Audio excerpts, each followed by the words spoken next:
Deserved. This is deserved. The rest is a bit of a stinker. It's all good. Ladies and gentlemen, welcome to the Esports World Cup. This is, of course, Call of Duty Black Ops 7 this week. I'm Enigma. I'm going to be your host for this interview. We've got Kremp alongside me here today. Kremp, my friend, travelled in today. How are you feeling ahead of the tournament? Fantastic, man. Glad to be in Paris. Glad to be back at EWC. Have some fun. I mean, he has been having fun all year, but what I want you to do is tell me about your year. Highs, lows, your experiences so far. I mean, obviously we made a lot of roster changes this year, so that does sting a little bit. At the end of the day, I feel like we're all striving to get better. I feel like we have been getting better every single time we get on, every single day. Just trying to be the best player I could be for my teammates. But speaking of teammates, speaking of roster changes and everything that you've been through, of course, you've been here before. You've also stood alongside not only Nasty before,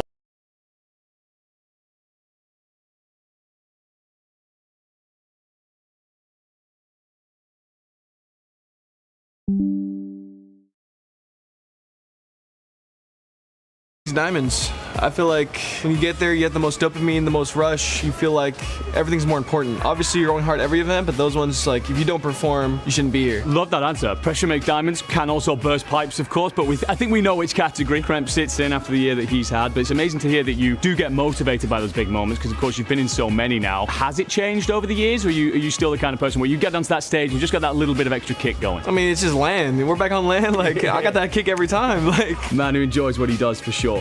Speaking of been playing out there on the stage and kind of talking about the folks you're going to go up against, is there anyone in particular here at the Esports World Cup that you're really looking forward to playing? I would say Gentlemates. Obviously, we're in Paris. They're home team in a sense, but it's always fun playing against them. Like we said, Joe Deceives, Ghosty, Dante, team with Dante last year, Sib. Yeah. And none but love over there, but it's always personal. You want to beat your friends. Yeah. I imagine there's an element of playing and quietening a home crowd that comes with that as well. Most definitely. For G2, we have you guys listed down as a dark horse. Do you agree with that kind of label that we're putting on you? I mean, a label's a label. Doesn't mean anything to me. It's match by match. If I win every single match, I don't care. I will color the horses. You know what I mean? Like, I'm just trying to win. I'm just trying to win. I don't care what color the horses. I've never heard that line. I've done interviews for quite some time now. That's brand new to me. Let's get straight to winning. What is your confidence, whether it be a percentage or just a feeling inside you? What is your confidence in G2 winning this event? Oh, I'm very confident in G2 winning this event. If I were to look at myself, I'd probably say that's my biggest goal as a competitor. I haven't won an event yet. So I can pull up to every event like I want to win it, and like I want to win it more than anything. Crazy stuff indeed. Looking forward to everything you achieve this weekend, my friend. And of course, congratulations on a great year. Looking forward to seeing you crown it off beautifully. Thank you, thank you. That's been the interview here with Kremp at Call of Duty Black Ops 7 at the Esports World Cup. Back to the studio.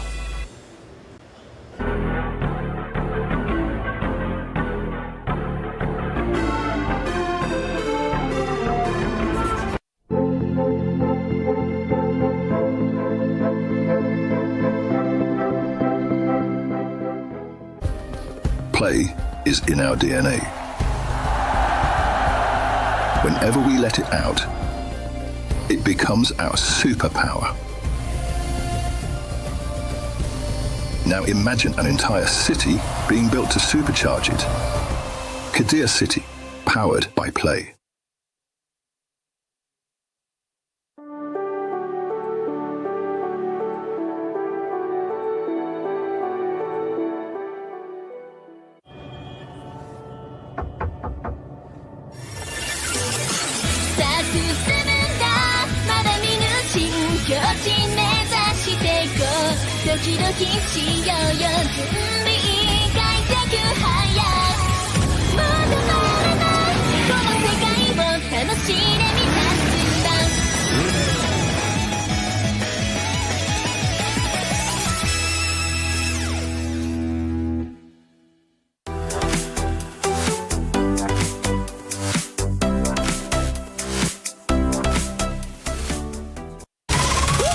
Je suis prêt, c'est parti, voir où m'emmène la vie. Chrome sur mon green, tu m'entends quand je respire. Top le veston, jamais fait une gros pas. Big plan, j'ai fait changer toute la piste. Regarde ma pêche, je pense pas à j'arrive. Je coupe la line, laisse la qui laisse frémir. Nouvelle état, new name, toujours fluide dans le move. Main en l'air quand je rentre dans le groove. Garde ce regard, j'suis déjà posé. Deux pas je tourne, glace dans mes yeux figés. Vite encore, puis je prends tout ce qui est à moi. Trop vite, trop fort.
Bienvenue, mesdames et messieurs. Welcome to Saturday here at the Esports World Cup. Call of Duty Black Ops 7, and we are rolling through what has already been a historic and, quite frankly, crazy tournament so far. My name is Miles Ross. I'm joined by Enigma and Rosalie. Guys, what a unbelievable days it has been so far. Away.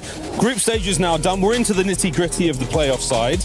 Mate, what was your favourite part of groups? I mean, I know that we took a look at the format coming into this tournament, and we were expecting a lot of those challenger sides to come walking into it, maybe get body bagged a little bit, but they delivered in spades, 3 of them taking down having cast a lot of challenges through the year. They've gone through a hell of a lot, sacrificed a lot to get to this point, and Team War in particular taking out that Boston Breach side, and also just looking good against other top-end teams. Put plenty of stock into themselves for next year. So exciting again, seeing those amateur players, the challenger players throughout the year. They've had so many opportunities to prove themselves, and now up against the pros, I think stocks have gone up. Some may have gone down. And that's a bit of a worry, Ali. What were your favourite parts of the groups? Well, so going off of that story, I think the S&Ds were a big storyline just from those challengers teams. That was really fun to watch over the weekend. But speaking of S&Ds, Thieves versus Optic Gaming, where they have had the glaring weaknesses. That game 2 and 5 out of Thieves. For me, it's not only that we finally got a game 5, right? Like, we were gifted to some pretty quick ones because of the way that the group play works out. But I think specifically Thieves coming into this, their storyline, and kind of bombing out at champs, now coming to EWC weekend, this is their last chance to kind of prove that they are that it team, go up against Optic, handle business, look the most confident they've looked all year. So I think that's probably my favorite one. You're seeing that team, 100 Thieves, playing later on today. A lot of exciting stories, though, and some fantastic matchups coming your way. A very, very long and exciting day of Call of Duty. But our Crunchyroll story of the day, though, has got to be the rematch. Optic taking on FaZe. The embers of champs have barely burnt out, and we're already getting right back into the fire. Guys, I'm very excited. We were there. It was incredible. And I'm very excited to watch these two teams go at it again. So close to that. Yeah. So close. It's weeks away. I mean, any time we get the opportunity to see FaZe v Optic inside of Call of Duty, El Clasico. you know we're going to be given an absolute treat. And of course, as you said, so close to champs.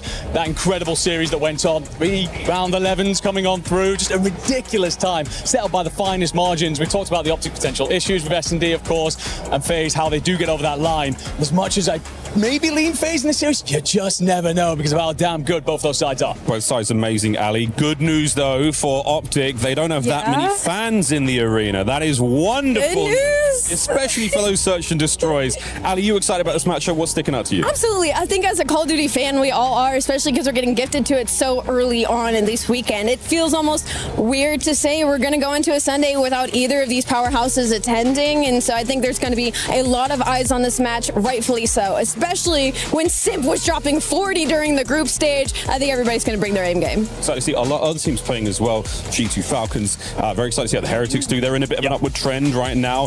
Movistar Koi, they have looked superb. The level of competition is so high right now. That's what we want. Excited to see how those guys play. And Andy, the pre-match sort of interview, the draw between Scrap and Insight was glorious. I mean, we have plenty of personalities inside Call of Duty. We know Scrap is going to be a confident one. He's going out there letting things down. Got to give plenty of respect over to Insight and what he did for that. Well, I didn't see that in Jamie. He was enjoying that out there, getting very much involved. All the watch parties were enjoying that moment too. So, yeah, lovely stuff out of them too. But that pre-draw show delivered in spades considerably. We went a little viral, as we do. Right, that's it for us, though. We're going to get our games going. But before we do, bit of an update, bit of a club championship update. Certainly is, and I mean, we could talk about that, but why don't we send it on over to Ginny, who's going to cover us on the other stage. Thank you so much, Enigma. I'm Jeannie. I'm joined here with 2 of the other club championship reporters. I saw the eye roll. Chris, I'll get to you in a bit, but Trav also joining us for a bit of an update because the narrative of the club championship points has been changing, and I do feel like that's mainly down to your stage right now, Chris. HOK, because it's no longer will Falcons be able to get first? They got it, but it's can they hold on to it now that AGAL is so closely on their heels? I mean, they're having a great week across all of our stages, aren't they, really? But I think, yes, Honor Kings has been the main reason. And I think for them, it has kind of been one of those Chinese teams coming from their side of things, going up against some of the other organizations who did have a chance in the club championship. You're thinking Vitality, Virtus Pro, they finished in top 8. They didn't really get much. Falcons, 0 representation. And this is the kind of game where teams need to take advantage of that as much as they possibly can. When you've got a game like HOK and they're so dominant in that, they have such a big opportunity to get those 1,000 points. Already securing 750, of course, they've made it into the grand final, but they're going up against their Chinese counterpart in KSG, which is going to be a super, super difficult game. KSG are current champions over in the Chinese region, but AGAL were champions at EWC last year. So which way does it go? We're not too sure. But yeah, it's been a massive moment for them. And I think realistically, we've been talking about the first place a lot, but there's something I mentioned yesterday. When we're getting down to this stage, for some of these teams now, every single point you pick up could bump you up way higher. Absolutely. Like we've seen one win on one game. I'd be thinking about Thieves. If they go on and win COD, they're 2,000 points. Bang, you're in the top 8 guaranteed pretty much until the end of EWC. So moments like that for teams like, of course, AGAL, massive moment for them to maybe take the lead in the club championship. But even if they don't win it, they're going to be in a really good place to pick up some really good prize money. Yeah, and points seems to be the name of the game, even for Falcons, now that they've gotten their first win under their belt and they're eligible to actually lift that club championship trophy. Twisted Minds is one of the organizations that was top 4 last time around. I know they're competing on your stage in Tech, and so is AGAL. But realistically, how many points are up for grabs for both of these teams on your stage today? Well, for Twisted Minds, it's a big one because they're facing off against Team Falcons in the quarterfinals. So it's Arslan Ash, who's one of the favourites of the competition, and I've said it multiple times, if he wins this, he's going to be thrown in the GOAT conversations for Tekken 8. He's facing off against Newman from Team Falcons. So it's a big one for both of those because that's massive points drop to whoever loses that one. Touching on AGL as well, they've got a really tough starting round against Wraith from Reject.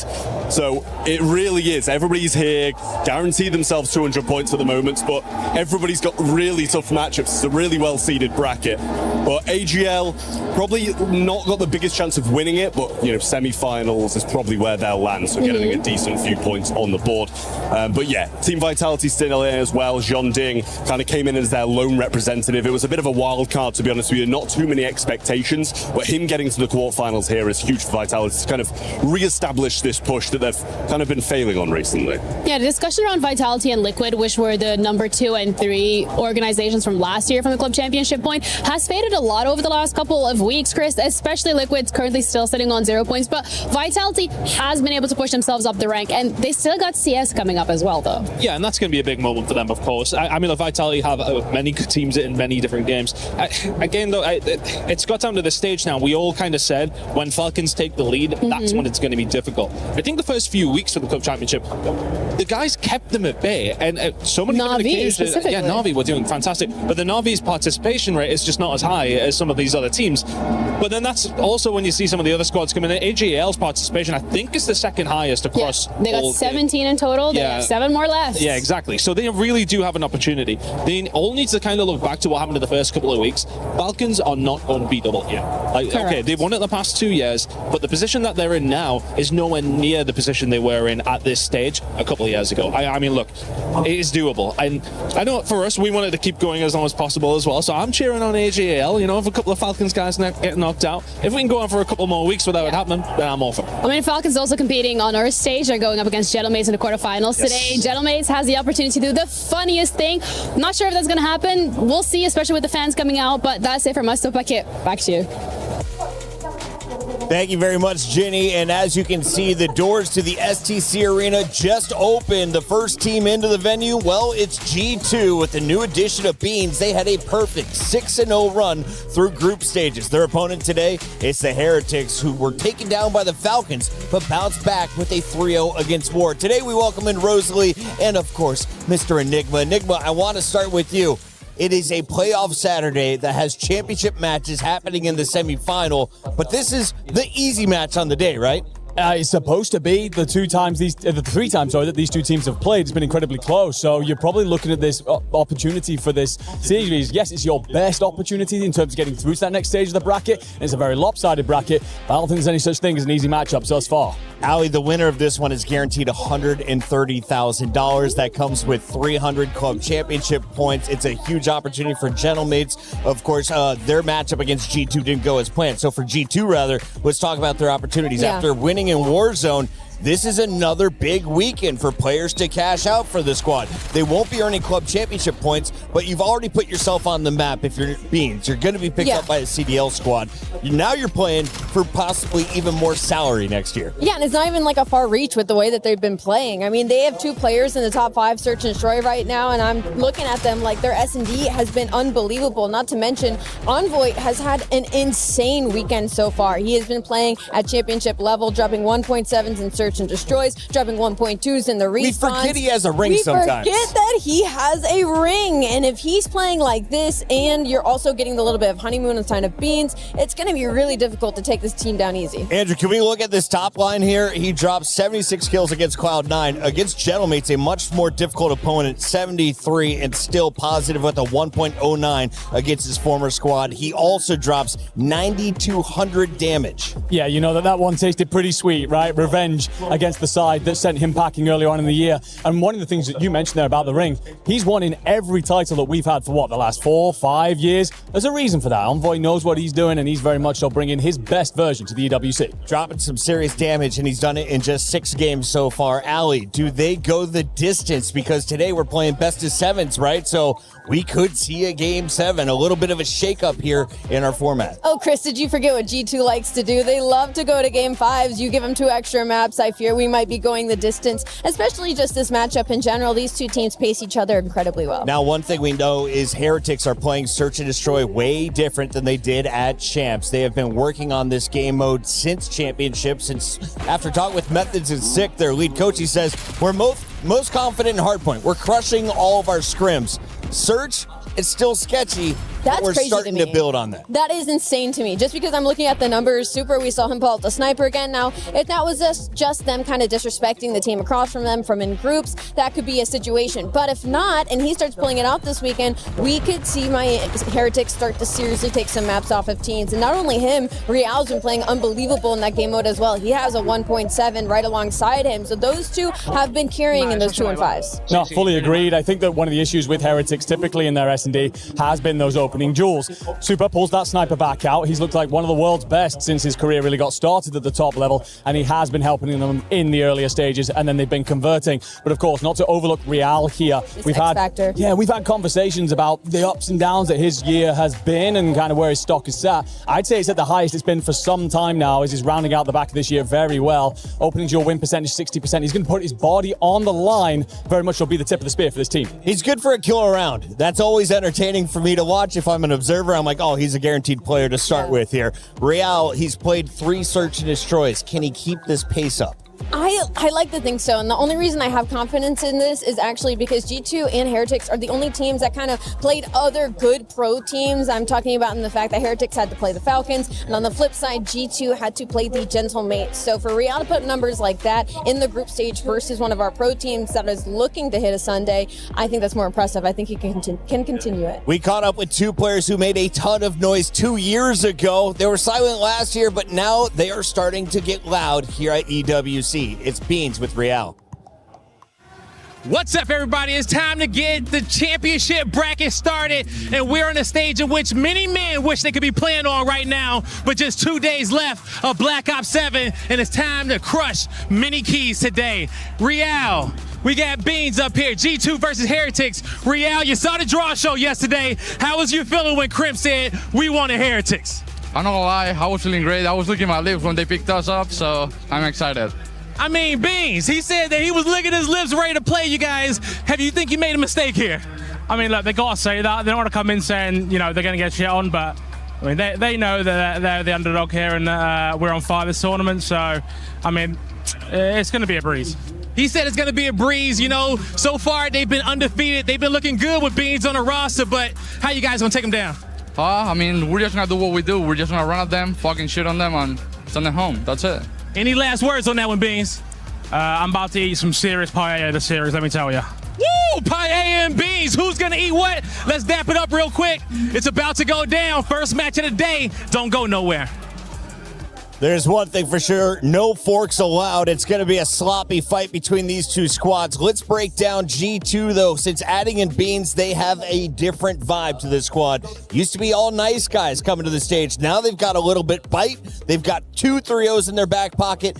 Can they go 4-0? I think that you are going to drop some maps here against Heretics, but they are a side that you're expected to walk through. This Beans has added an extra element to them. Very aggressive, very damage dealing. He's going to be hyping those comms and really drive you forward, but also the ability to flex in S&D is going to help them get through a very tough series here. Ali, as we take a look at our maps and modes, the coaches are definitely going to have an impact, and their impacts are initially felt through the ban phases. Talk me through what our teams decided, who has the edge now. Well, so looking at this right now, G2 Esports has loved Gridlock this weekend in all 3 game modes. So the fact they get it in Hardpoint Search and Overload in this best of 7 is huge for them, as long as they can just keep pushing that distance. For Heretics, I feel like they really feel that Colossus Hardpoint loss, and it's kind of hurting their map pool in this sense. But I don't hate that Fringe Search and Destroy. They've been showing some good looks on it recently. 3 Gridlocks. It's a little bit wild. Who is going to excel on this type of a map? I'm going to go with G2 early. I think that hard point in particular, as Ali just pointed out there, incredibly good for them. I think it's relatively balanced after that point, and not much has been seen from these teams on those later maps. Some of them because they've only recently been added to the map pool, but also just not many looks in at them. So we're about to get a real good understanding of just how they perform once new things are added to the rotation. Ali, we've had a lot of pick'ems, and 90% of the community is leaning towards G2. Just 10% are riding with Spain on this one. How do you feel about the Heretics after looking at the maps and the modes? Where can they steal wins? I feel great about the Heretics when I looked at the maps and modes. They're also a pretty strong Fringe Search and Destroy team, and just the way their respawn is looking right now, they're a really oppressive team. And their map pool in that bag, a sense you get that Scar in there somewhere in that later half, they might be able to pull out something special. One-word answers. Who wins? G2. Vamos Heretics. That's multiple words. G2 is also 2 different letters, number combinations. The other way, they're ready to go on stage. Let's get in to our quarterfinals. Patient play rewarded. Feels like we're playing more confident. Feels like we're actually getting some kills now. He knows it's my org. I was carrying his shit. Yeah, I'll be here tomorrow.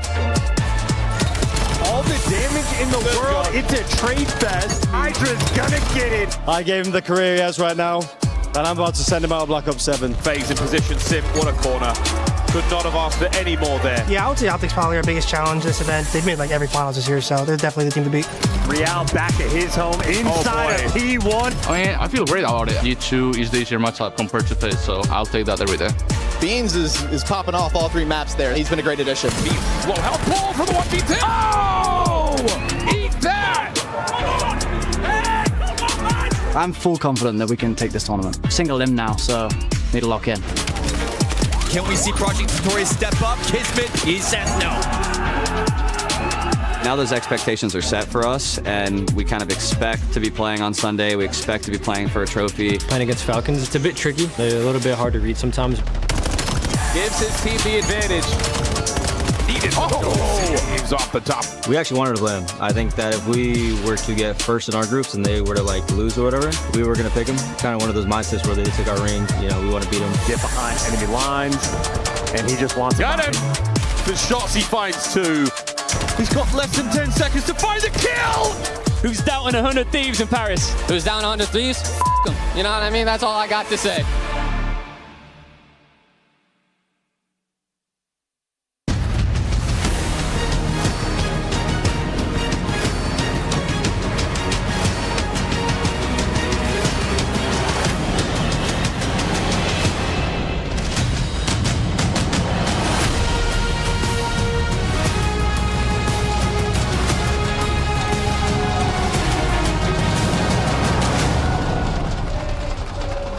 Paris feels different today. Maybe it's all of the empty practice rooms backstage. Maybe it's the big pile of crushed keys. Whatever it is, this tournament suddenly feels a whole lot smaller. And a whole lot more dangerous. Mesdames et messieurs, le main event commence aujourd'hui. Il ne reste que les personnages principaux. because just take a look at who survived yesterday. We have major champs, EWC winners, ready to defend their titles, and a team that has the keys of Paris in hand and that the city is ready to back up. Talk about a banger of a quarter-final Saturday here. We've, of course, got the home crowd ready to back their team. We've got Perfect versus Battle Tested. We've got former teammates turned rivals, and we've got a Champs Grand Finals rematch just 3 weeks after it all went down in Vegas. But to be very honest, this doesn't feel like a Saturday lineup, mesdames et messieurs. J'ai déjà l'impression qu'on est sur une line-up de grande finale pour certains match-up d'aujourd'hui, because just take a look anywhere. Here on this stage, in the crowd or backstage, there's unfinished rivalries and business everywhere. Paris, how we doing? We are going to be crushing keys all day long as we lock in our 4 semi-finalists. Mesdames et messieurs, welcome to the quarterfinal Saturday here at the Esports World Cup 2026. And welcome onto the stage, G2!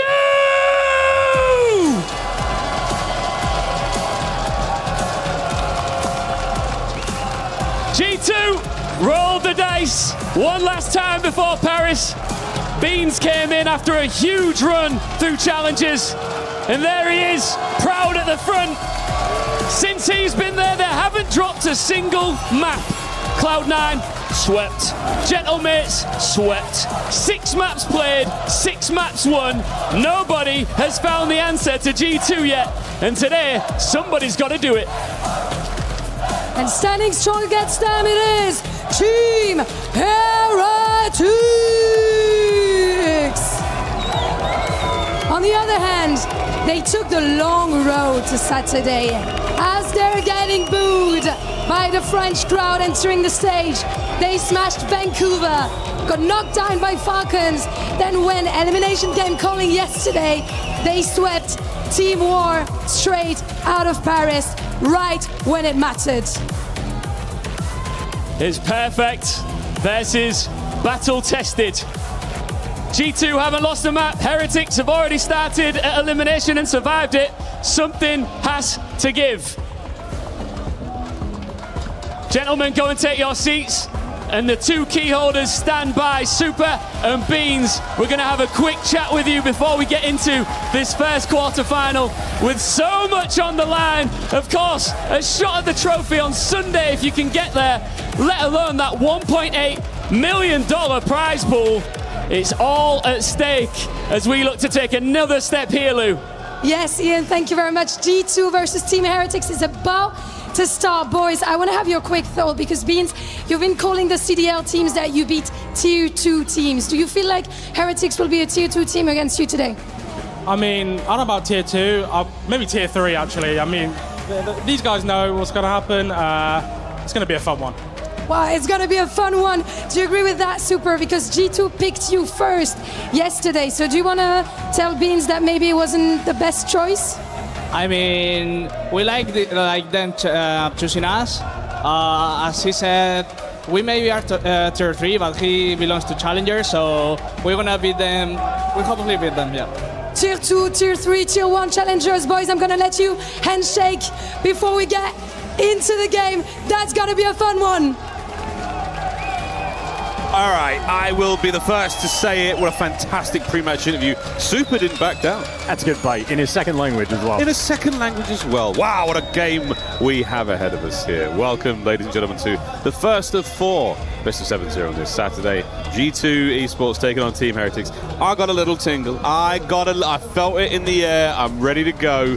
The first time that you and I will be experiencing either of these squads in a best of 7 format, my friend. I'm very much looking forward to it. It's going to be a fun time. And just a note on Super's comment, I disagree. Skill level aside, it's better. Call of Duty is just better when Beans is in the league, when he's on the main stage. The more Beans interviews you get, the absolute better. And I love the bite from Super. Not easy to do, again, in his second language. Not, trash talking in Espanol. So he gave the goods, had a good quip of a line, and I know the sniper battle, both of them have been on point in S&D. But that's the truth of both those players. They are the big guns for their squads in Search and Destroy. We'll see that later on in map number 2, but first up, we are treated to a hard point, a rip-roaring run around our first map. And again, this is to just advancing in the tournament. This is a lose and go home situation. We're at that point of the Esports World Cup, and what a fantastic tournament it has been so far. A ton of fun. As you can see, the Genomates fans, they have flipped immediately over to G2. They are showing a tremendous amount of support. I want to give a kudos and a little bit of love there to that 0.6 gang for life sign. That is deep ball knowledge by the Genomates fans. It's the perfect spin. If this is what we're associating with Envoy, then hell, I want to be in the 0.6 gang, because listen, you win this series, I think that's what, a $130,000 jump up in prize pool. If you're in the 0.6 gang and you're making cash like that, that's a hell of a place to be. To touch upon the 0.6 gang player as well, I mean, Envoy himself, he has been the X factor. That's the 1.6 right now. Yeah, respectfully, he has been absolutely disgusting in the tournament so far. Well, here we go, ladies and gentlemen. Talk aside, it is time to play the game. Let's get it. In map number 1, to Gridlock we go.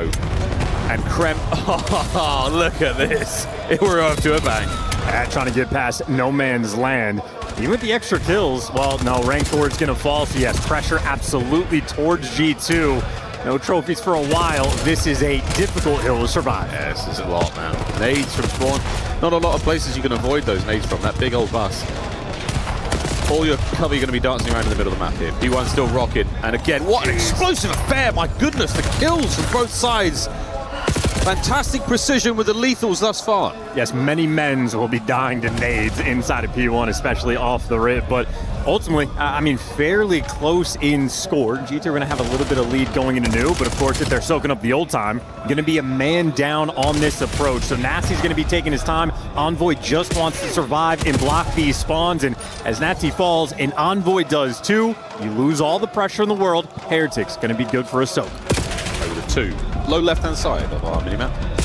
Attack here from G2, the blue arrows across that map. They are combing their way through. Oh, baby, it could not get better right now. Renkor, the final man, to just try to tip the scales in favor of the Heretics, but lead change on its way. Heretics vacate the hard point for a second longer. Counter-attack is on, and so far, so good for G2. This is perfect.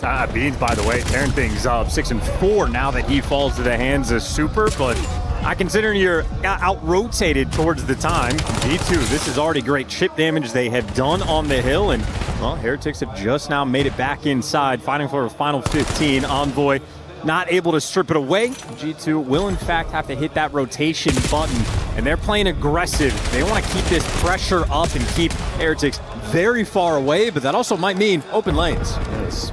Ben Beans jamming there in the feed. That's 8-4. He's made himself the hero of this series so far, a talking point that we're going to keep rolling through. But that's P3 now open. Onsen on the top-hand side of the map. That's going to be all G2 so far. Entry now on the right-hand side denied. Over the left, we find a window now to work with for the Heretics. On the attack, Nasty denies the first man. The second, to the pistol he goes. Byron plumage for 2. Beautiful work, and they're reading the spawns. They know it's going to be a flip, which is not ideal in the long term. Kremp, super heads up, talks himself in a corner, so he's trusting his teammates to win some of these initial gunfights, and he's got the coverage up top, and Envoy getting squirrely. Intelligent player, but he does get gunned down by Real. Heretics, that might be the extra they need for the break. Rashad dealt with. Metals with 2, and that's going to be the hard point break right now for Team Heretics. Wave after wave now of G2 players. They're able to get back into the fight so quickly, and it might just pay off. The numbers have tipped again. Kremp finds 2, make it 3. Another break here in the hard point. At G2, they are all over it. They're also going to be forcing those distance spawns for Heretics. So this is the most comfortable they've been for any setup on a hill. They are firmly in control. I mean, we're still fighting at the old time. 10 seconds have gone by, and no one for Heretics is near this P4. Great soakage so far for G2, and Kremp trying to lock down the back. Mixy moment right now with the Heretics finding the window, and that's a nice 3 in the feed. All 4 make it clean as you like. Hey, our point is going to flip wide open now. Heretics, can you set up in time? It's a single lane of attack that G2 have to work with. First one down. Here comes the next 2. Trades on point. Can they make it to the truck at least for the cover? Yes. Metals on the 4. He's starting to get rolling. And G2 split up, broken apart on that first attack. Hottest moment for the Heretics. The coverage continues to flow. G2, those staggered pushes that they have had so far on this map, and Heretics, happy for it, have more or less been picking them apart. The trade's on point. Envoy gets a kill, dies a moment later.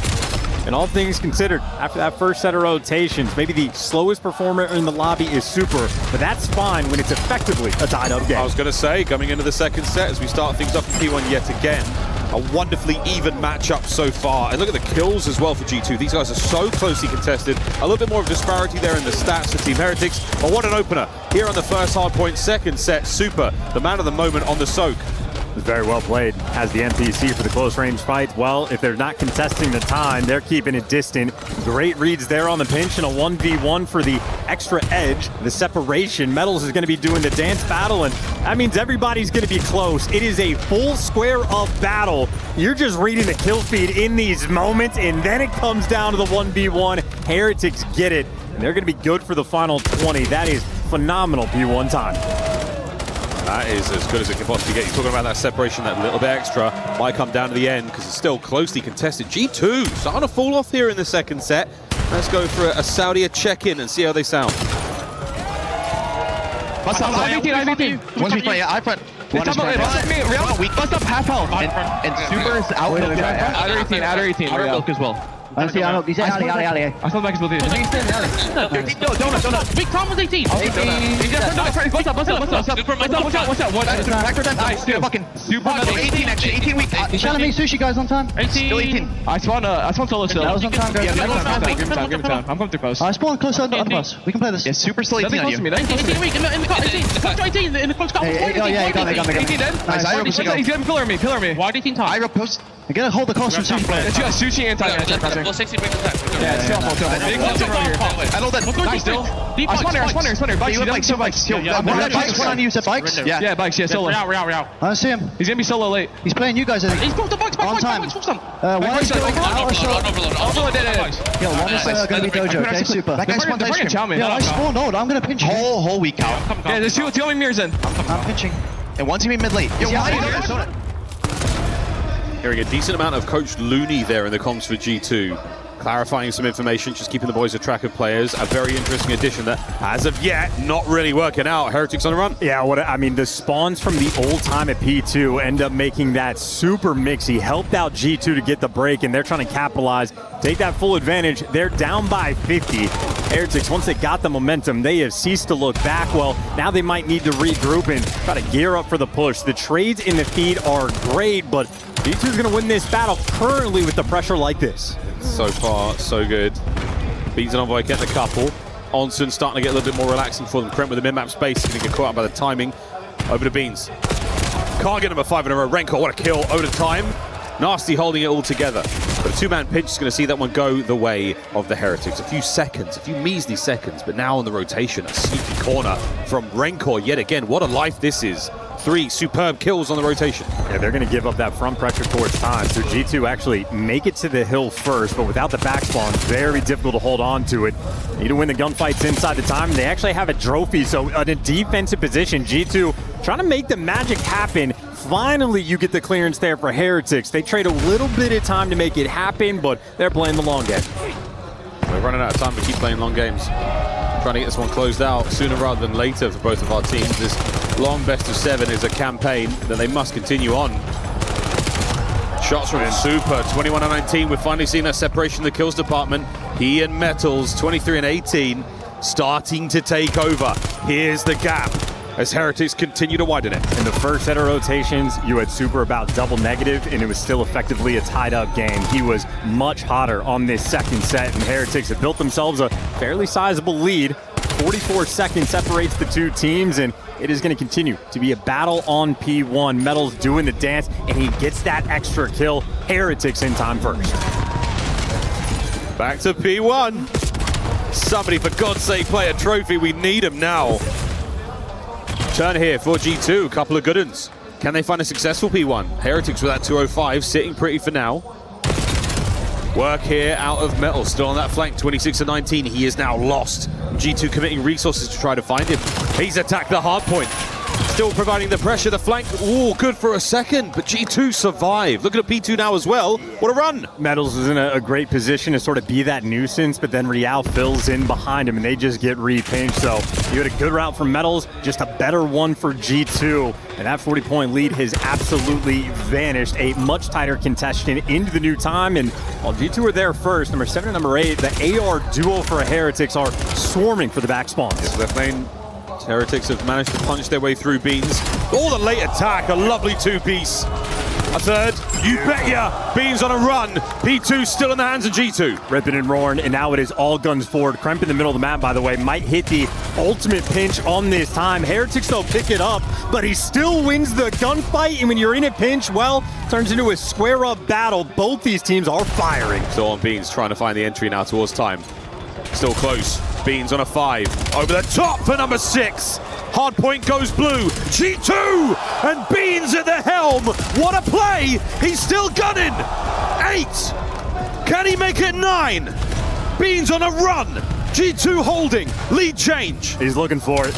Next man in line, and he can't quite get it, but still heroic moments. In the final 15 seconds, you're going to be fighting for Heretics just from the back spawns. All this emphasis for the break that they did not get until there's 8 seconds left, and that means they lose the rotation. G2 looking to call game on this B3. Oh, they've got to get it done up top. Over to one boy. Tactical retreat, back it up a little bit, wait for the rest of the squad. Look at number 6, look at that spawn. He's right in the back, but what a read though. Nasty's on it, he's got the job. So G2 so far, they're holding. Heretics now through the front. Can Real find something? From inside, Tao's down, it's Envoy with the kills. This could be map 1. Last chance here for the Heretics. Through the right-hand flank they go, and Envoy trades out 1. It's over! G2 start the series off right. And many men wished death upon Beans, and he marched his way through 8 of them. I love him. He is so good. In the conversation around the roster change for G2 is, hey, listen, with Skies, you get great leadership, you get great comms, you get the snipe and search and destroy. Beans is an interesting fill-in because he brings most of the same things to the table, but I think it was Nameless on the desk or the studio that touched on it and just said, Beans is good for maybe 1 pop-off per map. He finds those moments, converts those sequences, and for G2 in this map 1 is exactly when they needed it. On that P2, that 6 spree gave them all of the momentum, and really, I think, just shook the side of Heretics, ended up fighting so hard for the P2 time that they only got 8 seconds on, lose that rotation, and the game just collapses. Beans out here playing like butter. He's just having a great time. Half of it starting here, these kills under the bridge, that's a ridiculous bit of work. Third man still on a spree here, ridiculous battles up close, up over the top, playing the 18-wheelers so well. These kills are so hard to get at this level. And for that pop-off moment, at the start of that sequence, they were down by 20, they walk away up by 30 with the roto, so he times that up perfectly, and this is a man that does not break. Oh, G2 may win, but we've got Lou talking to the Heretics fans. Muchas gracias, guys. Thank you very much to our lovely casters. Heretics are down 0-1 against G2 here, as I'm standing by with the Heretics fans.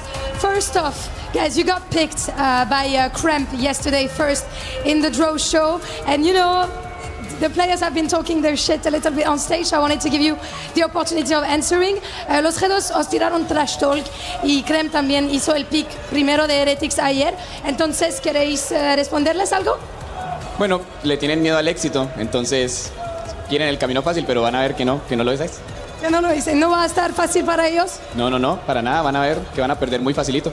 Oh, okay, they're gonna lose really easily. They went the easy way to the playoffs, and we're not gonna make it easy for sure. And then I wanted to ask you about France, you know, because we know that there is a bit of rivalry between France, Spain, and the Spanish-speaking countries. So I want to know, how has it been so far? Entonces, puedes hablarme de Francia, de París, ¿qué tal la comida, la gente aquí en la IWC? Dime. No, mucho mejor de lo esperado. La recepción, la calidez de la gente, todo, la verdad, increíble. Muy contento, la estoy pasando muy bien, estoy disfrutando mucho de todo el evento y nada, la verdad que increíble, muy contento. Genial, es un placer oírlo. So yeah, we've been having a blast here in Paris, the organization, everything. I'm just having a wonderful time and I hope that it can keep on going. Thank you very much, guys. Muchas gracias por la entrevista. Y la última palabra, the last word. ¡Vamos, Heretics! Back to the game. Oh, thank you so much. Thank you to the Heretics fans as well. Great fun. Bad news for the Heretics fans, that guy. I mean, who's more elite, Envoy at EWC or Lou for the interviews? 3 different languages she has covered at this event, so it has been a spectacle in multiple regards, but Envoy, especially at S&D, has been a monster. Now, clean across the board, great in the respawns. For the first half of that first hard point, Envoy was the only reason his teammates really were able to stay in the game and gave the setup for the pop-off towards the end. He's the man to look out for in Search and Destroy. Him and Kremp, a very dynamic duo. The Kremp. The one and only Kremp. We'll see how they go. On the other side of the stage, Heretics, we're talking about Super and Rancor as the true Search and Destroy powerhouse there for the Heretics all year long. Metal's the fantastic wild card. You can never count him out of any situation. And Real, again, starting to get more comfortable. He was not a comfortable man on that Koi roster earlier this year. But as of now, a much stronger suit changes up the series quite a bit. Now we go to our next map, folks. Here we roll into the Search and Destroy, and we will see just how this goes for G2. Immense momentum coming in off that gridlock hardpoint. The wind firmly in their sails. Will they make it home? They certainly want to carry that through. You know, it's a story for Heretics. When they're on form, when their S&D is on point, they flow like water. When Super's hitting the snipes, it feels great.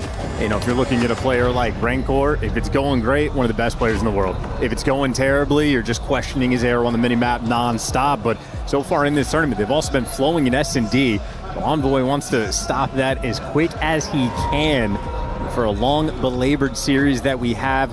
3 S&Ds in the best of 7. Extra value here for the map 2. To Fringe we go. What a treat this will be. We will be blessed with the Beans versus Super snipe off. Here we go, folks. Map number 2. We're seeing the red team Heretics attacking first. And what an aggressive look here. Super's snipe is one thing, but the pressure now through the middle of the map from Nasty, that shot's ring out, so now it's on. Massive tags, Beans no snipe, but he gets the best of Super. Shallon, disrespectful on that. You love to see it, bringing the aggression to the snipe, and that is absolutely back Heretics down. Beans is just standing tall in the middle of the map. I mean, he's covered this entire lane by his lonesome. Nasty's covering the A side, and Envoy responsible for B. Any direction Heretics want to go. G2, ready for it. 3-1. Oh, a bullet away from the kill. Beans, can you find this? Lovely work out of the Heretics. Metals with a pinch. Covered. One man left to deal with. That's going to be Nasty. Here on the clutch, a 1v3. Real with the coverage yet again. All bases covered. Reinforcements arrive, but no need. Heretics. Strong start. Spanish teamwork. Quite literally the deciding moment is just through trains. Envoy throwing shoulders back and forth. Recognizes the distant guy on the truck, but just a single bullet hits him, and that makes that next gunfight for Real so much easier. You see already challenging when he's weak. I think Envoy almost wins that 9 out of 10 times when they're both full HP. That's the Spanish coordination that you love to see. They got the first one. Yeah, it's a running sort of theme here, that Spanish COD. It's aggressive, it's in your face. It's very fast, quick bait and switches. They love it. G2 unable to find an answer for that playstyle whatsoever there in the first round. We're going to swap sides now. Second round. It is first to 6 here in Search and Destroy. Nice for Super to have more real estate on the... What the hell? They're Tekken characters in cosplay. Is that what that These are Tekken characters. Yeah, that is... I know Stream can't see this, but that... I hope Stream do get to see it. That's so confusing. They're on the wrong stage. I mean, I'm not sure I'm ever going to get a chance to say Heihachi Mishima on a COD stream again in my life, but there it was. Back to the game. Round 2. It's all, folks, I'm not kidding, all happening here at the Esports World Cup. And so is Real. Yeah, again, Heretics finding that first. Advantage to play with. Envoy trying to take it right back. Oh, what a moment. Oh no, denied by Super. It could have been so colossal. Rancor out deep. It's a fantastic round for the Heretics, and Nasty yet again. A chance to clutch. Surely the Heretics deny. Instant denial. Super's going to drop him. Back-to-back rounds for Heretics and Real right now. Starting the series off great. First blood in that round, and he had that sort of deciding kill in the round previous. And just to backtrack to the Tekken characters, that's the first 6-pack I've seen at a COD event since Doug Sensor Martin retired. Nice. Hope Doug's doing great. Heretics smooth as butter in round 2. And yet again, just overwhelming the G2 line. Beans the only man to muster a kill, and that probably a trade situation, so... no, he ripped Super with the snipe. That's what he did, you're right. Nice. Microphone activated. Here we go. Bang! First of Beans. I mean, Chaler, that's an aggressive angle with the snipe towards A and mixing it up. That's typically Nasty's position. And that means Nasty's going to be the overlook for Envoy, but the adjustment's already there. Similar situation, but Envoy wins his 1. You got a 3v2. Now set up around this. Try and deny the B-bomb site push. So many corners here to deal with on Fringe. Long lines of sight as well, and that's where Beans wants to put this sniper. But now he finds himself in a very precarious situation. Will Metals and Super commit to this? Well, G2, you can also isolate any of these players, so they're playing a bit of a risky game. Well, Nasty gets the information. Now Beans knows a little bit more pressure on the front side of time. Kremp's making moves, so G2, they are triangulating these players, but still, you might be able to isolate a gunfight. Super gets to get back on Beans, but also left him in a 1v2. Wow, how close he came. Can he make it 1v1? The one and done on the pump. Nasty still holding the back door. Here we go. Round 2 on the snipe. 15 seconds on the clock to play with. And Super down. G2, a much more reserved, far more conservative round win compared to the way the Heretics have been playing. Yeah, very calculated. Great angle by Kremp in the doorway, playing it extra safe. And of course, Beans, well, kickstarting it. The first blood, very nice to get. And Rancor didn't even throw his shoulder. I mean, his arm just swings out, but that is all Beans needed to see.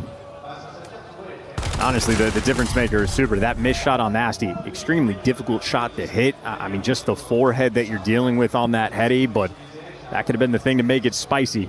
Don't miss, don't lose. Still, though, Heretics up 2-1. Yeah, what a clutch that could be. I feel like we're getting treated to a few more opportunities like that. Mr. Beans at long range here was sniping to put that way back over to the M15.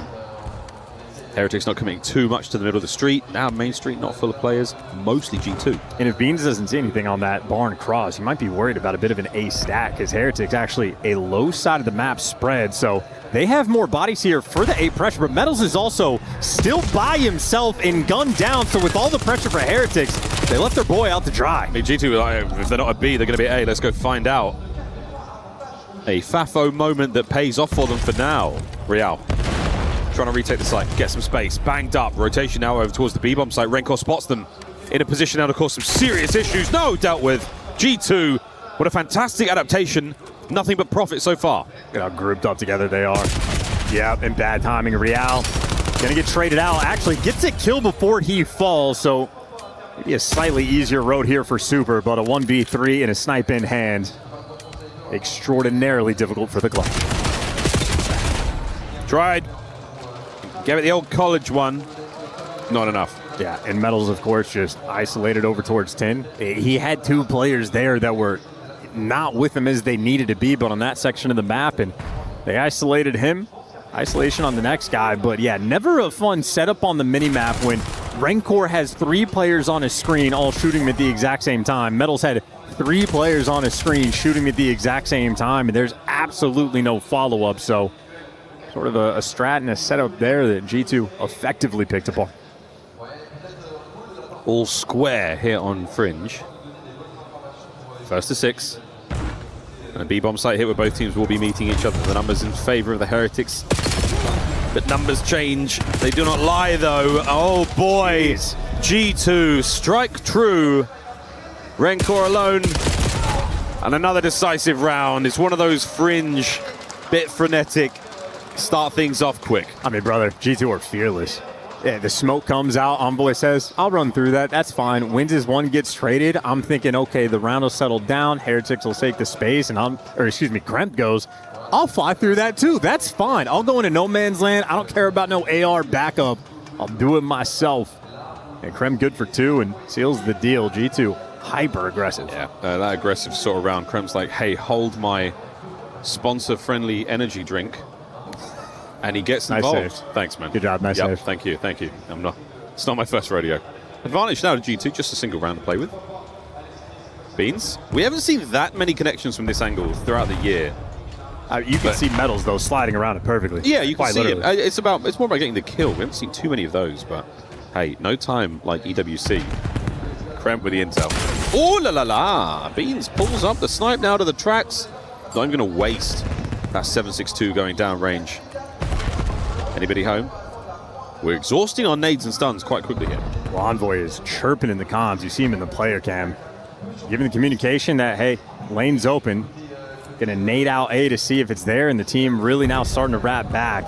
And there is no presence on this site, but Metals and Super maybe quick to fill this in. In the meantime, Nasty dealing with 2, trying to get out of dodge. Yeah, this is a pinch now from the Heretics. They're trying to make something happen. Oh dear, to the bomb site. Send it! Envoy, fearless, drops the bomb.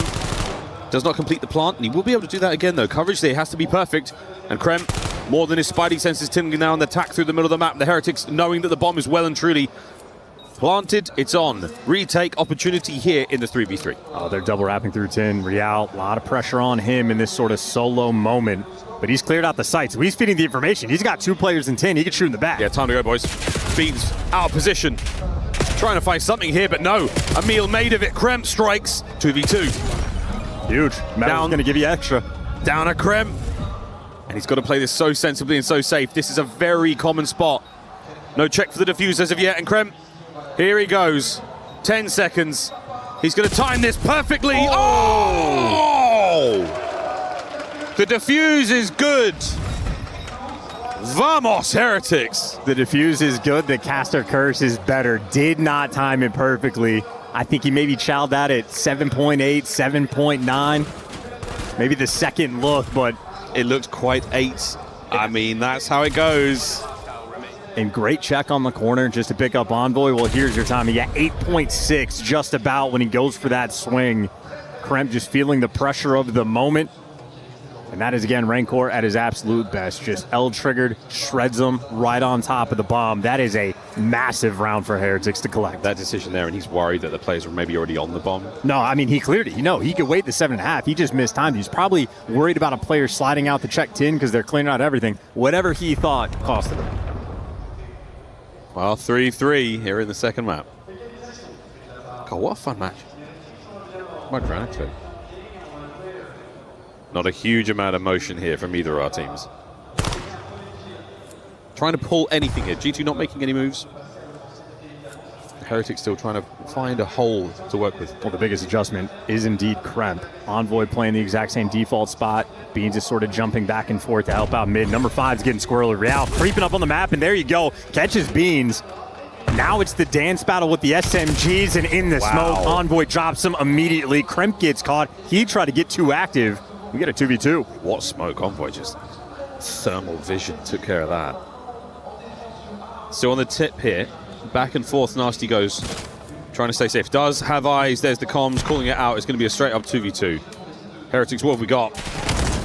Damage at a Rancor. That's what we got for now. Double back towards the back door. Heretics trying to meet them on the pinch here. Here comes to the streets. And Envoy, massive damage. Nasty repositions.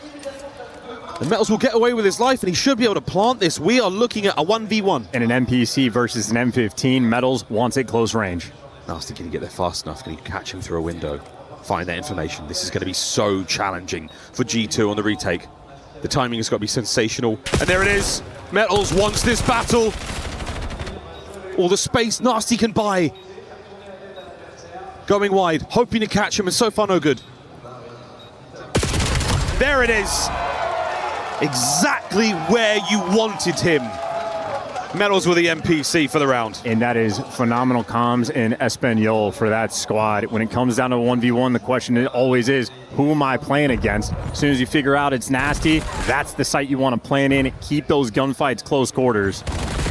An interesting setup. Maybe that sort of that focal moment of the round. Kremp just a little bit too aggressive through dubs. Rancor in the perfect spot. And yeah, he felt he got blown away. That is the NPC up close. That's exactly what that weapon does. If you're watching yesterday's games, you saw plenty. Nearly all the search and destroy maps decided by some NPC magic. Beans. That's unbelievable. Come on! Rancor's been hitting the gym. That boy is thick. On a force spree is Metals. And he's managed to get himself to a lovely position. Oh my goodness, that another hit marker? Beans gets him with a pistol, so that's done. Metals Low-key also kind of thick for real. I mean, yeah, that only did 65 damage. Unreal. That's insane. Okay, well, man advantage G2. More on that later. Rancor has to get 2 here. Well, he doesn't have to. He has to get 1. It'd be great if he gets 2. Let's find out. It's great! Got it. If he gets 3, it's quite frankly the round. Envoy to the 1v1, and it's Real. It should be an NPC on an NPC, and the timing for Real, the damage for Envoy. Will he push the advantage? We're going to slow this down. G2 must recover the bomb and plant. Yeah, and you see Envoy in the player cams, by the way, hit the quick. Who is it? Finds out it's Real, starts to calculate how he wants to approach. Problem is, only 20 seconds left. And it's going to be difficult to make his way towards B. We're calling the A play. Yes, Real's going to check B. A great idea. But now with the bomb plant, it's on. Guessing games begin yet again. Here comes Real. Oh boy. Now the haunted house of horrors through the middle of the map. And Envoy, he's got the advantage. The dance. We're pumping. We're jumping.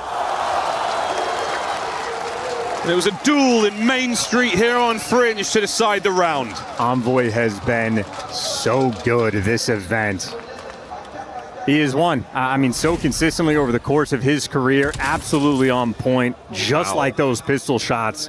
Rancor did his job. If he gets 1 there, it's good. You get 2, it's great. Envoy, though, just simply outguns Real. God. And you got to bleep that last part out. Got to bleep quite a lot of that bit out. He's a very passionate player. I do believe it was the last bullet in his NPC magazine to get the job done. 4-4 here on Fringe. Envoy 9-6, 3 spree, 3 plants. Couldn't ask for too much more. Still, though, got to close it out. We are very aggressive. I mean, Kremp up on the truck. He is just getting so much real estate. Just backs all the way down. A fun-looking mini-map on the flip side. Real also aggressive inside of tools. None of these guys can fall for the bait, and that's the fall. You had a weak guy in mid. Beans forced to hit the shot, and he delivers. Wait for this one, though. Oh! As close as it could have possibly been. Trade good. The Kremp immediately identifying the next possible wave of players there coming from the Heretics through the middle of the map. Regroup. Try to rendezvous by the tracks and attack B. We're committing to this. Envoy. He will see the feet first. The pounce. Damage on the second man. Not a huge rebuttal yet. You still have numbers, G2. And there it is. Nasty to close the door. Map point. Huge. Double digits for Envoy. Gets his 10th kill there in the trains. That has been his spot defensively. But the most important one is Kremp and Beans working together towards the middle of the map. Kremp is just, again, fearless towards mid. He gets tagged up weak. Metals gets that kill. Dead to rights, if not for the savior. And of course, there on the flip side, Beans might fall, but his duo, hey, you saved my life, I have your get back. Heretics time to bounce back. Last chance here on Fringe. Envoy bomb in hand. The attacking rounds have not been bad, defensive rounds have not been bad. We've seen a little bit of everything. No B-bomb plants as of yet, and we might be committing to that fast, but that stun, good lordy, that has ruined the plan. Well, Heretics may be double pinching through tin. But they're actually sort of wrapping back. So, okay, Heretics are going to group up together for the retake, but this is going to be a B-bomb plan. Here they come. Vamos a Heretics. Fantastic connection on the nade. Oh, even better work out of Rancor. That is unbelievable two-piece. Beans surrounded. Nasty can't finish the kill, so now the challenge has continued to mount for G2. We might be going to 11. Beans on the expedition. Finds 1. We go high. Nasty on the trade. 1v1. And where the hell is Metals? After all that kicks off, this is going to be a 2v4 clutch. Another 1v1 attempt for Metals in this moment. And this is honestly revenge time for Nasty. Donde está? As Metals sniffed him out.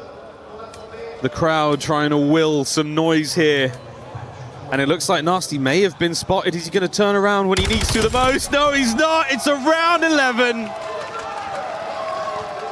Ay, Dios mío. We're going the distance. And what could have been in that round for the 2v4 clutch? Rancor just kickstarts it. Oh my God. Laser-like shots, gets both of them. but then the teamwork just falls apart. Nasty sort of gets the damage on metals over towards the A site, swings past, gets good tags on the next guy. So the guy playing front barn, concerned about him. Should have been more worried about Beans, but none of this matters now. The only round that matters here is this round 11. Attacking round again for G2 Esports. 2-2 for the Heretics here. Committing way past junk, looking for the tin hit. Envoy will see them. No fight as of yet. A shoulder thrown. Alone now with the bomb. This could be a devastating moment if he's caught. There's the intel. Mid-map presence, though, still here for the Heretics. What a nade! Kremp makes it a sight. I mean, he just found the route. He is taking the space and saying, hey, guys, this B-side's open. They could be top barn. They could be back spawn. I have everything else. But now the double pinch coming through for the Heretics players. Then they just have two players not worried about it all. Nasty is finally turned, but one might make it through. No, he gets spotted out. Now he's tagged up and maybe gunned down for the trade. No, Metal's still alive. Traded. All down to Rencor. Through the smoke. How long can he stay alive? Battling now. 1v1. Sensational work from the young Spaniard. Envoy. Can he bring down another heretic? Can he put the heresy to rest? Or will Rencor get his boys on the board? They've danced round and around. Heretics take map number 2. 1-1 here in the series. How about that from Rancor? 3 different moments in this map when you needed him to make the big play, he delivers. Ice cold in the search and destroy, and the only round that mattered was the round 11 and a 1v3 clutch. How sweet it was. What a play from Nasty to identify those 2 players in the flank. Comms immediately over to Beans. Heretics were swarming. They were taking so many advantages here. They pressed the initiative. An outstanding map. Over to Enigma. It's a stunning play from Rencor to avoid going 2 down in the series. Insane stuff here at the Esports World Cup. Guys, I tell you what, as series go, it's been pretty back and forth, pretty damn close. No closer than that S&D. My jaw is still on the floor. I think from that round 11 on the side of G2, what sucks is like they played that map fantastic. I feel like all the way through they got behind early on because Heretics was waiting for them. They were playing really passive. We're not used to that from them. And then they got used to the pacing. Then they were like, fine, you guys are going to sit back. We'll start playing as a team. We'll start playing these trade battles and these picks. It goes their way.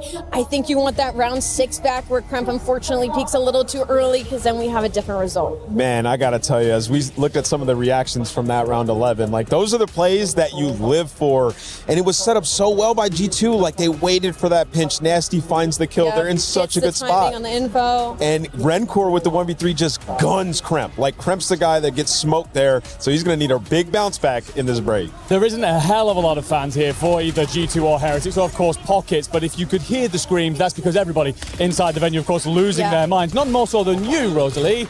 We're over the other side of the venue, and I think the boys were picking you up, but of course, some lovely stuff to close things out. But what about the early stage? What you've seen from both sides, considering the length of the series and the S&Ds yet to come? A lot of confidence, and I think in a couple of moments, so like we ended up in a lot of 1v1 situations, 1v2s, and the feeling of like this isn't over just yet, because I feel like all the players on the stage right now are definitely trying to play at their peak. I don't think I've seen Rencor play at that level in a very, very long time, man. Yeah, I think for this Heretics team, it was really when they were winning searches, just super finding the snipes. And early on in this map, Beans played super aggressive, shut down that sniper, and so you saw Rencor had to get creative. He had to get crafty. 1 round pushed all the way up to 10, playing an off angle. Like he doesn't typically play that aggressive with the AR in search and destroy. And I think that switch up just set them up for greatness. And he caps it off with one of the all-time plays in EWC. Now you mentioned as well, of course, some of the superstar players have been coming through the aggression. Of course, that man right there, Beans, having himself an impressive series thus far, but none more so than in map 1, Nameless. He absolutely popped off a of course, a lot of great stuff coming from him, but it's not all about that end spree.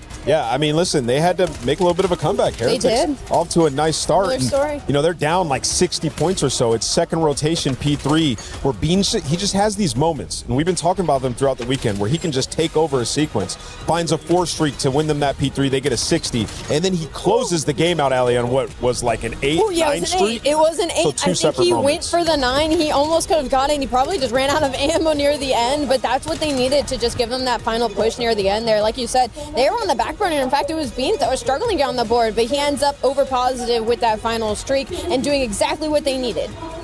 Yeah, no, a lot of aggression coming out of Beans. We've talked about him a lot coming into this team, of course, swapping out Skies, the impact that he might have. Feels like a player that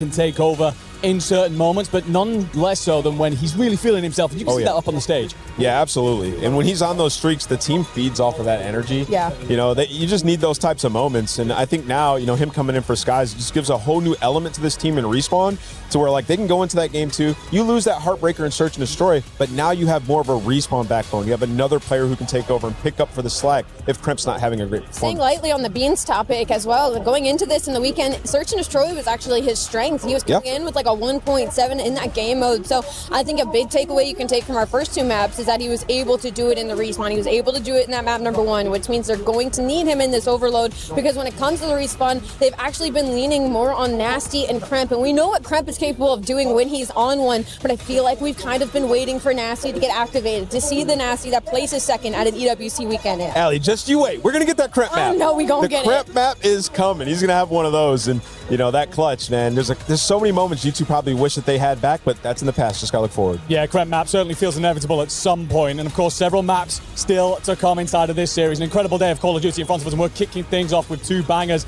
But up next, Den Overload, Sake, Hard Point. Where are you leaning on this? I mean, this for me is kind of like Heretics have to win this. I see that gridlock at the later half of the series, and I talked about it. G2 is loving that map this weekend, and if that map 1 comeback told me anything, is that they are still feeling confident on it. So I think this Den and Sake and these respawns are going to be huge for Heretics, because I don't know if they could take another Search and Destroy off of G2. Yeah, I'll echo that. The gridlock's very good for G2. The one you felt like Heretics had a good chance on was the gridlock hardpoint, and ultimately they fell there. So right now, this Den Overload is a huge opportunity for Heretics. Now, massive opportunities on the board and plenty of action still to come. For all of that, we're going to send it back on over to the boys. Miles and Chance, take it away. Thank you very much, Andy Ladd. Let's get back into this one, Mr. Chance. Over to Den we go. Many mans, many mans. They tried. They tried to take Bean's life, but that was a long time ago. They definitely got the better of him a few times in that Search and Destroy. Great back and forth. Lovely back and forth series, what you want. Plenty more COD still to be played, though, in this matchup. Everyone knows Beans. He's very cat-like. He's got the 9 lives. Yeah. He purrs. Loves milk. Keep going. His nickname in middle school was Tabby. Yep. What about if you put like toast on his back? Yeah, I don't know. I might be wrong here. Chat, you might be able to assist me here. I think if you stick toast, like jam and toast to a cat's back, they can't fall upright. I'm a dog person. I'm asking for assistance here, chat. You can also tweet me. We'd just love to be able to clarify that information. That'd be fantastic. Thank you so much. Into the Den Overload we go. Yeah, Peter's going to come calling. That is very close to animal cruelty. But this is a Den Overload. The only cruelty here is going to be towards each other. G2 so far a perfect record at the tournament. Granted, only 2 series in, but that 5 average goal margin, not too shabby. You can imagine they have the extra edge, but on Den, anybody's ball game. And if Rancor continues to shoot the way he has in this series at this tournament, force to be reckoned with there, Miles. Here we go. Into the Den Overload here in the Call of Duty world. Thank you again to our pals at Treyarch, putting together quite the game mode. Real on the dance through the middle of the map, possession. At this point in time, it feels like Heretics, but there's a mid-cut attack right now that is certainly going to ruin this one. All right, Envoy and Kremp. You've got to worry about that position. That is one of the most important spots on the map here in Den. Denying transit through the middle, making sure that the bottom lane is safe as well. We'll get more on that later, but for now, the battle continues. G2 currently winning. Not an ideal team kill. Metal's doing everything for the squad to keep it active, but when that nade rolls through, it's going to be G2's ball game here with the pressure. They're trying to go straight through mid. 2 players in couches. Device is going to be there, and simply nowhere to go. Nasty trying to do a kickflip. Envoy has fallen off the map. We are very scattered here for this overload. Kremps managed to sneak his way in. Oh, can he get a kill? No, he can't. This could be a capture. Nasty the line of defense right now over the top, and bang, Metals on the dunk. 1-0 Heretics. This is the sloppiest god either one of these teams has played this week, and Metals very happy for it. Has the Hellstorm, has the capture, everything he wants in the first minute of this game. The rat-a-tat-tat through the paper walls of Den here. It's going to be a nice 3v3. What a scrum towards the bottom side of the map. The next DNP spawn is litty, ladies and germs. All the stuns and nades making their way forward. A little bit of angles to work with here from Real. The mid-cut play. Good lord, he killed everyone, and he went back. He went back for good measure. Super, though, still keeping the play going, and it's done. G2 with an opportunity to counter. How dare you team kill Metals when he's 9-3? So rude. He's off the streaks. Now he's going for the pinch, so Metals is going to be the guy that breaks his plate down. Envoy turns forward, but this is all about the timing. Oh, dear. Well, that's the timing. Red, like a Swiss clock. Dylan Hannon now to the left of him. Beans and Krem. What a fantastic attack forward. You've still got the MP in play. Now the position advantage all over the Heretics. They will be able to make a run now. Counter-attack is theirs. 250 to go still, and only a single overload. And Metals is soaring. I mean, he's already in the spawn towards Treat, and yeah, timing is just not going his way. So a couple opportunities missed. Rancor, though, keeping it safe. Going for the full wrap back. Heretics can take this nice and slow. The Heretics winding up for the attack. Let's put everyone's Duolingo to the test. With a Fly Saudi a check-in, Team Heretics. Son dos, los dos tocados. A ver, no pinchando, te tengo. Están me la espalda, Rencor, me la espalda. Dos con, izquierda y derecha. Pincha ya, está en taquilla, están los cuatro en derecha. Corre. Buena. Otra. Van a hacer close izquierda, Nacen close izquierda. Tengo ya el inner, vale, mira. Le voy a pillar el inner push, Inner. Este tocaba, puedo pulsar. Inner pin, muerto, me puedo pulsar inner. No, inner, push, ya. Buena, vale. Falta uno. ¿Qué es pins? Vale, escúchame, si pillas la bola, para pegarla, no hace falta pulsar inner, muerto. Buena, vale, estoy pinchando info. Queda pins, salita. Vale. Izquierda o derecha. Vale. Tengo el medio abajo. Vete por el fondo. Me la llevo. No, voy por con. Muerto, puede estar arriba. Te he escuchado, Chema. Derecha. Vale, te pego piña. Derecha no veo. Y salita, está tiro muerto. Derecha, son dos derecha. Otra vez spawner, corre. No llego, son dos. Vamos allá, no lo que. Toma. Papel. I'll take your word for it on it being a fantastic list from the Heretics. My Spanish is yet to improve here in the COD League. And right now the attack, though, from the G2 lads, slowly but surely improving as well. Heretics defense so far pretty strong. Yeah, it's the classic waiting for Nasty to maybe go for the pinch, but gets read very easily there for Heretics. And 3 more kills in the feed. Metals is good for another double kill. So is Envoy to slow this push down, but make no mistake, that is sort of the battle. You got Envoy with 15 and Metals with 17. Do not team kill either one of those men. The team kills this time have been quite fun. Super. Lordy! For dead! Sad news, though, the EMP reset, so as litty as the play was, it's not going to be massive. Real's trying to buy that space. Here comes the pickup, but Rencor all alone here, mate. That's going to be a quick grab. With 20 seconds to go in the half, we're going to see this exchange hands again. The Metals funding too. Could it exchange hands one more time? 15 seconds. Who's going to get a chance at the extra time overload? What? Donde está Beans off the map? God, what direction do they want to go? We're like metagaming in a wild way so far. We've got a lot of time to do so. Here comes extra time in the first half. 30 seconds to play with. Metals. Oh, what a gunny from Nasty. I would back up as well. You don't have time for it, though. You're going to have to force this straight down the pipe. Here we go. 15. The last hurrah here in the first half, and it was an absolute massacre. It's a very scattered first half of Overload. We're trying to wrap the device and take it weird directions based on the location. You get a 4-man wipe for the Heretics the moment the device resets. Maybe one of the sloppier sort of first halves we have, but trying to rate it in and refocus. Either way, not too shabby, fairly tight game.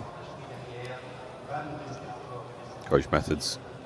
This is the locker room. We are witnessing it here.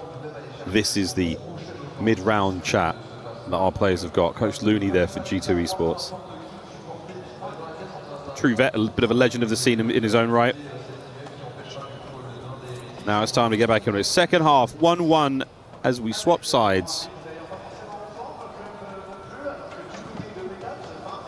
Heretics from the right.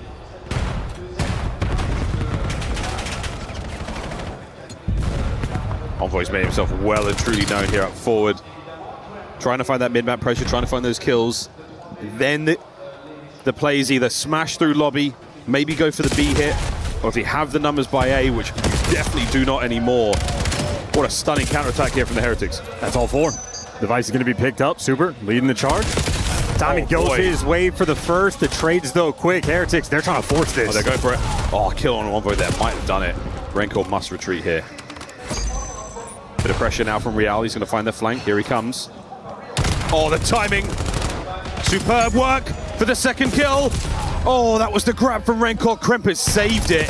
A kill here, though, and it could be looking at a goal. No, Kremp for 3. Outstanding defense. That's the hot spot, man. Metals is good for 3 in that exact same spot. Kremp delivers, the hero for the team. And now you're trying to go through the roof side of the map. And maybe you could leave Real out of the picture, or maybe Nasty just going to get shot in the back. They're going to get this score. It's going to take a long time. Yeah, it's a slow wind up here. We're really hoping for a couple of these kills. Somebody just give a little bit too much skin. And right now, no one's showing much. Renko with another unbelievable 3. Outstanding defense. Attack now forward. Nasty, though. Cuts the legs out of the runner. Reinforcements have arrived. Can Kremp do it again? Another defensive masterclass. And he's waiting for the squad. On the outside, here comes Super. Envoy backs up, worrying about the flank, and you've killed the runner, so now, once again, a stalemate. Oh, great tracking from Beans. Yep, gets the spot on Rancor. Kremp there for the cleanup kill, and that is efficient work. Still need to get the space. Real, outside lane, gonna fall, and now you can take a little bit of a breath. You get the extra kill. Now you can play with the options. Middle of the map, though, Rancor shuts that one down, and you simply do not have the bodies. Kremp is now trying to put space down low, but you're just getting the catches, so Heretics winning quite a few key gunfights. Oh, this is impenetrable defense so far, and we might have just cursed him, but no, Envoy staying alive. There's the backup from Nasty. Neither team able to break the seal here in the second half. If at the end of this time we don't have anything, we go to a regulation draw to overtime. But Super's trying to make something happen here. Super's on for something special. No, denied. But wait. Reinforcements here from G2 have got to be clinical. And it's not happening yet. The damage is there. Wait a minute! Nasty for 2. Is it going through? It is. Lead change, 2 minutes 15. The big old bang. Metals, by the way, still sitting on that Hellstorm. Keep that in the back of your mind for these final 2 minutes. And they're leading the charge. The reset's going their direction. But they lost that first key gunfight, so okay, no rally captures. Woo! Real gets traded. In a battle here for the pressure. G2 closer to the device, but we're team nading. Yeah, not what you like to see. Yeah, we are. That one connects. Numbers here for Heretics. We've got a chance. We don't have a lot of space there on any alternate angles. They're going to muscle their way through the front, and Metals, he could do that with a Hellstorm. Trophy's playing off.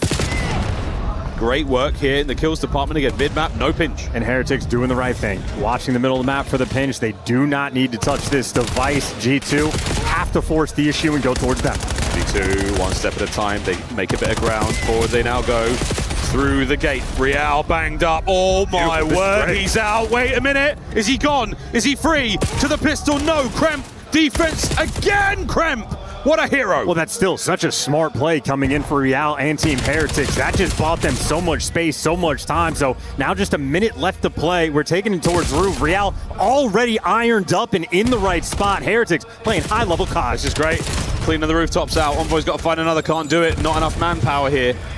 The Heretics have got the stamina, they've got the legs, and now they've got the space and time to play with. Oh, that buys you a lot more. A lovely 2. There with the Hellstorm. Trying to smack the spawners. Real once again looking at a flank. Well, he's going to be just holding middle of the map. Timing goes his way to get the kill, and you got Metals pushed up into position. This might just be the way to call a game and get the third score. You might as well win. They've made the run. It's a long laid plan. They've got a tail. Is it going to matter? It will not. It's 3-1. 20 seconds to go. It might be over. It's a topside spawn EMP. No one in position outside of Real to get a touch, and he could grab it and run. Dude, Real just called game. I mean, like super heads-up gameplay. Metals, of course, with her 35 kills, stand out there in the kills department, but Heretics making some of the smarter overload plays we have seen this year. We are the capstone event here in Overload. What a fun game mode, how it has developed, and vamos for map 3. Lead change, Heretics 2-1 in our series. And that really was a heads-up play. I think it was Metals finds himself at the goal really early on. Real, despite not having any possession, he sets himself up for the cleanup kills or the transition kills and couches, and that is as good as it gets. Game called. Heretics with the lead change. They've managed to silence Beans. We'll see the highlights here again. Ferocious gameplay out of Team Heretics. And the lead for now. And Metals again, a takeover map. In a sort of a similar shade to Beans, very different tool set, but a man who can absolutely take over a map, can really turn a game on its head. He has been that guy his whole career. He's the X-Factor indication player for the team. He can struggle and still find success. He's sort of a member of the 0.6 gang, where he tries 0.6 and you're still getting good value out of him.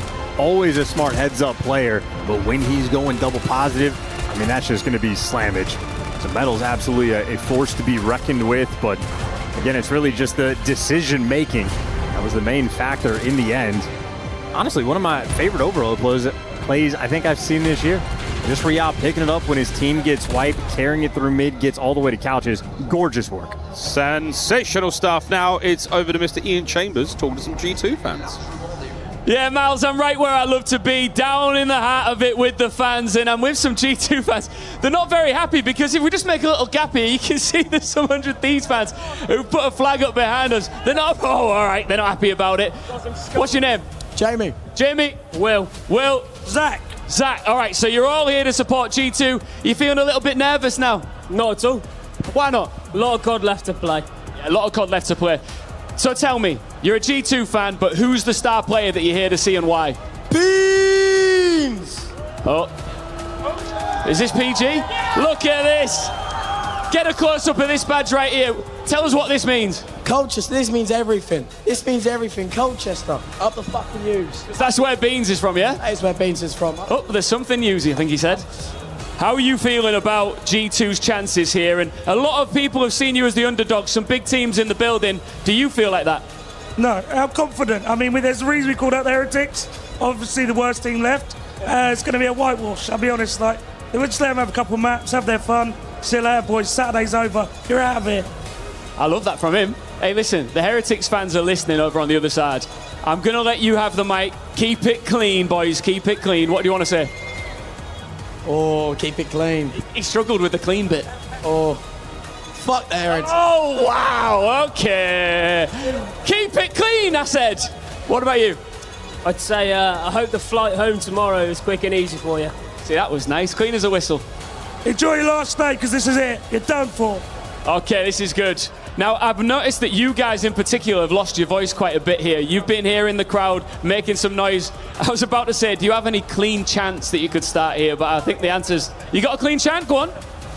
La, la, la, la, la, la, la, la, la, la, J2. La, la, la, la, la, la, la. Here we go. La, la, la, la, J2. Nice one.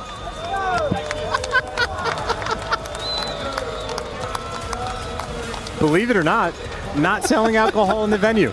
No, those boys have just got the passion de la beans. Which I don't know what language that was at this point in time, but yes, we'll be hearing from the Beatles shortly. Their lawyers will be in touch. What a time it's been here at the Esports World Cup. One of my favorite interview moments of Ian going, keep it clean, and the guy's so ready to talk. Yeah. Oh man, what do I do? Backs up. What do I do? Not a thought in that pretty little head. That's the most challenging thing that's happened today to that lad. Oh, thanks to the boys for pulling up. What a brilliant showing so far. But we're going to lock back in. Time for a Sake hardpoint. Heretics, not bad whatsoever on the weekend. Those stats, yeah, those stats are pretty good. I mean, that's not a bad look. G2 as well. They've shown us some goods here. Heretics, no chance after a map win like that. Is that the advantage? Possibly. Certainly going to be a comfort spot for the team. New man on the roster, undefeated record. You're up 2-1, feeling good, and We were talking about how Rancor, maybe the man to watch out for after the map 2. Metals makes his appearance to the lobby. There's a lot of players you got to be concerned about, but as far as the opening breaks go, hey Jude, hey G2, Envoy, right through. Wow. Well, they find yourselves in times of trouble. Dylan Envoy comes to me, speaking words of wisdom, give him 3. He only got 2 that time. But with 30 seconds to party here, G2, this is a very, very solid looking first P1 hold. And they get the kills are outrageous. This is a sensational start. 7 kills in a row, 8 kills in a row. Not too shabby. 9 kills in a row. Come on. This is unbelievable. Did they switch sides? Can we get... Let's go. What in the devil? Ain't no way. 10 kills in a row? Ain't no way. Finally stops it. Finally stops it. Supers finally stopped it. Oh, apply a tourniquet. These boys are bleeding out. That might be the best opening break on Sake we will ever see. We've got a day to make better. But for now, that 38 and climbing to the 3. Looking at the P2. Jeez. It ain't bad for G2 on Sake. Good lordy. Nasty, though, does get caught, so now you're going to be very softened up on this approach. Beans can feel the heat. Great hip-fire shot, though, for the one-shot man. Gonna try to dance down low, and Beans right now, the wrecking ball, but finally gets run over. 1v1 for the bread on the time, and Nasty, his back is exposed. Turn too far, he's gonna get traded out, and this has just been a gauntlet of a fight. But G2 do come out on top. Envoy trying to play the close corners. This is, again, for any and all criticism we have of gameplay, the hardpoint time has been sensational for G2. In all of this chaos, they have managed to find 5 seconds here, 6 seconds there. Contests being ended rapidly. P3 now on the far left-hand side of the map. That's where we're going to next, and that's where the Heretics have got themselves set up. This is their best shot at getting back into this game quickly. And wow, amazing timing there for Real on the respawn. Ends up getting right towards that new time, so a very difficult approach. Heretics, all 4 players going to be stood tall defensively, and Envoy, he's losing his teammates left and right, and he's going to rejoin them in the respawn. G2, oh, so far away. This is the beginning of the comeback right now for the Heretics. P3, an impregnable fortress over on that left-hand side of the map. And the shots so far good, everything working out. Envoy sneaks in. Oh, and that's it. Under cover of darkness, the Dark Prince gets his 20 seconds to play here, and the boys looking over to the right-hand side of the map now, out to the Rock Garden. And yet again, Heretics with the early rotation, 2 hard points in a row now. It has net them time, but G2 are still suffocating. Well, no, they got equalized on the last one. I mean, good enough scrap time for G2 to get that very healthy sequence. And Envoy obviously able to take his time. That's a great pickup by Real and Heretics. You see swarming around that right side of the map. Every single lane covered. Real gives you the extra kill. That is 12 to his name. So as slow as Heretics started, at least the guns have started to heat up. Awkward moment dealt with there. Oh, wow, they bring Rinkle down as well. Pressure on the last man in Hill. Surely overwhelmed indeed. Now the setup for G2. Heretics picked apart there. They've still got the close right-hand side spawns. Able to get into this fight as quickly as possible. Delightful shots there as Nasty's head doinked off. The rest of the push now continuing. A 1v1 on it. Quick contest. Can Superfine 2. Gets by with a little help from his friends. Not too shabby. Well, no trophy towards the end. And sort of back-to-back kills where Heretics, win the rotation, probably come out in the plus column on the time, but not nearly as much as they would have liked. Still going to be down by 40 going towards new. The Heretics, this is now 3 hills in a row. They have won the rotation. This might be where they earn their money. And they're clawing their way back into this one. Truly 1 point at a time. Will this be any different? Rencor with the corner. Force free dead. And look at Metals now on the dance. Lovely shots. Envoy and Crimp gone. Hard point back in their hands. A fast hit here. Oh dear, denied. Nasty barely got to the ground. The next wave of G2 players being pressured as well. Metals, look at him fly. Look at him soar. Oh boy. Inten are passed over. Any guns at the ready? Yes, Real is. We're still fighting tooth and nail. G2 have been shut out here on the last hardpoint. Yeah, they have slowed down tremendously. And you have Heretics that have just fully capitalized. That's a 4-man wipe off the board. And I mean, sort of back-to-back kills. They win the rotation, but still end up about even on the time. This hill has been a slaughter. They are right back in the game. And with how slow of a start at the end of the first set, they've taken the lead. Unbelievable. The lead has changed. Back to P1 and back to G2 in the driver's seat for now. The last hard point, folks, was 250 to 220 on Gridlock. A close battle. Will this be any different? It's looking good. Swinging around, super good for 2 medals for the next one. A 4-man wipe exactly when you need it. They got the right side spawned. They're forcing me the dagger super. Just waiting for the timing.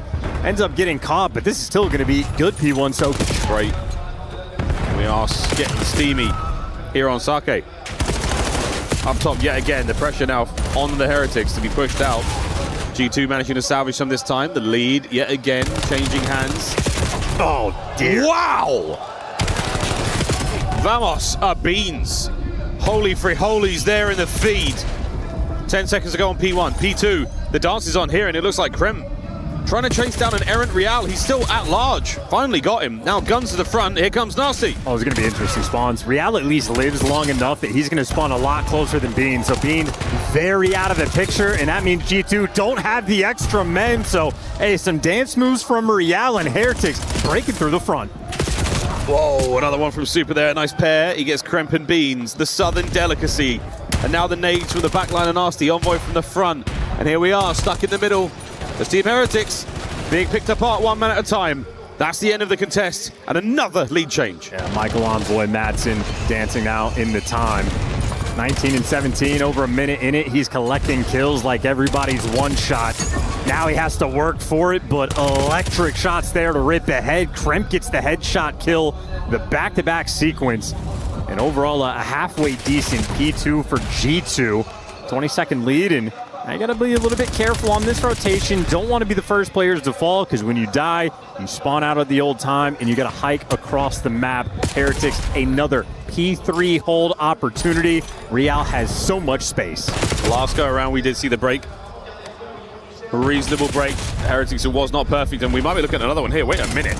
Envoy yet again somehow finds his way through on the timing. Beans and Nasty with the kills. Wow. Last man down on early break. 15 seconds is all you managed to get.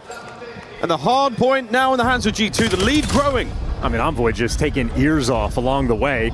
I don't know how he managed to get involved. He did it on a solo mission, and now he just gets to roam free. Hang out down low, dance by the van, does get taken care of. And now you're gonna break. I mean, this is break on break. How fast this game has become. Oh my God, the defense. I mean, the tiniest little violin playing the saddest songs for these players, getting broken over these hard points. Final few seconds. It looks like the Heretics will tip.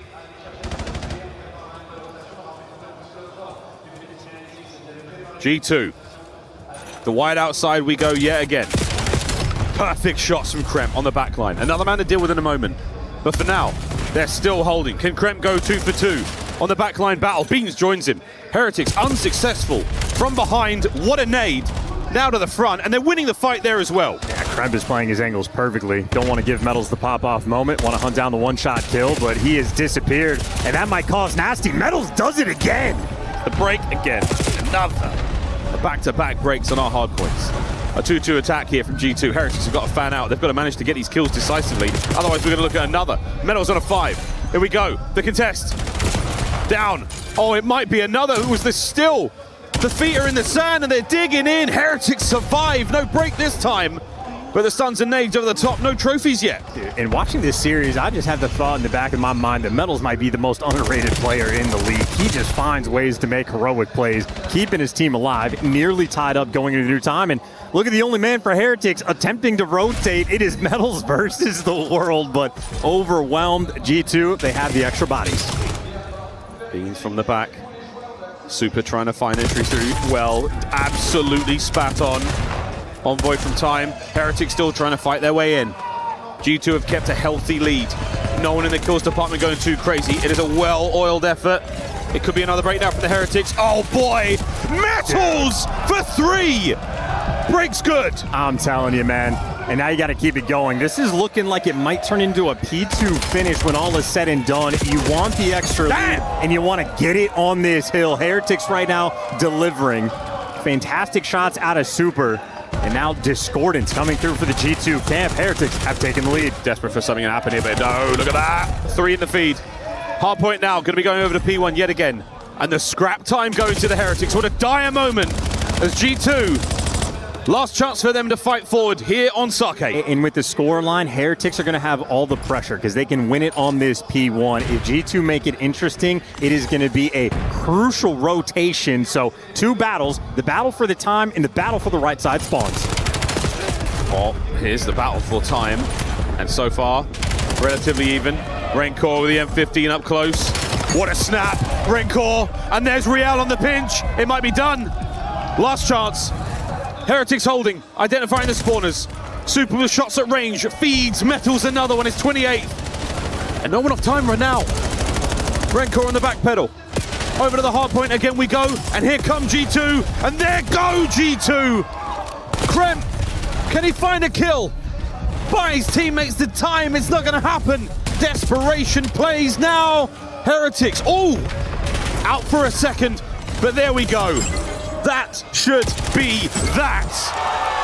3-1 Heretics so far. If it were a best of 5, it would already be done. Heretics would vamos their way off the stage. But there is a ton of money on the line here at EWC. They still need another map.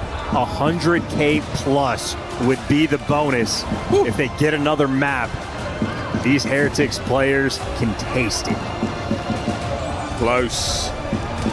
1 map away from the Heretics advancing.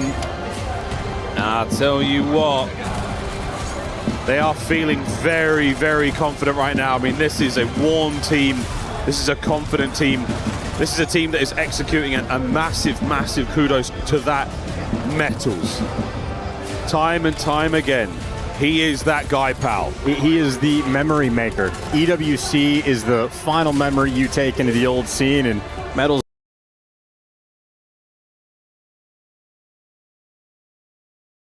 is making sure everybody needs to know how good this guy is. It really is something.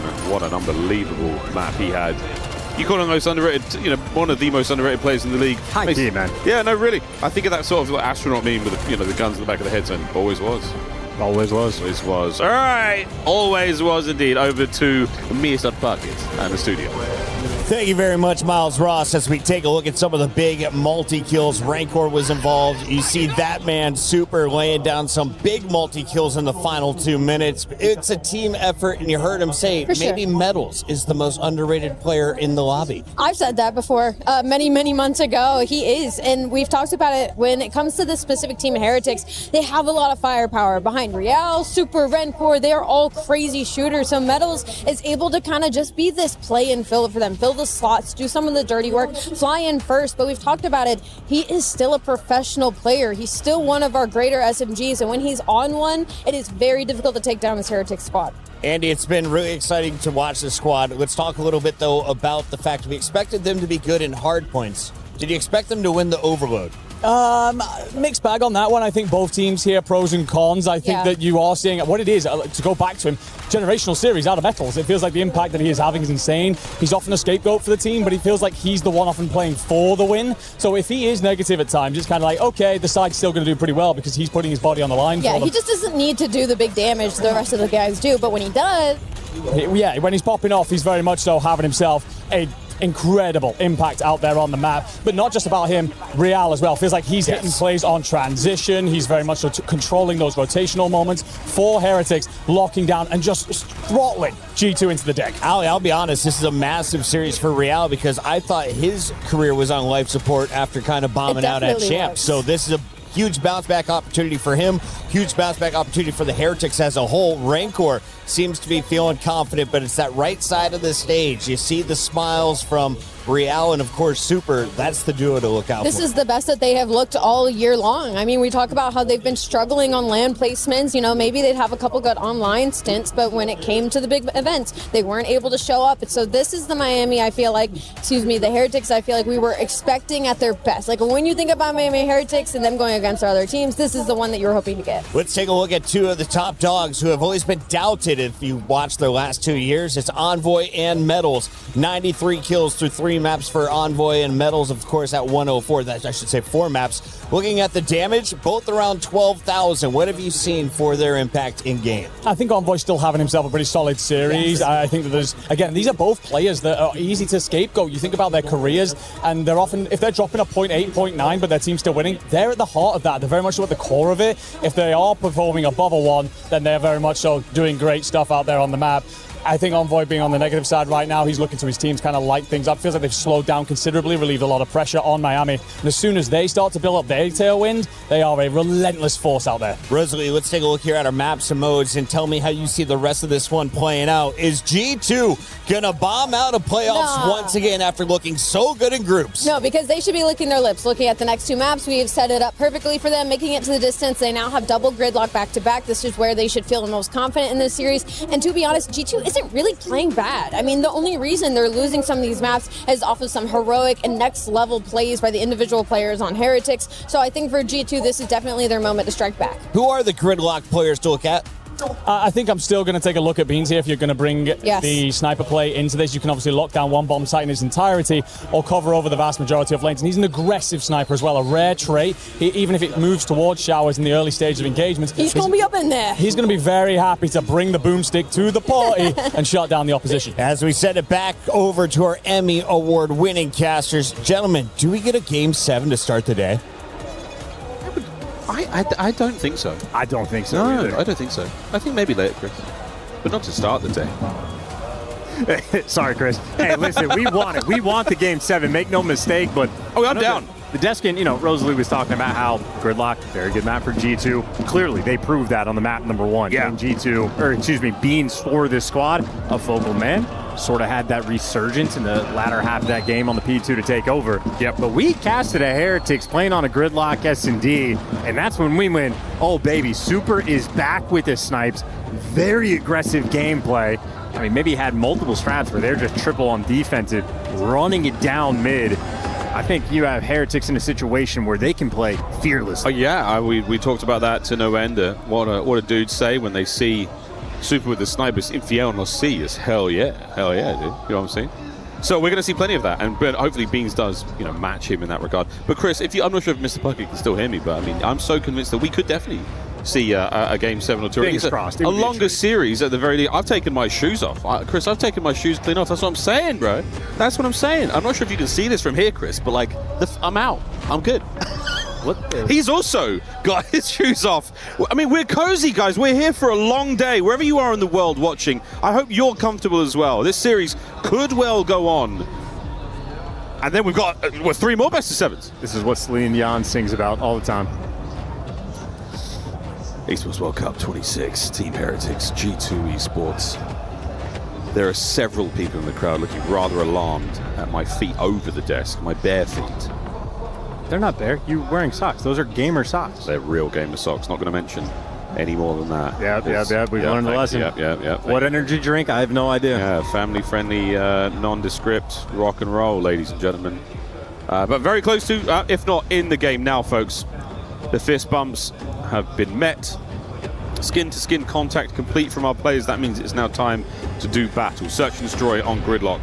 Good luck, have fun. And I would love to watch some Super off rip. I think he snipes. I think he takes over round 1. I mean, pick your poison. Madden's had a lights-out series. Super has the snipes. Rancor had the 1v3 in the round 11 to put Heretics in this type of position. And on the flip side, I mean, listen, Envoy dropped double digits. He was pretty on point. Kremp is yet to have that sort of pop-off moment that we have been accustomed to. Keep that thought in the background. Beans will have the bomb, a 2-2 split on the attacking end. If that bomb is leaning towards B, Real, the only defender, doing a little hop check for the intel. Meanwhile, the nades, this is just for a bait. I just think the G2 players want to make some noise, make sure they keep pressure here defensively, and allow that bomb to get planted at B. You're bringing all your guns back over towards the A-bomb site, and you are hoping to catch a player or two, but they've vacated. That's a big win from Krem early on. That's going to get another defender out. Rancor's motion across the threshold. Of mid-map, and he gets gunned. Oh, wow, what a trap. G2, they have played the Heretics like a fiddle. That super takeover from this caster, not even vaguely applicable. Yeah, didn't have to read them like a book. They just wrote the book on how they wanted Heretics to play. Controlled the action, controlled the re-wrap, for the rotation. I mean, everything just plays into their hand absolutely perfectly. Kremp, good for 2. Starts things off, closes the round out. And this is where the Heretics get spicy. Tried something now on defense. You were absolutely gutted. Let's see what their attack looks like. And then we'll really start to get into the weeds and into the nitty-gritty. The 2-1-1 here on the attack and Super Snipe, this is what I'm talking about. Start to get a little bit messy. As he swaps out to a different weapon, I'll just shut up. Yeah, just going to hard watch the pinch. His teammates working the B site. You have Kremp doing a little hop check for the information, knows the pressure is coming his direction. And he does have 2 players here for the backup, so G2, they're ready for the B hit. Metal's even more ready. Just tiptoeing forward. Kremp's hoping that someone gives him it. Not going to happen. Yeah, and in the meantime, Heretics, they're just waiting for Super. I mean, he's going to be here on the perfect pinch, so Super might just break this round down. No one's going to turn for it. He should be able to get 1. I mean, the positions of them all here by the building. Oh, wait, it's lining up to look even better. Super from the hip. Good enough damage into several players. A messy emergence from the smoke and a 1v1. Rencor still retaining the bomb. Kremp long gone. Rencor is getting all of the work here in these clutches. And he's playing against Kremp, so he takes the angle. He's thinking this guy's going to run around, so they are playing the man. It's Kremp. He's going to fly at me, right? Surely. Renkor's running out of time. And Kremp, what has he done? He's just parked it in the middle of the map. This is genius. Rencor, shoulders. And that's it. As long as he doesn't die in the next second. G2 win the round. Take a deep breath. Nervy moment for Kremp, but plays the timing perfectly. Again, Rencor expecting Kremp to be roaming, expecting him to be flying, and that's almost like that standoff moment we had on the fringe between Kremp and Rencor. They're making the adjustments as the series goes on. The smoke play got a little crazy. You need 5 seconds to plant the bomb, and as soon as Kremp denies that, Renkor's only option for winning there is to find the kill. And Kremp out like a light. 2-0. Brilliant round. And another one over by the A-bomb site. G2 is a 2v2 over here by A and 2v1 at the B-bomb. This is a reversal of what we saw for the first attacking round. But Kremp it 2-0. I mean, just purely behind enemy lines. If Real ever gets spotted, Kremp is here ready for this kill. Such an awkward dance. Real just below them. As soon as that bomb's planted, we're going to see something happen. And here comes the reinforcement. Super now through the laneway. Numbers are here. That nade gets the job done. I was going to say connects, does more. And now Kremp hoping to pull this one back somewhat. He does. Envoy! Oh, what a win! An incredibly clean dispatch. Stamps the round. Nice shots from Envoy, and you love the adjustment. Kremp gets in the exact same position from round 1, but now he knows that he's conditioned him. You see Real down low, looking at those steps, ready for him to soar up top, so he just never overcommits. Kremp plays it way more patient, and that is not what you expect against a guy like Kremp. You expect him to fly, you expect him to soar. G2 have just been conditioning their opponent. You've primed them, you conditioned them, and now you mess things up. Beans looks like a snipe on NPC now. I was thinking we're going through mid. Smoke here on the A-bomb, a complete rube. We're going B. Well, number 3 stands tall, so Nasty, he has the trophy. He feels the pressure, and he does have the support in Kremp, so that initial bit of noise doesn't change anything. And now Real in the pinch for his team is going to be dealing with Envoy and Bean, so a lot of action all over the map. Real gets his one, gets away, but does get traded out. There you go. 3v3. Now turn your attention to the B site. Now you know that there's only 2 players there on the B-bomb site. They are working in tandem together. We're going to see this plant in this perfect 3v3. Beans, rendezvous now with the lads. Try to make this retake happen. Metal's playing the close corner. Rencor on the flank there, but that'll be an M15 in that position, so he will still be effective. Metals, sensational. Over to Beans. Not a hope in hell with an NPC. Heretics, good round. Did you see that for Metals? He got his 2 kills, put his controller down, and went for the fist bump. So he's like, hey, yo, man, round done. We're chilling. Do we have a replay of that? That's a legendary moment. He did not count the trace. Wait, here we go. Look at it, look at it. 1, 2, Yep. Nice. Hey, we're done. No. No, we're still going. My bad.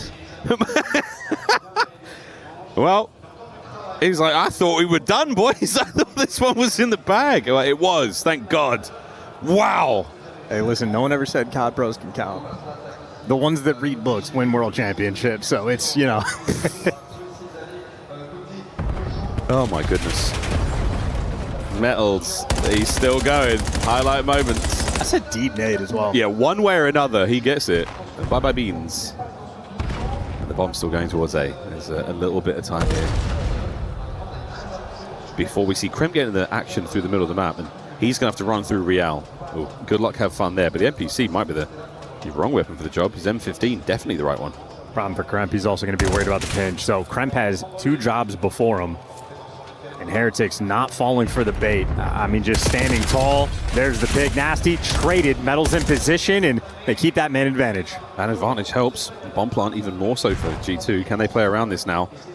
You're not going to win the battle for trades. You've still got a smoke to work with there if you're Krem. Uh-oh. No more smoke. And Metals has just stamped on him. And Envoy, they're going to check all these corners. And they're on the defuse as well. There's one. Oh, wow. Last one. Fully identified, and Metals is going to charge right at him. Envoy surely knows this. That is that. An immaculate 3v1 for Envoy. And the 1v3 that Rancor had in the round 11, the final man was Envoy. That loses it. That is his revenge moment. And we got to bleep him out again. Well done, everyone. Truly, well done. God, these COD boys, foul mouths. 4-1. G2. When you need it the most. Heretics on match point. And we're talking about the gridlock. G2 have flipped the script. That's so far on point with it. But now a 4-man hit for A. So Heretics, they've thrown strats out the window. We're banging this out. Oh, here we go. There's the cross covered. Beans with a long lane out by the right-hand side. A swing and a miss. And he's down. Super, what a first blood. Envoy now to sight. Oh, it's an incredible mess. He gets one before being brought down. Kremp now on the close corner in the smoke and somehow detects the next man. Nasty at range. 2v2. No bomb plant. 55 seconds left in this round. Pre-plant. Heretics want to get out of dodge. We've had enough of the shenanigans on the inside of Onsen. No more smokes to throw, no more nades to throw. I love the sneaky play here. Real's going to remain on site. Yeah, no one's come through. Wait. Bomb's now making its way forward. Will G2 stand here? Oh, goodness gracious. Maintaining this position, preventing that bomb being planted, keeping the timer running. We're getting squirrely. Real trying to go for the kill, and he's done so much damage. Nasty's got to retreat. Nasty's got to make a run for it. He's down. What a patient play. It pays off for the Heretics. Out teamworked. Heretics simply better in that 2 versus 2. I mean, Real gets reduced to 10 HP inside of showers, but just a passive approach from the G2 players, and eventually overwhelmed. Oh, and you see that? A little bit of body shots coming through. Took down Beans. We're chirping in and out of game.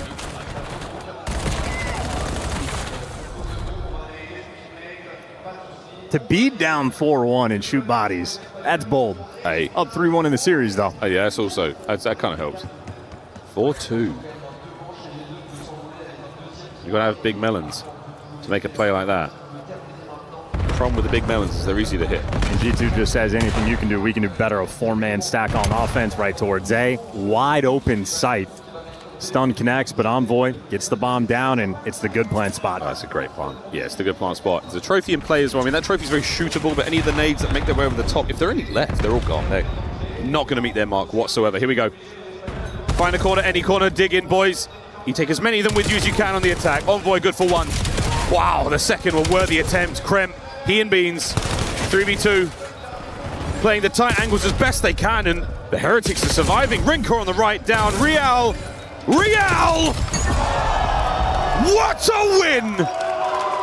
4-3. Ah, look at those smiles. They can feel the G2 breakdown. From up 4-1, they got the first blood. They get the extra damage. They get the trades. And then Real just calls it. You are our final app. Do your job. And Nasty, that last man standing, slammed.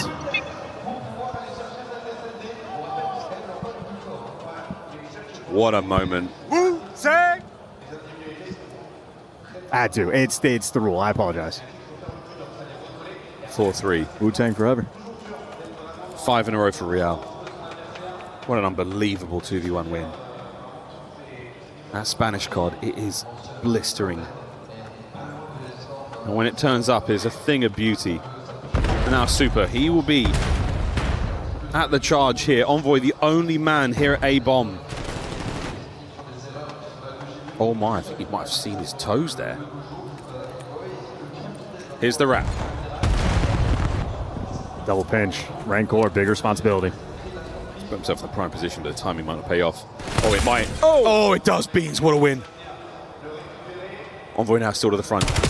Oh, what a unbelievable kill. And Super barely misses. Stuns now over the top. The open tree space to play with. G2 still with the man advantage. Super caught unaware. Kremp on the flank. Gone! Gunned! There's the defuse. Map point G2. What the hell is that pistol shot? Kremp is disgusting. Yeah, that on the fadeaway. Good round, though. That's the momentum killer. Oh, they absolutely needed that one. Incredibly impressive work. I mean, that kill was gigantic. That was something. And here comes Krem. Bop, bop, bop, bop, bop. Oh, maybe he didn't full heal. Okay. Even still. Goodness gracious. Well, the Heretics, for the moment, they compose themselves. That momentum lost to a degree. 5-3. Not an impossible place to be right now for the Heretics. 3 G2 players now making their way towards A. Oh dear. It's all the worse now for the Heretics here on Gridlock. Another double-digit performance out of Envoy. Okay. Nasty chokes again. Yeah, we're going to get rid of that button binding. You're going to hold the knife input these days, eh, boys? Seen plenty of those. Still though, the stack here on that A-bomb, an opportunity to get the plant down. The rest of Heretics, they are going to mosey their way over quite slowly, but they can take their time because G2 are really expecting this to be far quicker than it is. Losing the pinch, guys, just a loss of confidence for the team. Here we go. Real's going to get himself into the play here. Spotted out, and Beans, he's out of position. That could have been a kill, and Real's instead found his first, and he's now evicted Beans from the site. Krem's doing it through the smoke. Checking the bomb. And he's down, and it's over. Rancor on the defuse, and the Heretics' momentum shifts back into the lungs. I mean, dude, that's a checky round for G2.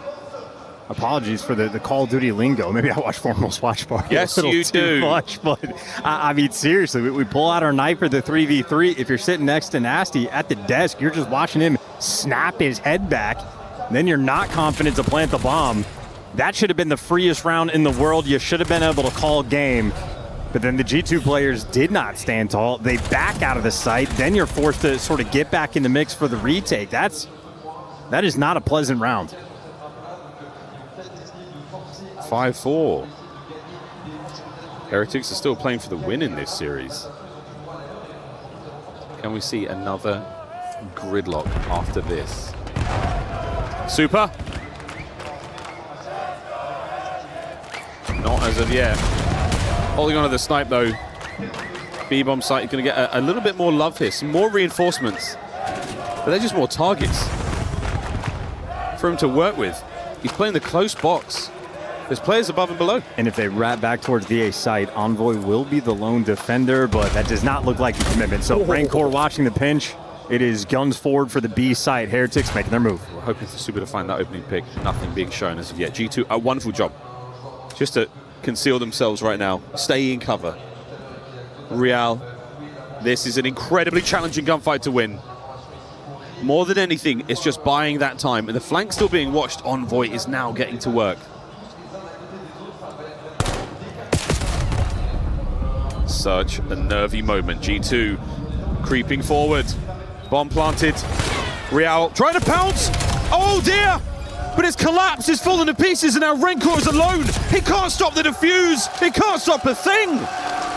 G2 take the search and destroy. They got that. Hit the reset button, take a big breath, and know that they get to stay on gridlock. They won the hard point on the map. They won the search and destroy on the map, and they will see it for Overload, looking to force that map 7. Spicy moment again. None of us caught the perfect timing of those G2 players to kill both of the defenders, or both of the attackers rather. We'll see something in the replay here. Real swinging for it, but Nasty shows up at the right time. I mean, look at the damage alongside Envoy. There it was, from one man to another. Perfect timing on the kills. Heretics just could not react. He doesn't elect to go all the way deep. Envoy instead cuts through the middle of the map. He denies that long, deep pinch watch. Rencor out of the play the entire way. What a superb bit of COD there from G2. And the crowd not on the side of Heretics. Unpleasant words they are using for the chant of breaking out the drums. Keep in mind, this Paris crowd, their hearts still in Envoy's favor. They're going to be rooting for G2 in this series to make this comeback, and they just need to hit the mental reset, get refocused, and they'll be good to go. That first Overload, though, it was a Metals masterclass on the Den. Set Pace was the Titan in the lobby with his 35+ kills that he had. Truly set that tone. 0.6 gang for life. Hell yeah. Hell yeah. What's the French for hell yeah? Let's find out. Staying on gridlock, we're going to a very, very tasty game of Overload now. Gridlock chance, a late addition to the Black Ops 7 year, and a very unique map for Overload because we only have one EMP spawn. And very much a map where it's not a spawn trap per se, but you really force that spawn out over towards P2, and you can set up the blender and just put a team that's spawning on the left side of the minimap in a very difficult situation. So you can run the score up, and that just means it is a delicate battle. Never want to be the team that goes 4 down. Any opportunities you have to get those rally caps together, need to make it happen. And in terms of the development, I mean, not just Metals with the pop-offs, but Heretics making really intelligent plays in the first Overload. This is a map we've seen develop. Some of those sort of tricky caps when you're pushing through the shower side of the map, and then you just cut it right through the middle, down towards Broken, and sort of finding these fancy routes. Very difficult to orchestrate, but the teams have absolutely gotten better as the year goes on. Well, it's Saturday, final event of the year. Only 2 more days left of COD to be played, only for the victor. Still just a map loss away. G2's year is done, and Heretics had 100 grand plus into their pockets. It could be, you know, Pucker was asking for that 7. We could be going the distance. So, quick update for the linguists. I won't be saying hell yeah in French because all I could find was like super vulgar. And I know the swears because I went to school and I learned the swears. So I won't be saying that on broadcast today. Sorry, chat. I know we all wanted to learn together. But you could put all sorts of vulgarity in the chat. You and Draza getting the same education. We are, yeah. I mean, that's how we roll. You can let it rip, chat. You're just going to get moderated. I lose my job. Haven't so far. You've taken some risks. Love taking risks. Never forget Black Ops 3 champs. Metals, Team Heretics. They have had themselves some time. Wow, great matches so far. G2 though has got to be 2 straight wins. Heretics close out the Overload, boys. This could be it. Turn a bad year around here at EWC. Champs wasn't terribly kind to them. The Beans again. Let's talk about that stock going into MW4. MW4 available here at the EWC. You can go play some gunfight. Play the new kill block maps. Pretty cute. And in terms of like roster decisions, both these teams, this is kind of the series that is like your proven moment. Because Heretics make the roster swap but have not had success that they were looking for. They get this win, they jump up to the top 4, excuse me. It'd be their best placement on the year. Obviously, you take a pretty big risk for G2, dropping a world champ like Skies. You lose here, you don't feel great about it. You get the win, it feels justified. So much pressure on this series. Early grab, you pay the iron price. Envoy's two-piece upstairs helps Real pinch. He's going to get only so far with that. A big advantage right now for G2. They're starting to kill their way forward. The man in the onset is going to dance around, and that should be a capture towards B. Oh, we've made it safe. Connection on Nasty. He's taking a bit of damage here, and he is going to slow right down. You are surrounded by the Heretics members here on defense. And what looked like a guarantee, absolutely not anymore. I would maintain that possession. G2 are in. Backpedal just a bit. We're trying to go all the way around. There are just no open lanes. Showers is going to be a little bit clear, but the device, I mean, Nasty is just taking a diabolical route, making it back towards teammates, but you lose that single 1v1 gunfight, and you are no longer confident about this push, doing it a man down. Yeah, and now, at the very least, you're going to get a primary weapon back on the return. You've got to maintain that position, and it's gone Beans to kill two members of the Heretics and somehow get out with his life. Not going to happen. Heretics now on the attack. Counter now towards A. There's the cart. Kremp's the only man in position for defense for now. He has to win a big one. Back over we go to the B side of the map. Heretics with a lovely movement here with the EMP. They are dictating the state of play until Metals is caught. Well, close spawn on that B side, so Heretics, Right. they refill these positions instantly. That's a very frustrating moment for G2, but good news though, Nasty managed to get to the side door. He's holding them at bay for now alongside Krem. Have you managed to get through? Nasty's got to find another. There's the kill. It's Krem through the middle of the map, and it might have to be a run from Beans. Can he get going? The slide, it's just over the line. Pixel perfect. Shout out to the PF Flyers, those size 12s on Beans, good enough to get that extra edge. Wow, you got it. How many of those have we seen through the year that don't quite work out? Unbelievable. Well, mid-map Metals, he's a menace. Look at him, he's a menace! EMP still hanging out in mid. But Metals is a menace. These are good kills. Raincore, oh, he nearly makes the best of a bad situation there, but towards the bottom side of the map, Real, the front man. And so far, so good. Krem. Whoa, the flying blade. Is it enough? Nearly. Nasty for two. EMP dropped. Have we saved the day? Next wave of Heretics still on the way. You can see how much pressure they're trying to put on the mail room. Nasty gets the big two. Trying to be the savior of the team, but now Envoy's going to have to be the savior. Super trying to cross, and he never actually did a device reset towards mid. A similar thing happened on Den. Heretics 0.1 seconds away from likely tying this map up. Dios mío. What timing. It slipped from his fingers quite literally. Well, you have to have another swing it in now, Heretics. Back to the starting block, and they're on the race. Looking for the mid-map kills. Gonna buy that time. Showers is gonna get banged. Metals is here. And the menace continues. No more in that life. G2 mid-map. Where are they going to go with the device? Well, maybe nowhere. They're just getting shot in the back, so you're not going to feel comfortable to actually pick this bad boy up. And now you're retreating back to your spawn, leaving Kremp out to dry, and now you have no pressure. You just getting held back here. You've gone back to your B spawn, but it is going to be Super on the run. Metals on the defense by the A goal. He's setting up for the win here. We're trying desperately to get this one over the line again. Will it be able to find its mark this time? No! Another kill. Renkor now alone by the pillar. We've stopped it yet again. G2, another goal line save. And they do not look like they want to pick this up. Number 5, Real. Okay, not going to go for the pinch. It's just going to be the mid-map reset.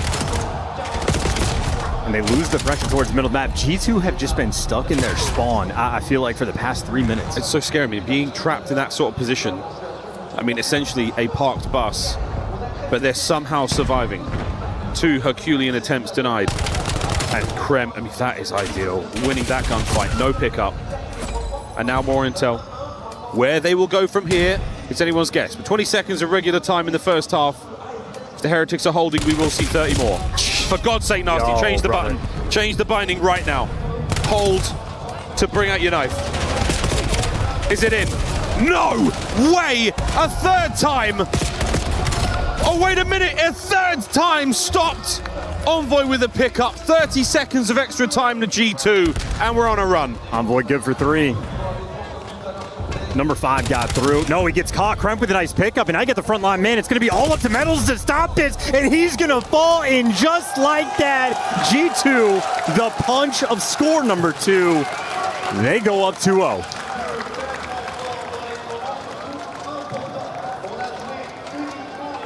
Three unbelievable stops. The Heretics' offensive line denied time and time again. And then in one deft blow, a goal for G2. It is impressive work. We're seeing it from G2's perspective. Envoy's three-piece. I mean, that last one, so close indeed. 5 more minutes of play. Start, right bumper, right bumper, right bumper, X, down, down, down. Then you go to hold to melee rather than press to melee. Key setting. Yeah, key setting. I changed it and it cost me nothing but problems. And Nasty, we've seen it twice now on cam. 4K. They may be in the lead, but it is a thin lead at that. Let's go for a fly Saudi check-in with G2. It's super small. I'll see him small. I spawn left. I spawn left. He's definitely there. Yo, go left. Go left. Yep, I'm a pinch still. 18 on me. Yeah, middle pinch, dead. One shot. And one post to that. One post to the yeah, I'm pitching deep, kids. Post again. This one is still post, guys. Give him 1 second. Post right now. Yo, do it. Post up me. Post. Watch out. This guy. He's outside. This one hole. Yo, plane spawners. I'll go home. I'm playing spawners. He could be already P1, okay? Yo, 2D. Yeah, he's P1. Yeah, P1. I'm P1 me. I'm dead. Yeah, P1 medals. It's fine. Yo, I spawn right. I'm picking up ARs. Yeah, we're missing the ARs. He's probably gonna go ice cream. I spawn right here. Yeah, I'm staying right with you. They're going right. Just play left. But one I still finish. Oh, on the tree. He's in the left corner tree. Middle, yeah. I have a trophy here, Ben. You're good. Yeah, he's pitch spot right now. Spot the small. They're probably gonna. He's still spot actually. Spot one shot. He needs help. Two spots. Got spotted. Pram. Just keep Pram, Ben. Delay. I'm not. I'm saying. Both there. Weak. Watch out. Watch out. Tell me. He's absolutely up for it. It's okay. Yeah. Ben is. They're gonna be P1. Ultimately a fantastic listen in. G2, I mean, a slight blunder there towards the end, and Raincourt managing to get one over the line. Yeah, it steals that capture to get it through. Also, Looney, probably the coach most active in the comms. Granted, this Espanol can't confirm for the Heretics, but either way, Looney certainly chirping quite a bit in the comms, so fun dynamic. That's wins a nice gunfight towards Broken, and G2, they're just playing a survival game. Now you got the clearance, and Krem gives you 2, so you can touch the device. Any extra score goes such a long way. Nasty doesn't know what direction he wants to go. I mean, it's so wonderful with these players. You can go from survival to true thriving very quickly. In a moment like that, yeah, 22-19 for Envoy. Might get brought down, but you've still got positional advantage here. You've still got an opportunity for Beans to hit the regen now, and hopefully push a lane forward. At this moment in time, G2, you've let Super through in a big way. Krem's down in the middle of the map. This is an ugly battle, but can you walk away with a win on it? You sure can from a 2-piece of Nasty. Stay away from the knife, lad. You're wonderful with a gun. I think G2 don't entirely know what they want to do. If they want to play around the device and not let him pick it up, they might get punished for this. This might hurt a lot. Starting to get rolling. Shoots right past them! Wow, what a save! Real down. Raincourt gets it over again. It's 3-2. I don't understand what G2 are doing. Why pick up the device if you're not going to move it past the 50-yard line? They're hesitating. They're so scattered. And now that is 2 captures that are unlikely, where Raincourt just finds a way. It's starting to feel a little bit like the World Cup semi-final. Just the offensive is absolutely what you want to be going on right now for G2, but instead Heretics are taking every advantage they can possibly get, and they are battling forward. B-Goal looking tasty right now. G2 to spoil it. Oh, what a nade out of Envoy for the nade out of Beans to cost him. Still, though, you have Beans that's going to be nearby, so he gets to be the savior for a moment. There's just so many team kills in this tournament. And here we go, Heretics. Here we go, Real. In spawn, one more. Raincourt. What a hat trick. He's found 3, and we are tied up with 1:25. We are witnessing a breakdown in live time. 1:20 left to play. This is unreal, and the pressure here from Real. A win on Nasty would be huge, but no, you just about hang on. It's your fingertips. It's the tippy toes of G2 surviving right now, and they've just been pushed over the edge. Heretics again on the charge. What direction do they want to go? They've lost all the frontline blockers. Real's going to be showing this mid. And his teammates are playing mid. Yeah, they're going to have to hold this for just a little bit, see if they can pick up the kills. But another nade comes through for Beans, and that device down in a delicate spot. Super, the Overseer. Brent on the flank. Finds it. All 4. Oh my God, G2 Have you just found the window to work with? Envoy has just run him over with 40 seconds to play. Beans puts it through. Holy smokes, 35 seconds. We're going to have the reset. You got Rancor taking the wide route. Real going to be just a step behind him. If you're G2, you just do not want them to touch. Heretics can still find a way here, 25 seconds. If they have possession, they will also get the extra time. This is great. They got it. They got it. That's game. That is game. I don't believe my eyes. Nasty to run it through. A hat trick for Beans. 5-3 with 10 seconds to spare. We are going to a 7th and final map. We are going the distance. G2 Esports, Team Heretics. One more to go. Game 7 to decide it all. It does not get better than this. Justification for either team for their roster changes. Everything on the line. The cataclysmic ending to the season for these two squads. One of them will fall here. A last map, a final map. And what a banging game of Overload that was. A sketchy game of Overload. A sketchy second half. And we were playing for the tight defense. The first half defense was unparalleled by G2. And the second half, you nearly let it run right down your leg. Hey, Destel, they were on point with the gridlock calls. We are indeed making our way to the end. Thank you very much, Miles and Chance. And what a performance by G2 in the last two maps. They've gutted it out. Just like you called, Andrew, we're going to that Game 7. We certainly are, my friend. And I tell you what, G2 have got to be counting their lucky stars. In the S&D, it's all off the back of an Envoy 1v3. Drag them over that line, kicking and screaming. But in this Overload, I don't think they played this particularly well. I think they spent a lot of time making nervy errors. But the Heretics had less bottle. They couldn't get it over the line time after time, despite plenty of opportunities to do so. G2 pushed it on all the way to that 7. How did Rancor walk away with a hat trick there? Just in the chaos of it all. I think Enigma set up a little well. There was a lot of tiny mistakes, but I just think in that first half, both teams were respecting each other heavily. They're playing incredibly slow, and honestly, I was bothered from the Heretic side because they were just trying to front push on a map like Gridlock and Overload. That is incredibly difficult to do. They needed to send more lead blockers. They weren't doing it, and then they come in that second half, and Metals decides, I'm just going to run it up mid. We're just going to go for it, and that set the pace, and I think that really caught not only Heretics off guard, but G2 as well, and that's why we got into that chaotic mix bag. A lot of people on camera talking about bird flocks, and I don't get it. Can you explain why there's been so much drama on the stage between Beans and the other side? Does Beans just get this fired up regardless of the opponent? This is when Beans is best, whether it is as an entertainer or just when it's to light that fire inside him. He loves the smack talk. He doesn't do polite and little perfect princess type stuff. He gets out here and gets in everyone's faces. It's brilliant. Allie, let's take a look back at the previous maps. We, of course, saw a double dose of Gridlock, and we will have a final Game 7 coming up in just a little bit.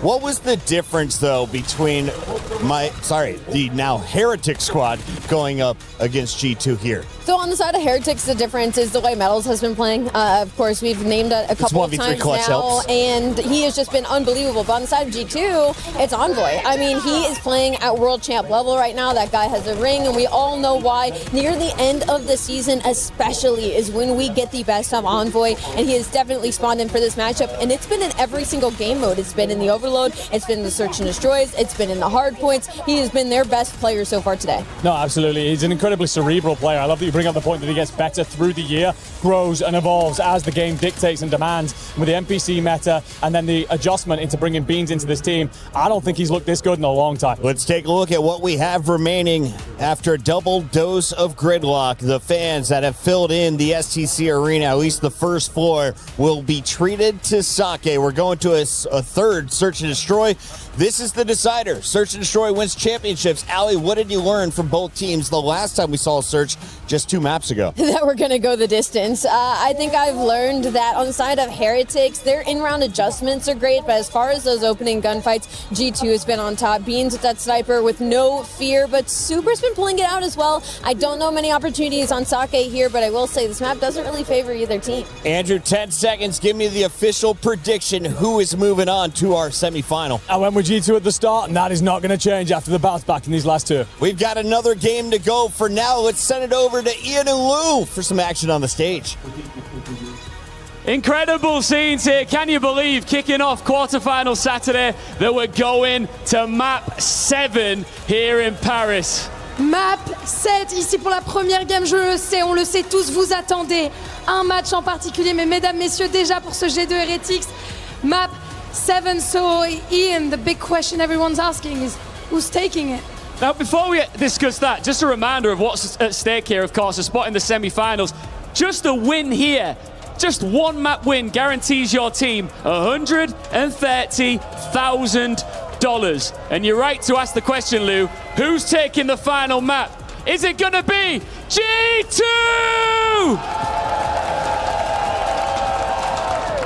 Can we do better on this side, maybe? Guys, ladies and gentlemen, mesdames, messieurs, ¿quién está aquí para Heretics?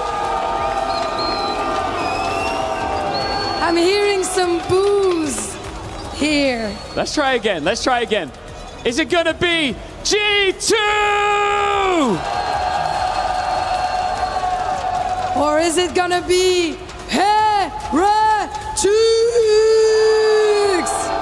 Yeah, that's better. That's better. Regardless, if we're all ready for this final map of the first series, Faites du Bruit!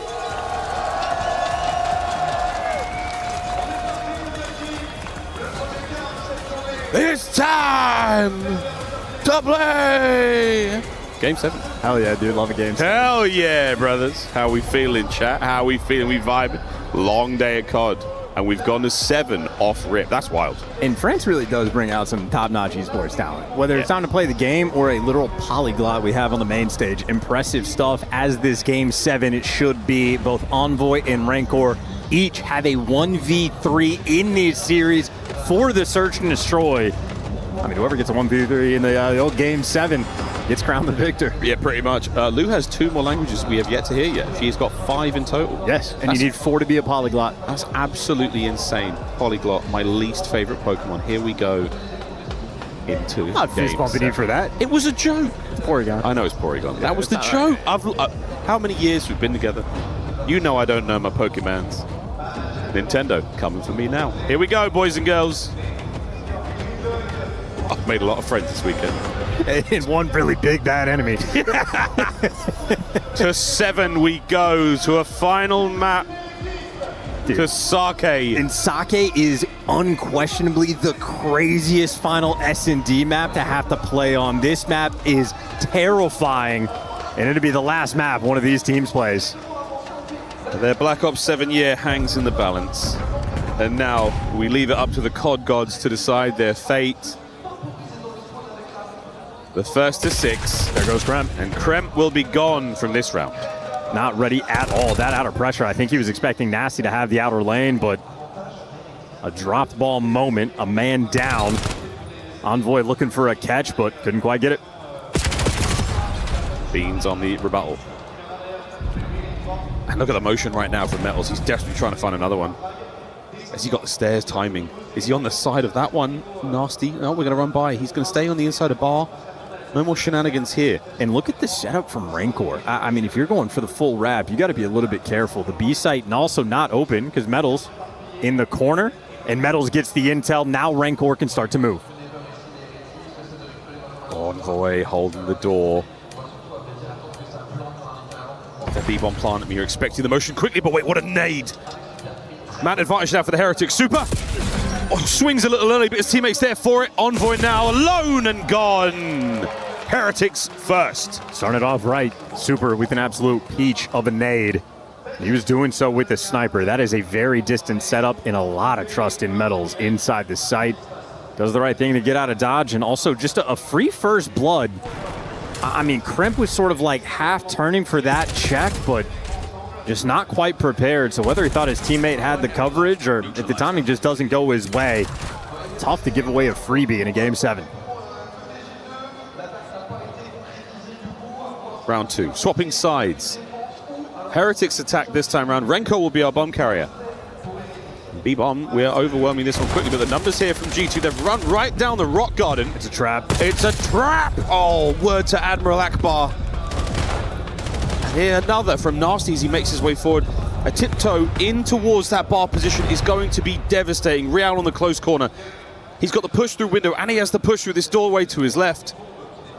Heretics can sit pretty and let G2 make the mistake. Bomb's going to be planted once the noise starts to pop off. Real, it is just about his decision making. You also have Super distant in his spawn. Wow, Krem. Oh, Beans as well. What a fadeaway.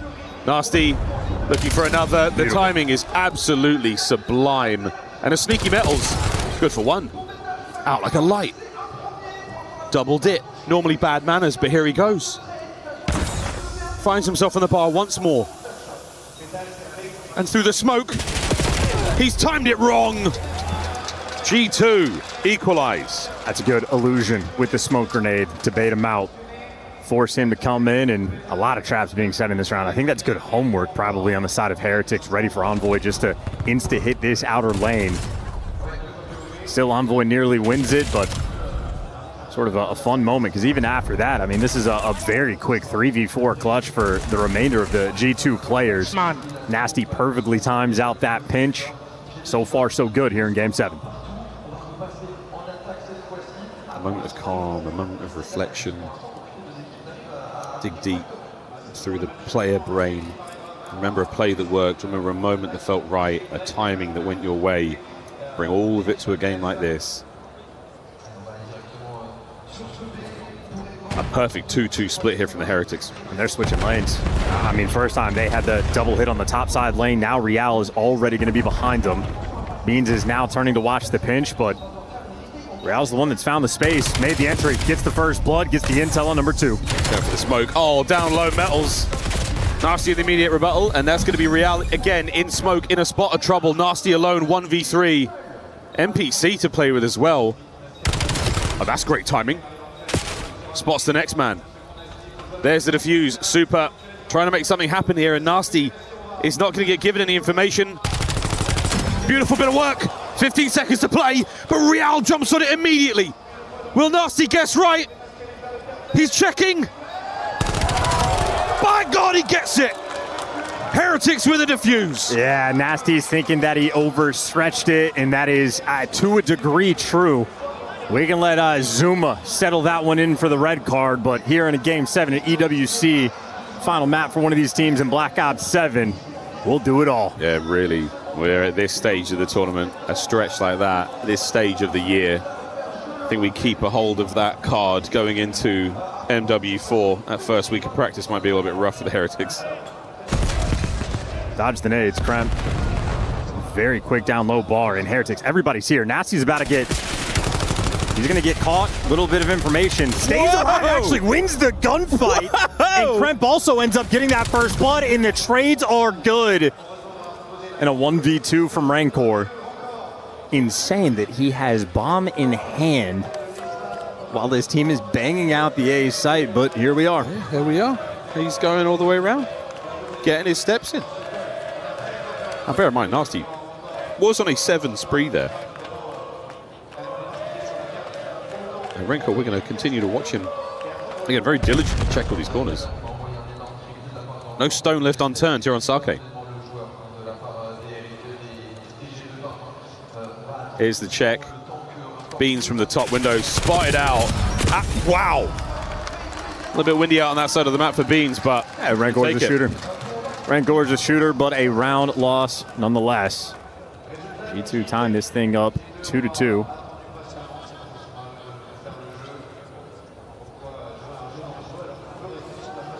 And I think defensively for Heretics, the thing we're going to be concerned about if you're a G2 fan, they've been very aggressive on the defensive end.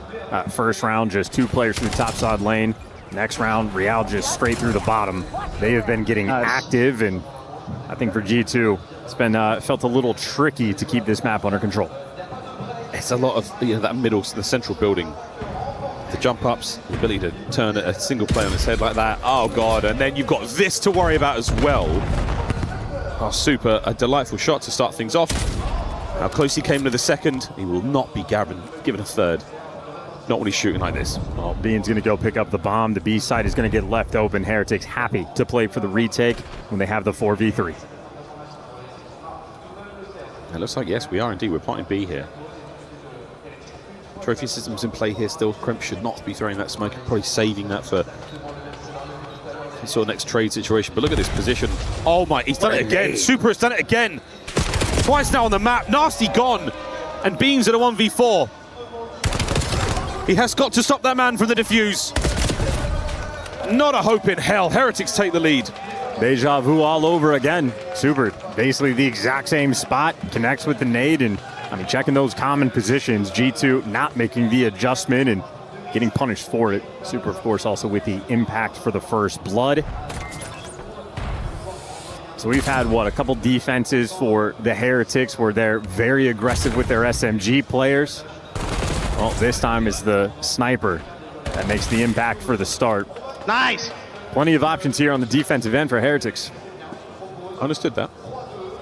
Maybe my Spanish is getting better. Just naturally. Feels so natural. 3-4 Super. Back over to Renko with the bomb. We'll see if this hits a little closer and a little quicker to home. An incredibly efficient Team Heretics we're seeing at this event. Word to Nameless. Another first for Super. What a demon he's been here on Sake. Splinters and shells in the basement there of the distillery. The trade complete. Rencor, oh boy, makes it a 2v1. G2, it all falls down to Beans in this round. And he's going wide, round the outside. Round the outside! Traded, complete. Heretics further they go. Better 4-2. Yeah, better teamwork, just right next to each other. A small victory for Beans. He gets the kill on Super and shuts down the spree. That small dub doesn't feel good when you still lose the round.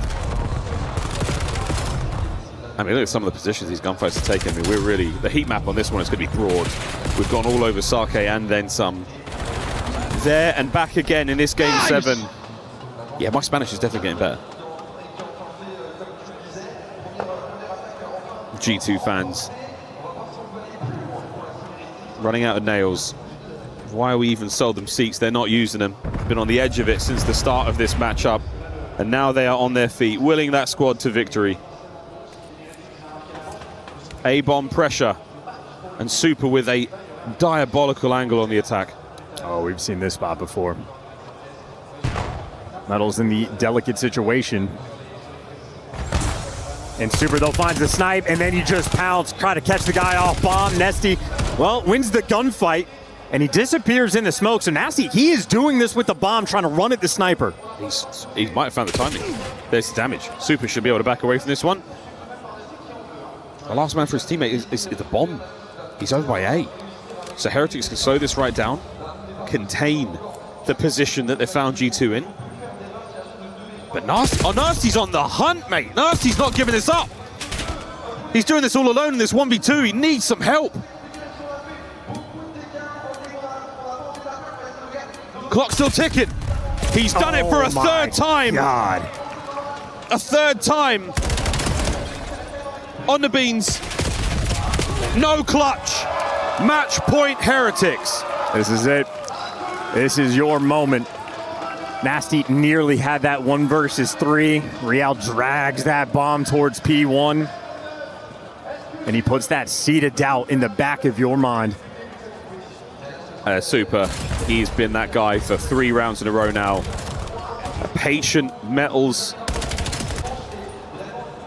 but a mechanical failure. And it's a game settings. You've got to learn yourself at this point of the season. We're turning that off for MW4. 5-2. Heretics, they can smell the win. They can get weird with it. Yeah, we are flying. Metal soaring out. You got the lead in the round. You can try to make these types of plays, but they get punished immediately. Super and Rancor left in a 2 versus 4, and Nasty's already taken the space. He's behind him. They got him in the pinch.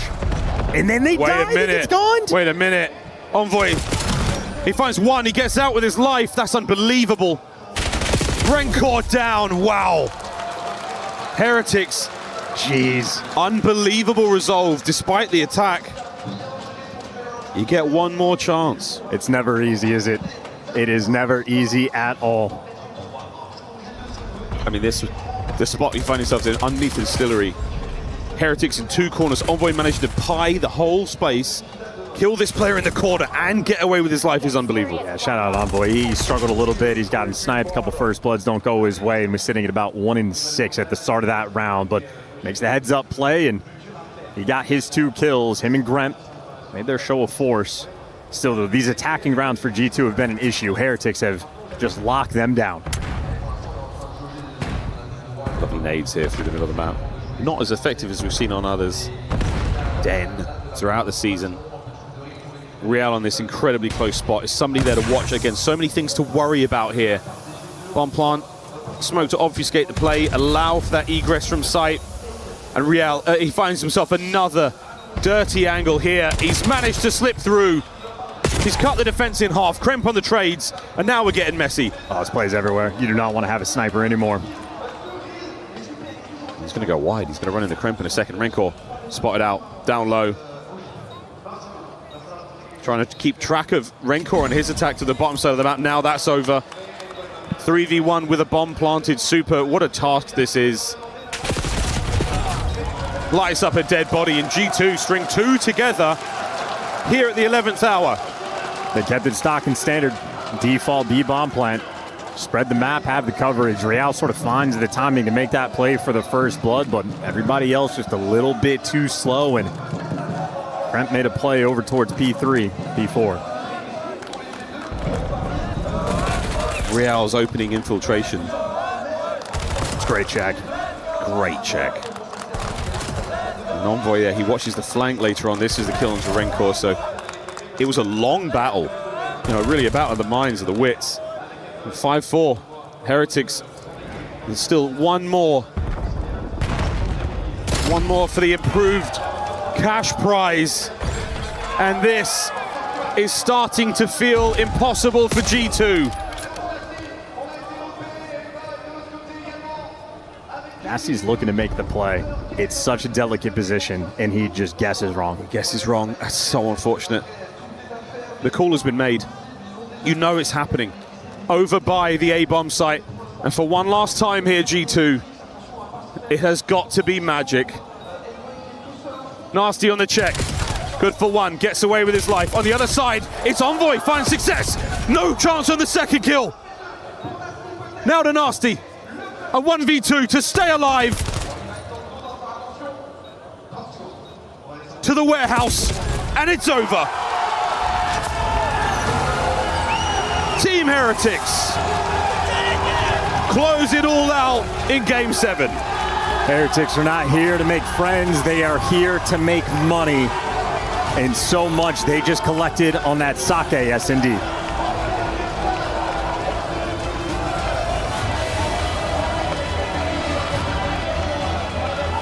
Anyone's guess as to what the conversation was about there with Real. A single round given to a good plant, a good diffuse, or a stretch, however you look at it. But regardless of that, the Heretics, some of the best COD they have played all year in that series. In front of friends, fans, and family. That is a great win. They got their band back together because they needed in the late half of this year to have some success. Well, still for them, more Call of Duty left to be played. They have made it to Sunday on their quest for, hey, a little bit of that extra cheddar. A little bit of respect on the name. I mean, what a season they've had, such an up and down. So much in that squad, so much possible, so much potential. And it's on stage. Rencor is alongside Mr. Ian Chambers. Oh man, I mean, what a way to kick off quarterfinals here in Paris at the Esports World Cup. Rencor and Team Heretics back in a semi-final at the Esports World Cup. That felt intense. Yeah, it was a fucking ruler, to be honest. They are a really good team. We knew it's gonna be like a really hard match, but we got it done. Did it ever feel like it was slipping away at any point? Did you feel like you were gonna lose it? Not really. I mean, when we lost the first map, we just keep working on D because we prepare a lot to play that game mode on this event, and we were so calm. We knew that it's gonna be like a long match, and we were like calm. You're so proud to be together as well, this all-Spanish roster. How much do you feel that as like a team, like flying the flag for Spain? Say what? Sorry? How much do you love to represent your region? It's fucking insane, to be honest. We love Spain. We are Spanish people, so much passion in our blood, and we are so happy to represent them, and we're here. Last year, you came the exact same distance away from this trophy. You made it into the semi-finals. How driven are you to go even further this year? What do you mean? How much do you want to go even further in this tournament? I mean, last year was game 5, I remember, against Optic Gaming. It was a really good match. We want to be in the final at least and won the event, and we are so motivated. Are you motivated to crush a key right now? Yeah, I'm so motivated. Yeah. Let's go and do it, Red Car. This is your moment, of course. Successful in the quarterfinals. Go and join our key crusher here. What a hard-fought victory that was for Heretics. It came right down to the wire. And let's not forget here, G2 chose this fight. And G2 were perfect through the group stage. Not one single map dropped. For days, nobody could put a dent in G2 until now. G2 fall to Team Heretics. You got some fans over here. Let's come and see your fans who've been going crazy for you. Because look, there's a lot of boos in this arena too. Do you hear that? Yeah, we hear them. Well, let's come over to your fans. Where are the Heretics fans? Come on up here. Come and show some love to your boy. What do you want to say to these guys? And feel free to do it in Spanish. Bueno, pues muchas gracias a todos por haber venido, a mi familia también por haber venido, a mi novia, a mi padre y a mi hermano. Y nada, vamos a intentar ganar el evento por todo lo posible. Os quiero mucho. All right, last one. Who do you want in the semi-finals? Falcons or Gentlemates? To be honest, I want to play against Falcons because they beat us 2 times in a row in champs and here, and we want our revenge. Okay, good stuff. Congratulations, man. See you in the semi-finals. Congratulations to Rancor, another tournament out here in Europe, and another top 4 appearance is now locked in for the Heretics. Let's take a look at what went wrong for G2 because, Ali, they took the first map. It was Miami, then up 3-1 at game 4. Then we enter a game 7, and I thought this was all G2 with momentum. That's so crazy to me because, I don't know, I look at the map set and I looked at Sake in that last 7, and I think the caster set it up really well as this is like probably the worst map that you want to close out this series on. It didn't really favor either side, but with the way that Metals and Real have been playing around each other throughout the entirety of this series, I feel like you really saw it on this game number 7. I mean, they were in flow this entire time, and on the flip side for G2, they did a great job on the defenses, but their attacks really hurt them, I feel like, throughout the entirety of this. It's a lovely call out on the defenses there for Heretics. They were absolutely wonderful in terms of shutting things down. Any pushes that came out of G2 felt unsuccessful. And you shut Envoy out as well, unfortunately. He's had a fantastic series, so there's no blame lent his way, but it will be a case of, in those first blood departments, time and time again, felt like you were running the roost if you were this Heretic side. Super in particular, looking back to that best sniper in the world form. If I'm Envoy, I'm refusing to run the bomb next time. I'm like, guys, we don't know how to play Sake. None of us are running the objective. Let's just go for picks instead. G2 looked a little bit lost. They will be thinking about this one all the way until MW4, which is, I guess, coming earlier than we expected. Some good news recently, ladies and gentlemen. Make sure you guys are checking out the beta. And, of course, make sure you're checking out the Heretics as they are powering forward in the bracket. Why are they moving on? Well, it's stellar play from the whole team, but especially the X Factor. You called it at the start of the tournament. In fact, 2 majors ago, you said when Metals is playing well, that's when this team can go deep in events. They're guaranteed a top 4 finish now. Yeah, during our regular season, Metals is probably one of my favorite players. I love the players that kind of have to do the dirty work and fill in for their team. And the thing is, they can have ceilings like this. When Metals plays like that, you're going to get results like that in the best of Heretics. And honestly, thank goodness, because Heretic was not having a good season. They needed to perform here on LAN. This is a great start to their week. Yeah, no, I love the focus here on Metals. Again, so often the player that if there is an underperformance from the Heretics, the fans and the rest of the COD timeline, they're on his ass. But he gets his get back here, big performance out of him. And again, the dirty work, the guy that's going to put his body on the line, wants to win. And he's going to get an extra $130,000 plus some extra club championship points. I love that you said get there, get back. Let's take a look at your bracket because there is an opportunity for a few teams to get theirs. The big ones to call out, well, you've got the Heretics powering over G2 Esports after being called out on the draw show, and they want to see the Falcons. Can the Falcons take down Gentlemates? If so, they will lock themselves up a pretty spot on the championship club's points. And of course, Gentlemates, probably the biggest threat and the hope for everyone else in the club championship. Ali, at the bottom of the screen, though, 100 Thieves, FaZe Clan, Optic Gaming, Koi, all still to go. Yeah, we still have a long day ahead of us. You thought that was going to be a Game 7? Oh, strap in. It's time to get over to Ginny for a Tekken update from the Alliance Vault. What's up, Ginny?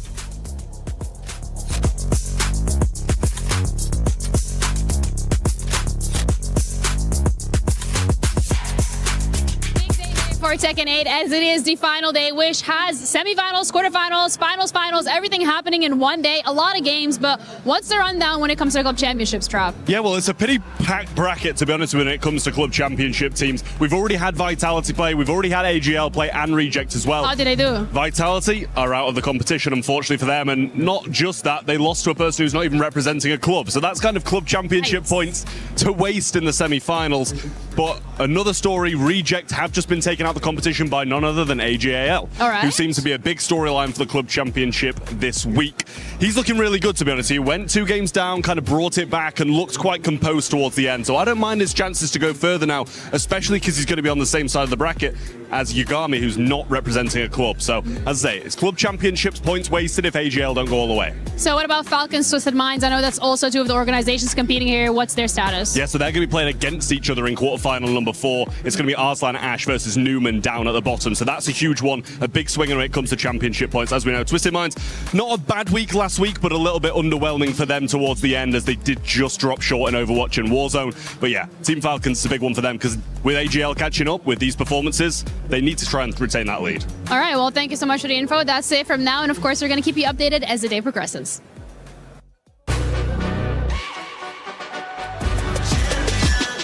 This ain't no regular thing. Came for the ring, you know what I mean.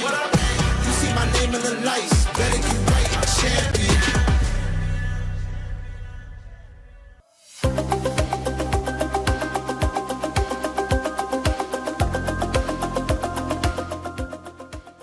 Ladies and gentlemen, welcome in to Call of Duty Black Ops 7 here at the Esports World Cup.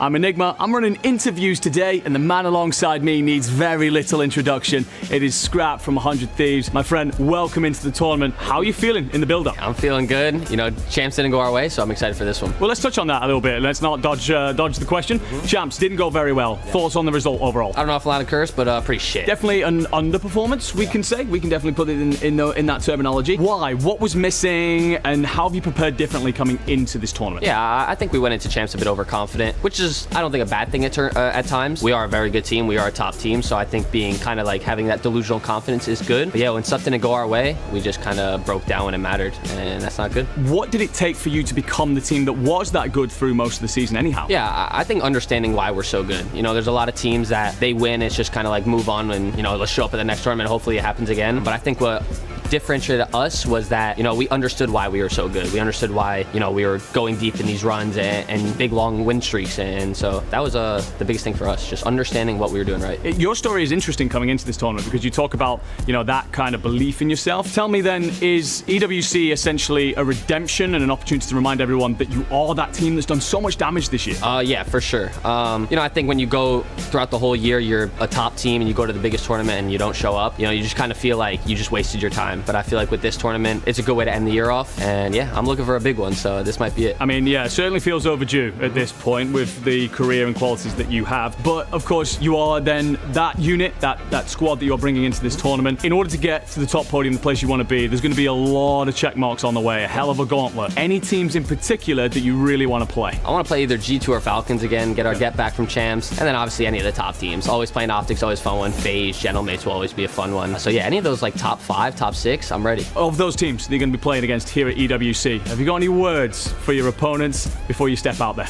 Yeah. You know, last champs, you guys caught me off guard. This event is a new one, and I'm ready to come. Just come show what I got. You guys know what I have. You know what I'm going to bring to the server. It's going to be a fun one. Certainly shall be. I can't wait for this tournament. It's going to be absolutely incredible. You, of course, come into this tournament carrying the 100 Thieves on your chest. A lot of love, a lot of support. What have you got to say to those who have backed you the whole way and will continue to do so here in Paris? Yeah, shout out to all the 100 Thieves fans. You guys are unbelievable. Paris was an absolute insane event. I can't wait to play here again. And yeah, man, appreciate all the support. Wonderful stuff. That, of course, was Scrap of 100 Thieves here in Paris for the Esports World Cup. We've got a Call of Duty Black Ops 7 tournament coming soon. We're going to be seeing a hell of a lot of this, man, I'm pretty certain. But I've been Enigma. That's been the interview. Have yourselves a fantastic tournament.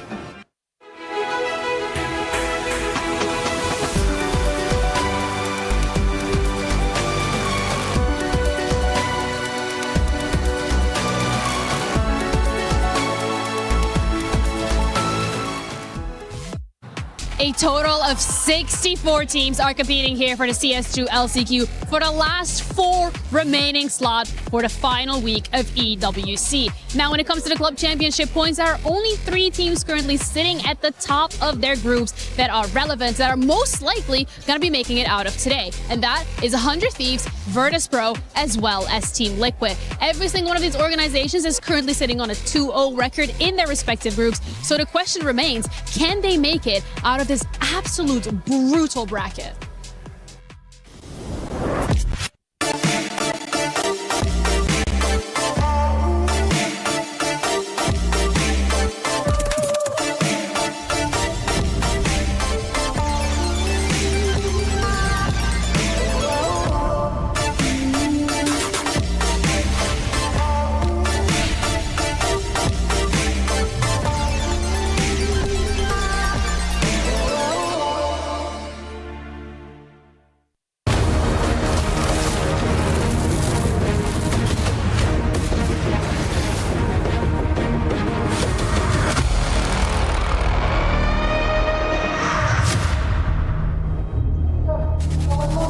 Welcome in, one and all. This is the voice of Chris Puckett, which means you are watching the Esports World Cup live from the STC Arena. We are here in week number 5, and it is a big one for a number of our clubs. 100 Thieves started off with a massive victory in Valorant. Now they've got an opportunity to score even more points in Call of Duty Black Ops 7. This is honestly the game that they were hoping to score biggest in, as we welcome Nameless as well as Enigma to our studio once again. Nameless, this is going to be a great matchup. For anyone who missed the showdown, though, what happened between 100 Thieves and Optic? Because this was a grand final for our world title just a few weeks ago. Yeah, it felt like a redemption story for 100 Thieves after bouncing out at Champs way too early. Scrap's been having a good tournament, but they're able to close it out in a game 5, and it's actually the rookie winning 2 huge clutches, a 1v2 and a 1v1, just poised under chaos, able to stop Optic and, you know, get that number 1 spot in their group. 100 Thieves back feeling nice where they were about a month and a half ago.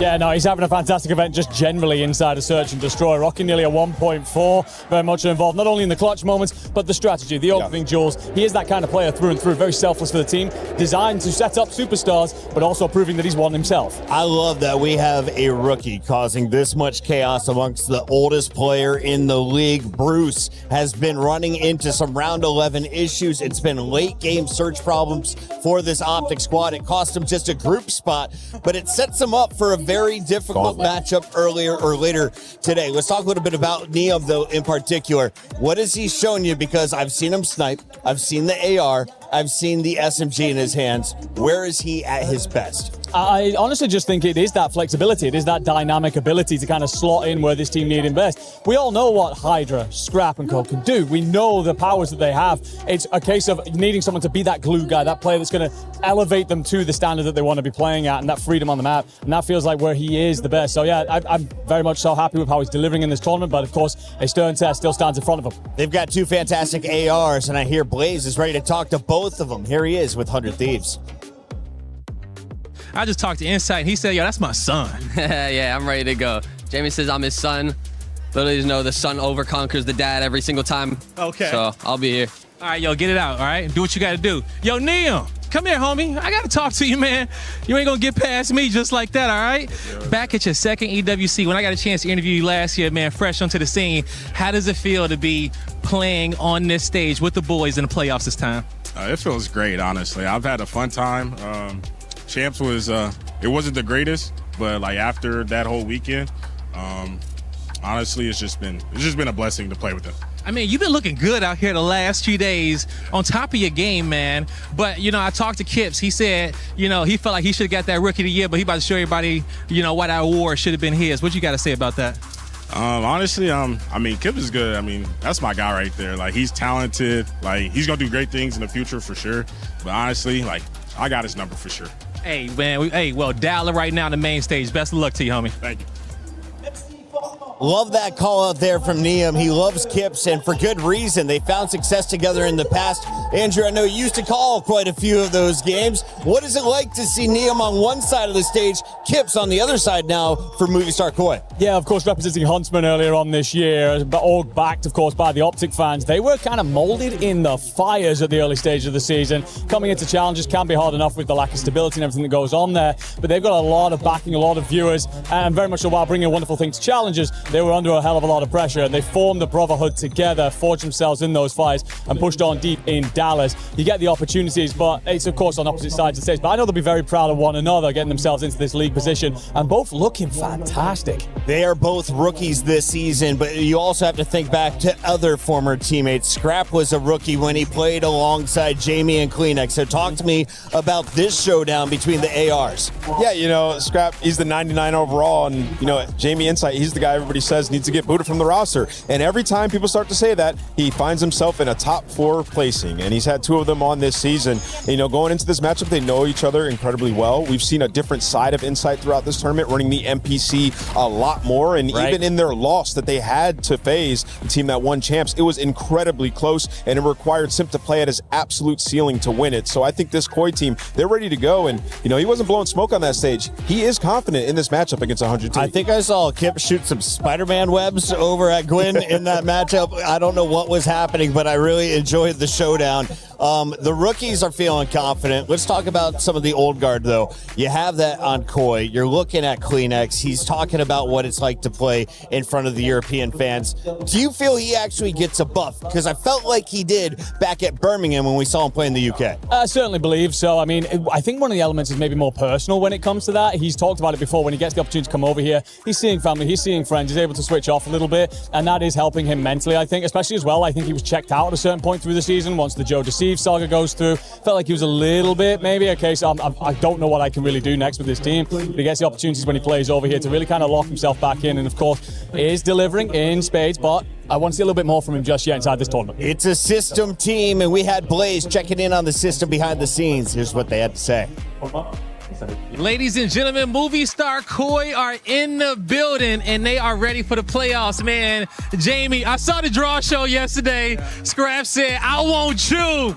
And you said, man, I brought you in this world. I'm going to take you out this league. How you feel about it coming into today? Yeah, you know, obviously, I'm excited. I'm just excited to get into it. You know, I'm Scrap's father, so it should be fun.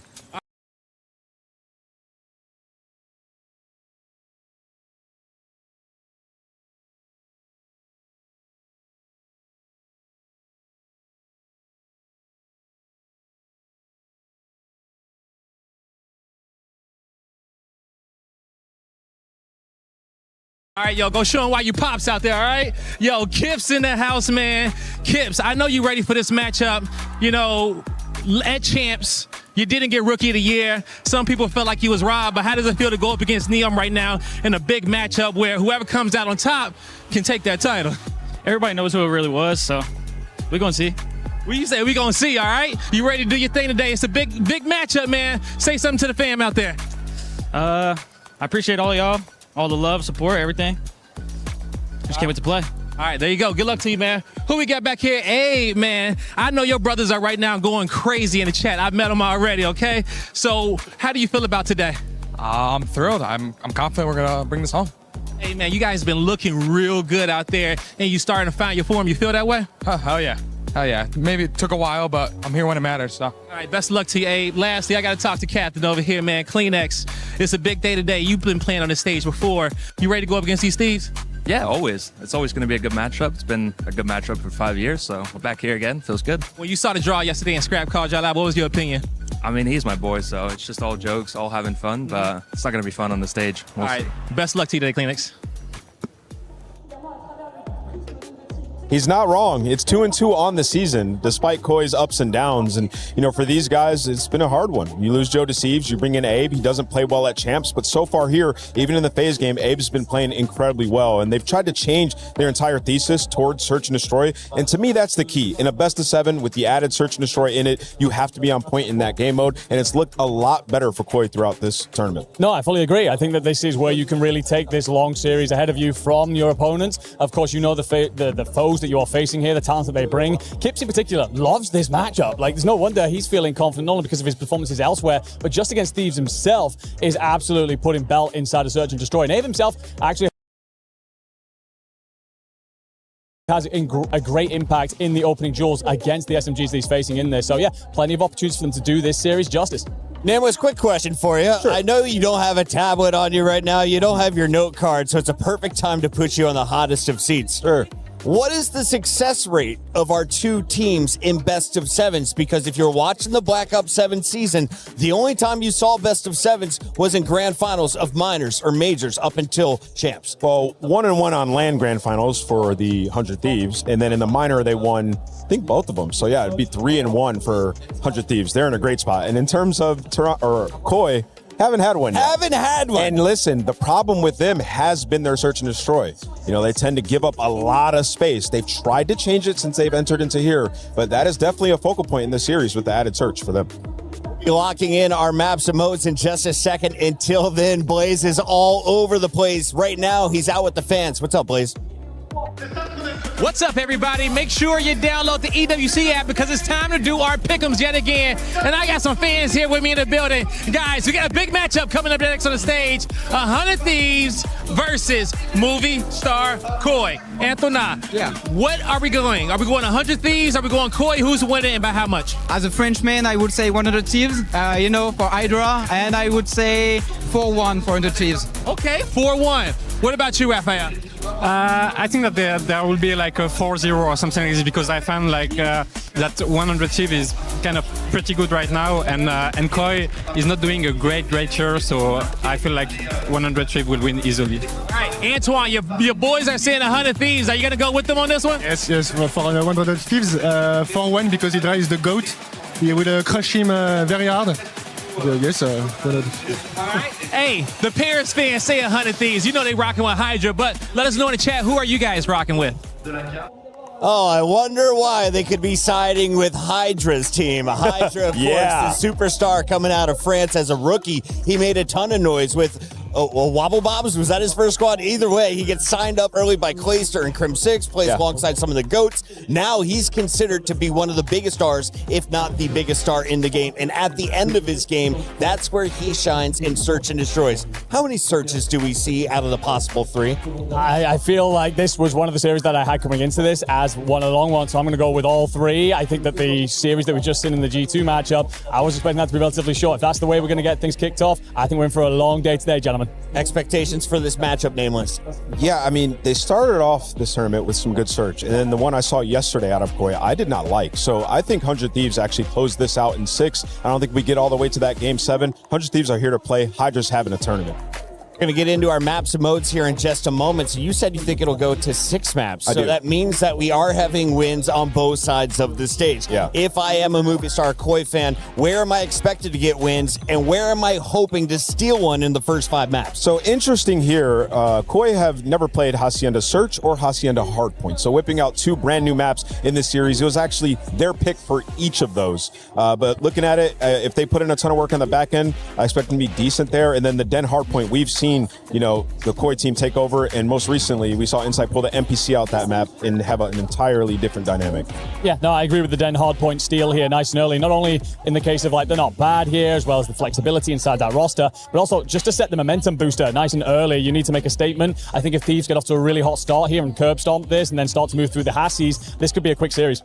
I think also interesting of note is that the Scar Overload, a ban for 100 Thieves. These guys have loved that map all season long. And if you are Team A, you effectively get to pick both overloads that are in the series because we have no exposure, right? So we only have 3. So they get rid of what could be their best overload, and now they're playing, the 2 other ones. I just think interesting. Gridlock, one they haven't had too much success on. As we talk, let's throw some highlights up here because I'm excited to see these players, and we should remind everybody what their gameplay looks like. Andrew, walk me through. What was your thought as you see the best of 7? I think the Gridlock Overload coming in is interesting as well because Koi are a side that don't let in many scores. They're a team that like to very much play on that defensive foot at times. So I think you end up in a situation with them. It's a very small map. We've already seen today that you can very much so counter punch and counter drive that device home. So I wonder if that does play into Thieves trying to open up this defensive side of Koi. When you beat Thieves without outslaying them?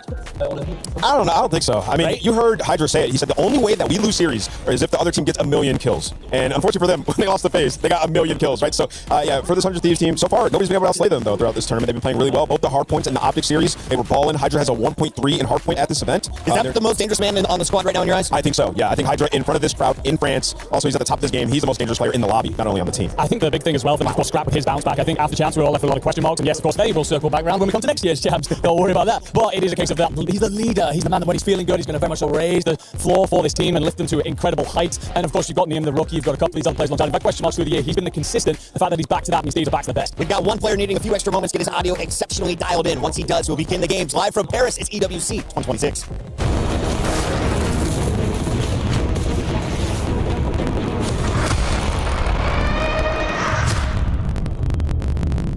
Ginny here over at the KSCD Battle Grid, and I'm joined with Lax to give us an update of what's happening Siege related. I know it's a 2-week event, but so far, what have been the biggest stories on the stage? I mean, honestly, the biggest stories, we have 2 NAL teams currently in the top 8. We have 1 SAL of the world, the 2-time world champions of FaZe Clan, and then GK, the first EML team to qualify. All right. And I would say one of the bigger upsets, surprisingly, is that Falcons is on a line of possibly not making top 8. That is ridiculous considering how many times they've won in Riyadh. Absolutely. And if you think about it, the roster that they currently have, this is like hometown advantage for them. Absolutely. I mean, when you even looked at SI last year, they fell out not super short, but they only got top 4 there. But an even more interesting storyline is even when you look at the Esports World Cup last year, Team Secret, who won it, yes. All 5 of those players are respectively here, able to defend their title. You have Doom on Falcons. You have Adrian on Wildcard, who's currently in top 8. You have Savage, who's on M80, currently trying to play for top 8. And then Noah and Mowgli, who are on the cusp of also going out and not being able to defend their title. So it's kind of a cool way where 5 players are able to defend their title, but only one of those players is confirmed main stage currently. That is actually a crazy story, especially when we're looking at this from like a club championship point relationship, because Falcons in that lower bracket could mean they don't make top 8, means that they lose out on the points. AJL is currently playing Secret, but if AJL wins this, they're going to go up against Falcons. So currently AJL is second in the club championship, which is, who do you think is going to win that one? If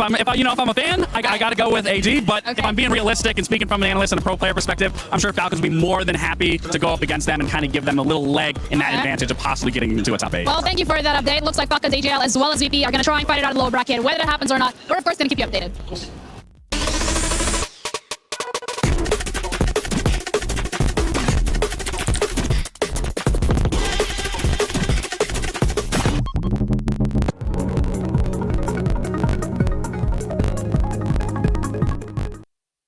I'm supposed to meet with the big producer, but I don't see her anywhere. Kitty, you made it! Oh, wow, I made it to what?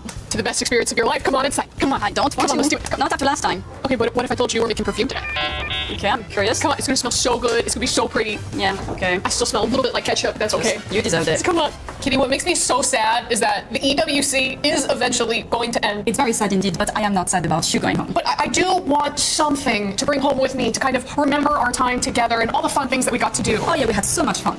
I want to create a scent that truly captures esports. What do you think of when you smell esports? I think really good, to be honest, like people sweating, being focused, keyboards that are not really clean. So yeah, that's what I think about. And that's exactly the scent that I want to capture. Why? Esports. Okay. Esports. I'm gonna start with the lavender one. Let's start with the base, okay? Lavender? What is that? Are you kidding? Is that an NPC? It's not an NPC. It's like a flower. But I think that for my base, I've actually been able to take a gaming headset used by players and distill down a lot of the dandruff and head mice into this concoction. This shall be my base. Woo! Take a whiff. I think some of the lice are still moving around in there. I'm gonna put some vanilla in mine. Some what? Vanilla. Isn't that for eating? It's used for several things, you know? Do you know where you get vanilla? Yeah. You actually get from a beaver's butt. When beavers fart, they have vanilla. How'd you come up with those things? I just really love beavers. I've managed to capture KC fans' blood, sweat, and tears. This is the blue wall in blue tier 4. Oh my god. You're gonna get beat up after this. Not after they smell my perfume. You already made a disaster with that, so I'm gonna continue my beautiful perfume with, I think, some chassis. Chassis? Like a robot. No. Again, it's a fruit. It's a fruit? Yeah, you don't have that in America. It's fine. I got Cheetos. Yeah, I know. But for my next part, I actually got the finger gloves of layers, and we're just gonna go ahead and add a little bit of sweat.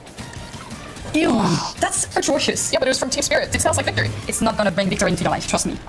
I found one of the jerseys from the team that's gone to 23 back-to-back tournaments. So what this smells like is pure failure, desperation, and yet some resolve. Oh God, lovely. Why? Isn't it? You can really smell the failure. I had it right in front of me. I managed to take one of the keyboards off the stage, and what I did was I removed all of the dead skin cells and food junk and crust, and I put it into this liquid form. But here's the thing, it is very potent, so we can only do... Oh, I missed. Oh God. Don't do it. Okay, I'm You're sorry. disgusting. I managed to take all of the Cheeto dust out of the controllers that were on the stage and created this.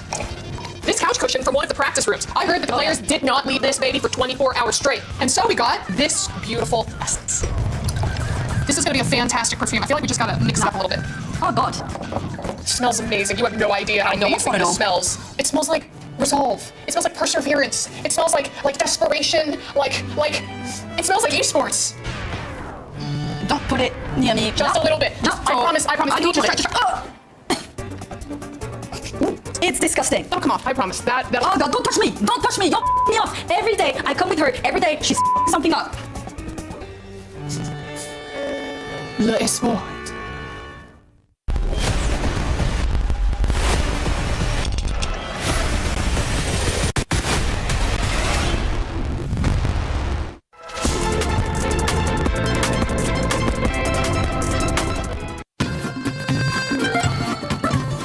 Yo, what's up guys, it's Smith here, and I'm here with the Petty here. Today we have some landmarks in Paris, and we're going to try and figure out where they are. We'll start with this. What even is that? I don't even know. What's it called? That's the jump, I think it's called. I've already watched that, but some of that. So you're right, first things first. Yep. Right, okay, I'll put it right here, yeah? Yeah. Roundabout. See what's roundabout now. Roundabout, got it, yeah. Yeah, that one's it. Just that one. We'll just put that there. Wait, you know that's some bit now? Alright, listen, we went to the Eiffel Tower, it's next to some water. I was going to think when we actually went there, there was a curve to the right. That's supposed to, no? Wait, you put it down, yeah. Lots to put it. I swear that's there, bro. You know what happened? Well, I don't know. When you see a picture of the Eiffel Tower, it should go straight, right? Yeah, and the tank is there. I think you should, because next to the there's like grass near it. There was grass near it. Yeah, see? I mean, that's either here or here. But you're French, so you should know that. No, there's no walk. And then there's no way to because there's no bridge. It's going to be like the walls on this side. That's over here. Or this one, because there's no walk over. You walk over this, no? You need a lot of space for that. I trust you, Save. No, I don't think I trust you. That's fine. Bro, we trust each other. That's why we win. Where's this? I think it's that one next. Next to the grass. Yeah, I think it's this one. The fact is, if you go over the bridge, there's like a massive like. Oh, the green. Yeah, the green's like there's like a house like. Yeah, that's what this is. I'm feeling loose this one here. I thought that was that one there. When I was at the Louvre, we were trying to go to the Eiffel Tower. That was like 15 minutes. What is that? That's the Louvre. Yeah, Louvre. Surely that's more like. I think that's that one and that's that one. I think that is. This is like underground. I think. What? It's a museum, bro. That's where it's underground. Wait, what is it? That's Notre Dame. Yeah, that's the one. It's a crazy yacht. Oh, I don't know. What we just. We're winging it. We'll do more on the way. Wait. What would we more? How fast I can't tell you. That has to be. I don't even know what that's 15 minutes view. So that's this. Yeah, that's probably about right. That could be it, bro. That's it. Yeah, that's the one. Okay, I think we're good. Right, we get this wrong, guys. Finish that. French for our team, okay, right? Yeah, we should. Nah, we good. So, right, just put it. Whack it, bro. Oh, bro. Right, we're not feeling confident with it. See how we did. I think that's enough. That'll do. That's fine.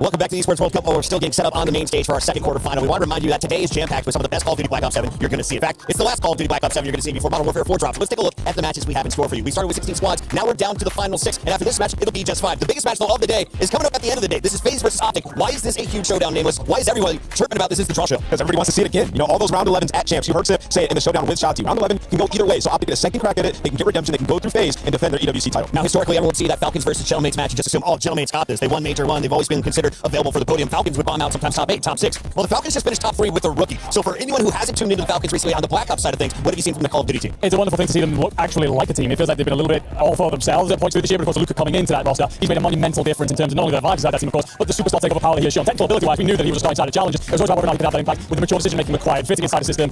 Well, I don't think there's any doubts left inside that roster in terms of how good he can be. Of course, you beat mates at champs as well, so you continue that journey. So now it's a case of just getting that same thing done again. We welcome back a very special guest for his second appearance on the show. He goes by the name of Ben Shane Nassim, and he is partners with the the one and only Zuma on the play. Zuma, I just finally saw the clip of how Ben J ended up on our screen the first time. Thank you for sharing him with us. You're such a kind man. Of course, guys. I would love to share Ben J with you guys. I mean, I basically I told him to go for a walk. Chris, and he never came back. He ended up on the desk. Tom, I've been seeing him go for a lot of walks. How many breaks have you had from Ben J? Well, he stresses me out. You know this, so I tell him to go for a walk whenever he stresses me out. I need a little breather sometimes. It was nice having you on too. You gotta stop by later today. We'll come by later today, maybe during the Falcon series. So Yes, that's a sir. good banger. It's fun because we can see you guys close over here from the corner. Yeah, you're not too far off. Probably throw something and hit one of these. But how's it felt inside the venue today? Because of course it's packed behind you guys in those seats. What's the vibe like? Oh yeah, the energy's incredible. It's a packed show today. I mean, even they opened up some more seats behind us, and I mean, they might need to open up some seats in front of us too, because they're starting to fill out pretty quick. So the energy's live in here. It's pumping, and we're feeling good. We're happy to be here. Tom, let me ask you about that last match. Obviously, we go all the way to a Game 7. Yeah. Got a little greasy on either side there. What are your thoughts on the Game 7? I mean, it was a great match. Obviously, Twitter's hot right now. The timeline's hot. They're going back and forth. He might have something to do with it. But it was a great match. I thought Metals had a great series. He was unbelievable. I thought he was the X factor for them. When Metals is playing like that, I feel like he just elevates everybody around him. So Miami's looking pretty good. We'll see if it lasts. So do we think Beans has done enough for his stock to guarantee a league spot next year? Because I've been saying it for a bit now. I think at the last Pro-Am, he was playing so over as the pro teams. Like, Beans deserves... Is Beans back in the pros?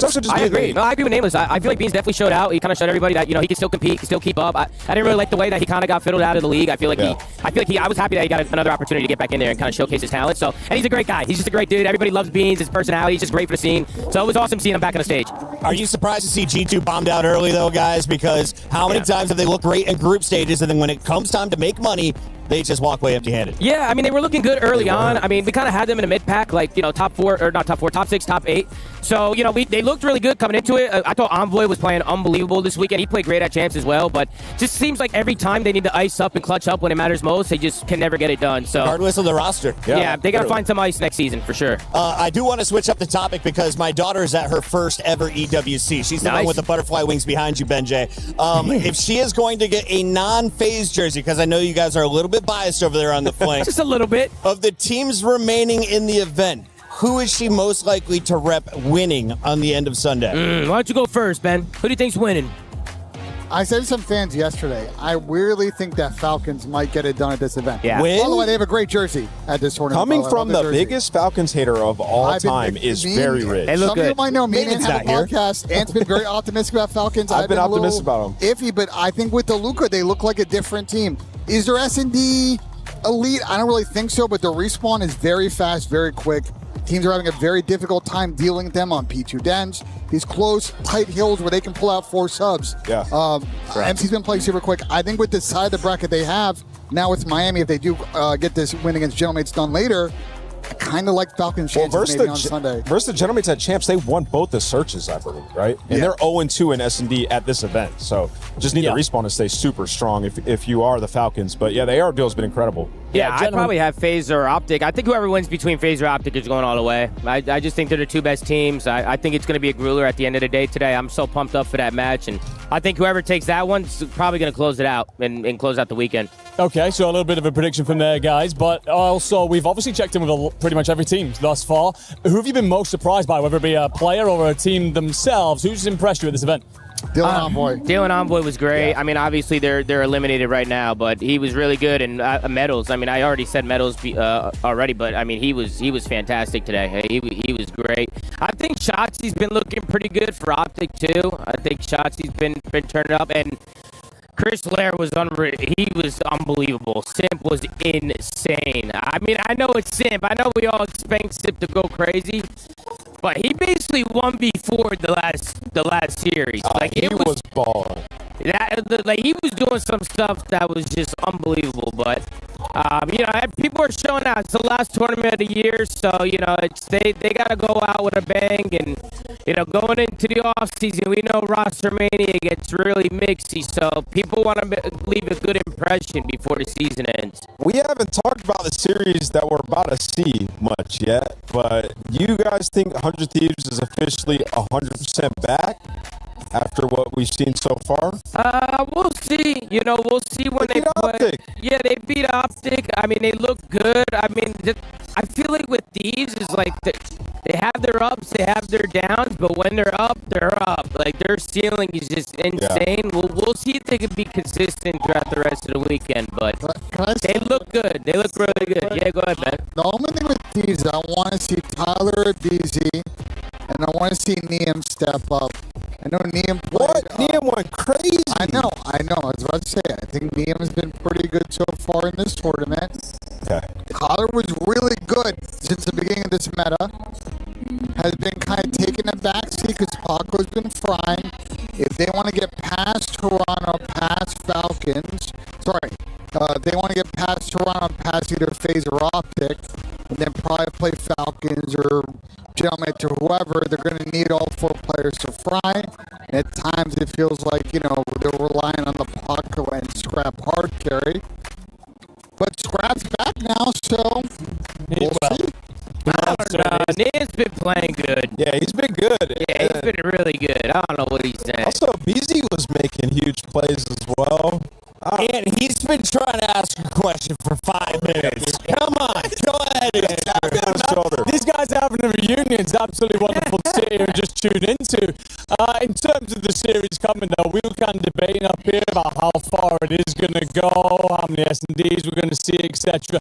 What's your predictions on this, boys? Don't just give me the team, give me the map count. Yeah, I mean, I got Aroma right to my left, so I'm riding with him today. I got Koi in this one, but my chat, they think I'm a Thieves hitter, man. They think I hate the Thieves. I love the Thieves. They're a great team. I just have a good feeling about Koi. Abe, he's a stallion. So I'm riding with the Stallions today. You know what I mean? I have a more important question for Ben J. So Ben, you and I have been here for a minute. You texted me as soon as you touched down, asked me where everyone is eating. So this morning I got in a rickshaw and I got dropped off at a place that does duck dipped frites. Okay. Duck fat dipped frites. Okay. Then you dip it in a meat juice. Have you had anything better than meat juice dipped French fries in France? I've had some great dishes. The catering here is also phenomenal. But I don't know if I could top that, Chris. I don't know if I could top that. I'll be honest, us Americans are still learning how to eat in France, but I think we're doing pretty darn good. I'm losing weight somehow here in Paris, but the French fans that know how to eat well are out there with the one who always feasts. It's Blue. What's up, Blue? Les gars,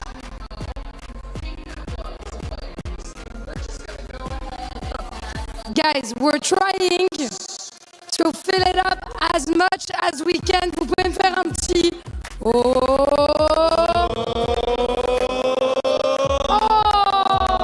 and it's another fail for me, les gars. Petite pause technique, c'est l'habitude d'Elan et j'ai envie de dire c'est toujours un peu la même équipe. 100 Thieves à qui ça arrive. Moi, je voulais vous demander un petit peu, on sait que vous êtes là pour Gentlemates, mais qu'est-ce que vous aimez à propos de Call of Duty, que ce soit peut-être un joueur qui est plus chez vous. Est-ce que vous-même, vous êtes des joueurs, vous êtes des grands joueurs de Call of, so what do we love about Call of Duty? Tell me about it. En vrai, en ce moment, c'est full Jody Steve. Ah, franchement, Hydra, ça me fait plaisir. Mais Jody Steve, c'est GOAT. Jody Steve, number one fan, why? Donne-moi des bonnes raisons d'être une fan de Jody Steve. Les mouvements de ce type, le mec, il arrive à te faire des 1v4, tranquille, aucun problème, comme s'il prenait un petit déjeuner. Easy 1v4 for Jody Steve, as if it was at breakfast. Moi, je voulais te demander, mon frère, ça fait quoi d'avoir Call of Duty comme ça en France, de pouvoir voir ton équipe sur la scène à Paris. Vous y étiez il y a quelques semaines au Major, et pourquoi ici c'est cool. So why are you happy, to have the Gentlemates boys, the players, and also all the stars of Call of Duty here on stage in Paris? C'est juste incroyable, franchement ça fait trop plaisir de voir nos joueurs juste à côté. En plus, je suis un peu fan de Steve, donc ça me fait super plaisir de le voir. Ah ouais, moi c'est Steve à fond. I'm a big fan of Steve, so of course it's insane to have those kind of events in France. But Steve is the guy that is always like aura maxing. Et lui là, le mec qui fait un peu la star, Dark Sasuke. Comme ça, vas-y, montre-moi comment il fait. Like this, okay. Now I'm ready to take Steve's aura. Et moi, je voulais vous demander, les gars, un peu, c'est qui le meilleur CEO entre Brooks, Gotha et Squeezie sur Call of Duty? Who's the best within your 3 CEOs? Brooks, Gotha or Squeezie at Call of Duty? Il n'y a qu'une réponse possible. Ah, je crois que ça va être Brooks, hein. Désolé pour les trois autres, mais bon. Brooks, what about you? Pour toi, c'est quoi? Ce sera Gotha parce que Brox il nous a un peu vanné. Ah, comment ça, il vous a vanné? Qu'est-ce qui s'est passé? Pour la première interview, on s'est fait vanner par Brox et Mystique. So it's kind of a revenge. I would say Gotaga because on the first interview we weren't that super comfortable. So he made jokes about us on the co-stream. So I'm gonna be going for this one. Et du coup, le prochain match, c'est 100 Thieves face à Koi. Si je ne me trompe pas, 100 Thieves against Koi. Who takes the win? Qui va gagner 100 Thieves, Koi? Je pense les Thieves. Ouais, les Thieves, 100 Thieves. Ouais, les Steve, hein. Un petit 4-2, je pense. Tout, LA Thieves. LA Thieves. Allez, guys, movie star Koi, maybe, non, on n'a pas de enjoyers de Koi here. En vrai, fuck les Espagnols, hein. Ooh, am I allowed to translate that? He said, fuck the Spanish. Of course, not my words, but his. So I'm not rooting for Koi. I'm rooting for LA Thieves. J'irai pour toi alors. De toute façon, il y a juste un mot à dire, c'est fuck you inside. Fuck you inside. Fuck you inside. Fuck you. Fun with insight. Fun with insight. Yeah, guys, the French always party with their favorite Brit. Insight having some words for the French fans back in Birmingham for Major 2. Now you will see him and the movie star Koi taking the stage. Everyone seems to be cheering for the other side of that fight. And 100 Thieves, well, they already scored big in our club championship. We welcome Gennaro to talk all things CC. The club championship is where you can earn some serious money. Gennaro, for those just tuning in, how much money is on the line for some of the bigger orgs with multiple titles? Come on, you stole my question. That was going to be my question to the analyst, actually. How much money do you think the club championship points? 20 million. Close.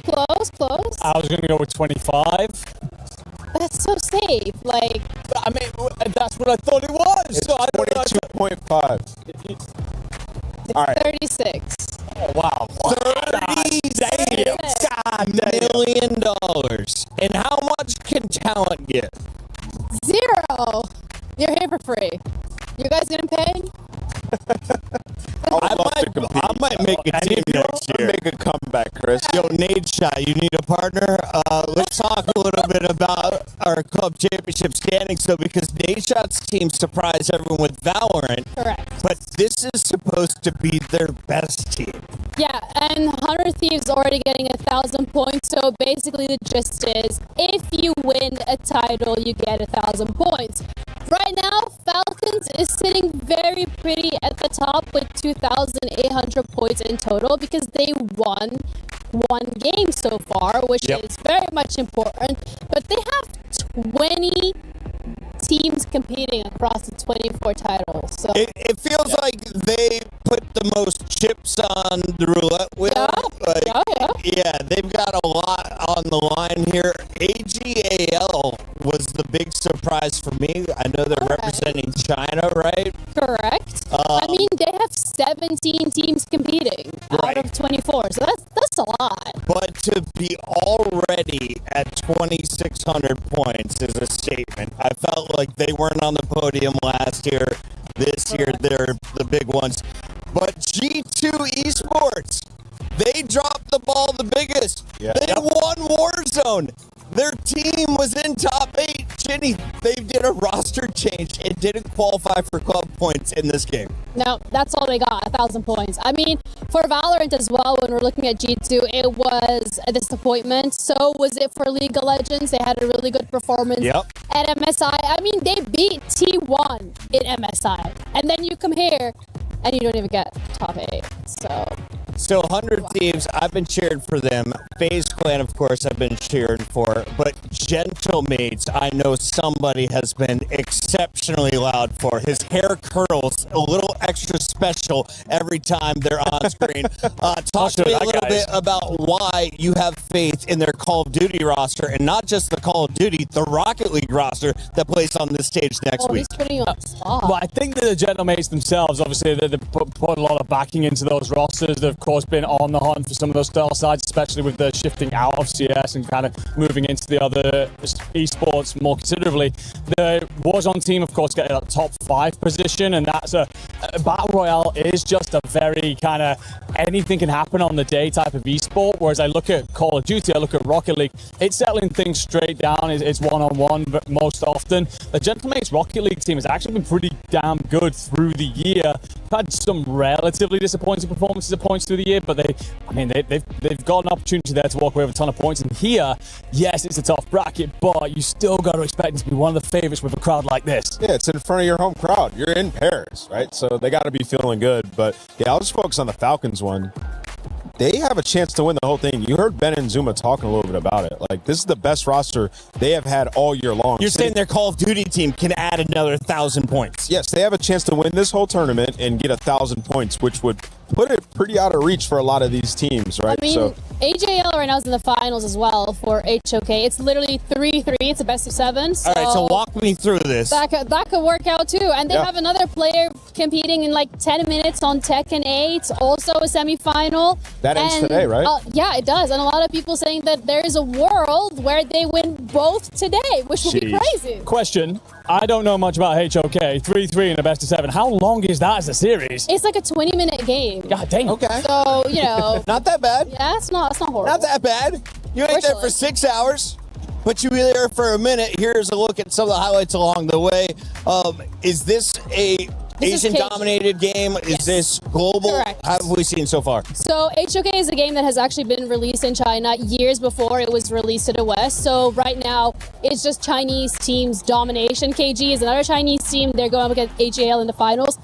China is so dominant that when they came to EWC, they told every team, if you can take a map off of one of our teams, we'll give you 10 grand. If you can take a series, I hear that, I'm retired. we'll give you 100 grand. I'm going to a new game. Nobody won anything. The team is putting a bounty on themselves. Yes. Yes. That's outrageous. They're like, the prize money is guaranteed.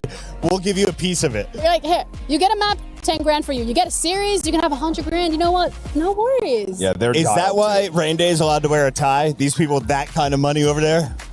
No ties allowed in the You Call wish of that Duty was you, universe, yeah? we were told. Yeah, the talent manager said no ties, guys. Let's keep it casual. Insane seeing how packed it is, by the way, over there. You talk about it being dominated over in Asia. Of course, we're on the other side of the world, but the fans have made their journey to back their teams in. Absolutely wonderful stuff. And my lord, that trophy is actually stunning. We need to have a huge cosplay competition across all 4 of the stages, because last week we had so many Overwatch characters. Today feels like everyone is cosplaying as Ghost. It's kind of the same. Yeah, we have 4 of them from Call of Duty. One had a beret though, so I knew she was French.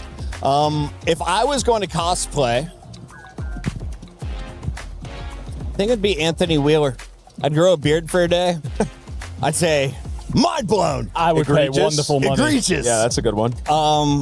Or I'd dress up as Rosalie for a day. I feel like that'd be really fun. Anyway, we'll talk about that stuff later. In the meantime, we got a minute 30, I'm told, till the stage is ready. I heard that like 30 minutes ago, though. Yeah. So is the audio actually fixed? I bet it is. And let's talk where we're at, where we're going, to remind folks what we've been waiting on.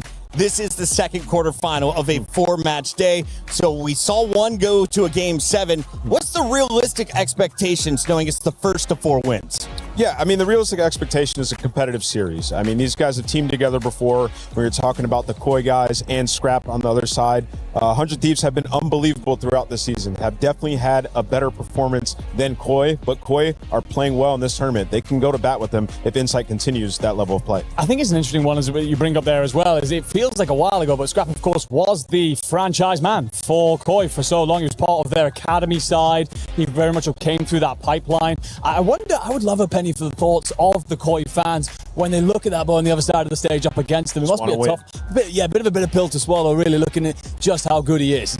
No one thought 100 Thieves would lose back at COD Champs. No one thought that Koi would be able to power into the top 3 at Birmingham. Here we are with both teams fighting for their spot in the Final Four. It's time to find out who is going to power into the semifinals live in the STC Arena. Let's get it going to the stage.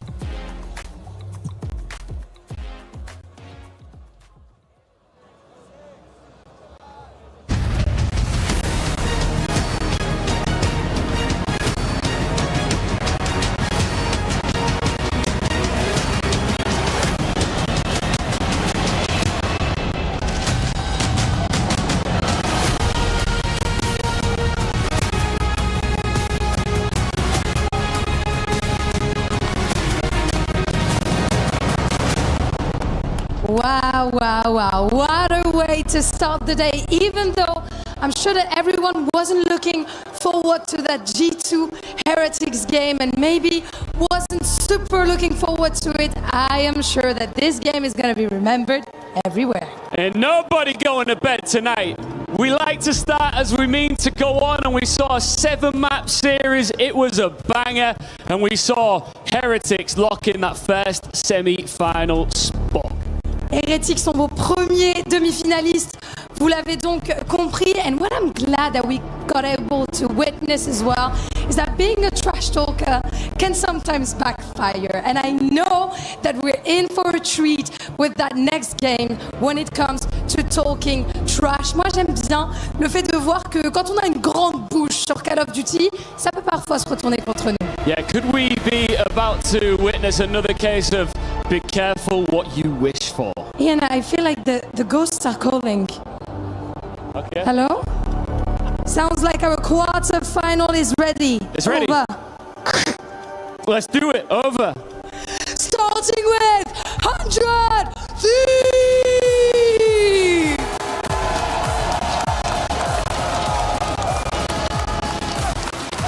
They came to Paris stacked with superstars, and so far they've played like it. They took down Boston, then they went 5 maps with the defending champions Optic, and they sent them into the lower brackets. Hydra playing in front of his French crowd. Hydra, le petit prince de 100 Thieves, ready for a fight. Let's welcome their opponents. It's Movie Star Koi!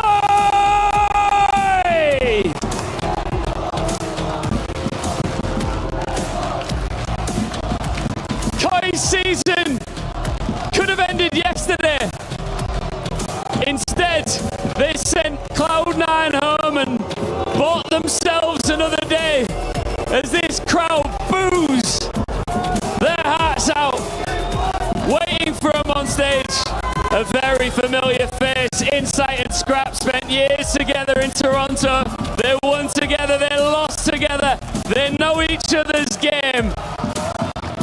And these two teams are ready to fight for a semi-final. Ce sont ceux que la France adule face à ceux que la France boue.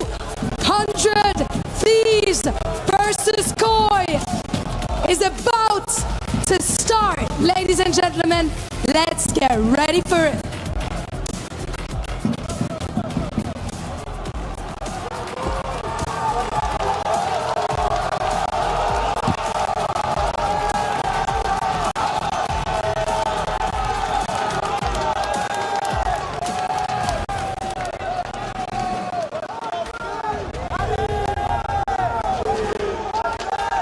Once again, these two men face off. They absolutely blew up the timeline yesterday, and they have one more opportunity, Scrap and Insight, to get into each other's heads in front of this packed crowd in Paris. Scrap, what do you want to say to this guy? Yeah, no, they're looking good, looking fantastic. Might be a little nervous playing them, to be honest. He knows that's not fucking true. Come on now, I'm not nervous at all. Let's go. I mean, this guy's terrible. Just load me into the map and we're about to see what's going to happen. Listen, you guys know each other so well, former teammates. I've got to ask, what do you think his biggest weakness is? Biggest weakness? when someone's challenging him, bro, he's just shitting himself. He has no idea what's going on. That's what's going on there in that head. Guys, shake hands. Cannot wait for this semi-final.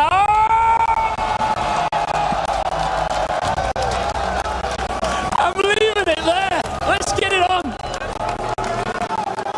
Yeah, that's one way to go about it. Oh my goodness. The talk from last night could come up a little bit cheap, but anytime we've had Scrap take on a rival at a stage like this, it feels like the words don't need to be spoken. But taking a look here, Jay, Scrap, Kips, this could be a monster head-to-head considering what we have for a map pool. Yeah, that's insane to see. You got a rookie going up against a very experienced veteran in Scrap, some of the top players on both of their organizations. But this is a matchup full of history, full of chemistry between each other. Former players that were playing together in the challenger level to start off the season are the number two rookie on the year. And then you know the history between Scrap, Insight, and Kleenex. Those guys were on that Ultra lineup back in the day. Hoisted a couple trophies, but they want to be able to take down the other one on the opposite side of that stage. Without question, that's the case. 100 Thieves are coming in looking primed and ready, though, shaking off all of the jitters and all of the underperformances that we had seen in Vegas. Paris has bred a very different look. On the other front, though, Insight is welcoming the booze and the other words that we can't say on the air. He is singing a song to it. Toronto have been by far playing their best COD on the year. Taking a look at the hard point to get us kicked off, we will be starting on Den. This is poetry for both these two teams. They love it, they wanted to see it, and that means we're going to get a barn burner. Yeah, and this is Steve's map pick. They understand, okay, who we're playing against, Koi. They love Den everything, but so do we. So they are believing in themselves to start off the series. Let's get this thing going. We've got our second quarter final, 100 Thieves versus Movie Star Koi, Den Hardpoint. Let's get it on. And why not start off with Hydra, who's already got a couple of Koi members in front of him, and he deals with the first. Following up behind that is a BZ. Kips able to turn down one, but he's able to actually get a second. Hold on a second, and Kips will find three, but the BZ, the last one alive, will get time for Thieves. And the BZ's usually been the guy historically on the season that's gotten the better of the Koi players. He's unbelievable ever since the NPC meta change has gone down, but if you are Koi, so far you are able to managing the hell out of it. You flip those spawns out, but there's still 25 seconds here. Rotation all about what happens over towards the top left side of the minimap. And you can see that these are very respectful of the fact that Movistar Koi are very nearby. Trades come through, Hydra finds two. Kleenex middle of the map has help from Kips. Now the fight. Found every kill. Kips is doing it all. Want to talk about Rookie of the Year conversations? He is sitting here saying, that was mine, let me go get it. Now there's only 5 seconds remaining at the P1. You're going to forfeit this if you are the Thieves, but it is going to be one player spawning all the way across the map. So you got to try to lock this down in a 3v4, and it's going to help when Neum finds that opening engagement, because you know you have your SMGs in towards the B2 in their happy place. Yeah, this battle for spawns is everything, and actually the only option right now for Koi, with a couple of players spawning all the way out through the middle of the map, and they're not going to win anything. So 100 Thieves very comfortable. Quick pinch potentially to be developed here by Kips. He's instead going to make a route happen to allow Insight to spawn close by, but Hydra's well on the case, finding himself 3 in a row, and 100 Thieves are all over the time. Yeah, you can see Thieves are more than willing to just give up those back spawns, play tight from the front. Only 30 seconds remaining. You have 1 or 2 more good pushes at this if you are Movistar Koi, but the 2 initial gunfights do not go your way. Scrap already streaking on 5 in a row, and they're going to beat you to the punch on the rotation anew. Yeah, absolutely flawless P2, and a little snap on to Kleenex, who was low HP. That's going to allow Scrap to get not just the extra time, but maybe the Hellstorm with that. It'll be close, be very close. But on rotation, take a look at Abe. Sneaky position, doesn't hold the trigger full. He gets damage in, but can't find the kill he needed. Finally, the collapse comes through. Movistar Koi will have a moment here at 3. Yeah, Kips also shuts down Scraps. I don't think there's any Hellstorms that are going to come into play anytime soon. Koi desperately needed the response here. Look at the reads already coming in, but do we need the clutch up on the fight over towards Gobble? And it's been Kips from start to finish. Another multi-kill, 4 in a row, and now you flip the spawn. Unbelievable 1v3 right there from Kips. Has an opportunity for Koi to stay inside the hard point, but they need to play for Dojo. Let's take a fly Saudi and check in with the comms of Movistar Koi. Great mid, late mid. Peek at half that. 110 heady, 1 mid. Let's peek out. Hold that, stop me. Let's go quick. Outer wide on me. Let's go, kid. Outer wide time, he's peek at them. Peek out, one shot. Peek out, outer right. Outer right, one shot. Absolute outer right. Back up. Two peek out, Jimmy. Hold up. They're both challenge. Come challenge. I spawned her. They're already I spawned out. Come on, Lorette. Cross absolute patio. Hearthstone 2. Where? Patio, one shot. Dead. Nice job, Dope. Dead. Nice. I have time, okay? The heat spot. You're alone left. I'm out front. Deep as fuck. Yeah, come back. Yeah, spawn me. Two spawn, one shot. Back up. Maybe come back. Red, no blue steps. I'm coming back. I have you red. Patio, absolute. Close far lane down. One in patio now. Mining patio. Patio, Nice one, Indian. red. One shot, me dragon. Two. One to F2 dragon. You have to child. Back patio. In time, last guy. I spawned out front. Step. Only one side. They're gonna spawn close front on you. Koi doing a pretty solid job of trying to play the macro game. Thieves are just making it as difficult as they possibly can, though, every single hill. Yeah, and it's always through the SMGs. Gunfights that they're not supposed to win. They're pulling them out of nowhere. Abizi now is blessed with an opportunity to spawn over towards the backside of Dragon because Koi have lost the spawns in the final 20 seconds. So you're going to give the Thieves the advantage that they want, potentially 50. Going into our second set of HP. Scrap with this NPC seemingly sometimes is too much to handle. But as we end our first sets, I'm definitely looking at Abe. This is the reason why Koi been looking so fantastic this weekend, because he's been outstanding. A 4-11 start, it's not about how you start, it's about how you finish. You still got time to work it out. Yeah, problem is he was trying to use the hard point as his alarm system before he took his challenge, and he misses an opportunity. Now there's an opportunity for Abizi on the other front to come back on the flank. Inside mid-cut, able to find one, but not the other. That's 100 Thieves still soaking up time.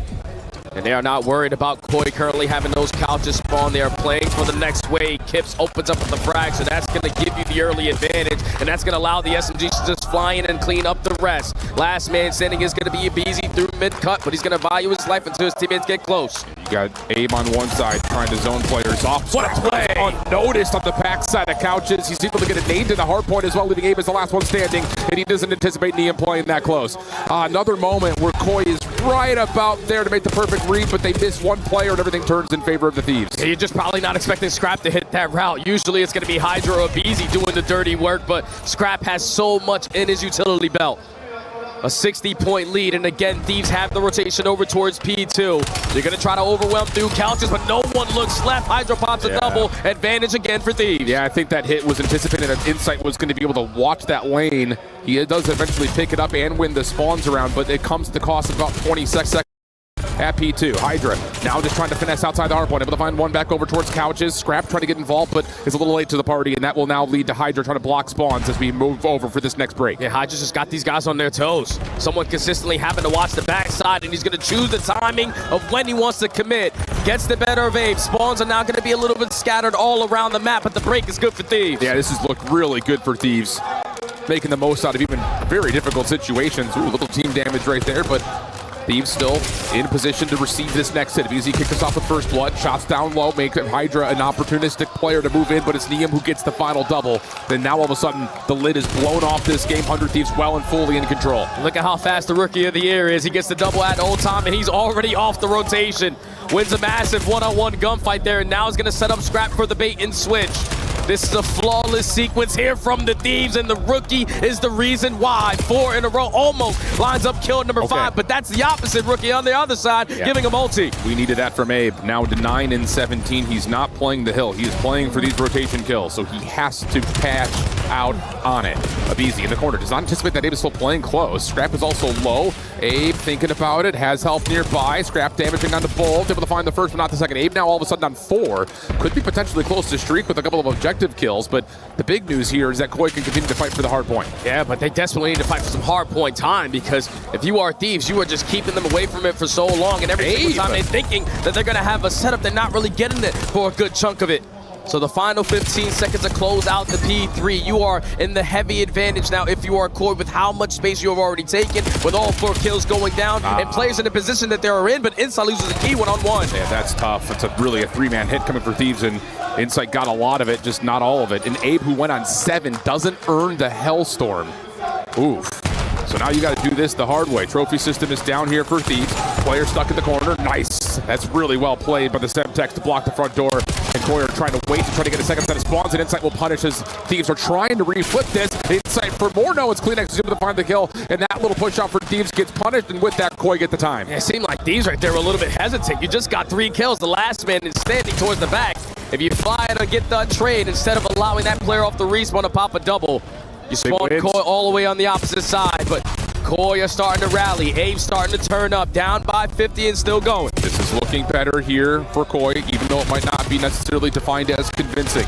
Abe in the corner, trying to do what he can to be the last one standing here for the back 15. Not quite able to do too much. Kleenex going to give this one last effort, one last heave-ho, but he will drop to Hydra, who is now 23 and 19. Just about keeping pace with Neum. And it would exit from this second set of hills at about 190 to 129. It's now or nothing for Koi. You've got to win P1. You need to win the rotation to 2. Yeah, you need to win some gunfights off the rotation, but they're already losing the initial 2. Thankfully, back-to-back rookie kills through mid-cut. Just to keep Thieves off of this time for now. It's been a 60-point difference, a majority of this entire map, number 1. But Koi is still managing to keep themselves in it. Yum! Yeah, well played. Sitting in the corner, trigger discipline allows them to turn that into 2, now 5 in a row. Looking for a Hellstorm, which could be an insurance policy here for Thieves. Oh my! What a set of shots from Neum! Off the reload, off the regen. One more assist or any sort of damage at all would get him the Hellstorm. Waiting for his opportunity to strike. Knows he's got Abe up top. There's the damage. Does he get credit for the assist? No, he just does it to Kleenex instead. Abe gets 2. Not able to get through Neum with a pistol, though. 8 in a row for the Rookie of the Year, and Thieves are cruising. Oh, he finally is going to get shut down there from Insight, but again, in the final 15 seconds of the P1, Thieves were able to flip those spawns. So they're going to be initially in towards the P2, and I feel like all of the Thieves players have been rocking this NPC all map long. Feels that way, feels that way.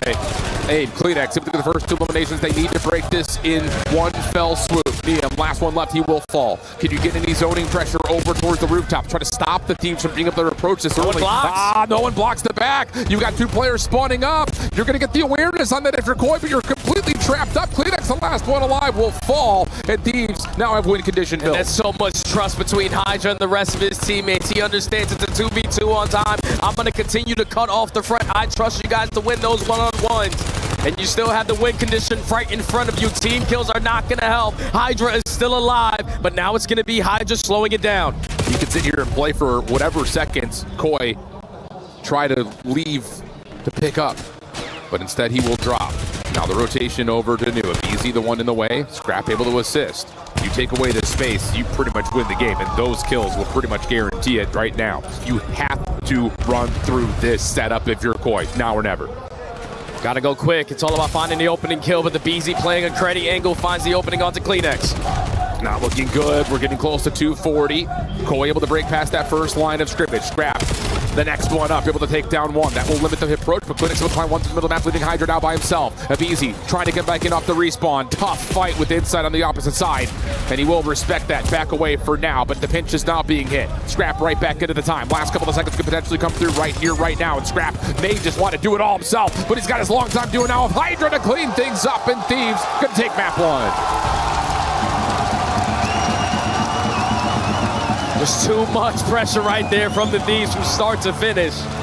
There had to be at least 1 to 2 lives where either Neum or Scrap were rocking that M15. Other than that, it was NPCs galore. Fly, trade, beat them to the punch, be consistent as hell in the final 15 seconds and flip them all the way across the map. And just a slow start there from Koi. They were continuously trying to catch up from the deficit of 60 points from start to finish of that game. Yep. But you know, when the Rookie of the Year, Neum, goes on that sequence, doesn't even need to invest the Hellstorm to call game on this one. It was only a matter of time before Thieves take the map. Yeah, and it's just the first 2 sets of hills, you could look at it and say it is a battle for rotation. And both teams are making the exact right reads, the exact right plays. It's just even when Koi do win the spawns, they have such a tough time because of the speed to get into a position to block out any part of the front part of the hill. They're just continually being hit. And then as soon as you get developing hits from the front, all of a sudden there's someone on your flank. It's just, they could never get the true zone around the hard point that they really wanted. And that's due to what Thieves are just doing, man. All right, you're going to have one SMG player with another 3 SMG players approaching the front, but it's all a distraction play. If I'm going to apply so much pressure, the comms are going to be hectic as hell on the side of Koi, but it wasn't going to change anything. Too easy for Thieves. Thieves able to strike first, and Lou is in the venue, hanging out with Koi's biggest supporter and live streamer, Aroma. I am in the venue indeed with the next COD pro player, coach, and now co-streamer for Toronto Koi, Aroma. Pleasure to have you here in Paris. Nice to meet you. I wanted to hear a little bit about your journey with Call of Duty, because you've been a player 2018, 2019, then a coach, then now a streamer. So can you tell me about that story and how does it feel, you know, seeing filled up arenas in Europe for Call of Duty? Yeah, so basically used to, mainly in challenges, maybe not so much professional, but towards the top. When I first started playing, then moved to Toronto in 2023, and now all of a sudden I'm here in Paris watching COD. It's been a wild one. And it's amazing having you here, of course. Donc, première question, effectivement, raconte-moi un peu ton histoire avec Call of. J'étais joueur de Challenger pendant longtemps. Ensuite, j'ai déménagé à Toronto en 2023. Et là, je me retrouve ici à Paris devant une arène pleine de fans de COD. Donc, c'est incroyable. And you might have heard that you guys are not very popular with the French crowd here in Paris. You've heard your guy inside getting booed, sometimes even worse. So I want to give you the opportunity of maybe fighting back. And do you want to say anything to the French he is here in the crowd? I mean, Joe Deceives left us, and you've got worse. So, I mean, I don't know what you want me to tell you. You're about to get belt in your next series against Falcons. Wow, I'm gonna have to translate that. Donc, vous le savez, quand ils sont pas très populaires ici en France, Inside qui se fait bouer, qui se fait même pire que ça, insulter. Qu'est-ce que tu veux leur dire? En vrai, vous nous avez pris Joe Deceives et depuis ça, vous êtes devenus nuls. Donc, en vrai de vrai, j'ai rien à vous dire et vous allez vous faire éteindre aujourd'hui une nouvelle fois. Ce ne sont pas les mots, ce ne sont pas mes mots, mais les siens. And last but not least, why are the boys coming back in that series? Give me one good reason. I mean, that was their map pick. Ron had a slow start, but it is what it is. It's a best of 7. It's a long series. You saw what happened last time. Heretics went up 3-1, and we were all of a sudden at Game 7. So. You guys have the resilience? Oh, of course. They're a resilient bunch. They've constantly slandered online, and yet they come out and prove people wrong. So. We'll see. Merci en tout cas. Ouais, dernière question. Est-ce que tu penses que quand ils peuvent revenir évidemment online, on est super résilient. C'était leur map, c'était le premier pick, c'est OK. Happens. Thank you so much for joining me once again. Aroma, merci. And we're going to ask ourselves the question, can the Koi boys come back? And this is a caster. This is a question for our casters here. Thank you very much. It's an interesting question simply due to the fact that the Hacienda coming up is a mystery bone here for Movistar Koi. On the other front, you look at what Niem has been able to do. He's been phenomenal in every single form. It's just, again, funny to watch him come into this team and immediately help improve their overload. And in the process, now all of a sudden his search and destroy numbers are looking off the charts. Yeah, without a doubt, man. And you just saw what he did in that map and won in hardpoint. So the rookie is finally looking in his final form. But this is where that curveball effect is going to potentially go down when you talk about the modes and the maps that we have coming up. The double Hasi is something that the Koi players, ever since they added the addition of Abe, have yet to play it. So there's no VOD review, there's no preparation that you can have on the side of the Thieves to get you ready for this map number 2. But this is where Koi potentially start their comeback. With that unexpected to catch you off guard. Gotta have something set up for us, because on the other front here, Thieves, well, they have not given this much of a look, but the times that they have, they will win. The aim will find first blood by way of the Lambo. Thank you very much, Carva. So already a 4v3 early. Hydra sitting inside a connector. Smoke will put a little bit of focus here towards A, but again, with the 4v3, Thieves are happy to stack up play trade. That was an insane nade from so far away there from the rookie. Okay, continue to have yourself some moments. Early 4v3, but Clinic's able to find one. Still, the pressure is going to be here for the Thieves. Numbers advantage, Thieves. Yeah, that was a pretty decent read to shut down the pinch faster than maybe the round would have ended. The problem now is Kip still has to work around this 1v2. Good timing. Wait a minute. He's going to find the first one. Maybe not as cleanly as he would have liked, but he's still able to get out of there. Now it's just Kips versus Niem. You want to put Rookie of the Year on the line for this 1v1? I don't know if Niem's willing to do that, but he's already earned it. 30 seconds left. Old teammates. Rookie of the Year versus his second in the category. Only 20 seconds left. Kips is going to be able to recover this bomb, and Niem is choosing to play the 50-50. Yeah, he's just playing the pixel angle as he crosses through this threshold here. There you are. And Niem is going to find the easy freebie. That's a mature play right there. Yeah, he's got a little smile for it. Why not? I know you like a book. I know you like the back of my hand. You've been playing alongside that guy for quite some time. You've seen what he is capable of. You know that Kips loves to hit that bomb and grab it off the rotation and just play the mind games, but Niem was not going to be fooled. A fantastic opening round there from the Rook. Yeah. It's a bold call to play that pixel peek, too, as a 1v1 clutch. Knowing that Kips likes to rewrap, he goes long through P2. different story. But not here, not in this universe. 3 in the round for Neum, including the opening set nade. Thieves now onto the attack. Going to spread the map just a touch. And Neum's going to toss just a little stun over through connector. Easy trying to play for a pixel pick. I don't know if he actually saw the cross there from Kleenex or not. Hard to say, but you can see for Koi, aggressive setup defensively. They have all of the map. The Thieves have yet to show face. Still a little bit hesitant on where they're going to start to approach. You see Scrap and Busy slowly working their way up the rocks. They're going to try to cause a distraction on this side of the map, so eventually Hydra can work this late pinch. So if you are Kips, you got to choose the direction you're going to go. You can see inside, he's still watching the long flank. They're just thinking there's no way Thieves are playing this low, that they're still in their spawn. And now the shots, the nades, all of them coming through. But Easy comes out, Kips will find first blood on the Hydra on the other side of the map. So now you've got numbers here for Koi to re-attack this B site. Nice nade over the top, also lands. Now it's down to Neum trying to go to the bottom bar. Not going to happen. Kips able to respond with 3 in the round of his own. Okay, so it's the rookie popping 3 in the first round, and it's the other rookie doing the same exact thing. It was a perfect play call there from the Thieves. I just thought Hydra was a little bit too quick on his approach on that late pitch. But Kips knows who he's going up against. You know what Hydra likes to do. So the fact that you work the outskirts for the first blood, you catch Hydra with his pants down, and then this is a nade all the way across the map for kill number 2. And oh yeah, let me just work into bottom line and take care of Neum. All tied up. Clean. Yeah, I get it. I think it's at a certain point too. I mean, Thieves are banking so much. We haven't made any noise. We haven't thrown any utility. There's this thought process of maybe Hydra got through us somehow. But you're right. That timing from Hydra is not quite able to navigate. Ooh, what could have been a late pinch situation. Hits tons of damage through the shutters. Not quite able to find a first blood. We're going to stay 4v4 here early. At least for now, you have everything that you can work with if you are Koi. Hallway control, bottom, middle. Just got to choose wisely of where you're going to be able to spot at least one of these Thieves players at. I don't know if there's any trophy system that are yet going to come into play, but once they earn it, they're going to commit at B. Oh, Kips able to find first blood though. BZ shut down on that play, trying to exit through the office side. Hydra now playing the staircase. Does not see Abe, but sees the trophy come through. And wait, Bomb is not committed for the plant here. Hydra's in some trouble. Here comes a long pinch from Kleenex, able to put some damage into Neum. But can they get these eliminations? Because as soon as they reset, the map starts to look a little bit different, but Insight watches the cross out. Hydra will fall. Bomb gets planted at B. Neum for the 1v4. He's already going to be spotted. He's already going to be taken care of. This game plan right now from the Koi is just unexpected. They are aggressive every single round so far, and they're just not allowing Thieves to get into positions that they want to be in. You give up mid-map in the first 10 seconds. You know at that point, everything is for your taking. If you are Koi, you can do whatever the hell you want, but once Thieves have to try to make a move, knowing that you have all that space, you keep on catching them. So it's 2 rounds in a row now for Koi. Yep, good stuff. I like the tempo, I like the pace that they're setting. It definitely feels like Thieves are trying to get a gauge for it with some of their setups that they've had to this point. Back-to-back rounds where they've played very passive on their own right. Yeah, because this is not a comfortable map for them now. Yeah. Even though they're 3-1, they just haven't played it all that often, at least not in competitive form. How about this? Koi, aggressive through B. Stuns a little bit late here. Scrap has to get out of dodge. And as he chooses to move, he's going to get just enough cover from Neum. And to get back into the play, what a heads-up play from Scrap. Trade number 1 comes through. Neum still pelting. Hydra wants to follow up on that damage. And Kleenex is out of there trying to reset the 1v3. And they're potentially going to try to chase him down.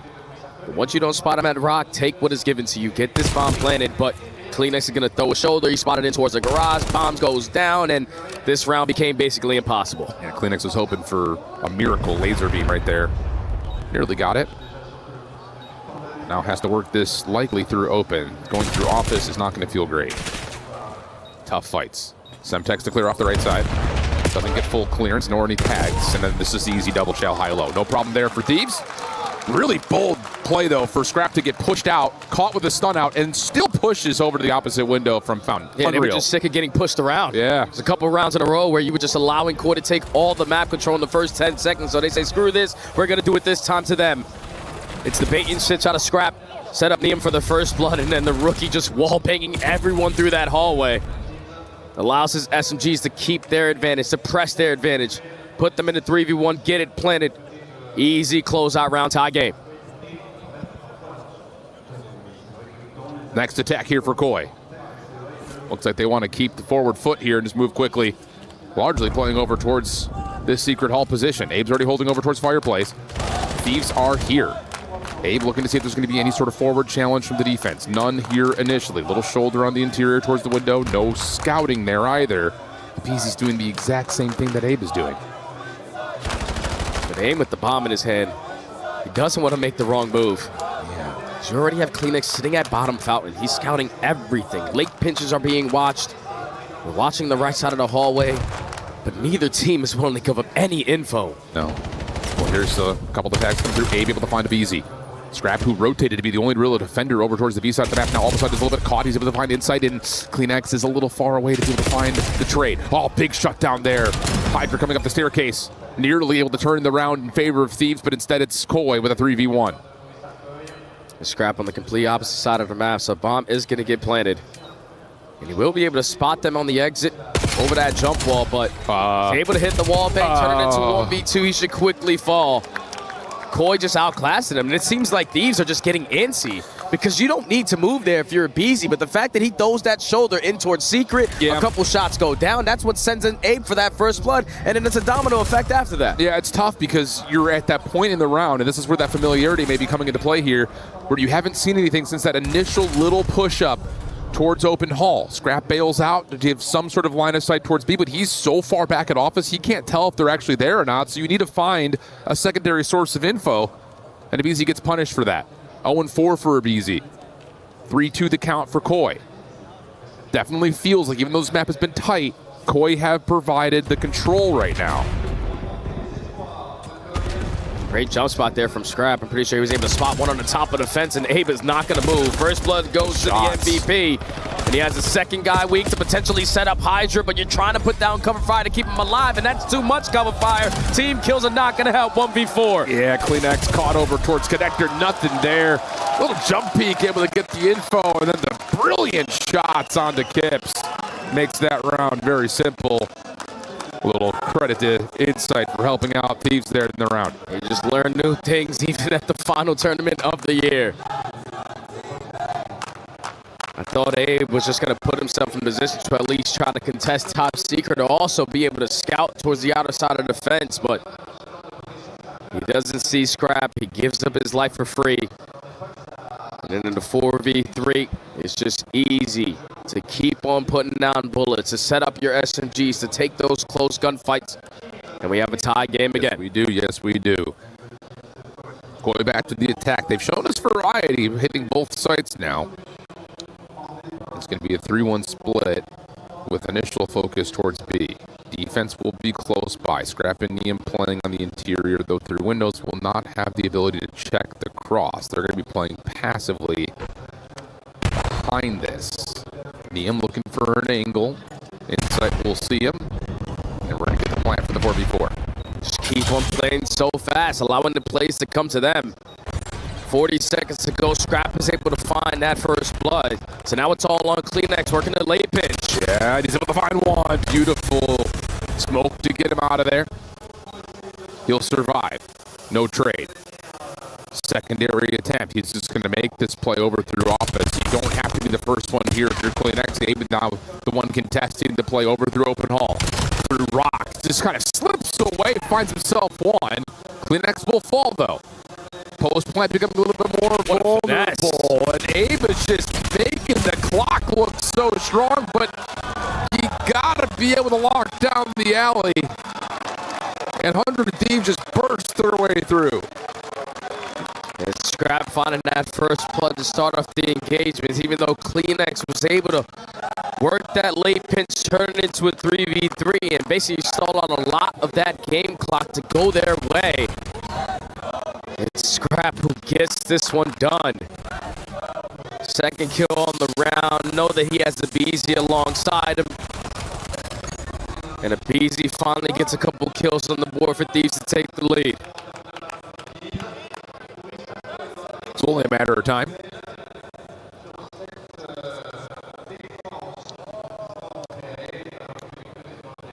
Is that enough to turn this map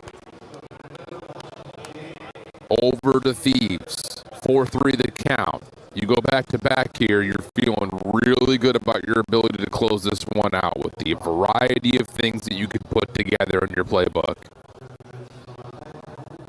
Koi looking to possibly stay aggressive still. They've got a heavy hit heading over towards the secret hall. They're going to try to bully out Hydra. It takes a lot, but they'll trade it 1-for-1. 3v3. BZ's got a wide open B site. Yeah, that's a fantastic job there from Hydra. A lot of info gain, guaranteeing your one kill. And now Neum does get spotted on one side of the map, but the play's going to be in the opposite. I'm not okay. Neum does get spotted. I'm not sure if he initially got seen, but now he's tagged up to half HP. chasing his kips. They will meet each other, and Niam will have the upper hand again. 3v2. 30 seconds you have to find for this retake. Niam's going to play the late play. Love this. Kleenex has to do something heroic, and he's got to do it quickly. This is taking too long. And Niam's just valuing his life so well, forcing these players to look for him, but it's going to turn into a one-on-one, 15 seconds. Yeah, but Niam has got a really good position just to do a little shoulder check to check the bomb.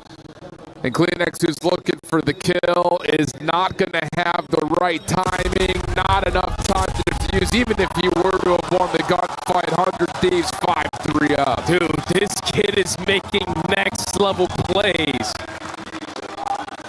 Is he a rookie or a vet? I can't really tell right now. The fact that he was the island player, gets the info, wins a gunfight he's probably not supposed to, and then just stalls out the time, forces these players to look for him. And you know, once Kleenex Bob says double, he's instantly looking at this mid door because that's where Niam should be coming from. But the reposition too strong, the clutch gene too strong. And now Thieves at game point. Unbelievable back-to-back.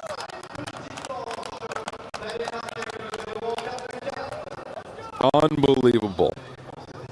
Just continues to do what feels like the impossible. Not the impossible. Coy on the offense, showing some significant force today. The bomb is not a part of this play, though. 2-2 split. Scrap over the top. Going to get bullied out. Nice stun. Connects. Makes that kill much easier. And now, all of a sudden, Coy will rotate, but there are a couple of defenders here for Thieves. It's extremely difficult to get this bomb down if you don't have top secret control, just like the last title. Bees is going to get one. Niam gets his second. Numbers Thieves. Yeah, that looked like a mental head case moment right there for Movistar. Coy looked like they're about to just be able to use the map however they want, but you're absolutely right. Trying to plant without any window control is so tough, even with the trophy system down. So now you're a 2v3 the other direction. Long wrap over through well. Hydra the first one to sprint through. Kleenex up to get one, but Insight gets taken care of. Kleenex now by himself. Smoke behind him. 30 seconds. He does have the bomb. Can reset here against Hydra. Just trying to play the mind games. Hydra's going to work all the way back through his spawn. Just going to kill the noise, potentially cause some doubt, but Hydra's not going to be fooled. No, he's coming back over to A. At least for now. And now as Kleenex tries to make the play, Hydra's going to check, find the easy kill. Thieves are up 2-0.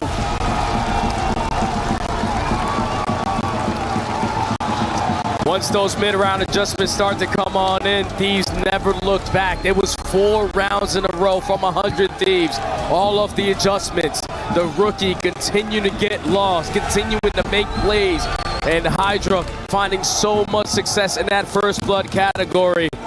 It was too difficult for Coy Boys to try to at least stop the bleeding there because the Thieves were so spectacular in the teamwork aspect of the game, so efficient on a map that they usually don't play a lot. And now they're up 2 in a 4-game series potentially. You've got to trust the protocols you've got in other maps, knowing how you counter aggression, how you set yourself up to play for trades in a late game situation. And Thieves do it pretty much perfectly after the back and forth affair that we had early. 3 rounds in a row to finish. Unreal stuff for Thieves. Consistent as they could ever possibly be, which is just so refreshing considering the stunned reaction we all had at what happened in finals.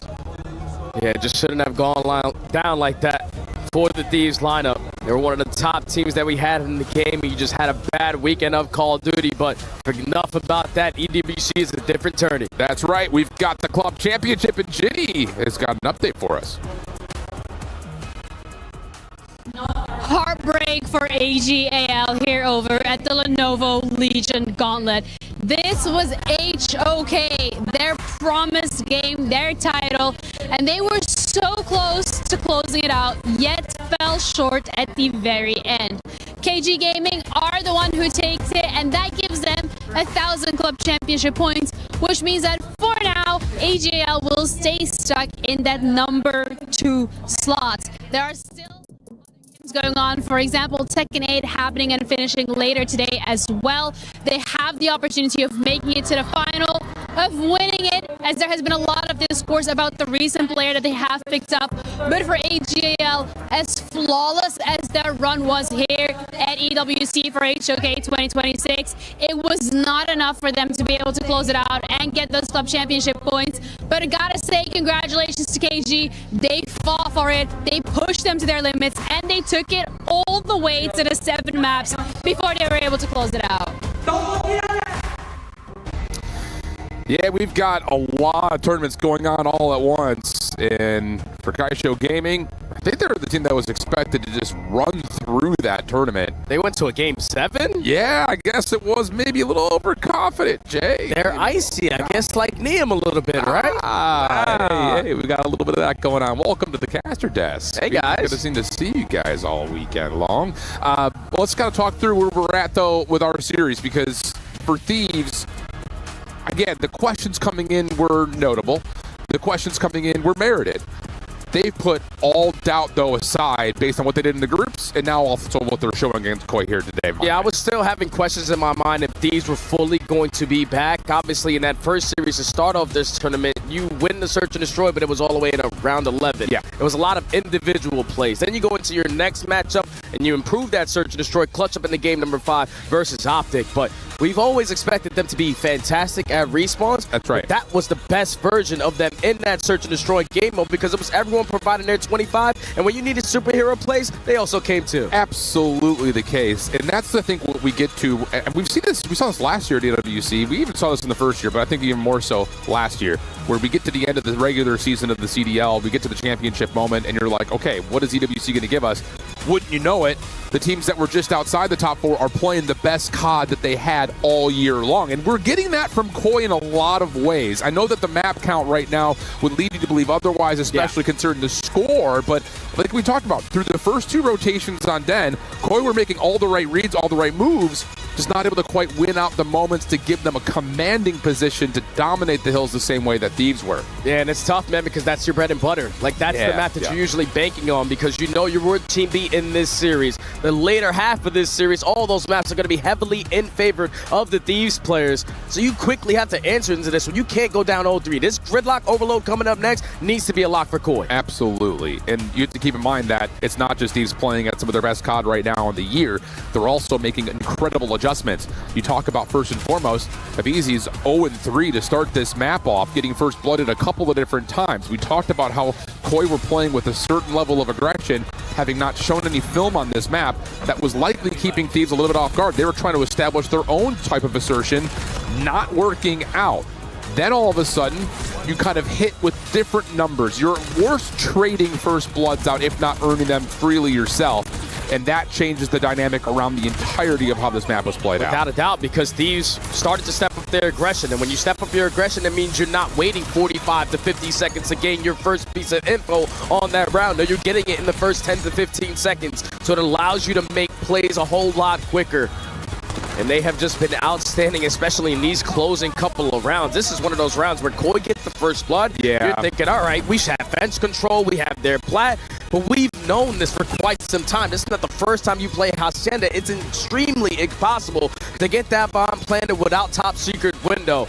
So that was the priority there for the Thieves. Even with Scrap falling at plat, we still have a chance at closing out the round, and it was the SMGs that got it done. Yeah, it almost felt like Koi in that round were anticipating that because we haven't shown anything beyond the initial first blood, they're thinking we're wrapping this back over to B, so we're just going to gamble stack with the trophy. Not the right call. Series stats coming through here for Hydra and Neum. They have been leading the way right now for Thieves. 1.19 series KD for Hydra, but again, Neum just continues to do the dang thing. 1.46 through 2 maps, and he's going into his connoisseur map of Overload coming next. Oh yeah, he's the MVP right now of EWC, no question. Every single time you have questions of the young rookie, he provides answers. And now Koi needs to provide a heavy answer here on this Gridlock. You cannot go down OD. versus this Thieves roster. You need to try to build some momentum. This is a map that you went all the way to distance versus FaZe not too long ago. You lost it in overtime, but the reason why you got there is because Abe was providing that slaying with his NPC. Yes. It's not about how you start a series, it's about how you end the series, but he needs to implement himself into this series. Yeah, I like that calm. I think especially with the slow start on Hardpoint, even though he was fine in the Search and Destroy, you have to have a moment that we've seen throughout this weekend from Abe. Here we go. Let's lock back in. Gridlock overload, 2-0 up in the series in this best of 7 for Thieves. And Abe will be the first one forward in the middle of the map. Lots of damage coming through by Nate's kids to find the first blood, and Abe wants to try to pounce behind that, but Scrap shuts him down, and a follow-up comes through as well. 100 Thieves will own the bus for now. All of them map control. And so far, Koi in an uncomfortable spot. Kleenex is going to play the timing, and that's going to work out for a double kill. So that's going to send an Abe for kill number 3. EMP should now be picked up. You should be working over towards the save point. Looking like they're going to make that move happen. Hydra tagged, held on for a moment through square. Nice stun coming through for Abe to slow down the reinforcements. Plus the damage onto the end, but Hydra's back off the regen. He's able to find himself 2. Not quite able to get the 3rd. Inside able to score first. A perfect sequence there from Koi. Take advantage, press your advantage off of the 4 dead. And force the Thieves to be uncomfortable off the respawn. A score in the first 45 seconds. Now puts the pressure here on Thieves to make something happen. SMG's trying to work the long routes, and you're going to take the risk. You're going to bite the bullet, and this is going to be a juke move. We're going B. Yeah, Kleenex, though, possibly able to play a bit of a cutoff. Also has to watch his back. Trades come through. Neum, the first one forward as the lead blocker. Hydra still playing up top of the overpass. This is not a comfortable position for the EMP to be. Needs help. Not really going to get a lot of it. Hydra now has to back on up. Again, just showing different pressure, but the spawn for Thieves will keep them looking towards B for now. Yeah, Hydra's thinking, all right, if you guys get a spawn over towards that A street, we're going to wrap it back through Ice Cream, but everyone over towards the showers, we're going to commit with our numbers. First 2 kills go their way. Abe trying to stop them. A Kleenex team kill isn't going to help, and that's going to lead to the Thieves tying it up. Yeah, Scrap could have a hard time exiting from this position, but the more space and time he creates, the more opportunity that Thieves can come off spawn and be right back in the middle of the map. But Kleenex finds Scrap. Kips finds Hydra, the first one forward. Now Abe in another position to play forward. He has to do the dirty work. He's able to find the first. How long can he finesse and play his life? Really good routing here. Almost gets a chance to take the fight versus Easy, but on the other front, I was going to say maybe a chance for Koi to overwhelm Scrap, but he finds one. Hydra follows up, and the EMP stuck at showers. Yeah, if Kleenex wins that one-on-one there versus Scrap, that leads to a score there for Koi, because Abe was doing exactly what it needs to do. Cause a distraction on the opposite side to give you the advantage on the opposite. But now 2:40 left to go on the half. Still all tied up. Battle for showers control. Abizi almost locates kill number 3, but the pinch from Hydra should be able to clean up the rest. Doesn't find the first, but knows exactly what the job was meant to do. That's find both. And he will at least take down the second. Help on the way from Abizi. It's going to work out. That's going to be 4 dead, but the EMP has reset back over to mid. Koi, we're going to have a split spawn situation. These 2 from the front need to do this. Yep, get the clearance, and they will. Kleenex able to find both. Neum with the EMP, but doesn't have a route yet. Yeah, Neum just wants to force the code players to think I'm going one place, but we're actually going the other. Everyone committing up through the A street. Insight trying to at least stall our time for the teammates to get here, and you have applied a much pressure over towards the backside of 18, but that 1 kill should slow everything down. That sure has. Neum now stuck. Trying to take the fight forward, able to find a kill. That's actually huge to open up maybe a route, but Abe on the backside has found another. 2v2, trying to force this score. Hydra's able to get 1. It's just down to the last member standing in Insight, and he's trying to take the first No way! Does not anticipate the first run from Neum. And 100 Thieves will get their second score. And Neum sitting at 4 and 8, but 2 of those kills came with the EMP in hand just now. Stalls out enough time for Hydra to eventually implement himself into that play. Leads to score number 2. Now 1:20 left to go. Abe trying to get lost.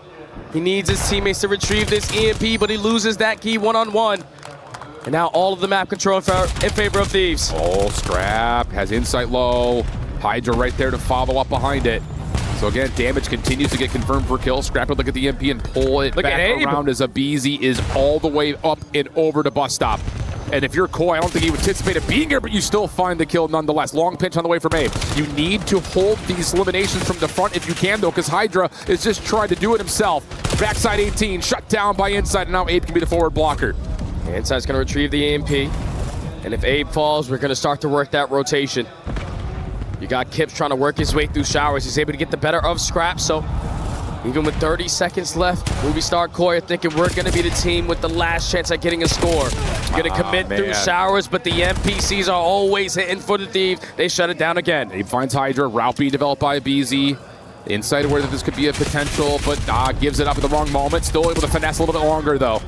No trade, though, onto a BZ means that this last 9 seconds is still up for grabs in terms of the EMP. Kleenex trying to clear out the showers. Can you get a finger on this device before the time expires? May not make much of a difference because you still have a full setup here if you are Thieves. Kip's able to collect it and get out, so one more chance, 25 seconds. Yeah, but his teammates have to now commit through showers. The rotation back towards the opposite point is going to be out of play here with only 20 seconds left.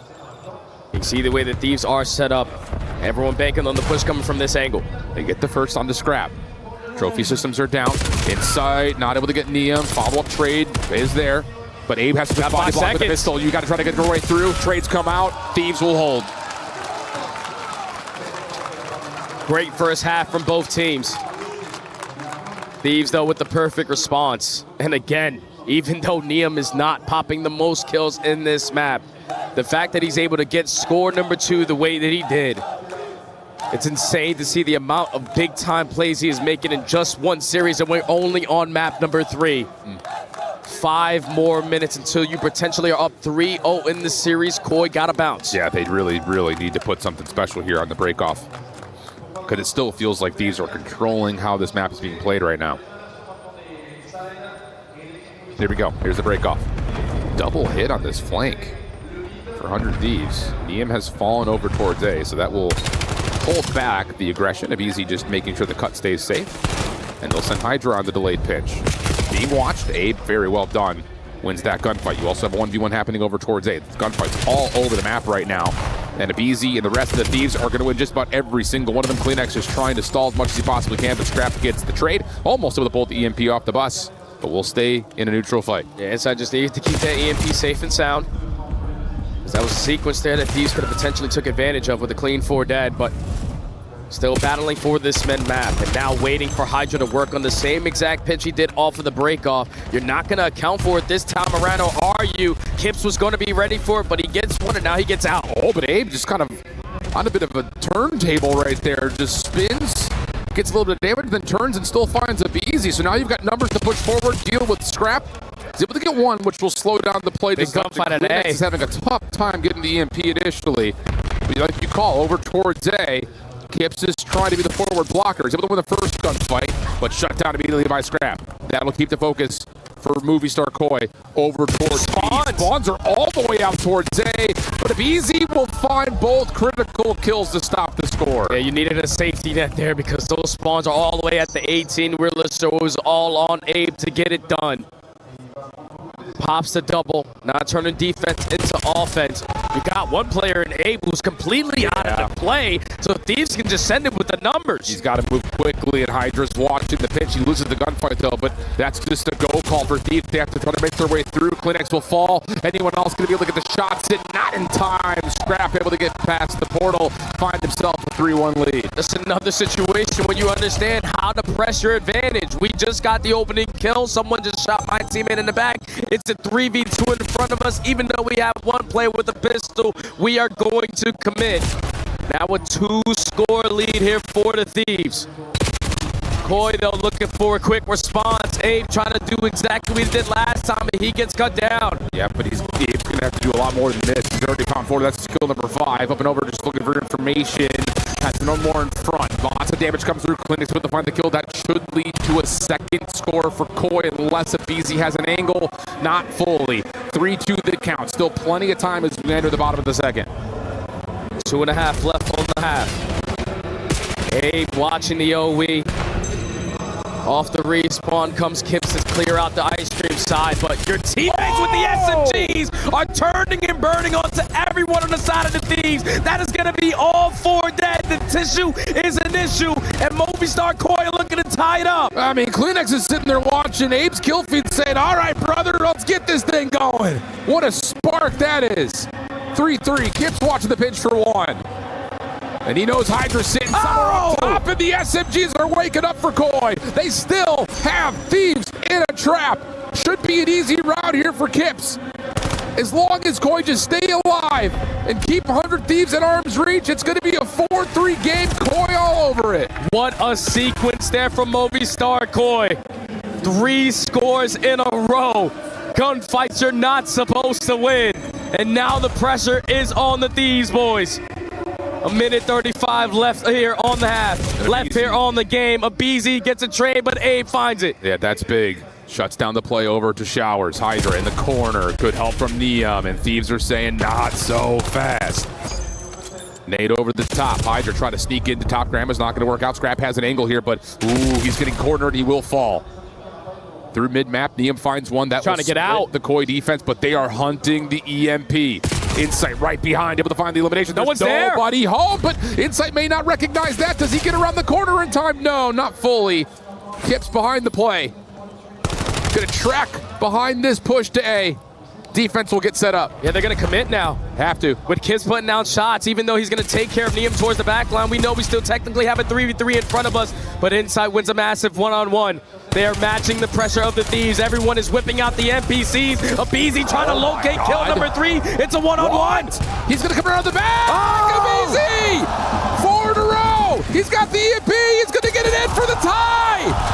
Unbelievable from Abizi. Kips able to get an exit. 28 seconds until we go overtime. Can anyone get back over to the EMP? Koi are still cleaning up their spawn. Neum making that difficult.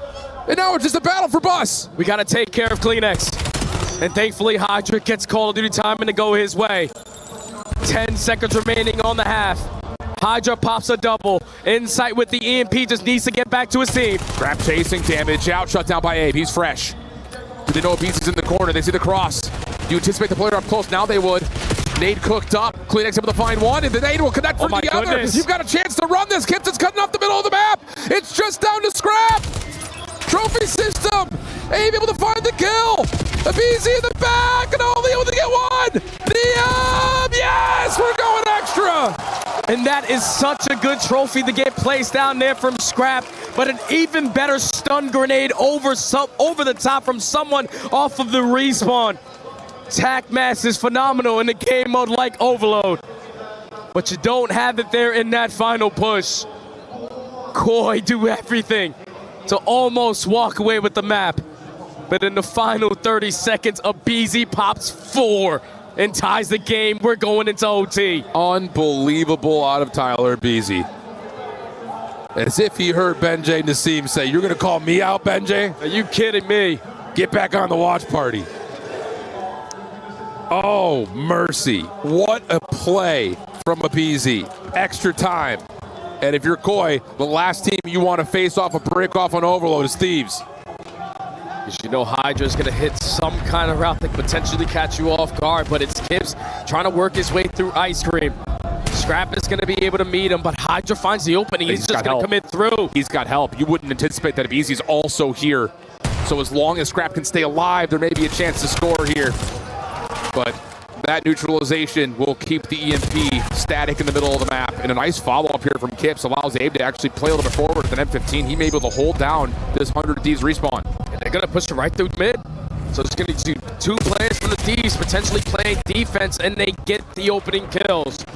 So now Kips needs to provide finesse. All of his teammates are dropping like flies. Hydra is trying to clean up the final, but it's going to be Scrap with that SPC to shut him down. And now you're going to try to work your way up through P, but this is a massive one-on-one through the middle of the map. Yeah, Kleenex is, wow, dancing with the bus like it's his partner. Able to find 2. Neum trying to come back to the play. Kleenex still sliding, dancing, finessing, but Neum clean shots. Gives Thieves a chance to possess. They got it out. Abizi's already the lead blocker. This timing gunfight is everything. He finds the opening onto Gibbs. Now it's just the floodgates, and you also have Scrap working a pinch. Oh, but Kleenex is able to find one. He's got help. List enough to stop the EMP in its track, but Scrap is still alive. 1v1. No, not quite. Kleenex again coming up big. 35-27. Koi in control. And do not want to fight it over towards this A Street side. Let's wrap it back over towards Showers. Already a minute and a half wiped away in OT. Hydra takes care of the late pinch.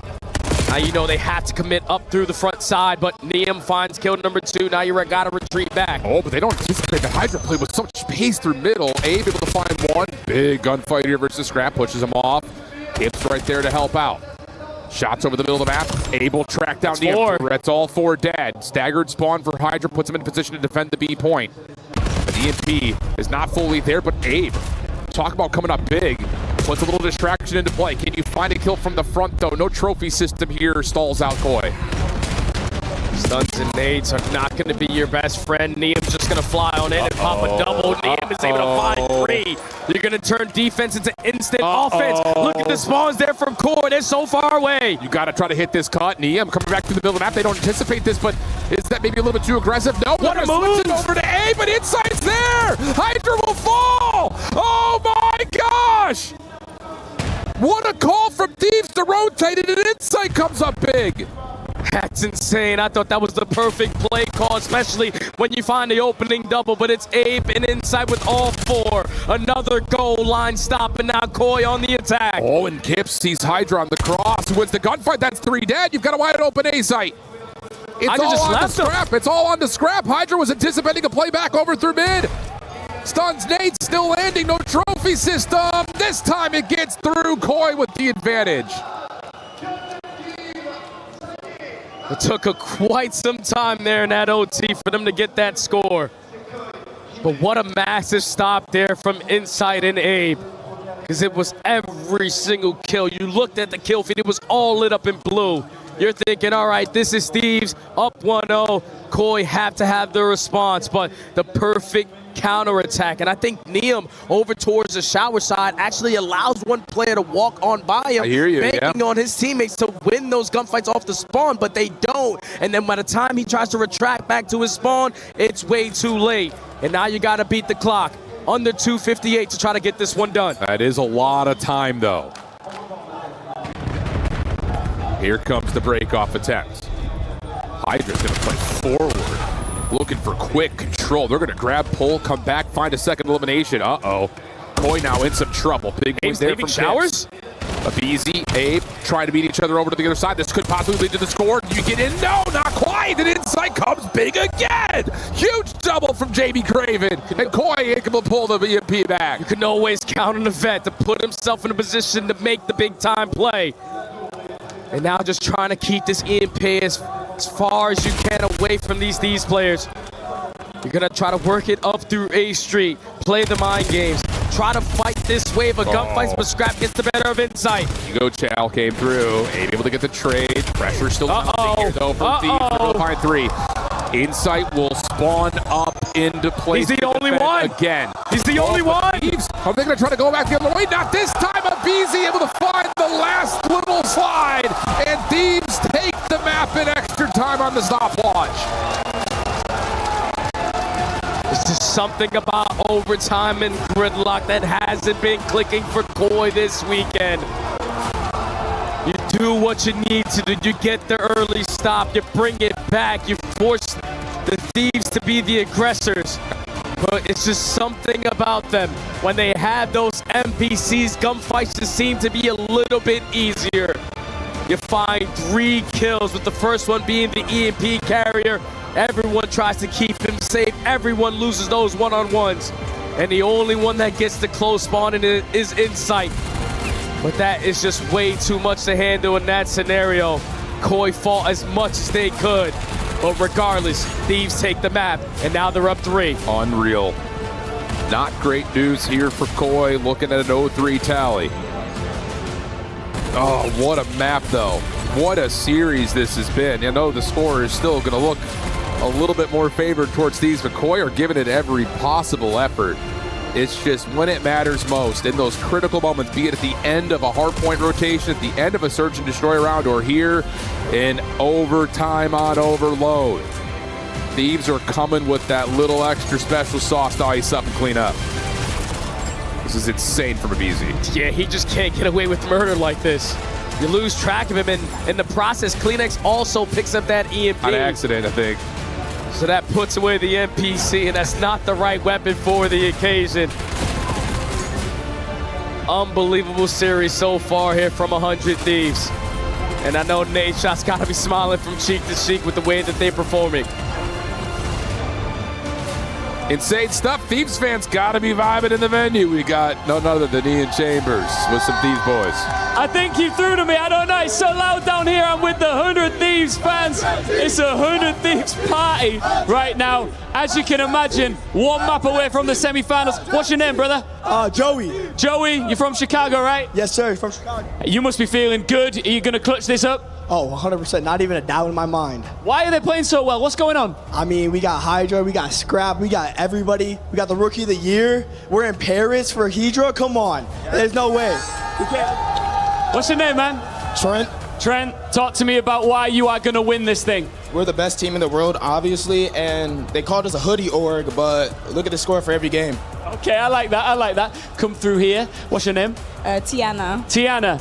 Who's your favorite player on Thieves and why? Scrap, because he's just the fucking goat. I think that this guy agrees. Bring your sign forward. You say. I want to see what this sign says. Can you just show it off, and why have you written this? I mean, Scrap just fathers them every single time they play. So, I mean, it's pretty well said. Did you guys see the heated exchange between Scrap and Insight all week? Moi, je suis français déjà, et j'aime bien la rivalité, franchement, elle pète sa mère, et en plus, ce qui est bien, c'est que Scrap, il lui a dit, c'est moi qui t'ai fait, c'est moi qui t'ai donné ta carrière avec Toronto, et là, il est en train de me déchirer! Oui! Magnifique! Have you seen the back and forth between Scrap and Insight? Oh, 100%. What's your message to Insight? I mean, Scrap's your dad, dog. I'm sorry. It's over. All right, we're going back in one more time. Make some noise for 100 Thieves. Can they clutch up and close this out? Well, again, they just keep coming through when it matters most. That's been the big story, at least in this particular series, and you could even echo what had happened yesterday when they were playing up against, or 2 days ago when they were playing up against Optic. Clean stuff to this point, and it's still looking at Nia, man. Unbelievable. He's just controlling the pace of the game in every single game mode. He continues to shine with the lights on the brightest. And now you're one map away from guaranteeing your spot on Championship Sunday.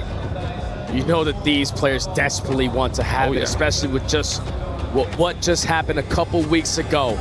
But if you are Koi, this is where you look at your vets. You know, your backs are against the wall. You have been in situations like this before. It's one map at a time. It's one mode at a time. It's one hill at a time. And it has to start here on Hasi. And this is another one of those question marks. Kind of a rubber band map right here because we really haven't seen anything really from either team. And we saw it at Champs from Thieves. They got blown out of the water on it. And maybe that's what kind of spurs Koi to say, maybe we should work on that a little bit, talk it over and edit into the pool because they have not played it at all. So here we go. Fresh face for Movistar Koi on Hacienda Hardpoint. Battle for the rooftops. Likely the first instance of gunfights, but they don't actually come through it. Instead, it's just going to be a hard hit around the back. 8 Kleenex for the first 2. Hydra will drop. And Koi will have the opportunity to get into Fountain. And that is the perfect way to play the P1 initially from the bad side. You don't want to be the team to just slide in towards the hard point and give up all of the access towards the hallway. So you send 3 players over through rocks. You win every single fight. You instantly flip the spawns on its head. But this is what these have been doing ever since that map number 1. When you think you're in a good situation, the SMGs just push you back and put you in a bad spot. Oh, nicely done. Abe really heating up since that first map. Gets to 3 in a row before being shut down. Kleenex stopping the rotation over to 2. Has to respond to this play over into Spiral, though, and Kips will throw a lot of shots down. Stun to follow up. Should be able to get the chance to reload. He's also got help nearby. Good rotation here from Koi. And they need to lock this one down. Not going to have any trophy systems, but Inside is going to be the guy doing the dirty work, watching the OE, assisting his teammate through bottom lobby. So technically, this is already the first push being shut down. All of the Thieves now have to commit through the front. Yeah, head on a swivel right there for Insight. 1 well, 1 Spiral, 1 back fences. Beautiful. But again, Koi just a little bit further back into this hill than you would have anticipated, considering they got a staggered 3 dead. Abe now has to get the regen, pop back up, able to find 1, damage onto the second. Insight not quite able to follow up, and that is really quick and maybe a little too easy from Thieves Spray. It's just extremely hard to hold down this P2 here in Black Ops 7 compared to Black Ops 6, because that rotisserie with the car on it, it's extremely difficult with an AR to hit those shots, and you still don't have any trophy systems in play. So Thieves just use their attacks to break through the front door. They are going to lose those spawns over for the P3. They're going to take a 10-point lead, but you would gladly take that if you were Cody fully set up at new. Well, here we go. Once again, same story. Koi able to set themselves up on Roto. Thieves looking to break, already finding an opportunity to play up top. And in this moment, why not? We'll do a little comms check with 100 Thieves. Three. I'm stunning her. Let's win that kid. I'm blocking the front. I'm blocking the front. Nothing in the back. Nothing in the back. Alright, they're spawning secret. Just top close already. Nothing. You. One shot. 2 and you. 1 way back to mid. Close right then. You to mid. He's in you. No, he's in you. I'm going that deep. They're in the back. Stay alive, Ernie. Stay alive. Outer fence. 110. Nice. Outer fence. I'm nading your side outer fence. Yo, rotate, boys. Big fucking hill. Yeah. I didn't nade him on the fence. I'm going mid, okay? Go on top. I'm jumping up over you. Just wait for me, Ready? Jumping up. Try to jump up top. I'm watching your left. Just watch. Yo, I knew. Our side new. Shot close. Phoenix. I'll see him open. Phoenix, one shot close. I'll see. I'll do Phoenix. Phoenix, nice. You guys. Yo, one more. Let's get close. Let's get close. Where'd he go? Yo, we have to go. Save me that. Nice. Yeah, they spawn in the back of ult. Most of them. One combo. I'm gonna shoot her front, okay? I'm gonna go get our closed, okay? Yo, what's front? What's your front, Phoenix? I see nothing closed. Don't die, Jay. Don't die. I will. Yo, what's top flat? Top flat going closed, okay? I'm just getting back to the hill. I'm leading P2. Yo, Charlie, top open. I'm top open. Stay me dead. One more top open. Last guy open. Last guy, our side open. We're blocking. I know. I blocked. Well, you heard the comms. This was an important hill to scrap into Thieves, and they are coming away with just about all of it. 30 seconds left to fight. And this is exactly why, because you know as soon as that P4 starts, those trophy systems start to come into play. You get there early with early numbers advantage. It's going to give you the advantage in the gunny to be the last one standing. You have yet to break in towards this time. If you are Koi, you don't have any angles to work with. You are basically going to forfeit a full 60 and have a tall ladder to climb into the second set. I mean, look at Hydra just playing so far out from the hill because, of course, he can. Abizi's right there to shut down things through the cut. Oh, man. Niam's also on 5 in a row, has a Hellstorm earned. 108 plays 54. Another one of those rotation of sets of hills where you look at Koi, you say you're doing a lot of the right ideas. You're just not able to get that next layer established and get some good time. And now you are playing with the leader's advantage if you are Thieves. Hydra still finessing over towards the rock side. That's going to be another 3 dead in sequence. You get the info onto Kiss, but if you are Mobistar Koi, you got to get him out of Fountain. Yeah, you do. Trap able to find one. Oh my goodness! Found the trigger to get a second, and now he's got Kleenex in his sight, but in that moment, Koi come away with 3. Hydra, the last one spawn standing, flip. 14 and 7 with the spawn flip. You've got the opportunity to do whatever you want right now if you're Thieves. Oh, but that's a big one-on-one. They're secure from Abe onto Abizi. It's going to give you the advantage that you want over towards the B2, and this one should go a little bit different because you have trophy systems that can help you in this scenario. Inside with a massive one-on-one secures the front. Now you're going to read the pressure if you are Kleenex towards the back line, and he's able to pop a double. So already the first wave shut down. A full 60 relieves all faults from Koi to this point. Would get us right to about a tie game. And that's why Niam's going to call him the Hellstorm. He knows that the pressure is going to be a little more difficult to get through. That's very true. You really don't have anyone in a position to move in from the front.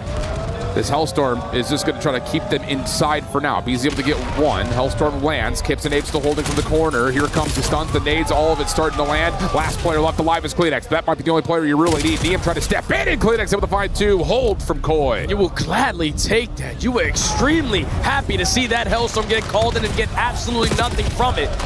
Because this has been a perfect response. Basically a full 60 hold to keep yourself into the game. You're going to forfeit this final 10, and this is a perfect chance to do so because Thieves now have those back spawns, and you can beat them to the punch at new. Kleenex does stay alive, actually, for a little bit longer than what it looked like on that rotation back to office. Abe's going to have his gun up. Hydra hitting from the front, already taking damage, able to get both. So now Hydra's the last one standing. He's just trying to play his life, drawing outside the lines. Oh, but doesn't get back inside the lines in time. Will die from staying outside the map too long. Kleenex shuts down the play from the front, guns up towards the back. And they have all of these angles being watched. Inside is not going to get caught slipping. Abe is playing the timings over towards top plat, but Inside loses that gunfight. Is now going to force Abe to make the play. Only able to take down one. You lose the back spawns and you're surrounded if you are Gibbs. How much time can he stall? Doing a nice job. He's got a trophy system to keep him tucked in safe, able to get most of his health back on the regen. Now the follow-up from Kleenex is here, able to find one. He's got a low health pool on Hydra, but can't quite finish the food, and gotta rotate. Good help coming through. 15 seconds. Rotation on the way for both teams. It's going to be about 170 to 134 in favor of Thieves. It's a race over towards noon. You know, Thieves still have at least one player at ult, so it's 4 guns versus 3, and you start off the engagement with Kleenex finding one. But the problem is there's 2 trophy systems down, and that allows the defense around the rock to stay stable. Big wins right there for Thieves, trying to do what they did last time they were here and run away with this hill. You desperately need to get a very quick break here, or this is basically going to call game. You have to work your way over through locker side. You have to push your way up through garage. But every single time you take a step, it's one of these SMGs pushing you back. Now it's Scrap's turn. Scrap and Hydra to lock it down. The test is in. Able to find one. Numbers now starting to build for Koi. Hydra in some trouble, will be shut down. Avizi going to follow up with Neum, though. They still have angles to fight with. Kleenex able to get one, not snapping over for the second, but the hit from the side door from Kips. He's going to have to 1v2. He's found the first. Neum, though, finessing off the regen. Going to get help from Hydra, and then all of a sudden, Neum pushes out an extra lane. Unbelievable. 190, 134. Koi are scrambling, trying to do whatever they can with the numbers that they have. They only are able to get this final 10 seconds if you find this trade on the Scrap very cleanly. So it's still going to be a 50-point deficit. Thieves just want to play for a wave of kills before they even think about the objective, because it's not their objective to think about, at least for now. Leader's advantage is a hell of a thing. And Abizi is waiting for his time to pounce around the back. Gets one for free. Scrap able to follow up with 2. That's going to lead to more time here for Thieves. That nail coming down closer and closer on the coffin. Yeah, and you can't win here at the P1, but look at all the space that's already being created with a clean 4 dead. You know exactly where the spawns are going to come in, so this is going to allow Hydra to work on some of these routes. Finds kill number 3 in a row onto Kleenex. Abizi across the map finds another. They keep on winning these sequences of gunfights, and this is not going to allow Koi a chance. No, it's really not. Abizi able to find another. It's just there's never been a moment throughout this hill where Koi can get all 4 players involved. Not even up at the same time, really. It's just staggered spawn after staggered spawn. Someone's going to have to pop a double. Kips, Abe trying to work on the early rotation, but Kips will fall. Abe has to make a play through bottom spiral. It's being watched. Last effort here. Insight and Kleenex, the long-standing Koi duo. Can they find a way to hold back the Thieves?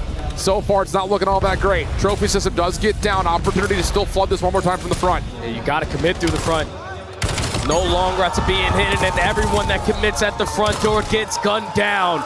You lose the back spawns for at least one player, but Abe is already going to be red. Abizi can't locate him, and now you're going to be pinched up. Yeah, it's just the deficit on the scoreboard is just maybe a little bit too wide right there. You have to play perfectly. And you're still seeing that even throughout these little fights that are happening in the front side of P2, it's allowing Thieves a chance to come back into the fight one more time. Abe in the corner, waiting for his chance. Thieves taking a patient approach here with only 18 seconds left. Careful here. You lose all these gunfights, you're going to spawn behind. You're going to give a lifeline here to Koi. Without a doubt. And how do Thieves decide to play this? Are they going to commit for this final 10 seconds just to get closer and closer to the 250? They're going to walk away with the final 5. So depending on the pressure, where is Kleenex going to spawn? All the way at ult, so you're going to give yourself the advantage with an extra gun in the occasion. But it's the pinch coming in from Hydra. Abizi from the top. Here come the NPCs. Yeah, they clear out office and patio, the position that you want. Kleenex coming back over to the play, able to find 2. Looking for one more up top of the pistol, not able to find the full damage out. Abe holding through 10. He needs to get one more around the back. He gets a little look at Abizi. Shots are through, but Abizi comes out and ego chows him and puts him in the dirt. Kips with the follow-up. The trade is in, but the gunfight on the hard point goes the way of Thieves. Now you're scrambling back, and at least for Koi, they will have the numbers, and they're going to move the spawns around a touch. Hold on now. I'm not going to lie. Koi are starting to do every little thing that's necessary for potential comeback here on Hasi. Only 20 seconds remaining. Thieves are still going to commit a full force at this old time. You still have a chance at winning. You only need 13 seconds, but if Koi can chain a wave of kills and then win this rotation, they have a chance because Thieves can no longer win here. Neum able to get one on the exit, but now it's just about what Kips can do with Abe. The two new guys on the squad. Scrap able to find the first. Abe has to hold his life as long as humanly possible. Trophy system down and then deleted. Help is here from inside. Here comes the formation from Thieves. All of it largely from the front. Niam's working on a long route, but Abe is going to try to push out. Abe able to find two. You could push out Hydra here, but he's holding a nasty head glitch.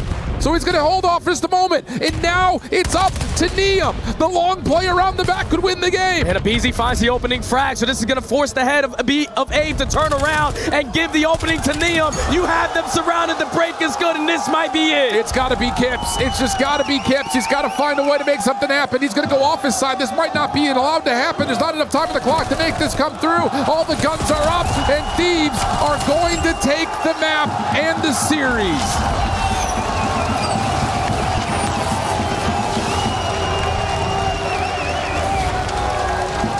An outstanding series there from 100 Thieves.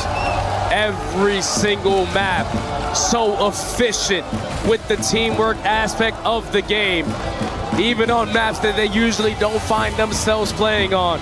You went down early, but that teamwork, the game plan, everyone being on the same page. You were able to rally back two on that Hasi search and destroy, followed up on that gridlock overload. And then in both of the hard points, you just did the fundamental aspect of the game just a little bit better.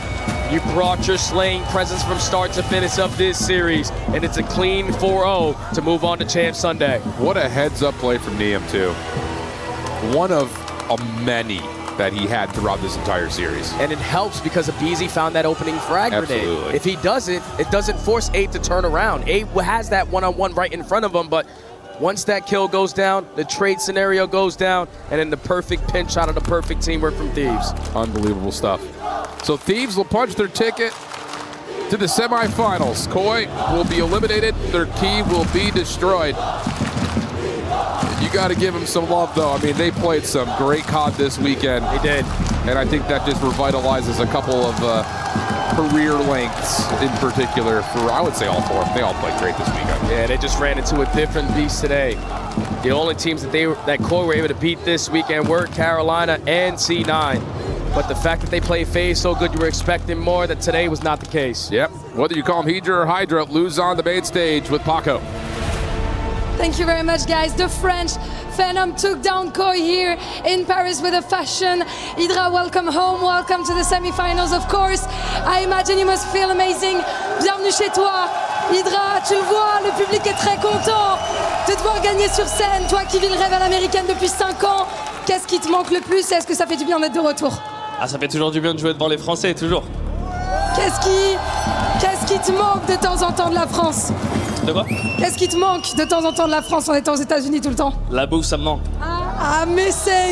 What I'm missing from here is obviously the food, and it feels great, of course, to play in front of my fans. And back to English, because we have a bilingual player, of course, with me. I know that your teammate Scrap have been handling the trash talking on your side of 100 Thieves, but I'm not buying that he's the only one with a sharp tongue. So who else in the team can say little stuff usually, whether it's in scrims, officials? Tell me. Qu'est-ce qui trash talk dans ton équipe aussi? Sûrement moi en vrai, hein. Si je te mens pas, quand on scrim, je tape sur le bureau, ça, quand ça m'énerve, etc. Après, pour les autres joueurs, j'écris un peu dans le chat, un peu. Je leur dis qu'ils puent la merde. Ouais, classique finalement. So yeah, Scrap is definitely not the only one who has a bit of a trash talker soul in my team, of course. I do it as well. I, slam the desk. I type sometimes in chat as well. Et moi, je voulais te demander, parce que j'ai vu une de tes interviews où tu disais que t'aimais bien être le vilain. T'aimais bien faire taire les arénas. Mais là, j'ai l'impression que tant que tu joues pas contre Gentlemate, le public est avec toi. Donc, est-ce que t'as envie de leur dire quelque chose? Because he likes to be the villain in those big arenas. But I feel like as long as he's not playing against Gentlemates, the Frenchies are going to root for you. So, do you want to tell them anything? Je vous remercie de supporter les gars, ça fait toujours plaisir. Bon, merci. On pourrait croire que tu joues pour Gentlemates, frère. C'est quoi cette hype de dingue? And you deserve it, of course. Hydra, it's time. C'est l'heure du kick rush. Allez, on y va. C'est parti. Tu vas pouvoir exploser la clé. Is it your first time? My first time. Ready for it? Hein? T'es prêt? Je suis prêt. Allez, let's go. He's gonna get it here in Paris, France.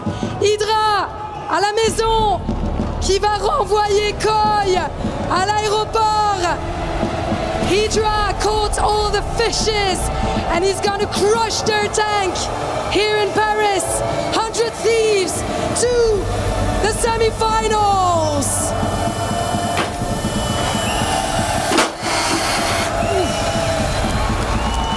For first time, that was pretty solid. That was good. Well, that was pretty good. I'm gonna welcome you back one more time to the stage.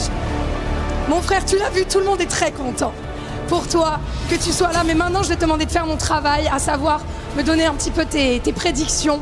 Est-ce que tu penses un petit peu pour la suite? So we're gonna keep that one in English.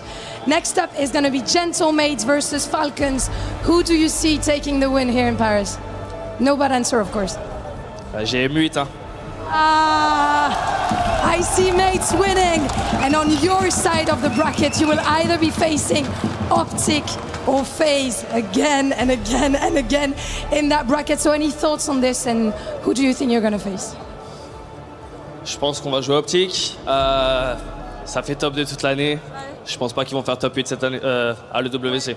So I think we're going to be facing Optic. You know, they've been top 2 consistently this entire year, and I don't think they will go up this time. Not the FaZe, not the champions.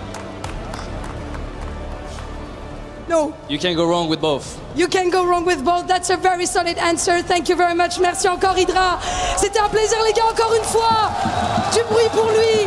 As we're moving on to our next series, Gentlemaids versus Falcons.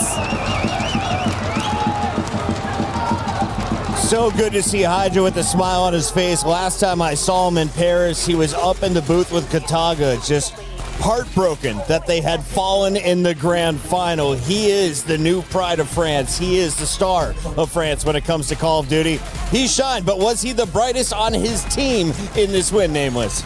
He was very bright, Chris, but he was not the brightest. I mean, we got to talk about Niam again. I feel like his name, we've just been talking about him every MVP segment. of the tournament? Yeah, if they win, he'll have a strong case. I mean, unkillable on the map number 1, clutch after clutch in map 2, and then the play to close out this last map. Niam, this rookie, man, solidifying Rookie of the Year up against the second candidate in Kips. What a beast. No, I fully agree with the call. Niam, a shining diamond right now, very much so leading the line. You think about what he did in that map 1, the takeover that he had, but also here at the end, the composure. So much of Thieves' performance inside of that map came off the P4 rotations. They were late to it for once. You could feel Koi were coming. He holds his nerve, hits that ramp, lets the boys get active on the other side and collapses at the right time. That's veteran stuff. Beautiful things from the rookie. It was the 100 Thieves side of the stage that they were working on for so long. So thank you, 100 Thieves, for making it worth it. They made it up to us with a hot 4-0. They did. We're 5 hours into the show, and officially 2 matches are done.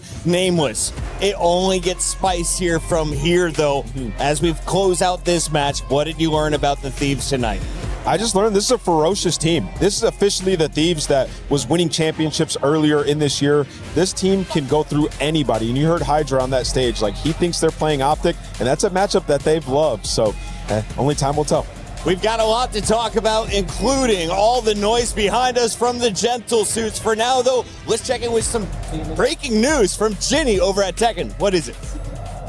Tekken 8 has been proven to be very crucial to club championship standings, which was a little bit expected, but I don't know if I expected this to play out the way it currently did, because some big heavy hitters are out. Yeah, it seems like all the heavy hitters have kind of been falling out the same side of the bracket, to be honest with you. So we started the day with Falcons versus Twisted Minds. It was Newman against Arslan Ash, and it was Twisted Minds who knocked out Falcons. And then in turn, he got to play against AGL.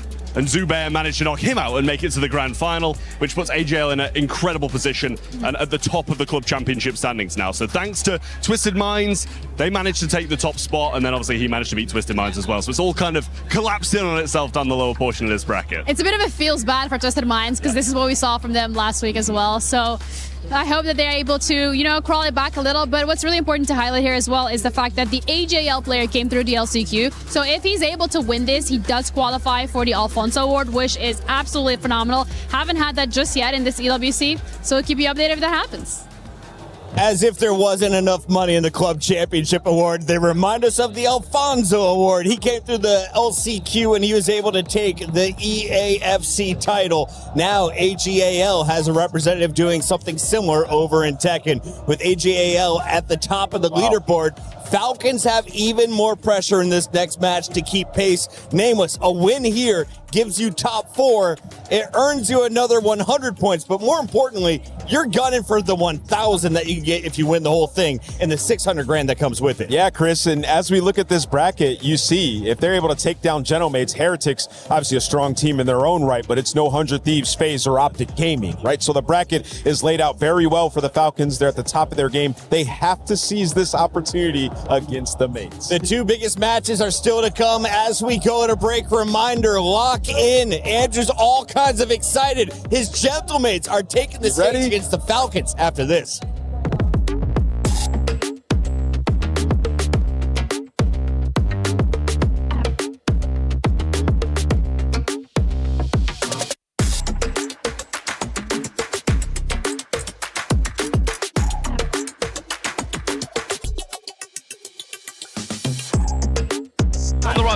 On the rocks, son. No, guys, I'm 50 BT. Yeah, let's go. I'm behind him. Stay alive. Just wait. I'm dead. I killed one more. One more. Aim dead. Nice. Good shit, yeah. We're not blocking anywhere. He's gonna be open. I'm running at boat. Gonna be well.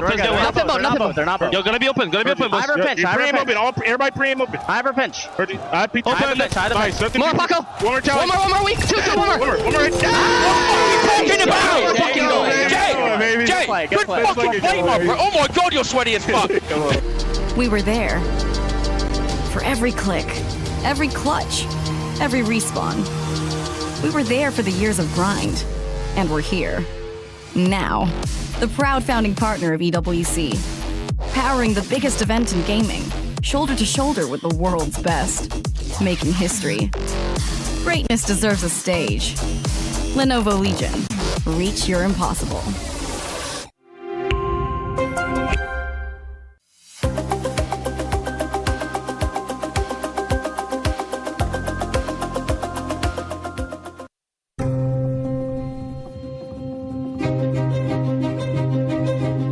You won't find her outside. She's mysterious. You won't find her in the kitchen. She hasn't cooked in years.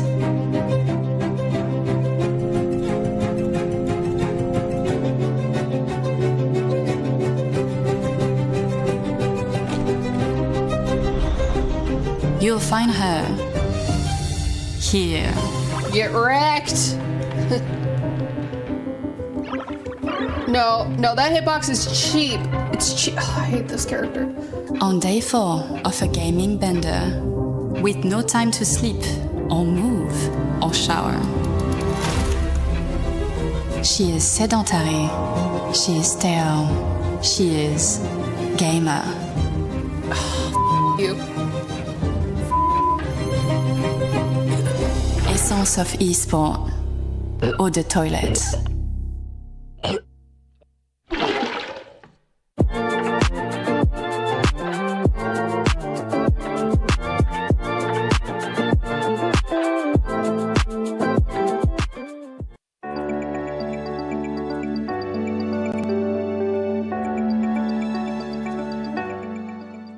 Ladies and gentlemen, welcome in to this interview here at the Esports World Cup for Call of Duty Black Ops 7. I'm Enigma, I'm going to be hosting this for you, but the real man that you want to be paying attention to through this is none other than Luca. My friend, welcome to Paris. Pleasure to have you here. If those of you who are just catching up on where Luca's come in from, recently in Challenges, got the call up to the top level, and let me tell you, he delivered a superstar performance. But let's go back to Champs and what you did there. How was playing in front of a crowd like that, man? Like, what was your mindset going into the tournament? How was it being up on that stage? I think my main point being a champs was just having fun. I don't like taking stuff serious because if I do, I'm just going to end up not being myself. So having fun is one of the best things you can always do in everything. I had a lot of fun and I can't wait to do it again here. But it is a case of, obviously, you come through relatively inexperienced, you step up onto a stage like that. Here in Paris as well, you're going to have a massive crowd out there. How does that affect you? Does it affect you? I think I'm trying to make everybody proud, of course, but I'm just always looking forward and trying my best. If you give your 100%, you can't do more. Without any regrets, you're just always going to go for everything. Lovely to hear that you are dealing with the pressure,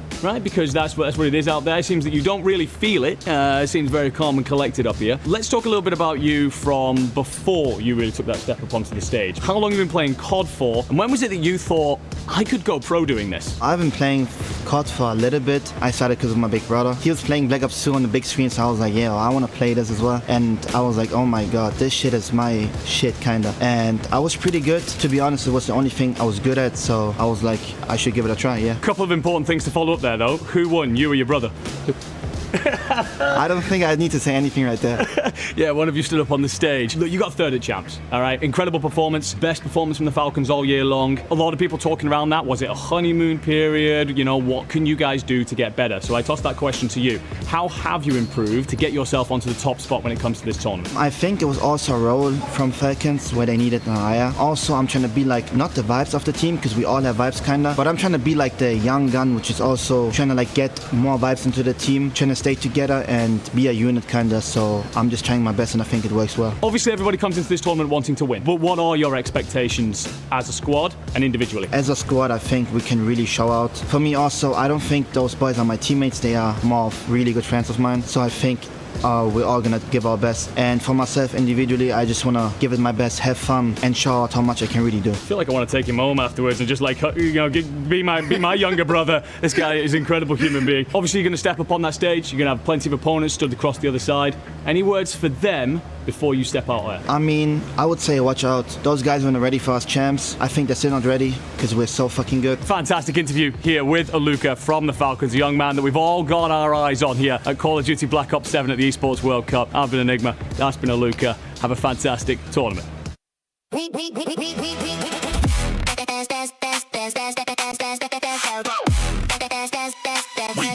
Esports World Cup.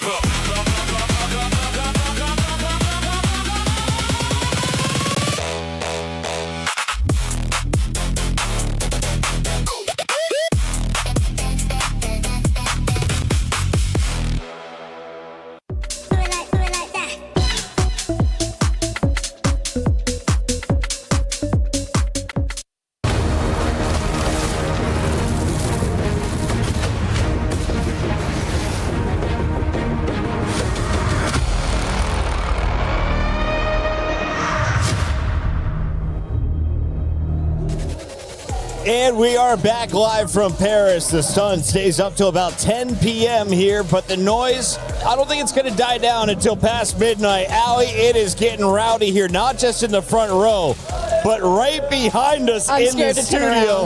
We've got the Gentlemates all over the venue, including the co-stream. We got Brox and Mystic joining us.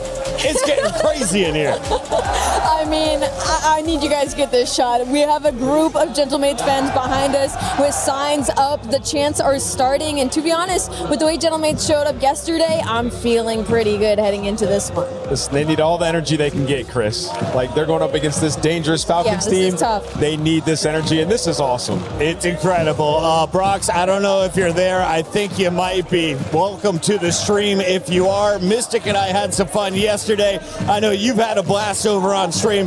What has it been like since your people have taken over? Man, it's unbelievable as usual. It's hard to talk for me right now because I'm really stressed. I'm so stressed right now. So we are lucky they're here because they're taking my stress away a little bit. But man, when the game's gonna start, like I don't know how I'm gonna be, but like right now I'm just so stressed. You got to be buzzing, man. I had to put in my second earpiece just to hear your answer. The crowd is nuts. The crowd is insane. The crowd is loud. The crowd is really loud. I hope the players will be able to take that power from the crowd and show it in the game. We've done it in Paris in the past. I was right next to you guys yesterday. I know the nerves are high right now, but Brox, talk to me. I'm sure you got to see the guys earlier. How were they this morning? How are the vibes? How are they feeling? Let us know how you guys were behind the scenes. The vibe was really good. They had a lot going through their mind while going through the group stage, but they tried to figure it out to fix it. And I know that the vibe was really good today. We feed them good today. We saw like a TikTok of Sip dancing in backstage. That's the key. We made a non-challenge guy being challenged. Yeah. Listen, Brox. So, I never saw that before from Sip, so I'm happy about it. Listen, Brox, you know ball, and I'm sure they have all their ideas on how they're going to come in and win this. In your mind, what needs to happen for a commanding win for the Gentlemates over the Falcons? I think like our fundamentals have to be like really strong. We have to play as a team, especially in our point. I think our S&D were really good. Our overloads as well. It's all about HP. It's all about our points. Our points, like we have to break together, wait for each other, make the right calls, play as a team. And if we manage to do all those stuff, everything's going to be fine. Yep, Joe deceives. That's what we need right here. Joe deceives, exactly. Man. You know, man, Estril has been... It's been an animal, this tournament. It's been an animal, so... I know Estril is a key player that make us really win a lot of points, a lot of time, and a lot of games. So I think the key players are going to be the AOs in this game. For sure. And I know Aluka and Celian are feeling fire since James. So we'll see. Well, Brox, this morning I got a text from the green room chat that said, "Hey guys, wear pink if you can today."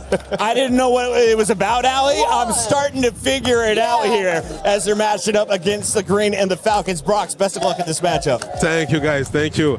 And I hope we have a great match.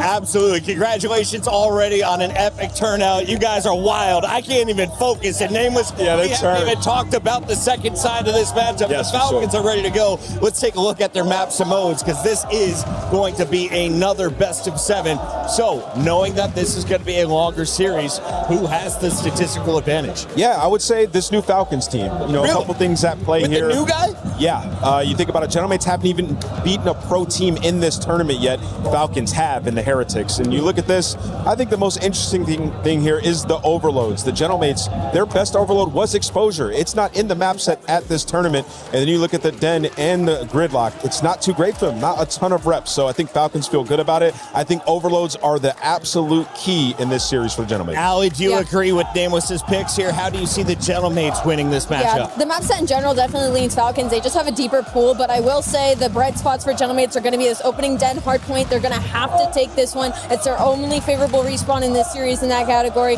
Search and Destroys, they're feeling pretty good though. They get 2 of them that they really like in the middle of the series early on, and all the way at the tail end should we go all the way to a game 7. So if their S&D stays on point the way it has, they could get us all the way that distance. It's been a wild day, and we are only halfway through it. 2 more best of 7s, and the best one is coming up after this. Optic will be taking on FaZe Clan, but Nameless, as we get ready for Falcons versus Gentlemates, 45 seconds to the stage. Who wins this one? Because 67% of the fans over on esportsworldcup.com are siding with the Falcons and Kismet. I'm going to make a lot of the fans that were behind us mad a little bit, but I'm going with the Thanks Falcons. for the vibe, guys. Screw you. I believe in the Falcons. I think they get this one done, but it's going all the way to 7. Ali, I have something hiding in my sleeve. Uh-oh, what is this? I have. It was gifted to me earlier. These lovely girls had these box of bracelets. Is that Travis Kelce's phone number? They told me to close my eyes and pick one, and it was a purple Gotaga bracelet. Oh, it just happened to be a Gentleman's Gotaga bracelet, ladies and gentlemen. I don't care who wins. We all win with this matchup. Enjoy your quarterfinal.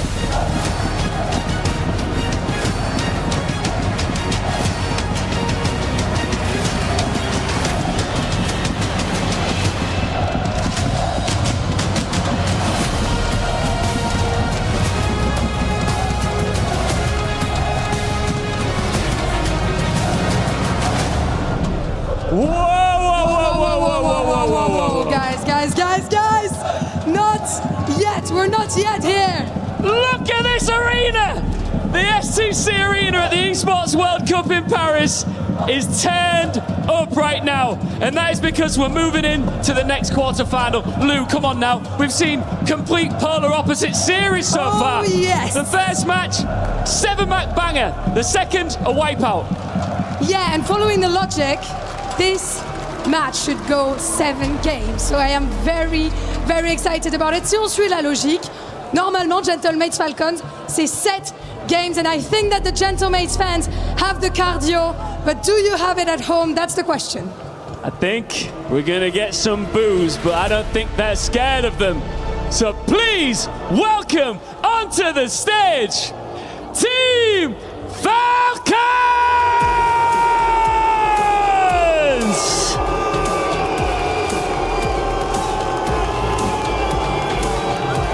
Deafening in here. A few weeks weeks ago, Falcons made the move everybody questioned. And Luka came in. Then they finished third at Champs. And now they've arrived in Paris, ready for action. They've kept it rolling. Project Notorious couldn't stop them. Heretics couldn't stop them. And after walking through the group unbeaten, that Champs run doesn't look like a miracle anymore. Standing against them, les gars, vous les connaissez, c'est Gentle! Gentle! Gentle, Gentle, Gentle! There's Paris. Gentlemates got humbled yesterday by G2. Yesterday, with their tournament hanging by a thread, they had to answer, and they did. The pair went home, the key survived, and the home team is still standing. They are trying to keep their dream of this trophy here in Paris. Woo-wee! Falcons have spent the last few weeks destroying expectations. Gentlemates have an entire city trying to drag them one step further.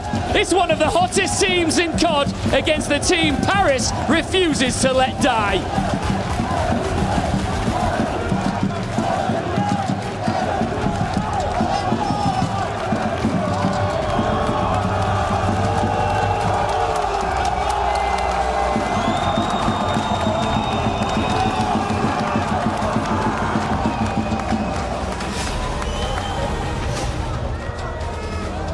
Wow, wow, wow, wow, wow. What a noise, what a crowd, what a sportsmanship.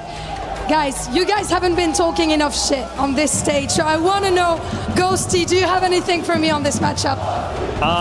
Nothing too crazy, just we're going to get a different result than Champs. It's going to be different than Champs, all right. I think, Axnid, you know that you're going to have the crowd against you on this one. Are you worried about it? No. I don't worry about anything. I trust myself, my team. We are here because the trophy. That's it. Doesn't matter the crowd. I'm going to let you guys handshake. Thank you very much, boys. That's going to be a good one. Falcons versus Gentlemates.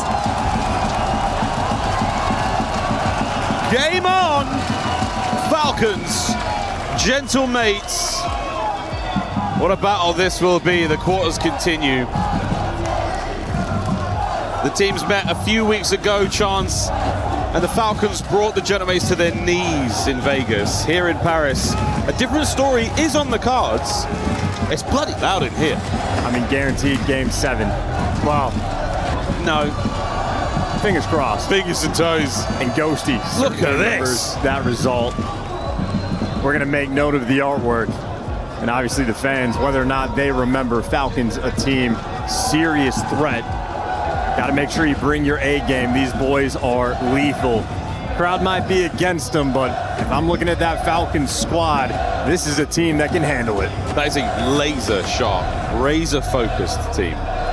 You know what I did there? Excellent pre-match interview that tells you everything you need to know. It's not about the crowd, it's not about anything else, it's about trust and it's about the trophy. Gentlemates, there is a very loud wall of pressure around them, but that will absolutely help one way or another. We'll see if it truly manifests itself either way, because right now the Falcons are the hot property here in the Call of Duty world. They've proven their worth and their weight at Champs, and now to go back-to-back against a squad like this, not an easy task. Well, for the Falcons, the question is, did they peak? Is there room for improvement? Was it a honeymoon, or is it Luka the real deal? Well, clearly the real deal. The question is, how far can that young man go? Well, MVP caliber players right now, Celium. I mean, hey, late term of the year, trying to hit that MVP form. He's got the #1 KD, and it is a terrifying sight that Estriel's the guy right behind him with the 1.3. But the desk noted it. Falcons have beaten a pro team at this event. Gentlemates, this is far and away their toughest test. The Estriel shout is an interesting one because he's not typically the main slayer. I mean, Joe has been that guy. He's been the fella getting all the kills, providing that space on the map. But Estriel has been, and I quote, an animal, word to Brox, at this tournament so far, without a shadow of a doubt.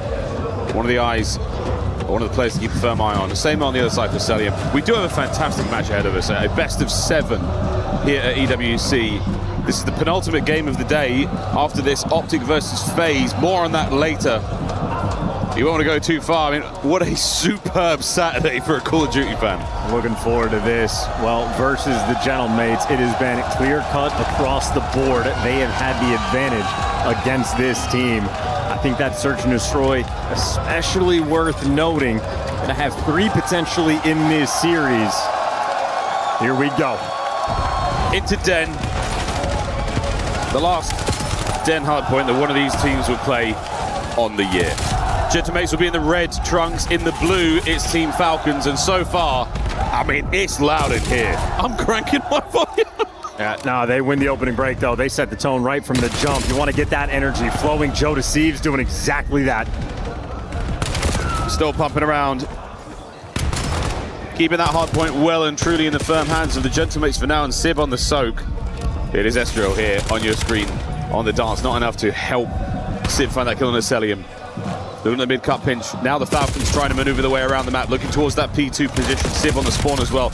So reinforcements all over the place, but this is a nice hole punched in the Gentlemates line so far, and Kismet, who's the last man up, and a narrow battle against Ghosty there, decides it. Hey, and you with the Falcons actually trade away maybe 10 seconds of scrap time to try to put the pressure on this P2, but the pressure has been lost. You lose the first couple gunfights, so all things considered, this is just a very strong start for the Gentlemates. Strong indeed. Falcons have been silenced. Joseph to the pistol, to the spawn. Now, Falcons on the attack forward. Ghosty trading out with Exnid again. And this is great space and wonderful time from the Gentlemates so far, keeping the P2 contest alive. We're not really finding a whole lot of separation. The kills are flying, but it's all Gentlemates in the time. Well, hey, this is the first time it took 2 minutes for the Falcons to find their flow, but Aluka, the man to make it happen. Still 20 seconds to fight for. And you got Selim at the old time. Yeah, still looking to collect, and a team kill rolls through. So you saw how early 2 of those Falcons players rotated.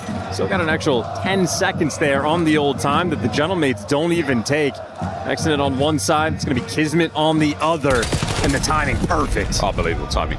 Falcons, oh, a lovely 3 dead in the feed. Last man here on time is Joe Deceives. He battles his way forward. Now in the player cams, the Falcons have been absolutely roaring, trying to will their energy back in. Let's jump on board for a Fly Saudi check-in. هنا دوجو ويك يا تو دوجو ولا عارف دوجو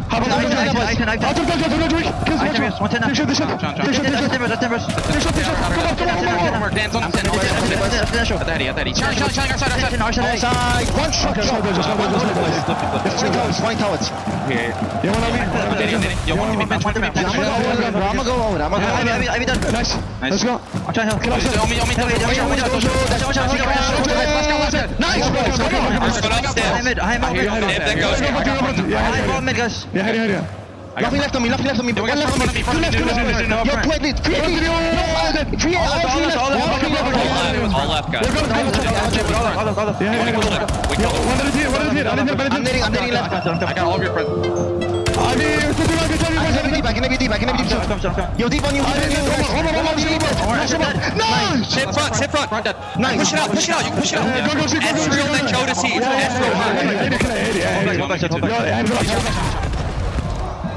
And the 5th voice in that listening, Clayster, a legend of the scene.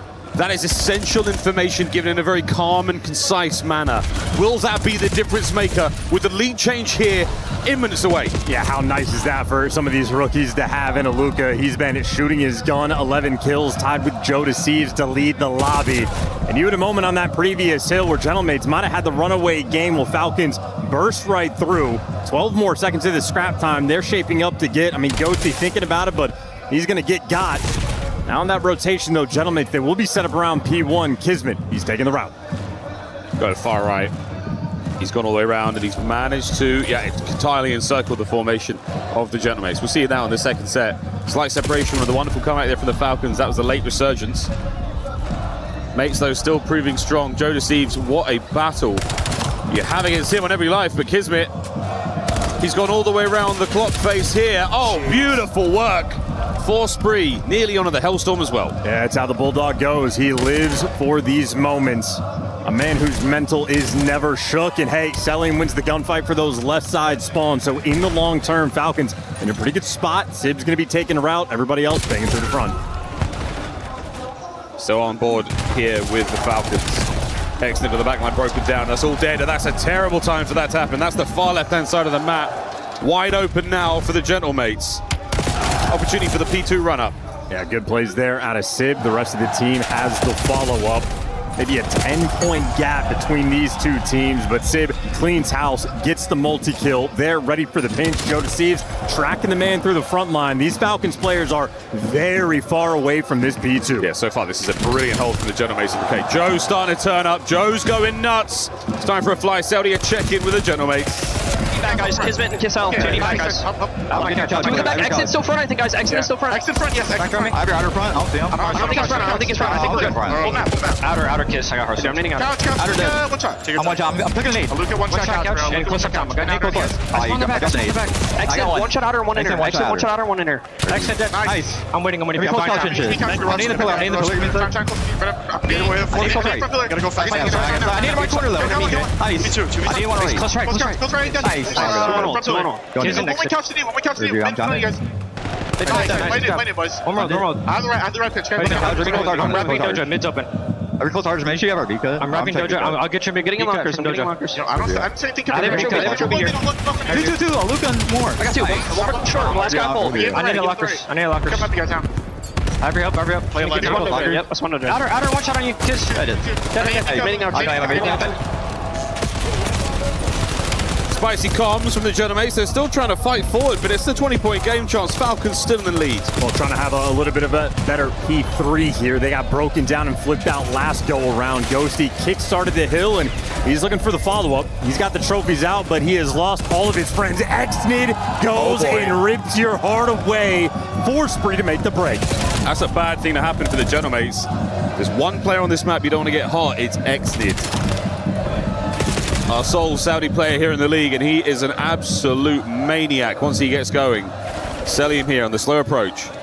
We're trying to break that top right-hand side of the map, but so far, a lot of Gentlemates here to deal with. They're through the lobby, though. Kismet on the check-in. Oh, there we go. Sib, right place at the right time. Selim pumps the brakes. A lot of key gunfights being won by the Falcons, including at the old time. So it is a very scattered mini-map. Luca on the pinch, able to get the freebie kill, takes care of the trophy, and well, there's a single team kill. Might be the bailout moment, but Kismet closes things out, but they don't have the back spawns. He is desperate for some help. Boy, it's the bang out. That's nice work out of the Gentlemates to immediately put that pressure on.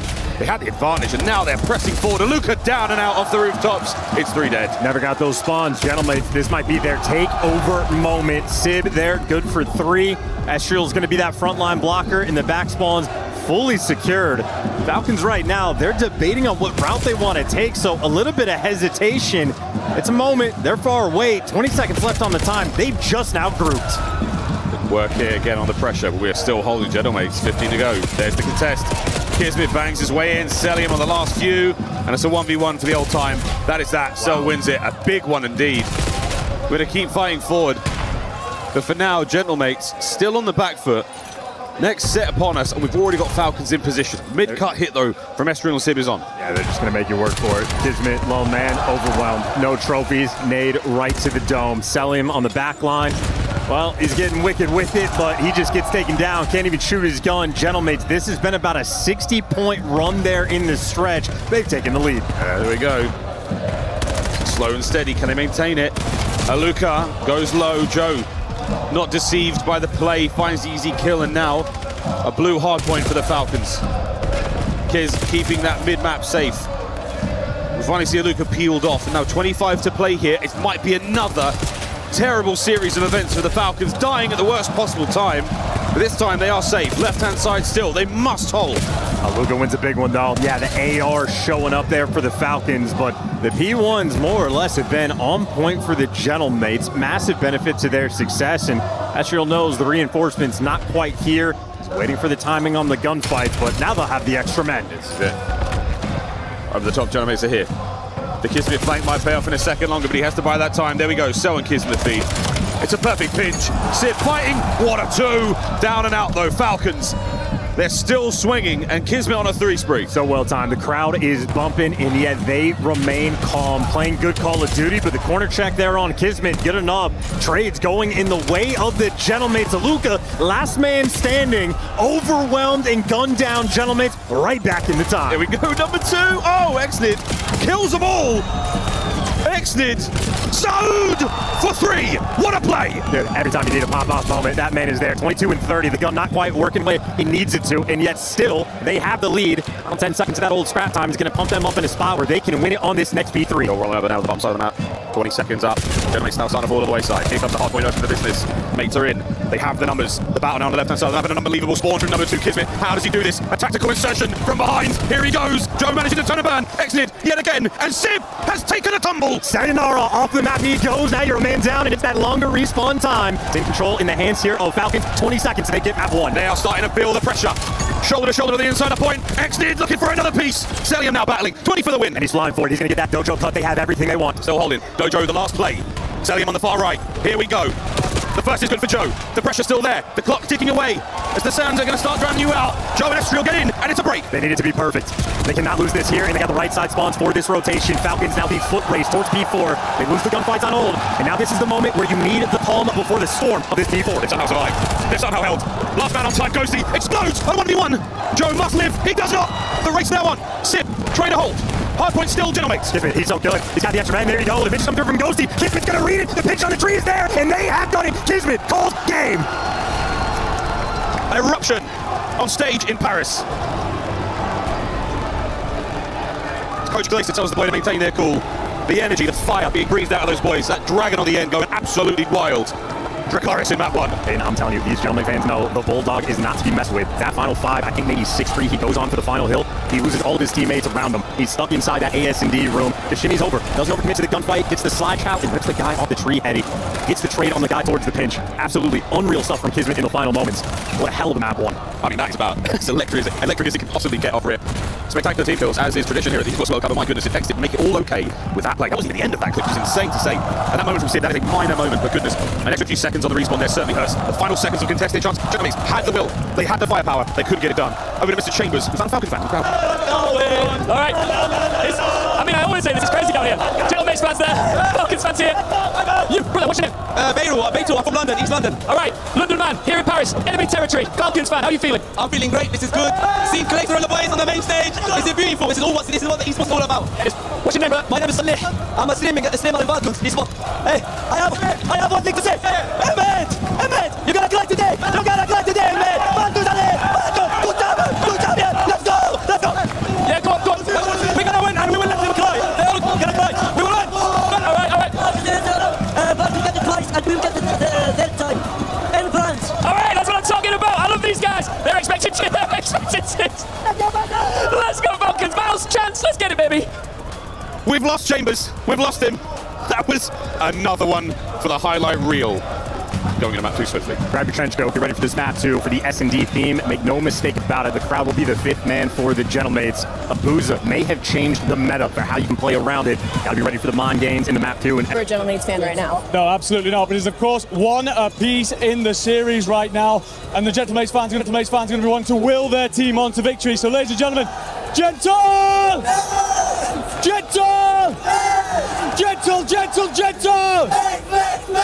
Let's do this.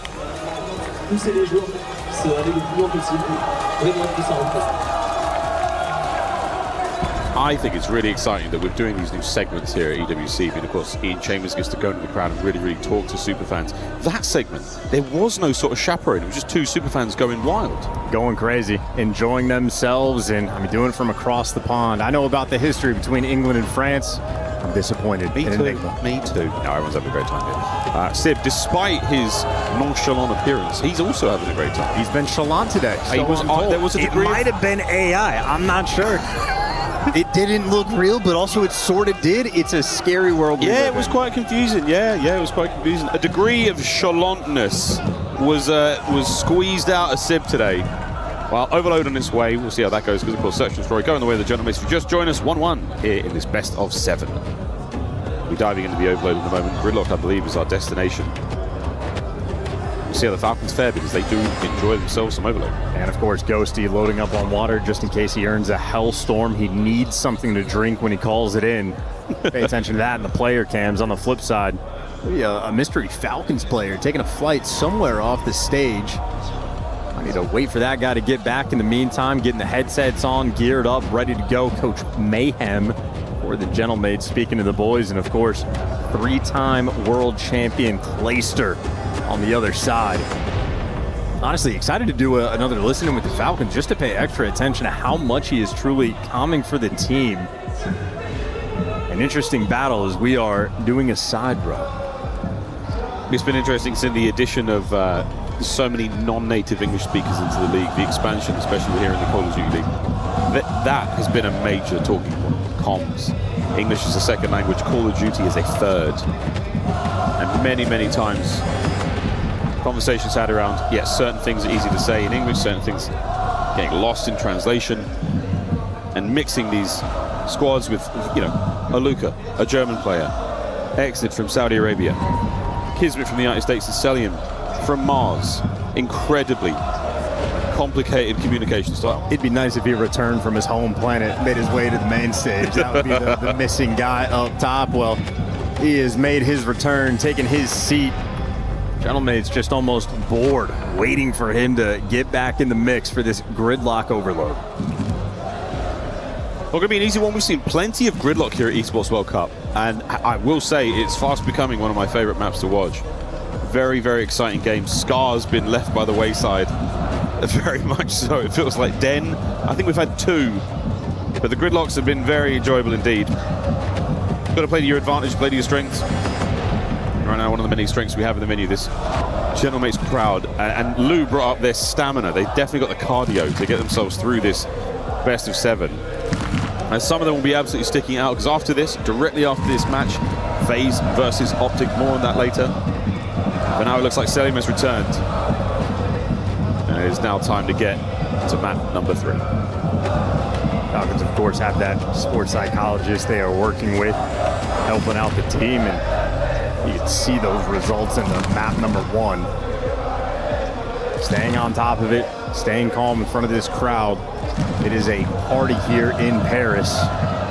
The Gentlemates looking to give them something to celebrate. We always talk about this, in the first time you play in front of a hostile crowd as a player is a very memorable time. Of course, X did now plenty of experience on this, but for Aluka, this really is an interesting one. I mean, you might have had a cheer or 2 coming in, but really, this is overwhelming. I think he's fine. He's fine. Honestly, I feel like having champs be that first go is truly a baptism by fire. Yes, the crowd is a different experience, but just a different stress from the champs environment for every other major. Well, here we go for the gridlock overload. Everybody's trying to dodge these nades. No trophies in Aluka. Well, there he is. First blood on Joe to Sieves. Sib already back down, and these Falcons are flying. Yeah, this is not a problem in the slightest. Oh, excellent sell. Oh, my word. Joe back to spawn instantly. Got to win a big one here. Kiz on the attack. That's a perfect Semtex.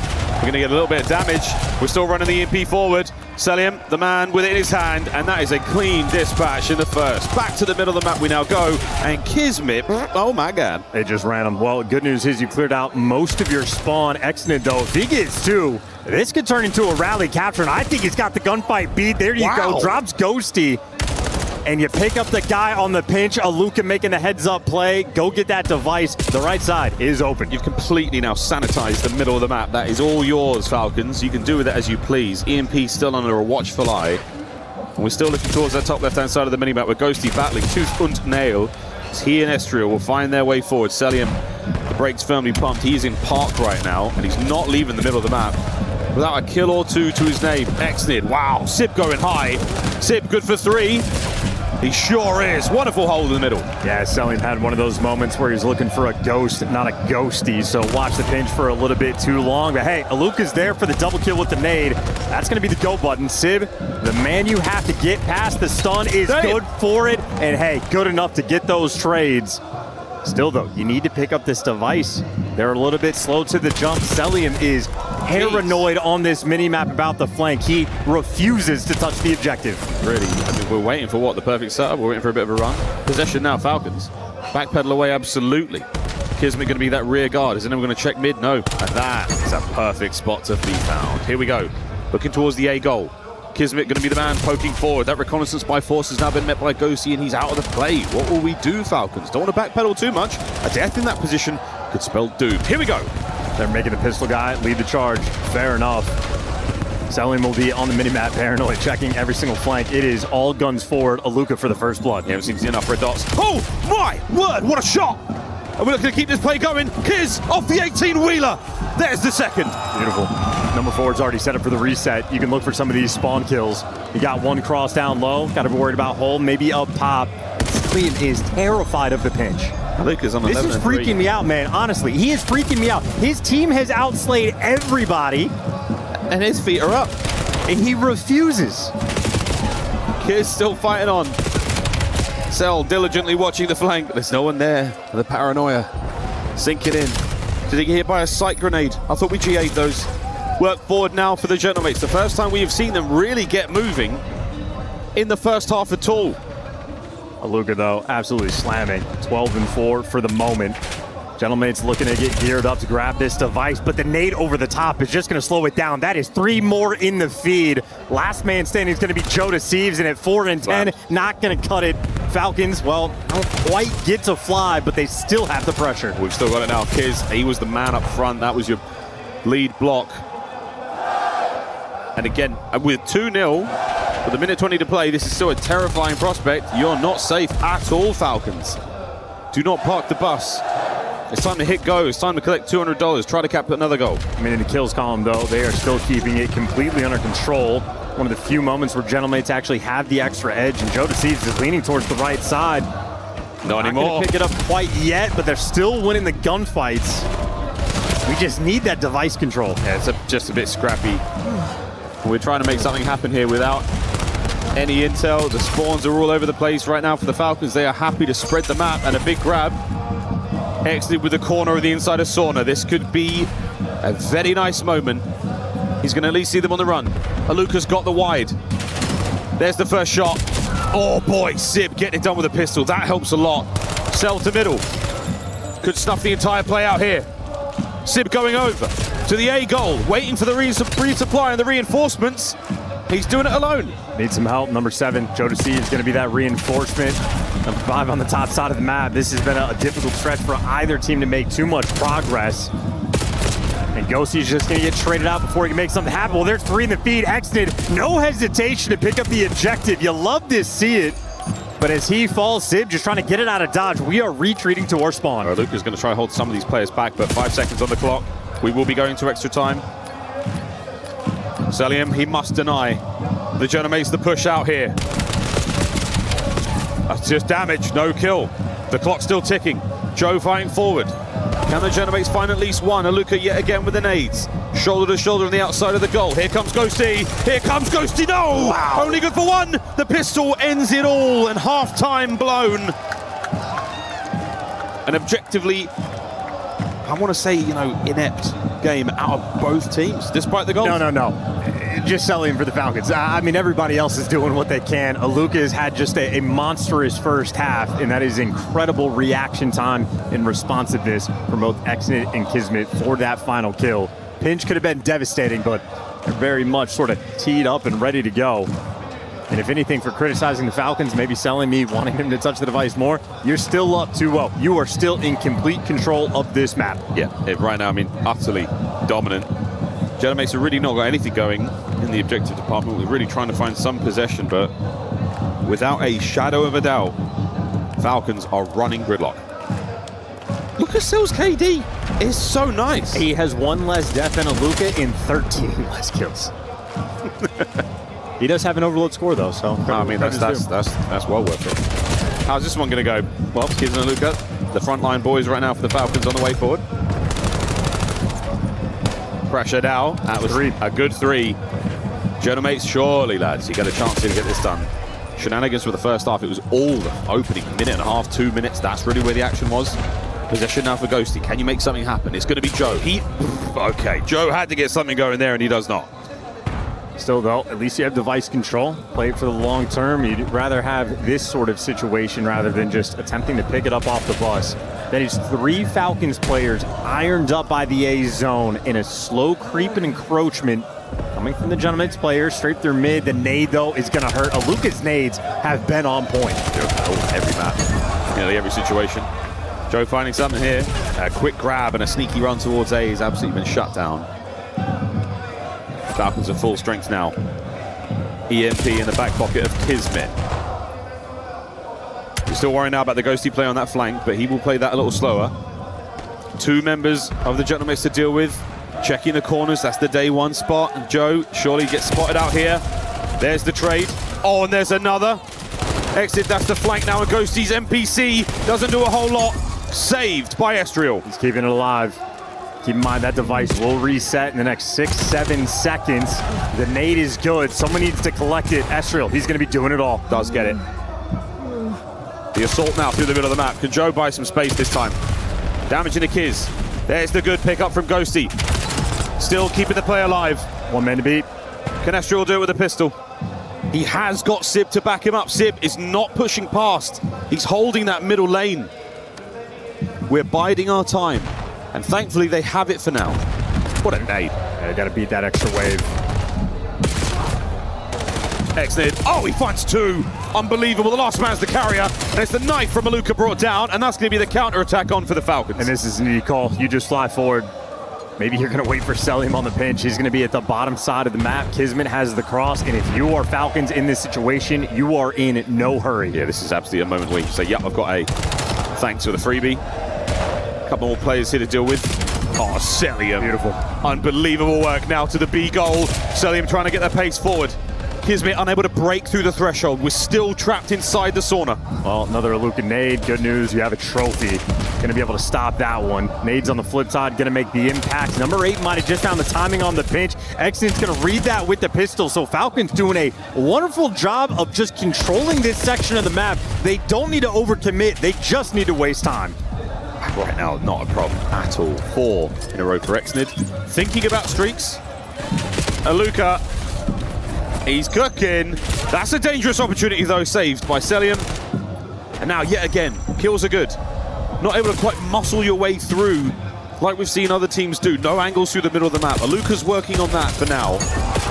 And here's the run. We're thinking about the A goal as well. Aluka now on the furthest reaches of the map. This could be a goal. Yeah, forcing the spawn out. He's got the deepest lane covered. His teammate's going to fill in everything behind it. Oh, shots are fantastic. Good damage to the next man.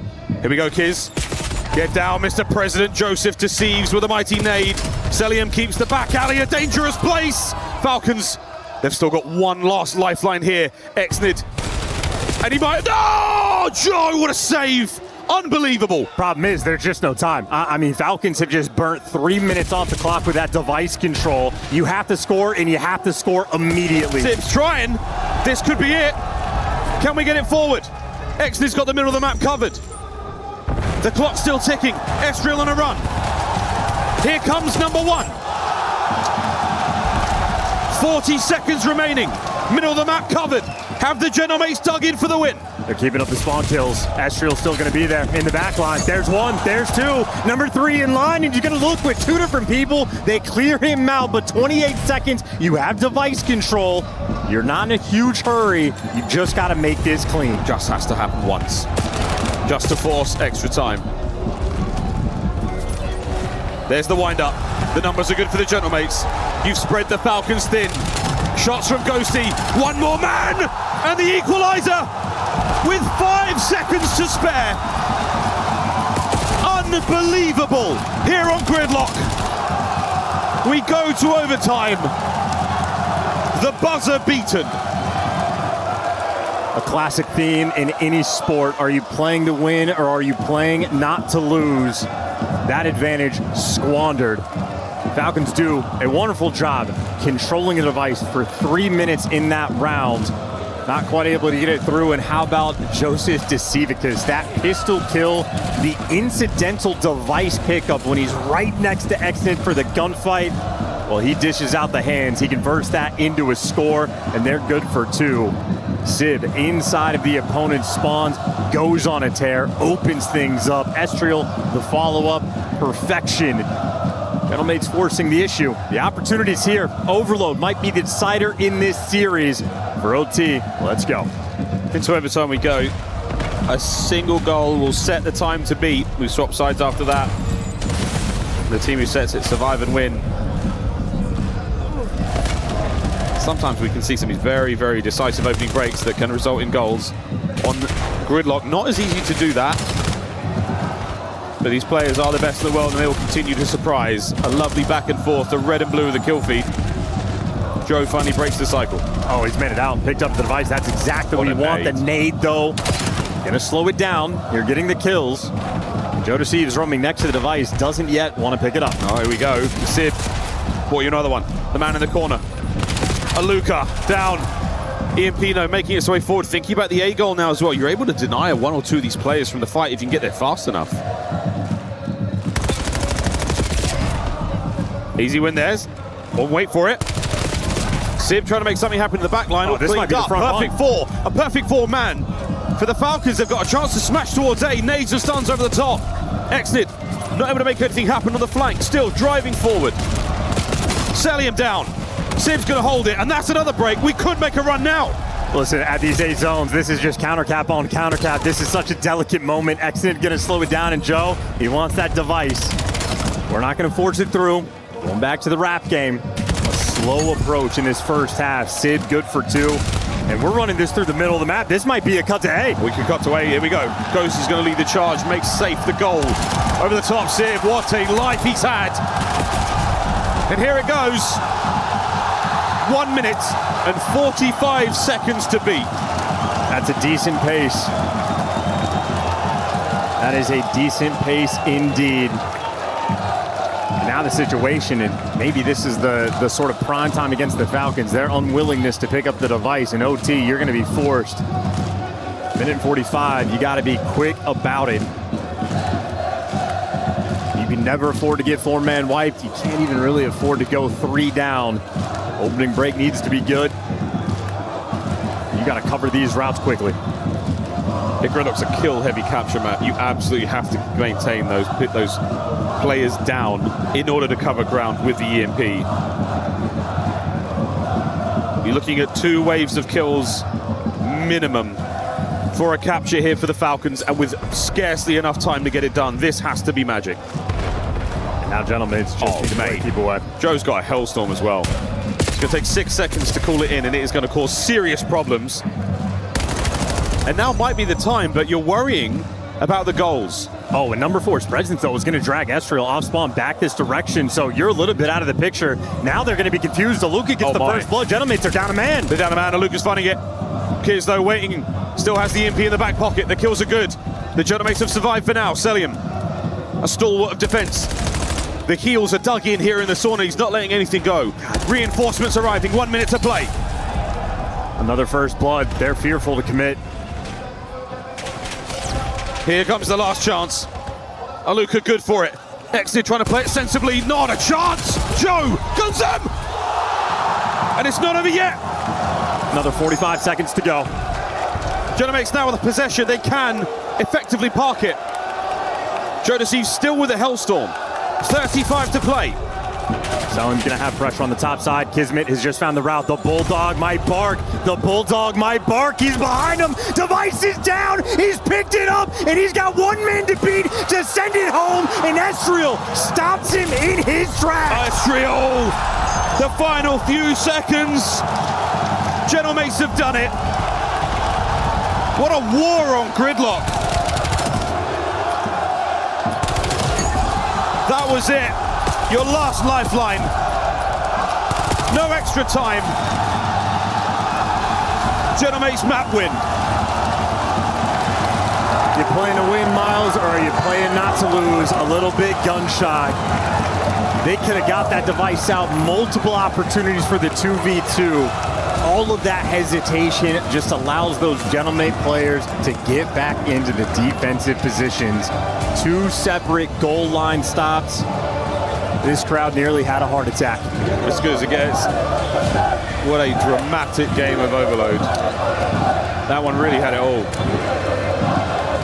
And an incredible amount of grit from the Gentlemates. The second half, finally able to get something going, and Estriel once again, the man of the moment. He really is a Lanimal. These plays, incredibly difficult to do against a strong defense that the Falcons were putting up. Again, an unusual game. It felt a little off. It felt, well, you keep saying they're not necessarily trying to get those scores. They weren't trying for the overloads. They were trying to just deny. And it hurt in the end. Unreal. Estriel, 2 massive clutches on the defensive end. Unbelievable stuff. Great gunfight wins. The attacks and nades on point. Celebration here for the Confidence. All right, Lou, it's getting crazy in here. What's going down on the floor? Thank you, boys. I am with the legendary Brox here at the STC Arena. Brox, how are the nerves here? Comment on fait pour gérer le stress? Enfin, qu'est-ce qui vient de se passer? Tu peux me raconter? Le stress, on le gère pas, on se laisse submerger. Malheureusement, on n'a pas le contrôle sur la game, donc t'es obligé de vivre avec tes émotions, et les émotions dans ces moments-là, elles sont super fortes. Et qu'est-ce qui vient de se passer? On a décidé de jouer à 2 minutes de la fin et d'aller remporter cette game. C'est ça aussi les grandes équipes, j'ai envie de te dire, yeah, you don't manage to control the nerves, you just have to live with it, and that's also what we love, and we've decided to play 2 minutes before the end of the game, and I'm so happy about it. Moi je voulais te demander, and I wanted to know what is so special about these 4 boys, about this roster that you put all your faith in them as a CEO. Pourquoi est-ce que tu crois en ce projet, en ces 4 rosters, toi en tant que CEO et ancien joueur? Parce que c'est des joueurs déjà qui, en dehors du jeu, s'entendent extrêmement bien.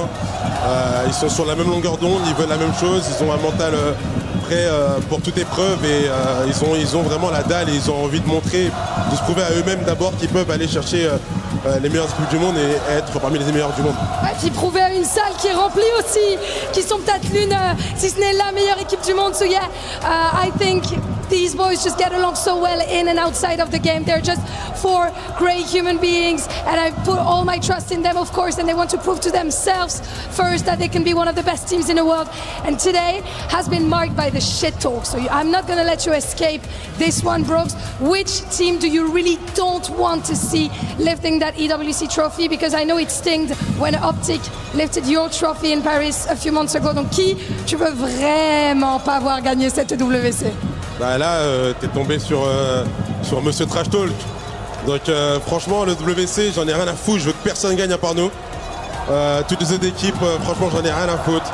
Je veux que ce soit Gentlemate et personne d'autre. Mais si je dois choisir une équipe en particulier, je dirais Falcons. W answer, I don't care about the other teams. I just want my team to lift that trophy. But if I had to pick one, I don't want to see Optic lifting another trophy here in Paris. Last but not least, Brooks, the support here has been insane. Brooks, tu le sais, vous avez une arène pleine.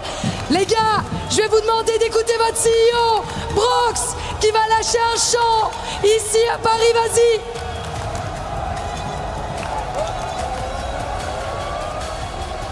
Oh gentlemen, tous ensemble on chantera.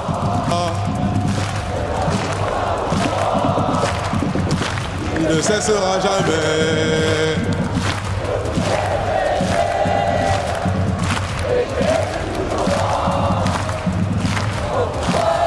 Another hard point awaits us on the other side of this lovely song. Chance. We'll have to ask Andy and Ali what the lyrics are. Whatever the lyrics are, best fans in competitive Call of Duty. The green suits, the gentlemen, they are out of control. Every event when they show up, and they've shown up to Spain, they will go international, and they have a party every time. Every single time. With good reason. I mean, the boys are having a bit of a party right now to see Series KD overalls just so far. 3 measly maps in. Gentlemen still need 2 for the win. Falcons lagging behind somewhat after that nail-biter of an overload game. Welcome back, folks. We are almost ready to get ourselves into another hard point. And a calm gentlemen so far. I mean, this has been a nice look for them. Some hype moments indeed. The Falcons as well, after their victories, they get very, very energetic, but Sensible coaching staff brings them right back down to that base level. We need to perform, boys. Get rid of that adrenaline dump. Get back to a solid baseline, because it's time to play a sake hardpoint. Hardpoint's going to be the name of the game. Falcons had the edge in map number 1. It was a well-fought battle. Saw the team stats for the Gentlemates, an even spread across the board. No hard carries, no one costing. Off the rip, though, the stun. It's so damaging to Ghosty. Trades back and forth. Sib, good for 2. That's good to make sure that time is kept away. It'll be Gentlemates first to collect. Barely. The old P1 sake. Still proving to be an absolute nightmare. A few teams have mastered the sort of 20-30 second squirt. But at this point in time, it's just chaos, including team kills. Really, something about this tournament, we have seen more team kills in impressive fashion, multis as well. And a couple of big ones here finally get the Falcons on time. That glory is going to be earned. A lot of blood being spilled. That is one of the more neutral P1s you're going to see. That is over 40 seconds burned off the game clock. So a tough sell there, only 13 points collected. Well, Falcons got the big 3. They had to hike across the map to get towards this P2. They are very successful. And finally, true time being collected. This is separation in the scoreline at the very least. And look how far away the Gentlemates are being kept. This is a lovely bit of work. The back line now banged wide open. Big 2 out of Joe. That's going to be your attack now. Falcons closing ranks. The herd is being thinned indeed. That was a break, unbelievably clean. Well, 30 seconds left, and this is a very delicate moment now, especially for the Falcons. How hard do you want to push to make this break? Because you got to be fearful about flipping out those spawns. I think Sib actually, opens it up at the right moment, nearly blocked it, and that's the sort of worst case scenario. You get broken, trade away 30 seconds, you're going to lose this rotation. Now, problem is, Sib is going to spawn out, so Falcons, you see how fast they are on the minimap. They're going to fight a 3v3 at the new time. Over to all in Fortress Sake. Oh, we got plenty of Falcons here to deal with. There's the contest. Joe trying to tatter them up on the way in. It's allowing Esther and Ghosty to find those kills. That is exactly what you want there. Ghosty with a lovely 2. Eyes across the map. And the forward position there that Sib tries to pick up. Again, all information. Now the boys can use. They hold strong. This is a few different potential Hellstorm opportunities. Esriel and Joe Deceives, each on a 4 spree. Esriel's collecting the time. That's a difficult gunfight win. Well, no Hellstorm, but for the hold, it's going to be good. Sib's going to fall, and Esriel in the feed. There you go. He's good for something extra. Can't quite get it, though, because it is a Luca the Kid able to get 5. That is the league change now for Team Falcons. Thinking about the new hardpoint, though, you still got the Kid on a 5. Aluka still working towards that Hellstorm. As we know, on the next hardpoint, incredibly open. Very, very useful place to find them. And now with the Gentlemates in control, we'll see how they contempt this incredible onslaught here from the Falcons with a fly Saudi a check-in. Is Art on me? Art. I'm telling you what you did shit. They're both one shot. One shot, tree rock. One shot, there's 20 in the back. Nice, let's get in the back. Let's go Luka. He's gonna be short steps, maybe. Or deep lane. I'm blocking the back. One or two spawn out. I think Luka's in the back for sure. One side right. I'm only one ticket. Two ticket. Luke in the back hiding. 2 ticket, 1 art, guys. 2 ticket, 1 art. In the back hiding. Nice. 3. 1 art. You tell me art again. He's close on Mario. I think he dumped the kids. Yeah, he did. I spawned on the back. I'm waiting. Exit, go. I'm just living. I'm just walking. Outer Luca. I'm in the tree. I'm needing tree too. Outer tree rock. Coming down. They spawned out by the way. Exit from you guys. I'm talking tree rock short side. Tree rock weak. No, we spawned out. We still spawned out. Inner and tree rock.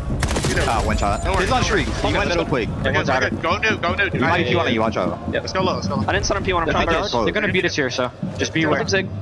Zig, cell, 5 HP. One shot, cell. Nice. It could be our window. I'm trying to check it. I'll see this guy mid. Window, 1 HP. He's gonna jump out. Bullet, kids. It's a 30. 1 HP window. I respect. Under window. 1 shot under window. Going barrels. A painful moment. We got to hear everything in the listening. Ghosty knew that Aluka was in the back. Joe Deceives did not go hunting. They end up losing the time at Old, and now trying to break through the front on P3. SMG is good for the first few kills, and Aluka, the man to stop it. He's good for 2, staying alive, finally gonna fall, but just making it a mix fest. So difficult to survive. Yeah, this is classic Falcons respawn. Starting to build that lead up, but that's the hardpoint break now for the Gentlemates. Again, good luck at fun, boys. The breaks have been so solid from the Falcons. They retake these hard points very efficiently. And this is what you're looking at here on the defensive end. Lovely shots out of Estrel. That's a 14-15. Kills now on the map in a 4 spree. Looking at the score streaks as well. Eyes on that Hellstorm. Devastating on Sake. Estrel, he's having himself a series. He is having himself a tournament. Leading live with 15 kills, but Kismet is there to match him. A P1 where everybody is soaring and flying. Aluka, the man to collect the time. Excellent catching these spawners out. Good luck getting in any sort of position. But look at him dance around. Lethal in the close quarters battle. Kismet's Hellstorm now. That is certainly going to play a role in an upcoming hardpoint. Exnid.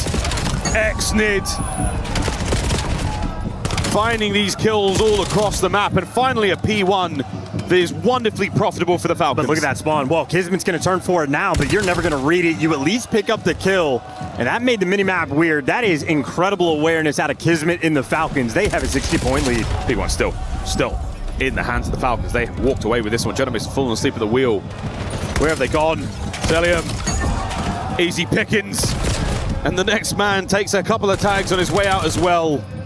150 to 93. Gentle mates firmly on the back foot. Holding the back line, though, is the Falcons. Cell's going to be playing the distant spot. Gentlemates, they sent 3 players on the pinch last go around to make this break. This time, well, it was 1 guy through the front, 2 through mid, 1 through depths, but Selling has the AR in this position. Cell just holding the back of this rock. Damage, great. Information, great. Kills, massive. Frontline work, though, from Joe Deceives. Sublime. He breaks right through. Over the top, Kismet with the anti-air. 5 in a row, yet again from the inside of the hard point. Joe Deceives a little bit early on that reach out, so now his teammates just going to have to try to break this down without the extra man. Lose the first gunfight, lose the next. In Gentlemates right now, collapsing on Sake. Falcons taking them to task. You take that 2-piece, Joe can have it. Once again, Falcons so strong in the respawn, final 10 seconds. Going back over to the dreaded P3. And the Falcons are in position. It is Exnid roaming his way across the map, slicing the Gentlemates. What a fight from Sib. Well, you want to play for these back spawns. Kismet knows his more important job, just to stay alive. He's going back with his teammates. He's going to be following up Aluka, so he's difficult to track and going to get you some extra kills. Aluka back inside the time. 2.5 minutes already, all his. Still holding on, man. Aluka, what a soak. Celium, still a very challenging kill to be found.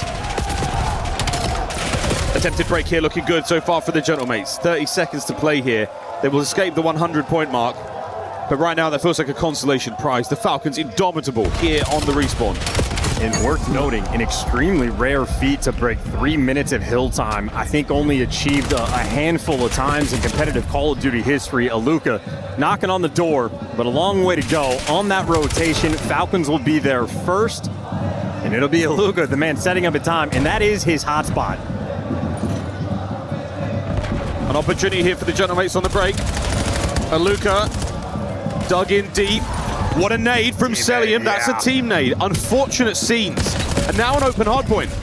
The race is on, and the Gentlemates trying to flood their way forward. Kismet now calling in the streak, electing to get it here. That could wipe those players off if there's no trophy. One player's going to send it into Dojo. That's going to be Estriel. Yeah, met by the Hellstorm grenade. Puts Aluka back in his home. Oh, slows down the main body of the missile. Celium. Once again on the outskirts, toe-to-toe with Estrel, brings him down. We are in firm position here for the win. Gentlemates must contest. I think Celium just killing the vibe of the 3 minutes of hill time. All he's going to be doing. Joe Deceives, though, the multi-kill master, good for 2, but the follow-up from Exnid is the response. We are swinging the do-si-do on the rock. Kismet there, and Celium, well, he's got the nade spots locked in. Nice little chunk of scrap time there for the Falcons. They're going to be 15 seconds away from winning this map. But this is not ideal situation to find yourselves in, Falcons. You have fallen by the wayside for quite some time here. Joe Deceives on the heat. Aluka now pressing forward. Wait, is this it? Have the tides finally shifted? Here's the flank is done. Eyes immediately forward for the spawners under a hail of gunfire. There was no way the Gentlemates make this. No one's getting close to time. Final few seconds for the win, and we're looking at a tied-up series. This is sheer and utter dominance in the hard point. This Sake not remotely close. Dominance there for map 4. convincing beatdown. A few signs of life out of the Gentlemates there on Sake, but Falcons have got Hardpoint in the bag. I would argue the signs of life were Selim getting the team kill. Yeah. Trying to make a dent in Call of Duty history and not let the kid get that title. Either way, that is an extraordinarily efficient game through and through. Yeah. At this point in time, I mean, a 20-point gap between these two teams. When Falcons found the form, they never looked back. I mean, the next jump for the highlights, you see them up 180 to 90. Oh, man. Just nothing they could do. That's, again, you're truly being suffocated. I mean, just Kismet's POV in the air. At the end, you break 2 players on the hard point, you turn 180 immediately, and off the jump before you hit the ground, you light them up. Well, Chris, Falcons good at hard point. Kismet looking like the bulldog we know and love, but how about the new guy, the German Rook, getting loud on the stage here? He's already got a top 3 finish at Champs. What can he do at EWC? Nameless, you said the Falcons can go the distance. In fact, you called them to win this series. Yeah, I think that they can win this one. The overload was a key. They end up losing that, but a nice bounce back there. And the last 3 maps in this series are the Falcons map picks, 5, 6, and 7. So definitive advantage for the Falcons going into that. Rosalie, let's talk a little bit about this hard point, because with all the slaying power, I expected this one to be a Gentlemates win. Where did things go wrong, and where did the Falcons find form? Because they won by over 100 points. They just have way better teamwork when it comes to the HP right now, I think, than on the side of Gentlemates, and that's been kind of their story. Is Hardpoint has not been strong. Falcons needed to capitalize on it, especially when you get a painful ending in that gridlock where you kind of feel like you should have won it not only once but twice in the OT. They're feeling the pressure, and that's why they came out swinging. This place is jam-packed. I just ran into a legend, Ryan Hart, who is over at Tekken, and tells me they just wrapped up. What's going on with the club championship, Jenny? Saturday is wrapped, which means that the action from both of your stages is done. HOK as well as Tekken 8 is now officially over for EWC 2026. Chris, I'm going to start with you because the expected winners didn't actually win. No, I think it was always going to be really close between the two Chinese teams, but AJL did fall to Kwashiorkor Gaming in the end, which I think, Kwashiorkor Gaming were recent champions in their region up against the AJL. They beat them before. We knew it was going to be a close game. Went all the way to a game 7. It did. It was a banger, but realistically speaking, still not a bad result for AJL. A guaranteed 750 points. Pretty good day. Yeah, and for AJL today was a very successful day because over on your stage for Tekken 8, Trav, that was 1,000 points, and now they're also eligible for that trophy. Yeah, I mean, they might have stumbled at the last hurdle on your stage, but over in the Allianz Vault, they got through with flying colours, 5-0. It was one of the most convincing Tekken games we've seen all weekend. Is cleaned them out of there, and Lohai yet again getting another 2nd place. DRX will get some points from that, but from there, obviously, Falcons dropping out early, Vitality dropping out early, Twisted Minds dropping out in the semi-finals. It gives AJL a real boost in that CC leaderboard. It's also really important to highlight the journey that the AJL team took to get here because it was an LCQ qualification. Exactly, like he's come all the way from the depths of LCQ, going all the way and just sweeping everybody through the finals. It was a really incredible performance and thoroughly deserved of that win. Extra prize money for that as well. Nicely Absolutely. done. Yeah, the Jafonso Award secured for that one as well for the individual players. So great day for AJL. Not so great of a day for Falcons, but of course, as everything progresses here over at EWC, we'll keep you updated, but that's it for today. See you tomorrow. No pressure, Falcons, or anything, but AGAL are now qualified for the club championship. They are the top dogs, and they lead you by 550 points. Navi very much still in the mix, as everyone still can earn plenty of points over the final 3 weeks. But dang, AGAL finding form this week. And Ant, did you hear that? A 5-0 thrashing in a final. Somebody on this stage did that once. Yeah, sheesh. That puts a lot of pressure on Team Falcons now, Chris. Like, it's 2-2 in this series. They're relying on their COD team to do some damage. They got to turn up and beat the mates. Now, of course, Bulldog was able to do that to Scrap a few years ago when the Subliners took out Ultra. This year, Bulldog is playing for the Falcons, and he was on the losing side of Game 3. So walk me through where the Gentlemates were starting to look good in this series. Well, it was in the second half. I mean, that first half was all Falcons, at least when you focus specifically on the gridlock in map number 3. Is it supposed to be one-sided like that, Ant? Like you struggle one side and then you really crush the second half? Not usually. And honestly, Chris, they struggled for 9 minutes. Right. It was really just like the final minute. And we got to give a lot of credit, obviously, to Joe for winning this gunfight. But it was also Sib going on a massive streak. He was live for like a minute to clutch up. And that's what we needed out of the ARs in this series, right? It feels like we're getting so much out of Estriel. We've always gotten so much out of Joe. Dan has had his those moments, but this is what we wanted, the aggressive AR and Sib to be able to handle the pressure that the other side is putting on them. I mean, Celium and Luca have been playing unbelievable this entire weekend. That was the worry going into this, is ARs needed to hang, and I feel like we saw a glimpse of it, but it's still not translating to the hard point. It's been so fun to watch these guys when they find flow state. You heard Brock's talking about the ceiling of Estriel, how he is an animal. He showcased his skill there, but it was Joey D's reaction at the end. Mr. Deceives getting fired up. He's going to have to match the intensity that we've seen from other teams. I feel like he is starting to find his form, but he just got silenced, or at least his teammates did in the AR roles in that most recent game. Yeah, 100%. I mean, you think about the hard point, it's been a struggle for them. Early on, they won like the first 4 or 5 rotations, getting broken almost immediately. Like they could have took a commanding lead, and on that last rotation, you saw Falcons just settle in, and it's a 100-point game. So good thing for them is there are no hard points left in this series, and the Search and Destroy was dominant. Estriel's been on a roll there, looking to continue. 6-2 was a fry on raid. We're going to Gridlock next, and you just won Gridlock Overload. Is this a good map for you in Search? I hate the double. You know, when there's 2 Gridlocks in a series, you get a little nervous when you didn't win the first one, but they cinched it out in the end, so I'm hoping they take that, push it into this S&D, because clearly a lot of work has gone into that game mode heading into this weekend, and the way the Gentlemates have been the best one in the building. Thank you all for tuning in to EWC. The action continues on the stage. Who's moving on to our semifinals? Take it away. Thank you, Chris. Consider it taken. 2-2 in our series. All square. And thankfully no more hard points for the Gentlemates, but those S&Ds and overloads, they still feel like anyone's game. Very interesting overload I think we're going to see before us. Gridlock is definitely S&D, I guess. Hey, we'll get there when we get there. Focus on the S&D for the time being. Overload didn't go their way, but you definitely had the Falcons that were in control for the majority of the game. Maybe Estriel, though, the man of the moment. The S&D KD on the tournament for this game mode is fantastic. Even better there in the map number 2. He was on pace to get 22 kills. If that had gone to a round 11, he was quite literally good for 2 every single round. Got to be on the lookout. Got to slow him down. That's a name when you're calming it. That is extra emphasis going to be coming through for the Falcons. I think it's the sort of name you calm you like after he's already pieced you up. He's mid. Yeah. Damn. He's behind us. Oh, it's 3. Is he weak? No. He's behind us. Justice delivered. Well, we'll see how this all goes. But yeah, Search and Destroy on its way. Estriel, that guy. Falcons, though, again. No slouches in the mode. And Sib is back to his seat. I passed him on my return journey back to the desk. It's quite a long walk to the restrooms. He's raring to go now. It's time to get this party started. It's time to get map number 5 of this matchup underway. And Sib, always a very fun player to watch in Search and Destroy. He's willing to do things with a sniper that most people do not dare try. I don't know if he'll get the battle. And Falcons, honestly, their S&D game at this point, to me, a bit of a mystery. Accident has fulfilled every single role possible in this game mode.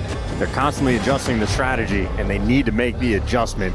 They have to get an S&D win so far in this tournament. And of course, that map number 2, it was a beatdown. Did not go their way. I don't know how quickly the coaching staff can go toward these corrections. They're going to have to dig deep very quick because 2 more S&Ds in this series. It's a necessity. They have to win at least 1. Got to get at least 1. Got to get 1. They've got to pick up the overload if they can. SD Wiz Championships is no different here at the Esports World Cup. An absolute banger of a day of COD so far. And again, Phase Optic coming up after this. Quite done yet. And that Sunday is going to be something. 3rd place matchup.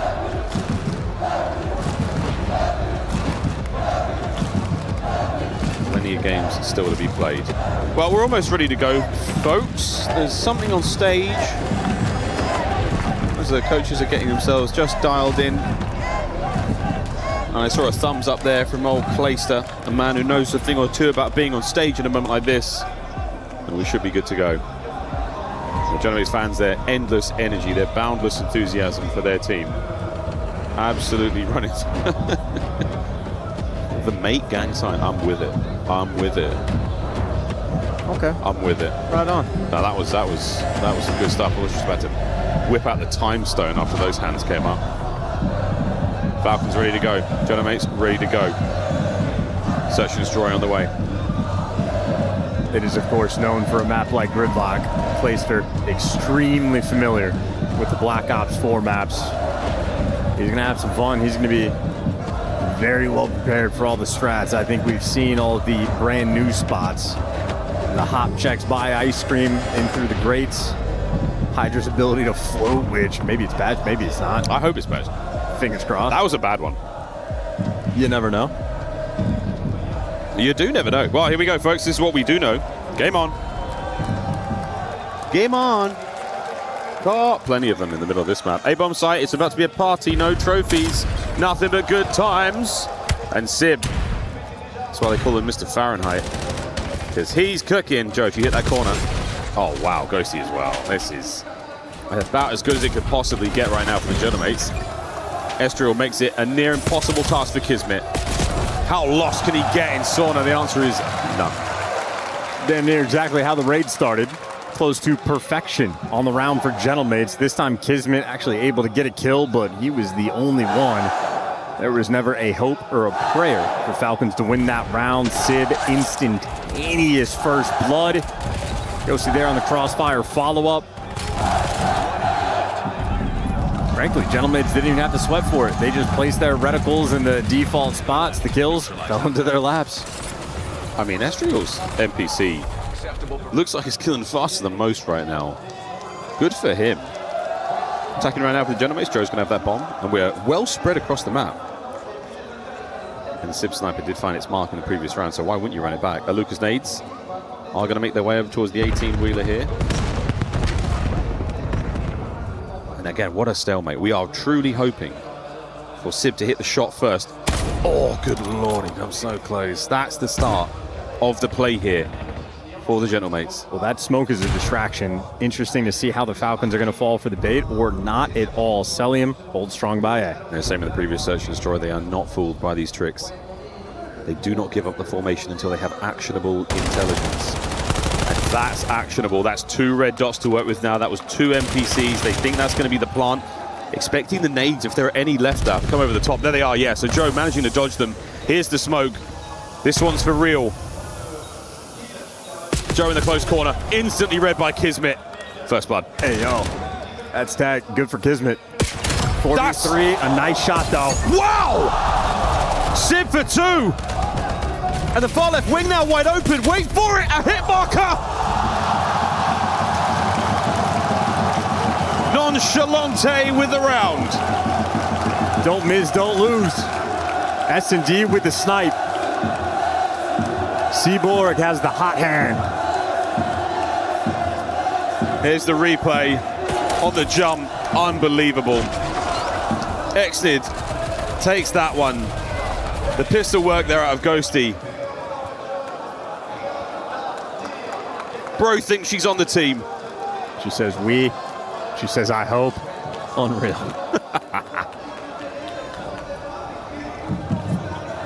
nearly a full box of donuts for the Falcons there. An explosive second round. Fast plant here for the Falcons.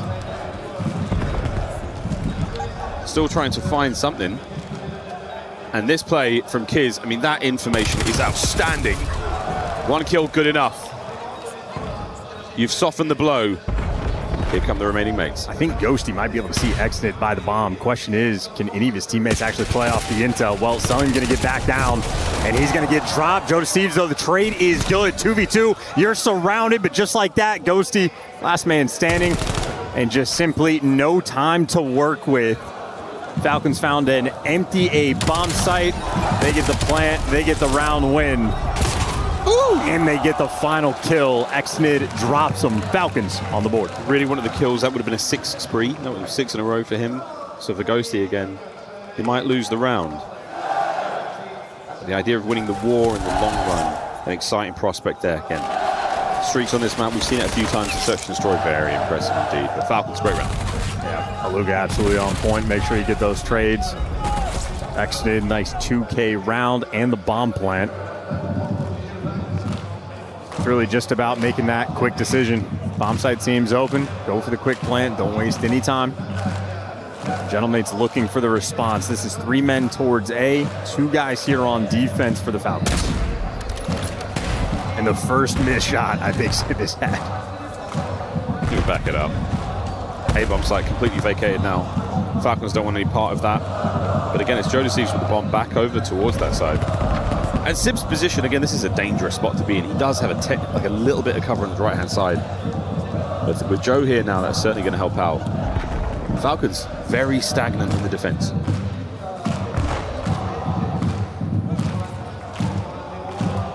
Can Sib find the entry? Oh, they're going to line up. He'll take care of one. Aluka immediately springs to life. Finds a brace of kills, and Estriel dancing now. A lovely patient moment here for the Falcons. Information on as to where Estriel is, yes, and where the bomb has fallen. But he's grabbed it. And Estriel also, he was originally an off-season grinder in Black Ops 4. He has more repetitions on this map, maybe than anyone in the world. Now he's tagged up. Still has a nade to play with. There's one. Another man on the bomb immediately. Wait, he's going to check this one. Estriel. Estriel. What a play!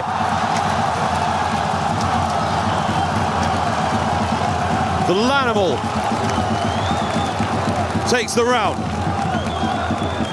And takes the breath out of their lungs. The Falcons' hearts in their throat. Estriel, he is so damn good. That is really impressive work. The Falcons not identifying the bomb on the floor there. Estriel runs in, picks it up. Let's fucking go! Elation to the Genomax fans in that round. That felt all but lost. What a turnaround. Estriel now moot field. He will go relatively silently through towards the A-bomb site. And look at this from the Genomates, entirely taking the forward positions. They've taken the forward corners.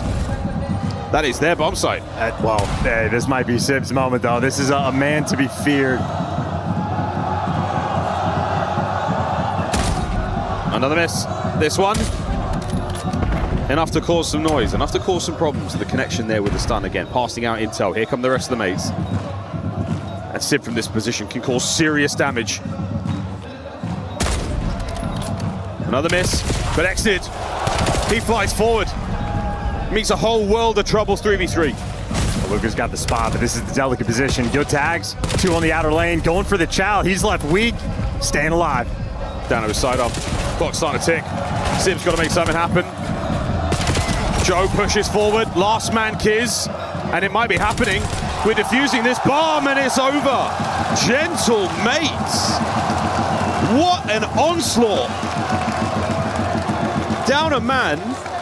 They don't start the trades well, but they finish it. And 200 IQ from Joe Deceives.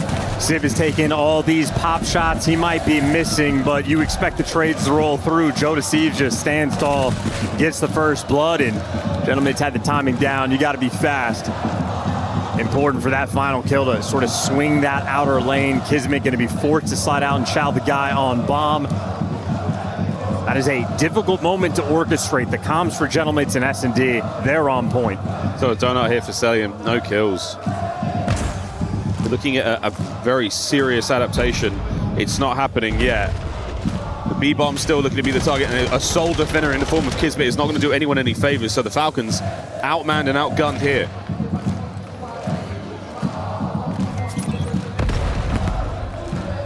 So it's not playing back with a snipe. They're running this forward. They're going through the spawn.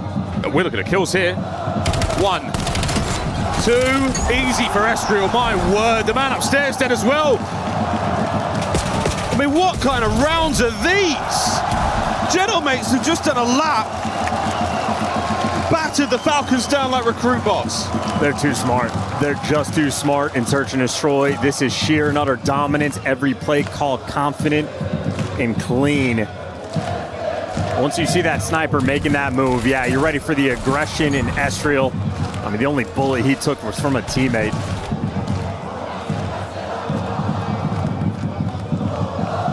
It's pure gold from Estriel. What a pickup here on these two players down low. Well, map point for the Gentlemates. That will put them on match point. And it's a throwdown on the A-bomb site. Hold on to your britches, we're going in. Ezreal with smoke, and it's hideous. Sib on the flank, down a cell.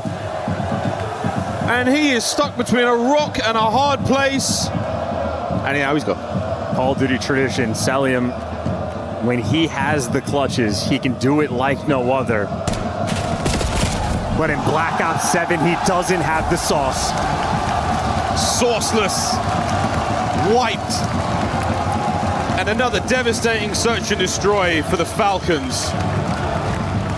Gentlemates, match point with an overload and an S&D to go. And do you think there's any stress on these guys knowing that they can lose the overload? He got an S&D for that game 7. There is no fear for the Gentlemates. My word. Well, the overload's coming up next. And it has been very, very confident gameplay. Ezreal, not fake. Lovely creative signage here. Ghosty again, wonderful work there. Everything seriously working out here for the Gentlemates. Their search and destroy has gone from strength to strength to strength. Ample evidence here in this matchup. They have taken the Falcons to the cleaners every time. God, yeah, you see Sid pull up the scoreboard with the EKIA 9-3, and he's at the bottom. He's hitting the snipes, but you see a stat line like that, yeah, sheer and utter dominance. That shows 1v3, the standout round. What a wild thing for him to be the Black Ops 4 off-season grinder for an extra few years, and they add that map to the pool, just rubs his hands together, say, I've seen this 1,000 times. The clutch being the sort of extra emphasis, that dagger into the Falcons' heart. I've been here before, he says. Well, excitement across the entire room as the Gentlemates fans, they can sort of taste the victory now. Overload goes well in the first go. Search and destroy seemingly impossible to lose. I'm not counting those chickens before they have hatched, but still. Falcons right now, it is life support. Yet to come to roost, but that MVP graphic we showed at the top of the series, it was a Celium versus Ezreal battle. This series has proven it has not been close. Not at all. Ezreal has leveled up in an incredible way. What a career he has had. Always a player that, in signs of greatness, potential was always there. Those glimmers were bright and they were alluring for so many. And coach after coach must have considered, can we get him? Is it worth it for the players? Is it worth it for the team? My God, was it worth it for the Gentlemates here? He has been something else. And he was on, one of those guys sort of in the, the lower rung type rosters in this CDL, dancing in the bottom 4, the occasional top 8, but a standout player for the team. I know the stat that really always stood out to me for Ezreal is what is he like when he's playing against the top competition, the phases, the optics of the world, the Thieves, when they have a good team going together. He always performs. You put him against the best and he delivers. He has earned his way to this spot, to this team situation. He has been clutch for him today. One map away from securing top 4, making it to Championship Sunday. And he really has delivered against the best of the best. The major criticism of the Gentlemates coming into this matchup is they hadn't beaten a pro team here at the tournament. They fell. And now they're finding themselves in an incredibly comfortable position. The room is literally shaking.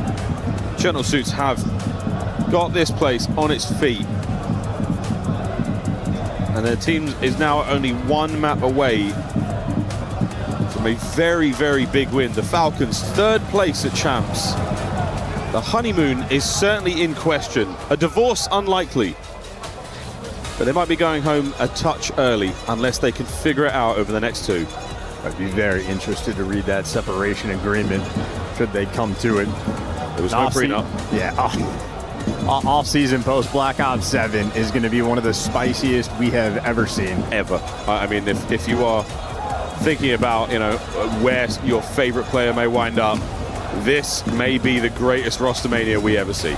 More diabolical stats. You got Dan Ghosty with a 3.25 KD, and he has 8 fewer kills than Ezreal. That's no shade at Ghosty. That is just how special both of those players have been. They're really wild. Very, very wild scenes. Gentlemates, not that's to be that. Mayhem's going to get his headset back on. Joe will get himself set up as Ghosty returns to his seat now. That is a full Gentlemates roster. The entire team now ready to rock and roll. Highlight play there from Sib as well, that snipe round. Not an easy thing to do. That's the tone. That was electric, really electric stuff. Not to mention the hit marker. If he hits all three, I mean, that's something. We've had a few perfect sort of ace sniper rounds. A boozer for FaZe early on in the year on Raid. A treat in the online play for us. Look at Shalante, look at him. Look at him. He's evolving. He can't help himself. He's brought a smile to many. There's a sign out there saying, give us a smile, Sid, which is kind of rude. But he gave it. Not a bit. A little bit. A little bit.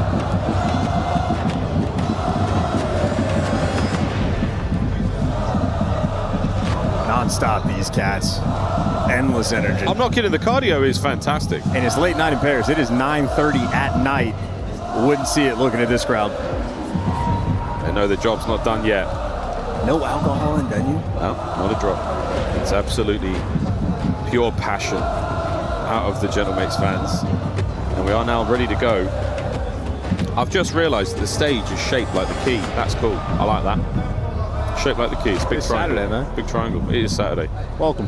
Thank you so much. We've done the camera drop-down shot. Oh, I know that bit, but the stage, the actual stage itself. I understand, but the overhead camera shot shows a little. You sure? Yes. It's a triangle. That is a shape with three sides. Yeah, man. It's nice isosceles. Unbelievable. Unbelievable. To Den. The last game of Overload for one of these teams in the Black Ops 7 season. Let's make it one to remember. Falcons, nice kills. A 1v1 for the middle of the map, and Aluka's going to walk away with that one. The trades, they are furious, they are plentiful. And how the hell Ghosty got that, I'll never know. Yeah, that's not. We've seen a couple of those wall bangs rolling through on this map. Maybe a ever so small, tiny evolution as the teams begin to adapt. While Exon on the pinch gets taken care of, it is all guns forward. And a little bit of paranoia for the Gentlemates. They're worried about the pinches. None of them are rolling through. It's actually going to be doubled up mid-cut. The Gentlemates can grab the device. You might be able to get out through mid, but the coverage is just not going to be there. Playing a little bit of TDM before we can hit that go button. Solid kills. Just got to find that perfect window to grab it and get moving, and this might be it.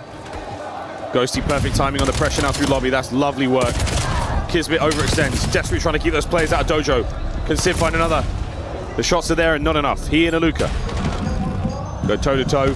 EMP is dropped. Yeah, strong start out of Aluka, 5-2. Got the first blood. He'll take the device. Kismet, by the way, over towards couches. Oh, he's out.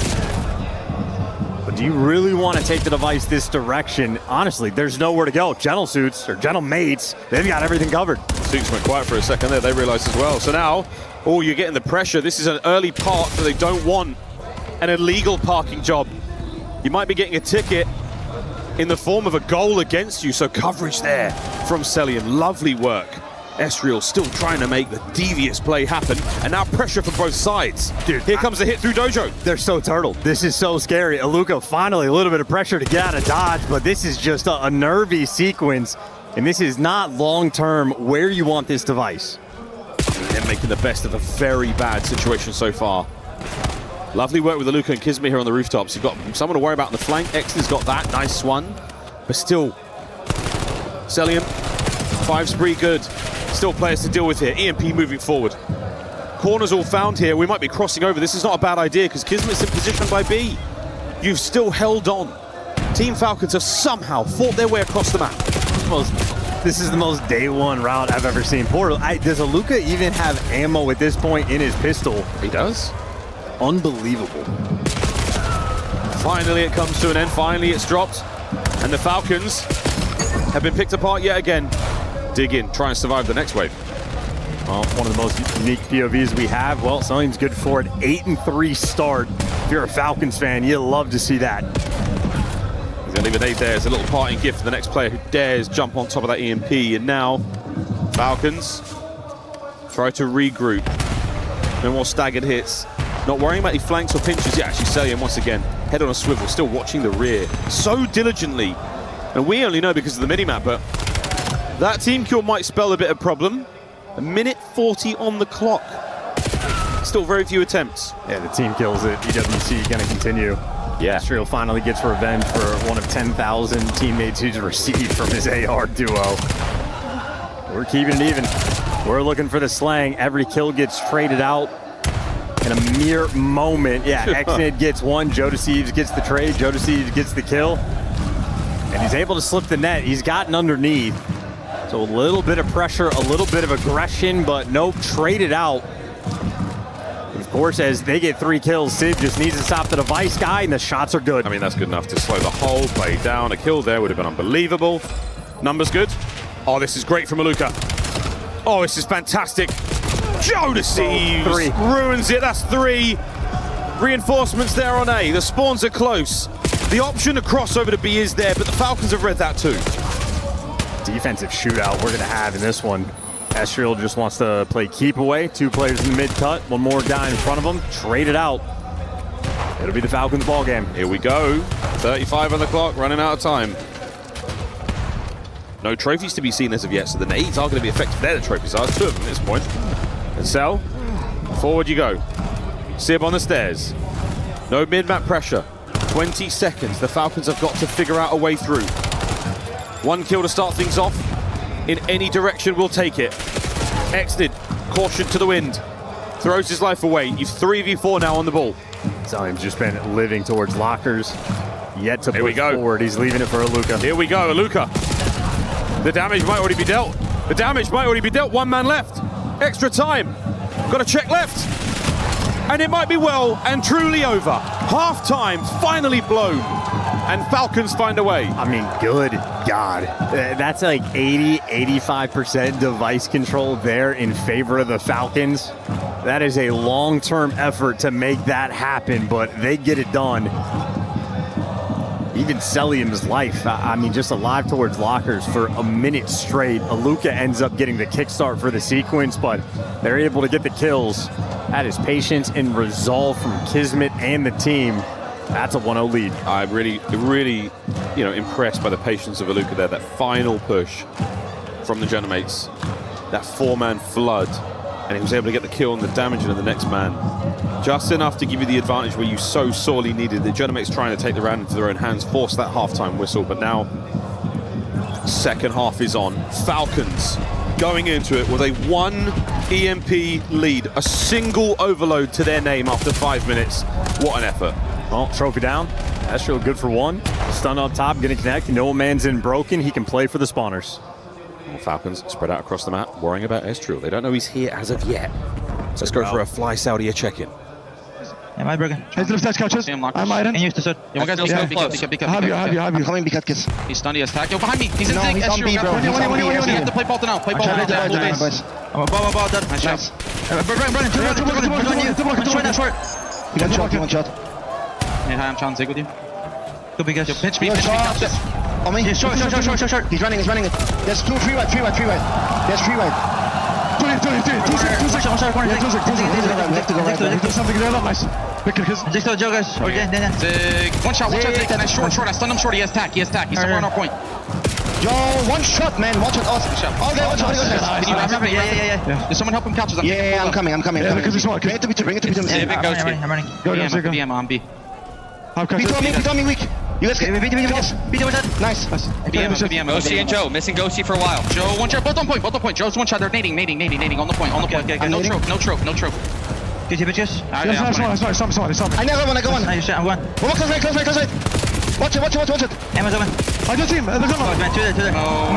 Ammo 1 shot. He's pushing out. I'm going left roofs. Yep, hard to. Oh, God. They ran towards roofs. I'm ideas right.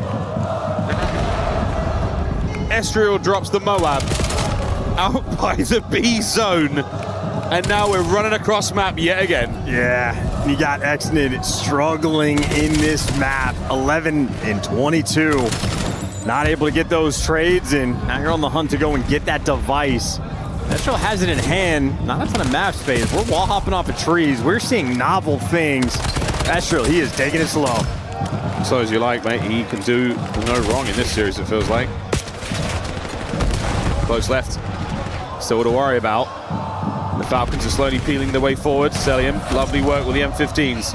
Estro again, you do not want to back up too much. You are so close to the A goal. We could be looking at a possible cap here.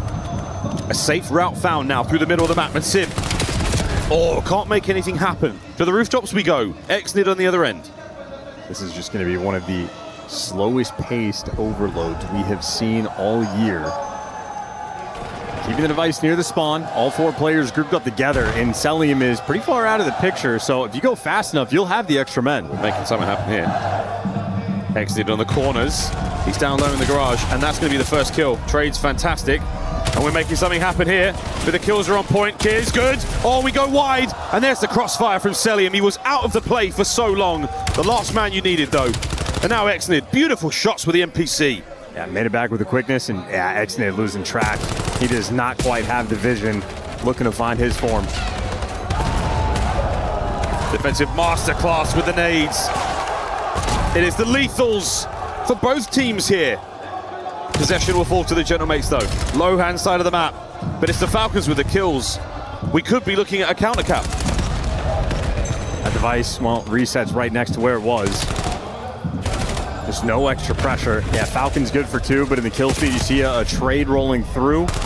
Gentlemate's going to be quick here on the pinch. Estriel going to shoot these players in the back. Ghosty good for 1. Player in the mid's going to fall. Aluka dead. That's 3 for the Gentlemates. We're on. Here we go. Sib, forward man, finding the first kill. A single to deal with in the goal room. And Selim, can he be more than a man right now? He's a god. What a nade.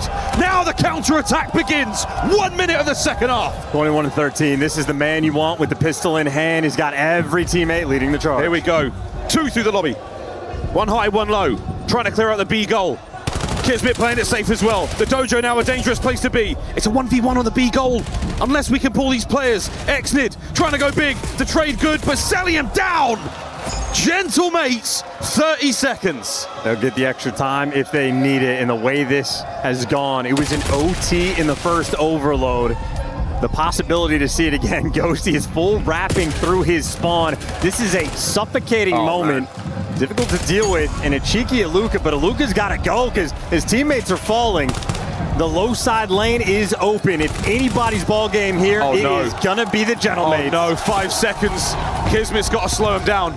Can he find the kills? You've done just enough to buy a wall. Extra time. Well, we're going in to another overtime here in this series. Estriel finds a window. No 2-piece.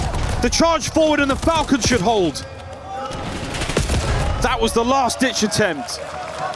And another overtime in overload. I mean, the lowest scoring game we may have had all year, if not tied for it. A delicate moment. The first capture in the first overload took 1:45. But for 2 scores in 10 minutes, I mean, if there's any map that breaks the record for the longest overload in the game, this has the potential. It's very possible we do indeed go the distance on this one. 23 or 27 minutes, I forget. We'll try to block down up my memory. 17? No, the longest we did. Yeah, it was like 17, 17? It was 20 or 17. No, can't go back. Yeah, my therapist is trying to help me get rid of that one. Here we go, into overtime.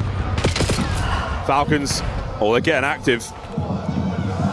Kiz is already making the play towards A. His boys have got to win the mid-map gunfights, and if they do, you could be looking at that early score. Estriel has absolutely ruined those plans.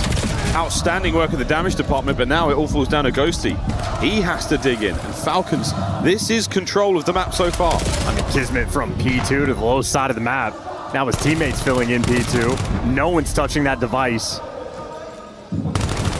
Falcons have 4 players around it. Kismet will be the guy to pick it up. Kismet has been everywhere. We're going indeed, and Estriel throws the holiest of hand grenades. And now the counter-attack is on. A goal. Joe deceives. Ghosty over his shoulder. One last dive. And it's in. The Gentlemates have set the time. This is for the match. Estriel hit the 10 Hail Marys and an Our Father for that one. And the way this overload has gone, Falcons Need those rosary beads to make this OT happen. So much pressure. This is your Black Ops 7 year on the line.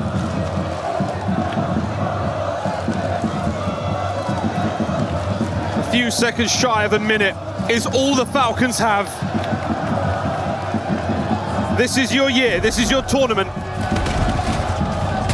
And they are making the most of it. Exnid, right down the middle. I mean, this is open. They're going. They're going. And Exnid kills them all! Just like that, Saud sends us to map 7. A final map in the series. And the venue has gone silent. What an unbelievable play. And peep the scoreboard. He was 18 in 32 at the start of that OT round. Exnid, make no mistake about it, he has struggled in this series, struggled on the map, and he picks them apart to get his team that dub. We wanted to find out what the Falcons were made of. We want to see what your year was like, and they will give us one more map. I'm not leaving, they said. You can't make me. Another Game 7 here. And the Falcons, they knocked Gentlemen's out of champs. You know Ghosty remembers it. You know the fans remember it. The Falcons have delivered them potentially to hell. They've delivered us now to a map number 7. They could crush this home crowd. It's not over yet, ladies and gentlemen. Game 7 on its way. Overload will forever have a special place in my heart. And now to our pal Chris Bucket over on the studio. Call of Duty, thank you for Overload. Falcons Gentlemates, thank you for 2 OTs, and what a ridiculous way to get to a Game 7. Rosalie, in overtime, you literally had to close your eyes. You could not watch. You were asking Nameless to tell you the play-by-play. In the end, I had to ask you what was happening. How did Exnid score so quickly? And it happened so fast. The fans are still shocked here in the venue. Can you break it down for us in slow motion? Yeah, please give us this replay production. I mean, we are sending Black Ops 7 off with a bang. Look at these reactions. Yeah, I mean, everybody inside this venue, everyone stood up at the exact same time. A lot of fans disappointed, but they just get in behind. There's a gap in bottom server. We get a flank through. That's a 2-piece. The score comes in under a minute. Like, you can't make up these types of plays. Clutch. Unbelievable OT that we're seeing in this series. It's kind of awesome that we're back at EWC where we initially saw Exnid. Yeah. A breakout performance Absolutely. when he was on a terrible Falcon squad. Now he is soaring with some world champions. He's playing alongside Bulldog, and it reminds me of Bulldog where he's focused on objective first, slaying second. He's not playing for the numbers like he did his rookie year. Yeah, 99 kids is what we like to call him, right? But it doesn't matter. He doesn't have to put numbers up like that when he has Exnid doing it. I love that you made that shout because the story of Exnid and watching him throughout the season, not only grow in the gunny, but grow just as a player in his decision making. That was a risky play to make in a situation like this. He took it, it pays off, and now they get to go all the way to a Game 7. And they've clutched up in overtime, but let's talk a little bit about what happened in the search and destroy. Take me back to Gridlock for game number 5. Yeah, I mean, it's just a masterclass out of the Gentlemates. These guys are operating on another level in search. It starts off, Sip finding a couple of snipes. Ghosty started off 5-0, but it's just the aggression. You know, these guys are so coordinated. Whenever Falcons decided to get aggressive over towards Showers, they would converge on them almost instantaneously. Sip would be coming in from the flank, and then the retake from Joe and Estriel always there. But the key play that we're all going to remember is this 1v3 out of Estriel. So much respect given from the Falcons, and he just guns the first 2 with the clutch up on the bomb. It's kind of like when Mercules was given the opportunity 2 days ago. Yeah. So, Rosalie, when we get later in this tournament in a 1v3, do you start just charging the guy together? A little bit. I mean, I just, at that point, like, you have to go for the third one. And Estriel clearly has been feeling it all weekend long. So I think he's feeling on top of the world as far as confidence goes. And for Gentlemates, this is huge because their S&D has been so bad leading up to the last couple of weeks. I mean, you can see the absolute turnaround. I can imagine the hours put into it, Ant. I really can't see a world after what we've seen in these last 2 search and destroys where Falcons close the series out. I cannot. The way that Gentlemates are playing in search, it is another level. It looks just like the Paris Major when they went on that crazy streak, Chris. And I know you've got a lot of love for the Falcons. We both love watching them, especially ascending with a rookie. But don't you think the best thing for Call of Duty would be if Joe Deceives came over to the Gentlemates and made it to a championship Sunday in Paris? Listen, I love storylines, and you're one of the OGs at creating the best storylines in esports, Chris. But I think it'd be best if the best team wins. And right now, I do think that is Gentlemates. Their search is on another level, and they've been dominating it. They got to do it one more time in a Game 7. Kismet has been bullied. 0.38 in Search and Destroy. Who's been the bully? Well, 1.5 from Joe Deceives. It could come down to those two legends. Absolutely, it's going to come down to them. S&D's been unreal, and we're going to have to see who comes on top. Who's been more clutch? Well, only time will tell. For now, let's check in on the vibe. Lou, can you hear me? Oh yes, I can barely hear you guys here as we're heading once again to Game 7. The power of the Esports World Cup trophy. All of the teams competing here want to get their hands on it, and we're going all the way once again. But Ian, we all know why everybody is here. Les gars, on sait tous pour qui vous êtes là, n'est-ce pas? Team Falcons! You what? You're not here for Falcons? Man, you've been waffling. Les gars, qui est là pour Gentlemen?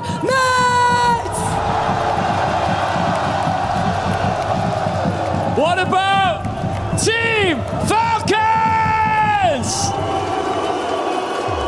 Les gars, justement, en parlant de Falcons, moi j'ai pas le droit de le dire sur stage, mais je vous ai entendu. Je crois que vous avez un chant pour Falcons.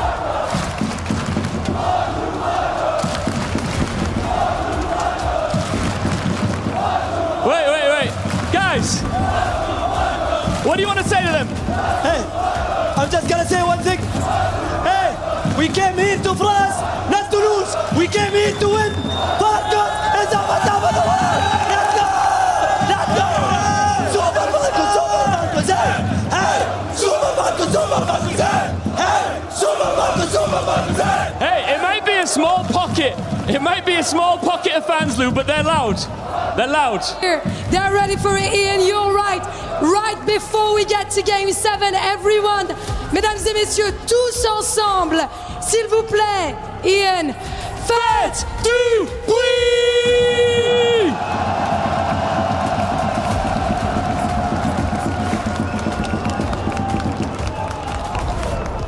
This matchup enough to freak out and utterly freak out the Trojans in the audience because it's so hoarse.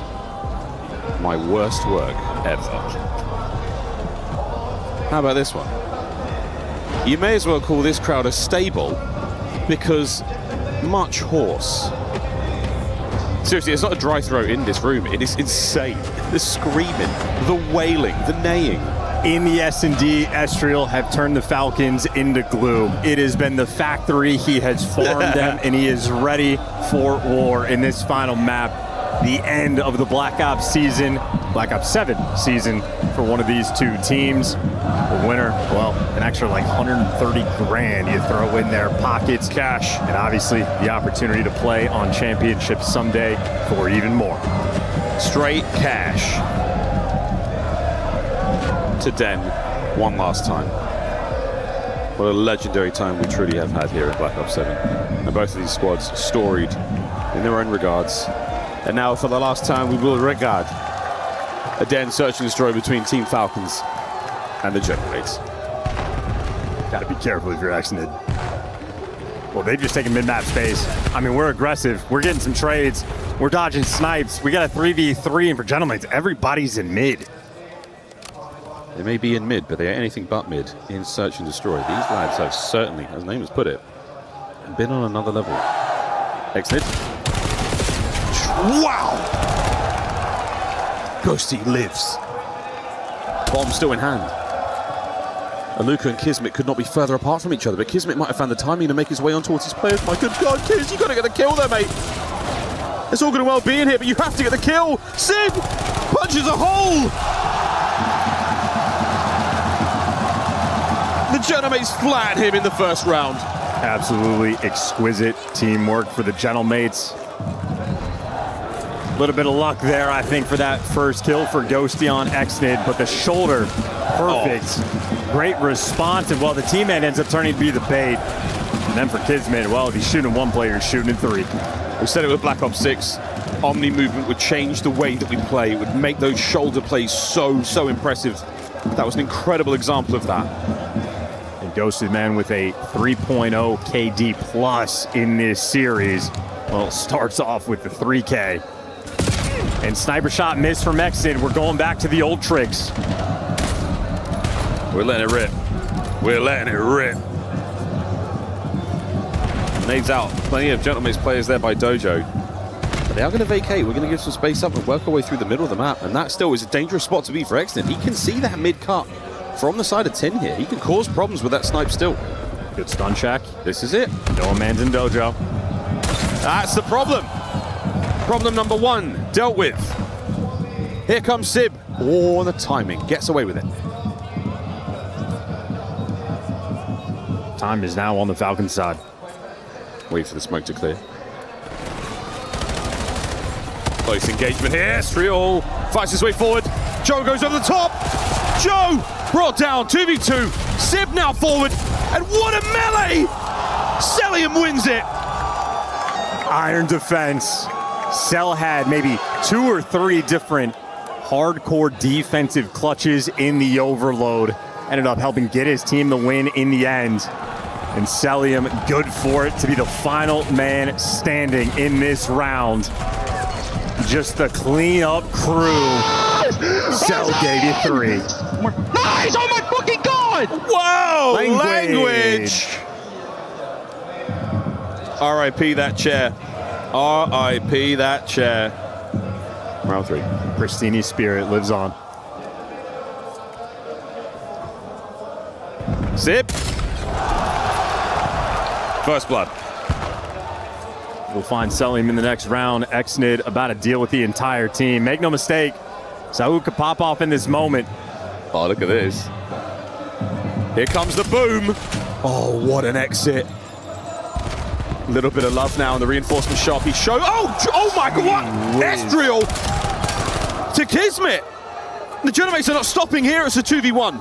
They should buff the NPC in the offseason. Yeah, man. Hell yeah, said no one. Run, Kiz. Oh no! Kismet. He's back. It's back. He's back. Not that it matters, because he's just going to plant the bomb on B. 1v1. Kismet! What a 1v3! What a legendary moment! He's ripped the Genomates into tatters! Oh, God. I mean, Kismet, he lives for it. One of the best mentals in Call of Duty history. Estriel works some magic. And then Kismet just pulls the round out of the hat.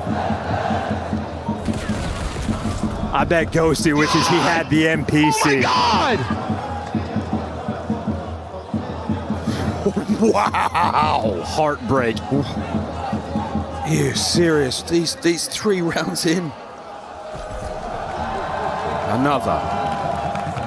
Kismet.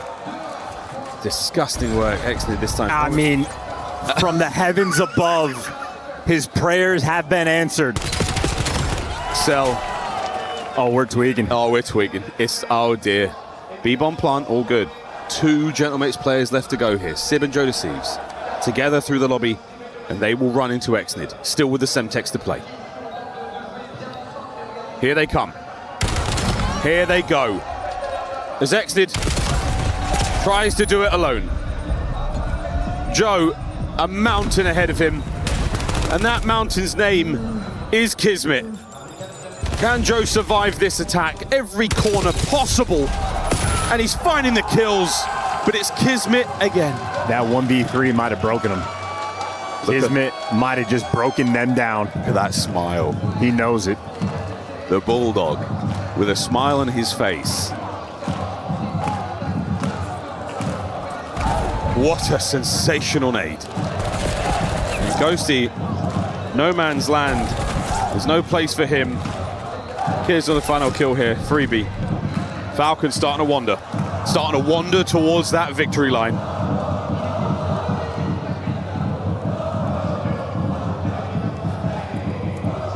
Attacking round now for the Gentlemates. Plenty of presence there in the middle of the map. See you later. Exodus Snipe's going to be denied that wonderfully placed smoke. B-bomb still going. Exodus did swap out, so he's going to have a primary weapon. He's got the pinch. His teammates ready for this B stack. I think Gentlemates have sniffed out the pressure. They're swinging this around, going towards A. And as soon as they think about it, you got Falcons rotating the exact same way. Exit changes corner at the wrong time. Absolutely flattened. Beautiful work there on the first blood with Kiz still upstairs. Are we going to double back? We are, but Kiz is going to see all of it. 2 players spotted out. They're going to commit to the push. Selim on the other side of it. And he lines up at least one. Now to Aluka. Suppression successful. He has to retreat. 2v3. Keep in mind, he's getting close to this Hellstorm. God, he doesn't want to die. Kiz really doesn't want to drop here. It's a 1v2. And they've got an eye on this. They've not given up. Kismet. Oh! Gentlemates find. They find the round when it's starting to feel a little dangerous. I love it too. Kismet dies and he just has a smile on his face. We are having fun in this game 7. We'll see how it looked from the opposing team's perspective, but wow. Estriel, it's going to be the jump check, surely. They bide their time here. Wow, I mean, he was so close to one of them. Bro. If they were any closer, it could have been a pair. My word. Game 7 continuing. 3-2. Gentlemates looking for the equalizer here. Defensive posture towards B.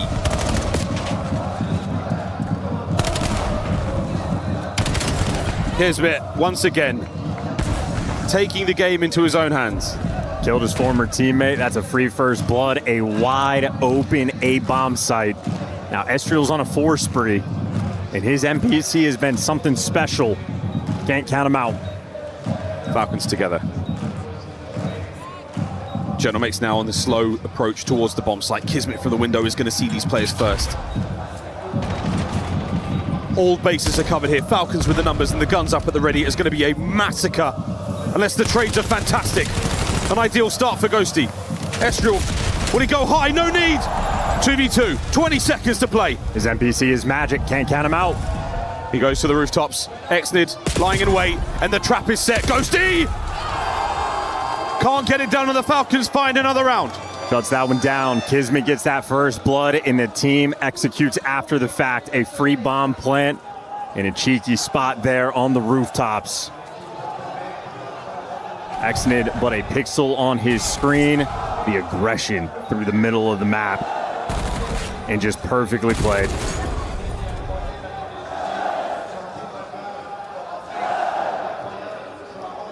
Small contingent, passionate Falcons fans there. A look towards them and the knowledge that 2 rounds are all they need. Bang! Sib connects again. Joseph joins him in the feed. Can he find a second kill here? Aluka traded out. That's the passion and the teamwork from the Gentlemates. Oh my. Oh, here we go. Here we go. This is Selim, dude. Wait a minute. Wait a minute. This is Selim, dude. Hold on.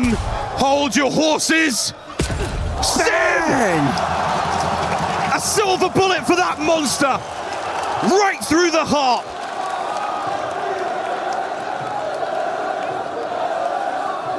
All in a daze for the Seaborg. A terrifying sight when Selim gets that clutch kick going and Sib shuts it down. Can't let him get unleashed, and he just does it in such a unique way. Stands tall. He will chow every time. He lives and dies by the chow. Don't miss, don't lose. 4-3. A-bomb site, Falcons. No hesitation. Under the watchful eye of Kismet, they dance across the rooftops. All over the bomb site. There's the plant. Coverage immaculate so far. Everything in their favor, and now the post-plant position. This is about to be a battle. Sib still with a boomstick. Massive damage, heavy tags. No one there to push through. It's going to be a late flank from Kismet, but for now under the smoke, we're going to have to see the Gentlemates breach the site with only their weapons. Trophy's gone. Sib. Whoa! A narrow miss. The trades are continuing on the site. And it's not going well for the gentleman. Oh, Joe! Devours a pair. 1v1. 10 seconds. Joe deceives. Falls prey to a classic corner by the Falcons. That's the world champ resolve out of Kismet. The ice in his veins. He lives for the clutch.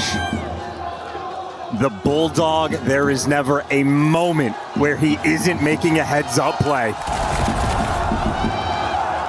Match point, Team Falcons. One more round. Somebody get Denz a chair, for God's sake.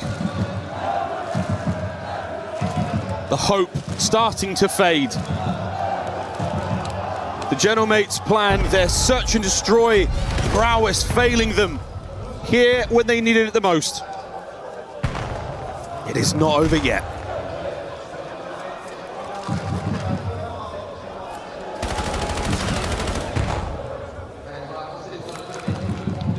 Nobody home here. You can get this one down with the Gentlemates. But again, the amount of respect being shown, it's the nades from the Falcons. No matter where they are on the map, they're still providing some form of influence. And now Aluka, traded out. Another late flank from Kismet. He has been so successful so far. Surely this one doesn't work out as well. They're sending Kiz on a mission. The sooner you get the bomb down, the better. You wait too long, you're going to end up in a pinch. Falcons all over the map. They're still worrying about a mid-map run. Kismet checking all the flank. Estriel, this is the plan. Smoke through the middle of the map is enough to get it going, but Kiz will not have eyes on whatsoever from here, but he's made it through. That's the damage. Send in the Exnid. These two are trapping them. I mean, they are completely trapped. They are all stuck by Dojo. They've pushed back, but into Celium. Into the jaws of Celium. How much damage can he do? Can we encircle? Into Dojo. Kiz goes right. Estriel wins the fight. And now Exnid on the flank. 1v1. Estriel fades away. And Exnid! He's done it! He says, wait a moment. He says, let me finish the job. And it's over. Falcons win. That is simply unbelievable. They did it at Champs. They do it here at the Esports World Cup. The Gentlemates have fallen.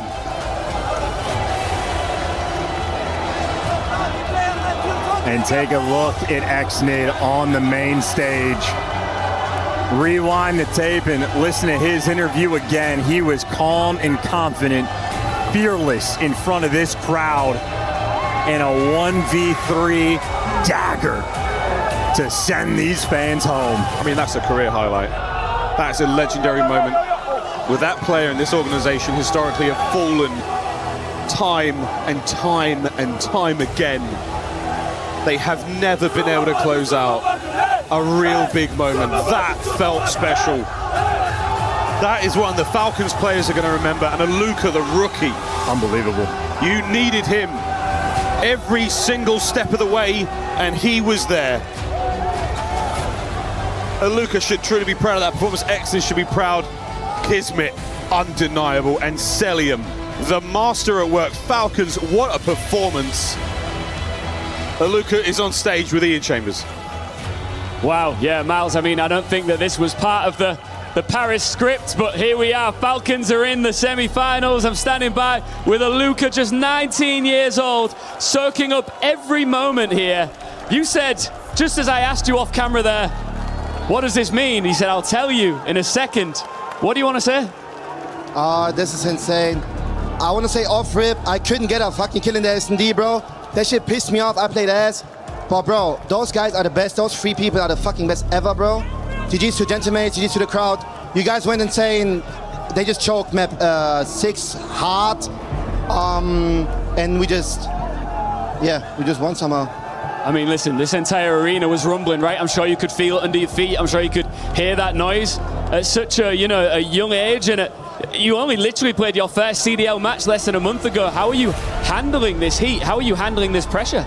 I'm not gonna lie, I enjoyed it a lot. I just have so much fun playing. Like, even when the crowd was going insane, like those Gentlemen's people, I was just enjoying it the whole time. And yeah. And one more thing. Yo, boys, I appreciate those guys there so fucking much, bro. Like, bro, they are going insane against this crowd. Like, this is, bro. And you know what? Once we do some business over here, I'll take you over to those Falcons fans and I'll let you show them some love. But first, listen, you want to crush a key? Can I? Yeah, man. You ready? Fuck yeah. That's the answer that I was waiting for as we reveal our key crusher, Luca, man. You're just coming out here cooking on gas and you've booked yourself a spot in the semi-finals. Follow our key crusher and our key master to talk you through it. A lot of broken hearts here in Paris, but as Luca pulls the lever every roar, every chant, every moment this week, Paris believed Gentlemates would make it to Championship Sunday. But thanks to Falcons,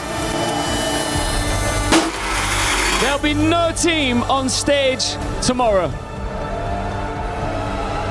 Should we go see your fans? What do you think? Sorry? Should we go and see your fans? Yeah, please. All right, let's get over here. Falcons! Falcons fans, come down here. You wanted to say something to these guys. Yeah, yo. Yo, 1 second. 1 second. Yeah, going crazy, I don't know.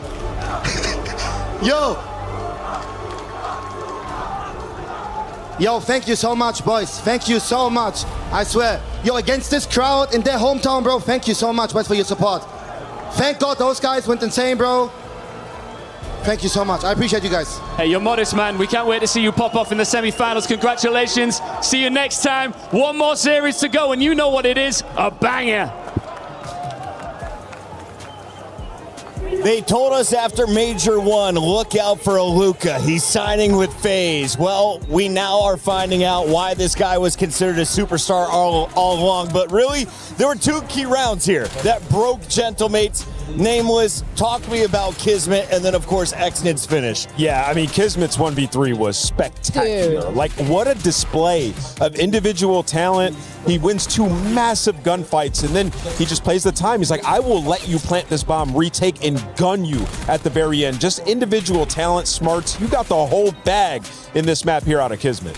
Xnid at the very end chases down Estriel and finishes the series, silencing the fans and sending the Gentlemates packing to the disdain of the young lady to my left. Rosalie, condolences. It sucks that we're going to lose such an awesome, passionate crowd. Yeah. But their team put it on for them what tonight. do you mean lose? There was a nice, good pocket there of Falcons fans that we are definitely going to see again tomorrow, being nice and loud for their boys. Listen, on both sides of the stage, there were incredible storylines. She's not coming back. That's what I'm talking about. She ain't coming back out. Whoa, all right. And you know what? But we can't take away from this. You know, I think we've been blessed with some really good Call of Duty already today, going all the way to that 7. But I mean, just the ice. We got 99 kills in that map number 7. We were waiting for him to get activated. We saw him get that 1v3, and it lit a fire underneath everybody else on that squad. Are we going to let Ben J continue to get away with this? First 0-4, then Xnid. Now he's celebrating both of their 1v3s. You know what? Facts, man. Listen, Ben, he was against the Falcons all season long. Now he's with the Falcons. But I'll be honest, man, this Falcons team picking up a Luca. You see him walking in slow motion right there. That's crazy aura. He is a monster, man. Brutally honest up there on that stage. You love to hear it. And he's changed the whole dynamic of this team. They're playing with so much motivation on that stage, and I don't think that's it for them. They're trying to roll all the way to that championship, and you know they have the makings to do it, Chris. I was told that Germans do not show emotion. This guy carries his heart on his sleeve. He puts up 124 kills across the 7 games, 16,830 damage, and his overload was a difference maker. They win it in overtime, clutch up, get to that game 7, and then finish strong. Congratulations to the rookie. 2 events in, 2 times. He is going to finish in the top 4 guaranteed. Already a podium placement. Yeah. Can he get the Falcons there once again? I think it's possible, man. Like, you look at their respawn. Their respawn is unbelievable. Yeah. And then they put it together in that search and destroy. And remember, they already beat the Heretics, right? So they're confident in this matchup. Probably the best draw you could get here in the semifinal. Ali, talk to me a little bit about the Falcons as a whole. It is such an impressive finish after such a lackluster season of Black Ops 7. And I think they have a grand opportunity right now because, like, and said their respawn looks so good, but you get a lot of opportunities of S&Ds in these series, and there are some stars on that team. I mean, we're talking about Celium like he's not a world champ, Kismet like he's not a world champ. They have the veteran leadership to do it. I was making sure to our producer, I was like, we can't throw the commercial without talking about the word Celium. The guy, MacArthur, is in the mix. If you guys didn't know it, he's got the biggest salary in the game for a reason. Keep your eyes on one of the most dangerous ARs. And speaking of ARs, we have one of the greats in the building. His name is Dashy, and you just heard Bruce. Optic's about to take the stage against FaZe when we come back. More from EWC.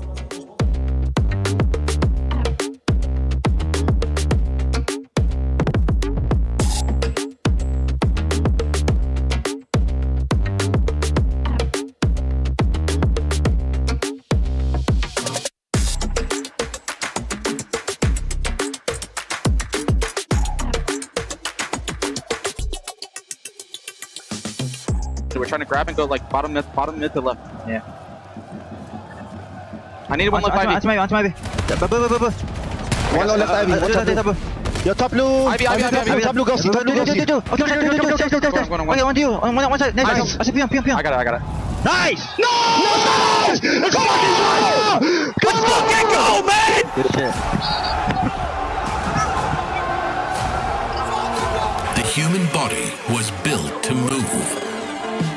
Not trapped at a desk in one singular posture for 12 hours a day.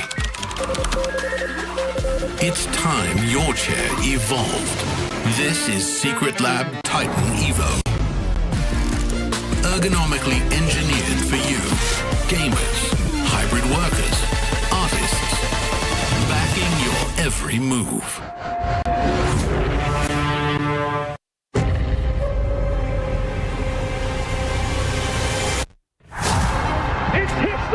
In the making, back-to-back world champions! It is complete. Optic are your Esports World Cup 2025 champions! The other team's so bad, they're not as consistent. I feel like some teams kind of get antsy and, they overplay the way that they think about the game and all that stuff. So good luck. We've been in the majority of every grand finals this year, so I'd say just good luck and hope to see you guys there.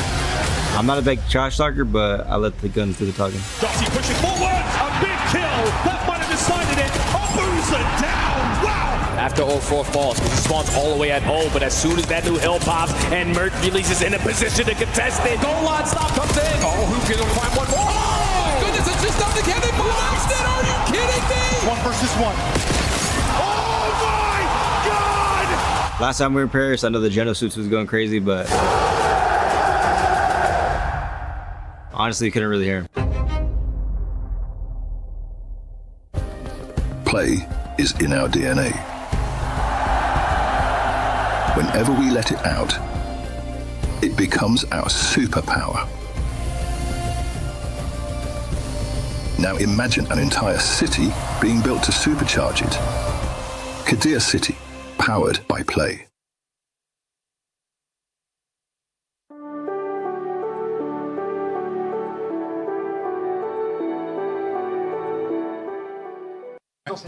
What's up, everybody? It's time to do our last pick'ems of the day, and it's a banger of a match. It's the Classico, and we need to see who's gonna win between Optic and FaZe. And guys, we just saw this match in COD Champs. So, Michael, who's gonna win this one? FaZe, man, FaZe. In the same way of the champs, FaZe all day, bro. FaZe.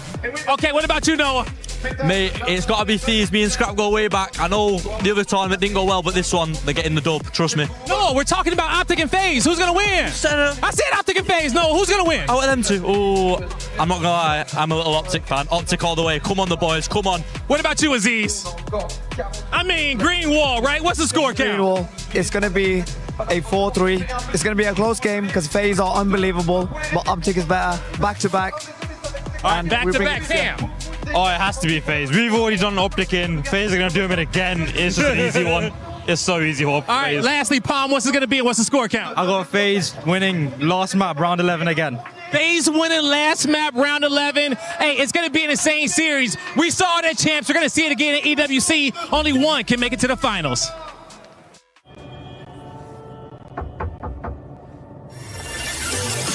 Sad to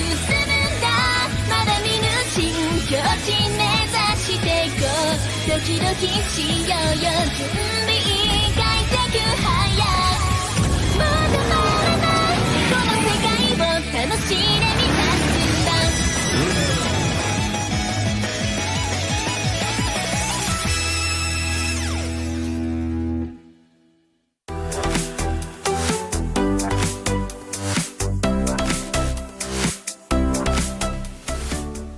Listen, we just won champs, but you guys' trash talk is not good. What? Oh, what? I'm not trying to hear that. I'm not trying to hear that. We're going to start today with go back to your bedroom. Go back to your bedroom. I want to hear you guys say it. Go back to your bedroom. No. I want to hear you guys actually say it like you mean it. Okay. Ready? Yeah. Go back. You're going home. You're going home. Go home. That's better. That's better. All right, second line. You're awful. Okay. All right. Let me hear you guys say Phrase it. it. All right. You're awful. You're awful. Guys, with more. You're really bad. No, you are awful. No, you bad. Like, you're awful. Come on. I want to hear you say it like you just won the tournament. Okay. Ready? All right. 3, 2, 1. Holy shit. Terrible. Shit. Holy shit. That's what I'm talking about. That's how you guys speak. Come on, man. We just won champs. Come on. Okay. Hey, you are fucking awful. You are terrible. Oh my God, you're going home. Oh my God. All of you cannot shoot straight. Relax, face. Love you, Draza. That's what you're about to hear live from Paris. Welcome back. It's the Esports World Cup 2026, the final battle for Black Ops 7. And I just heard more anime in the background, which means the ads are flaring. We got Nameless and a very sad Enigma who's still rocking his rose. Enigma, sorry about your loss. Congratulations on making it to a Game 7 against the Bulldog. How did it feel in the 1v3?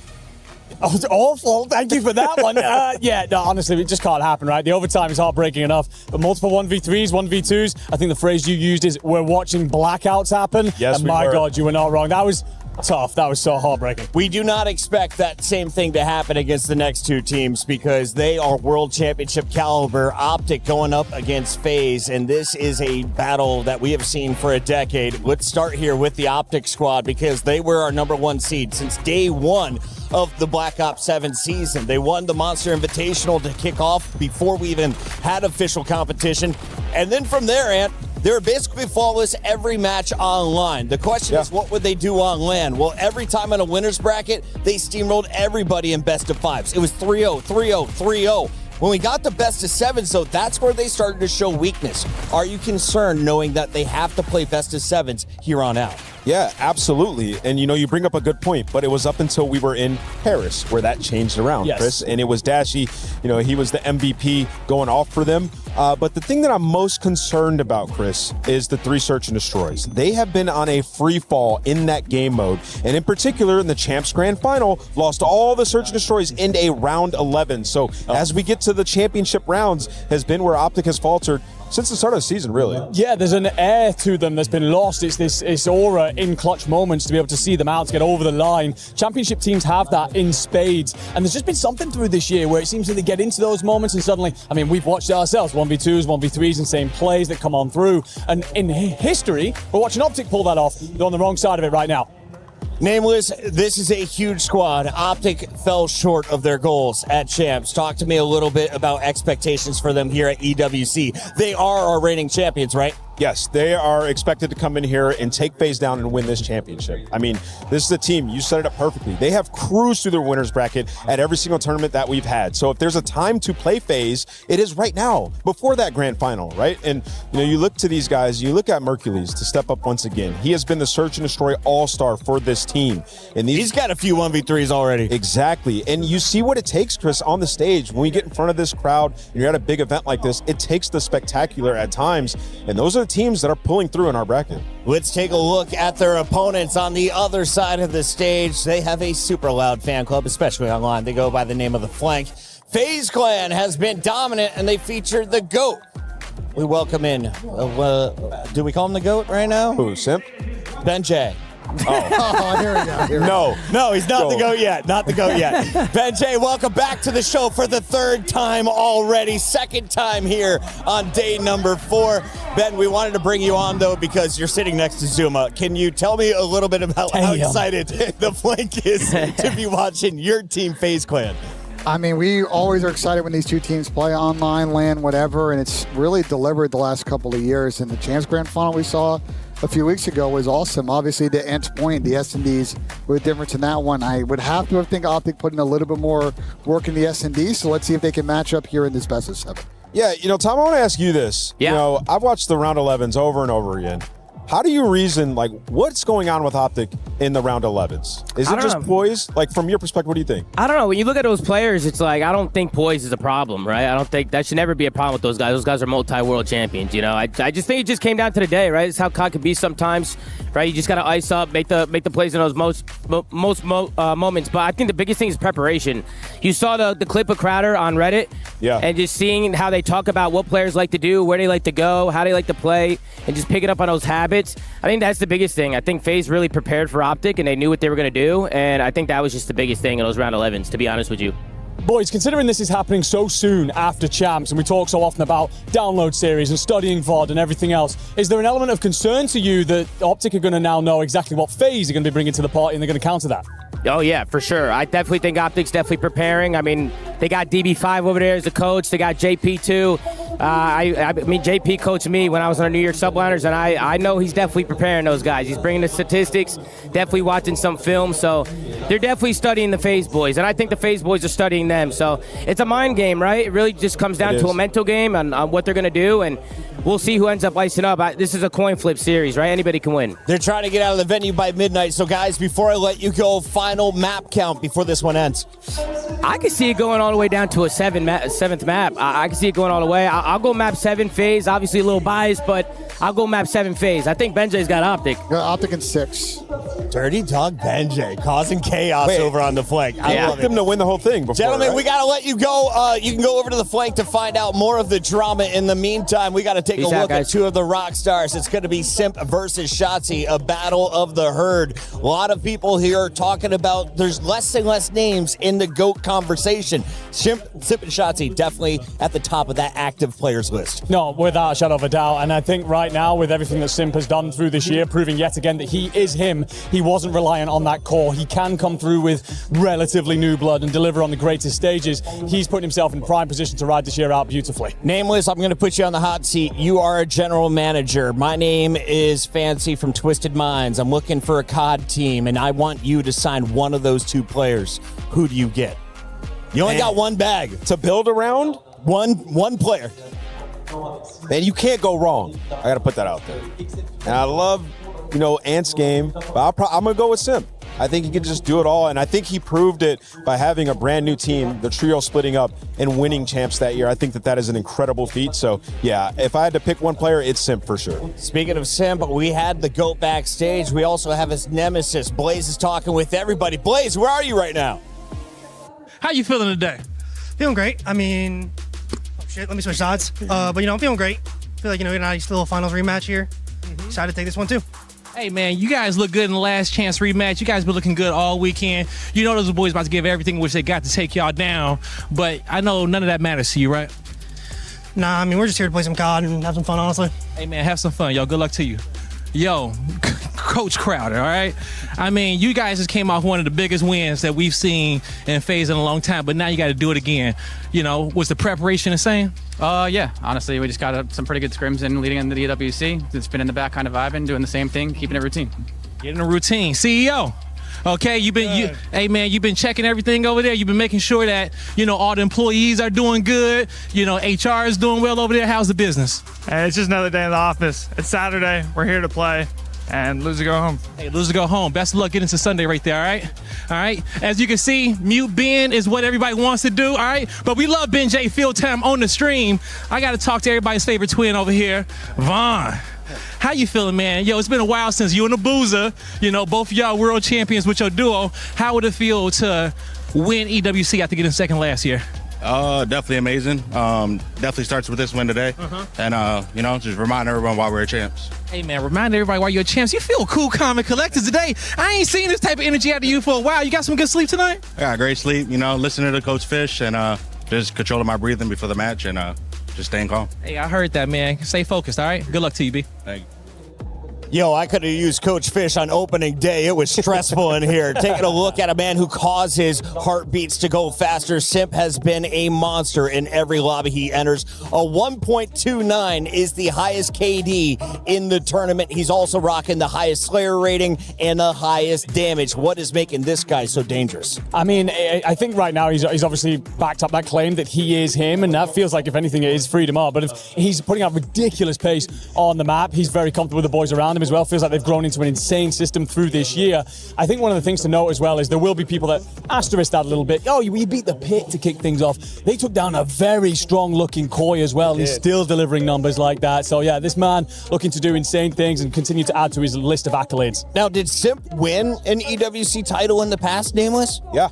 First year, right? Yeah, 2 years ago. Yeah, so he's used to doing this thing. He's also used to lifting trophies in Black Ops 7. When was the last time FaZe did that? Well, we just watched it at Champs. It was unbelievable, and Simp was unreal in that tournament, and they took down Optic to do so. That is our MVP right there, and you look at this team, and it really came together, bringing in Abuza in 04 after so many second places last year. They came into this team with that fire, that hunger to get that championship, and alongside Draza and Simp, it started off where they weren't a well-rounded team. They started off just search and destroy, and then their hard point over the course of the last 2 months really became peak. And at Champs, it culminated into this team that is just dominant across the board. So yeah, going into this matchup, they're extremely confident. They've been doing a lot of things on the back end with their coaching staff. That was the first time they beat Optic. That was way back in Birmingham. As we take a look at your maps and modes this time around in the best of 7, 65% of the fans feel Optic is going to take this series with Frequency Hardpoint right there in the middle.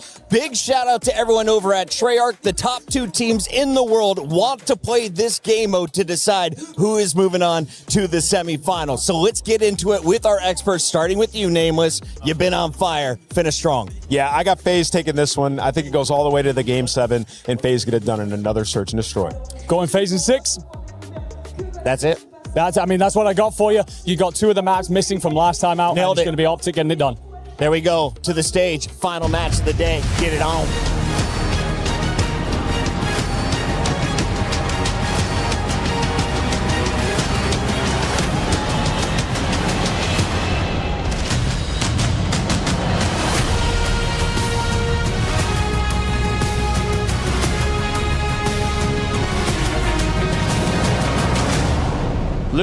Lou, what is going on here in Paris? I have no idea, but what I'm sure about is that the temperature has dropped 10 degrees here in Paris after that slap in the face from Falcons, les gars. La clim est palpable après cette victoire de Falcons. Je le sais, c'est pas ce qu'on attendait. But talking about heated rivalries, I think we have another one. We absolutely do. Can you believe after everything you've already seen here today, we are closing out with a rematch from the Champs Grand Final in Vegas, where we saw Optic going for the 3-peat, but FaZe took everything from them. Everything but one thing. This trophy hasn't been touched yet this year by FaZe, but it could already slip into the fingers of Optic as they could be out of the competition by tonight, man. All I know is from everything we've seen tonight, expect the unexpected. Exactly. Ladies and gentlemen, mesdames et messieurs, c'est l'heure d'attacher vos ceintures. Time to fasten your seatbelts. And welcome, FaZe Clan!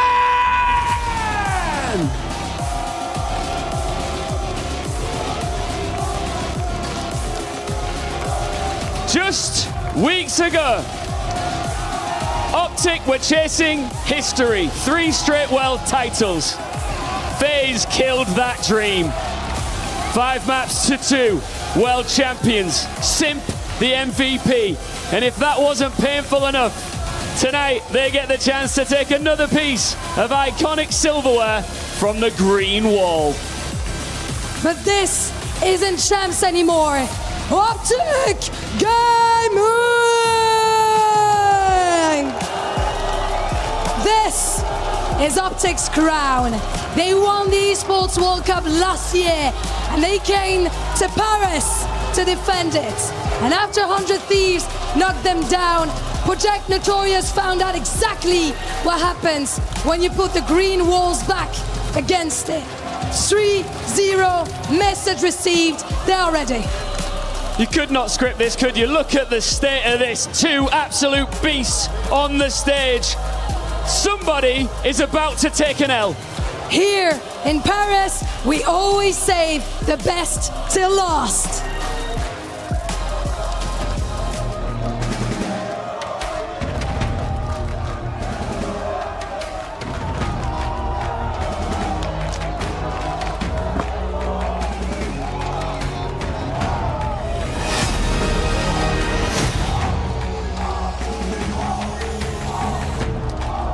Big fight feel here in Paris. Draza, Dashi, look, we keep talking about it. It was just weeks ago that you two went at it in iconic fashion in Vegas. I'm going to come to you first, Draza. Why can we expect the same result here tonight? I mean, hey, I'm the CEO, so it's another day in the office. I'm here to do what I do, and it's going to be a good match. Is he the CEO? I don't think so. Why is tonight going to be different for you guys? I mean, we were prepared well for this. We've been shooting, so I'm excited for the series. Any final words? Good luck. Good luck. Good stuff, guys. Shake hands. Lovely sportsmanship. This is going to be epic. It is FaZe versus Optic. Somebody's getting their key crushed tonight. It's a Saturday night prime time ticket, and well, you already know what it is. If there was ever a series that could top the last one, we've got it on stage. Shift with Study, FaZe with Optic, redemption on the line for Optic, but at the same token, don't forget that 04 to Booza are still looking for their clapback on this stage too. This is a tale as old as time. E-Clasico, a matchup that we have seen for almost 20 plus years between these two historic organizations. A total of 73 different times they have played over so many different titles. Optic currently have the lead by 1. We know what happened a couple weeks ago. 3 S&D round 11s. Potentially it might come down to that again. So for everyone watching at home and everyone in the stands, grab some popcorn and your drink of choice and get ready for the show. It's going to be unbelievable. Legitimately 2 decades of history stand between these two organizations, and I know for a lot of you out there, you're happy to see the names represented in full. A certain level of nostalgia grasses us on the stage here in Paris, the city of light, lighting up a little bit brighter here at 10:40 p.m. This is an interesting map set series. Oh yeah. It's a lot of runbacks that are in the mix from the grand finals. The Raid Search comes back, the Scar Overload comes back, the Hacienda Search comes back, and we kick it off with a Scar Hardpoint that existed both in the upper final as well as the grand final. How do you evaluate this map set, Jay? Oh, well, the map set is heavily in favor of FaZe because you have 3 out of the maps or 4 of the maps that you beat them in that grand finals not too long ago. But the other 3 are something that's going to be that you have to prepare for, the unexpected. The Frequency Hardpoint. Optic put it as that map number 4 because Colossus is no longer in the building, but you saw when they played it earlier this weekend, if Hook the Nuke just gets 2 more kills, it's probably victorious there. But the fact that they are forced to be Team B in this scenario, they don't get their bread and butter overload in Den. You give that pick now to FaZe to make both decisions, so you gotta play Scar and you gotta unfortunately play Gridlock. So hopefully Optic haven't put in that work. I hear that. Just for all those Optic fans that are out there, 17-9 on Scar, 3 of those losses handed to them by FaZe. 2-3 overall in the head-to-head are these two teams. It's a best of 7. It's a single elimination matchup. There's really not much else that has to be said. You already know what it is. So one more time for Saturday night. Let's get it on. Let's do it, ladies and gentlemen. Into the P1 we go here on Scar. You're going to have FaZe not spawning on the preferred side. Optic looking to lock down Blue, but there's already routes being hit. It doesn't matter. The Nuke and Shotzi take care of them. Oh, but the CEO is already in the office. Turns, snaps, finds 2, alleviates all of that opening pressure immediately. But have they tracked Shotzi? Oh, they're looking, but you wouldn't necessarily anticipate this style of a route. Takes a shot, though. Red dot's going to echo across the radar as Optic are still trying to search for a way to get back into the middle of the map. And even though Shotzi does flip the spawns around, it's all about clearing out mid-map, and Hook will handle it. Yeah, Shotzi's just so annoying. Draza was wasting about 20 seconds trying to locate where he was, and that's just the plays that Shotzi is capable of doing. On final 10 seconds here at the P1, the race over towards P2. Shotzi sitting at 2-0, make it 3-0. He's got one more underneath him. Yeah, sure does. Kill comes through, looking for it, trying to find it. Can't tally it. Nice help on the way immediately from Sim. So you've got FaZe in the hard point, plus an early cutoff from 04. How does he get there that quickly? But Dashy shuts it down. Still, that does guarantee at least the opening 15 seconds, maybe more if you can wipe up this first wave. And with those spawns coming in, it guarantees where the pressure is going to come in. There's no trophy systems in place, so Tax and Stun will be heavily invested, and that's going to clean up all 4 with ease. Optic get a good break. 35 seconds now. FaZe looking to rally up back over through green side, but they're also trying to apply pressure through Delhi. Simp will win one over the middle of the map. That will put some consideration towards the flank, but Dashy's got his eyes thoroughly focused on the front. Simp shuts that down though as well. Shotzi on the last one left. Help is on the way rapidly as Shotzi finds one over the top. Pook looking for more, but does not find it, doesn't need it. Mercules has already tallied the kill, and now Optic are looking for rotation. They know Draws is playing somewhere at mid. Pook will find him. Oh, careful! Finally, the shots come through, and Optic will have numbers for Roto. Yeah, Dash is able to clean up the double. Even with Mercules getting the team kill, so now there's only one player off the rotation. It's going to be 04, Mr. Twin. He's able to find the first gunfight. He's able to control the spawns as well for his teammates over towards blue. But look at what Shotzi is doing. He needs his team to cause a distraction because he's going to spawn them all the way out. Just holding there, well, and trying to find some sort of a block. Shots will come through. Shotzi reveals his position. 04 trying to watch it. Patience is a virtue against Shotzi. And they say, never mind, let's just let him sit there. Nice shots from 04. Woo! That was clean. Nasty Omni movement on display for sure. Plus the stun.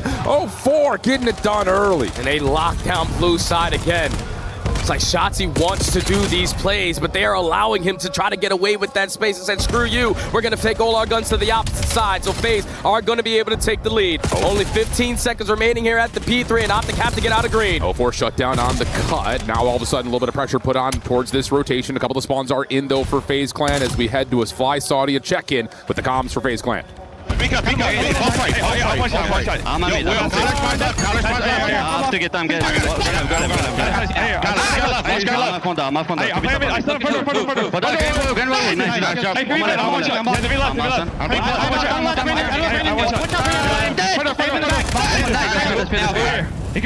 yeah, that's fine. I'm up on down. I'm blocking on time. I'm blocking on time. In the back end. I'm watching. Last kid mid. White wall. I don't see him. He's going white wall. Two phone dot. Okay.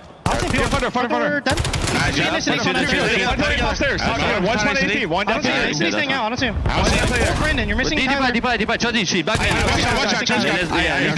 Still 18. I saw that left. They're going around. They're all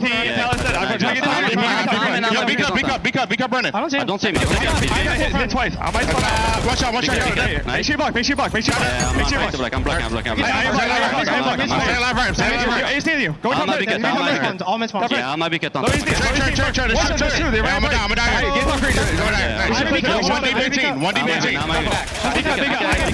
One green, one big cut.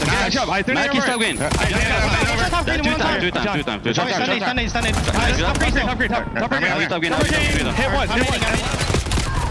Tons of energy, and the CEO is shooting, but Optic cutting back into this lead. Now an opportunity to take their own as we do a comms check with Optic Gaming. Shot. Chop. Low plane. Hard box. Look at time. Intergen. Yeah, there's one in the back. Low plane. He's low plane on me. I'm on bullet. First guy was shot, Sam. He's the shot. First guy. One shot at all. One guy's on the right. On the right. I spawned in the back, boys. They're getting weird spots. On the right, Ross, shut on. I got naded. That guy was off load. First on the right. He's on your right. Deep right. Take. At the tank. 4. We gotta kill this guy. I'm looking at Shot dead. Look at that. He cut. Spawn green. 4. We're 7-4. Yeah. No, Intergen. Someone get to him.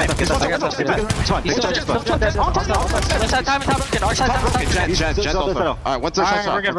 I'm chop. He's chopping off time, Tim. Daytime. On time set. So we can't time it. It will come. Nice, good fucking win. Let me shot for sure. White wall. Yeah, white wall already. So far. Top 3, watch out, guys. Watch out. White wall. White wall, nice, get up on time. I spawn behind him. I spawn P5. Shop, I think. He's in shop. Okay, shop. Two shop. I got one, another one shop. What's there so far? I'm blocking. Top wood. Absolute top wood. He's on new 04. I'm looking at it. I don't see him. No, he's their shop. They're showing gold. Yeah, back and forth. Exactly what we want to see from the Scar hard point. Mercules trying to win the scrap time as Optic are a little bit outside the rotation to New with 04 blocking the way. And that was some of the highest level of communication from both rosters, calculating the fundamental aspect of the game, making sure you're keeping track of certain names and not allowing anyone to get lost. It's basically a tie game as we head over towards the P2. Optic are going to be the first team in, and Shotzi is able to find one, but now FaZe get their push back in. Man, the ARs are just lighting things up right now for FaZe. Even though Booza may have had a slow start, he is cooking over the top of P2 at the moment. Dashy just trying to litter some shots up top while Shotzi hits a pitch, but it's shut down by 04. Massive play there as Hook really just has to sit and wait. Can't even do that as 04 finds that shutdown and FaZe are getting the time. There's no routes being hit. Optic are going to try to just flood through the front door. So far, it's 2 for 1 in the trade fights. You technically have the numbers advantage, but you have the Nuke working on a pinch through the middle of the map. He's going to lose that gunfight to 04. The rest of the ARs still locking down the front side of the motel, and it's looking like this final 15 is going to FaZe. That's a really good angle for 04 to push up and pull Dashy off and allow Sip to play through mid.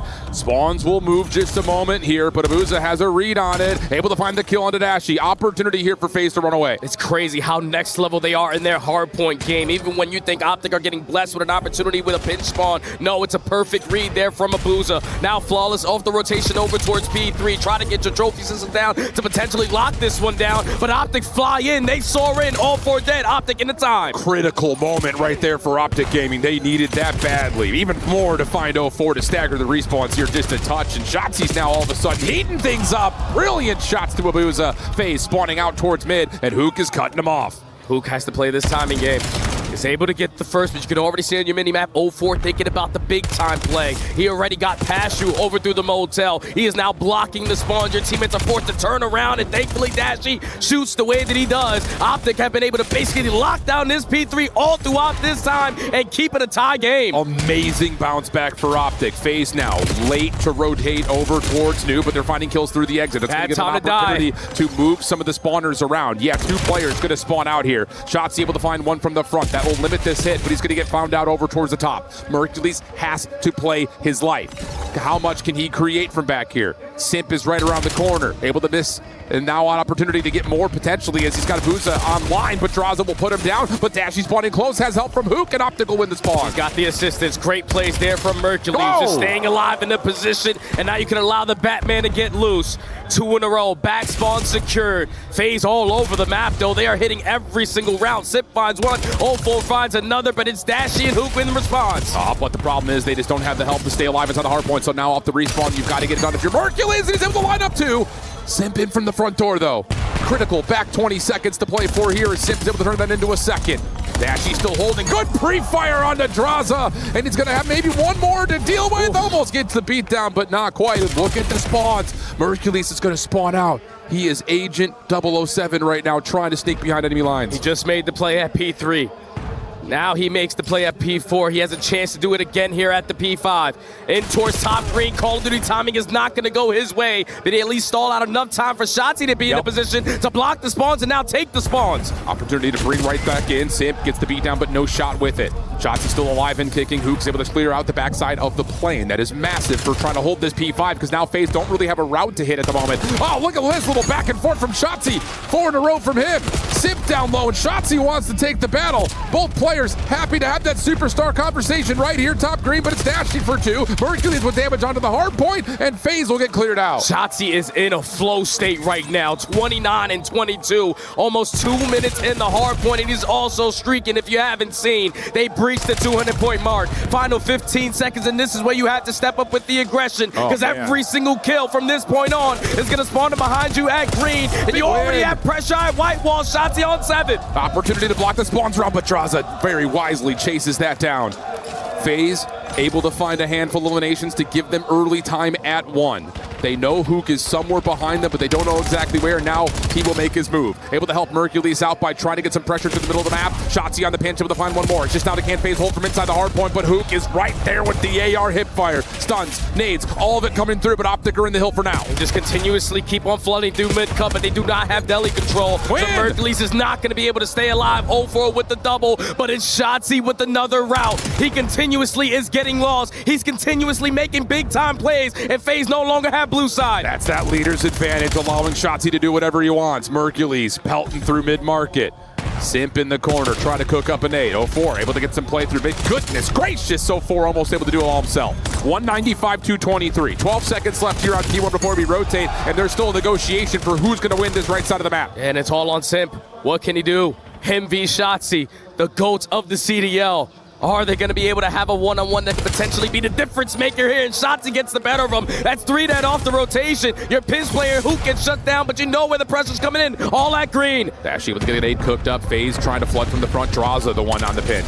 Dashy runs out of ammunition here. Uh-oh, wait a second. That's going to be 3 dead. At least Mercury's by himself over through Sled. Dashy's nade does connect. And Mercury's wins the 1v1. Spawns, they'll move. 235, 196. FaZe trying to break from Get your trophies down. Get your trophies down. You know FaZe are going to be fresh off the respawn with every single tag. Optic gonna need 10 seconds. Here comes Shotzi. Shotzi able to get the one he needs. Last 5 seconds, Sabuza would have to peel him off the hard point, but it's Dashy who has the first and the last word. 250, 197. Optic take the first. What a game one between both of these teams. It looked extremely similar to what they did on Scar just a couple weeks ago. The final score back then was 250 to 194 in favor of FaZe, but this time it's 250, 197 in favor of Optic. I have never seen Shotzi that loose on a map like Scar. The fact that you were playing for those routes and you were never able to keep track of them, Shotzi did it all there for the green wall. And it just is one of those situations, it's like live and die by the sword type of gameplay. How many times over the last couple of months now have people gone back and evaluated his gameplay with a microscope? But when he's at the opportunity to catch some flow and get a lot of assistance from the ARs to make the numbers in favor of Optic, it's a game changer. And Optic reaped the reward for map number 1. It's just crazy to see how much trust this team has within each other. Shotzi is putting his team in disadvantages, but the fact that they are bailing themselves out with kills and he's influencing spawns a certain way, he's always thinking about the next play. 04 was doing his best to try to match him with that energy, try to hit those routes, but he just couldn't catch Shotzi in the time. Unreal start. Optic 1-0 up. We've got Lou hanging out with Tommy Zuma. What's going on, Lou? Thank you very much, boys. We have Zuma in the building here in Paris, France. Zuma, bienvenue. It's a pleasure welcoming you here in my city. Man, you're a real COD OG. When you started your career, I was literally 10 years old. So can you tell me about that passion that you have for the game and why is COD so big in the US? Yeah, I mean, I love Call of Duty, right? I've been playing since I was a kid. So to be able to see where it came now, I mean, we were playing in hotel ballrooms years ago, and now they're filling out venues, so it's incredible to see where it's at. Yeah, also on the other side of the world here in Europe is absolutely amazing. Première question, d'où te vient cette passion de Call of Duty? Pourquoi c'est aussi énorme aux États-Unis? Je jouais déjà quand j'étais un petit, on jouait comme ça, un peu comme on pouvait dans les hôtels, dans les cafés, etc. Et là, voir des arénas pleines comme ça, c'est incroyable.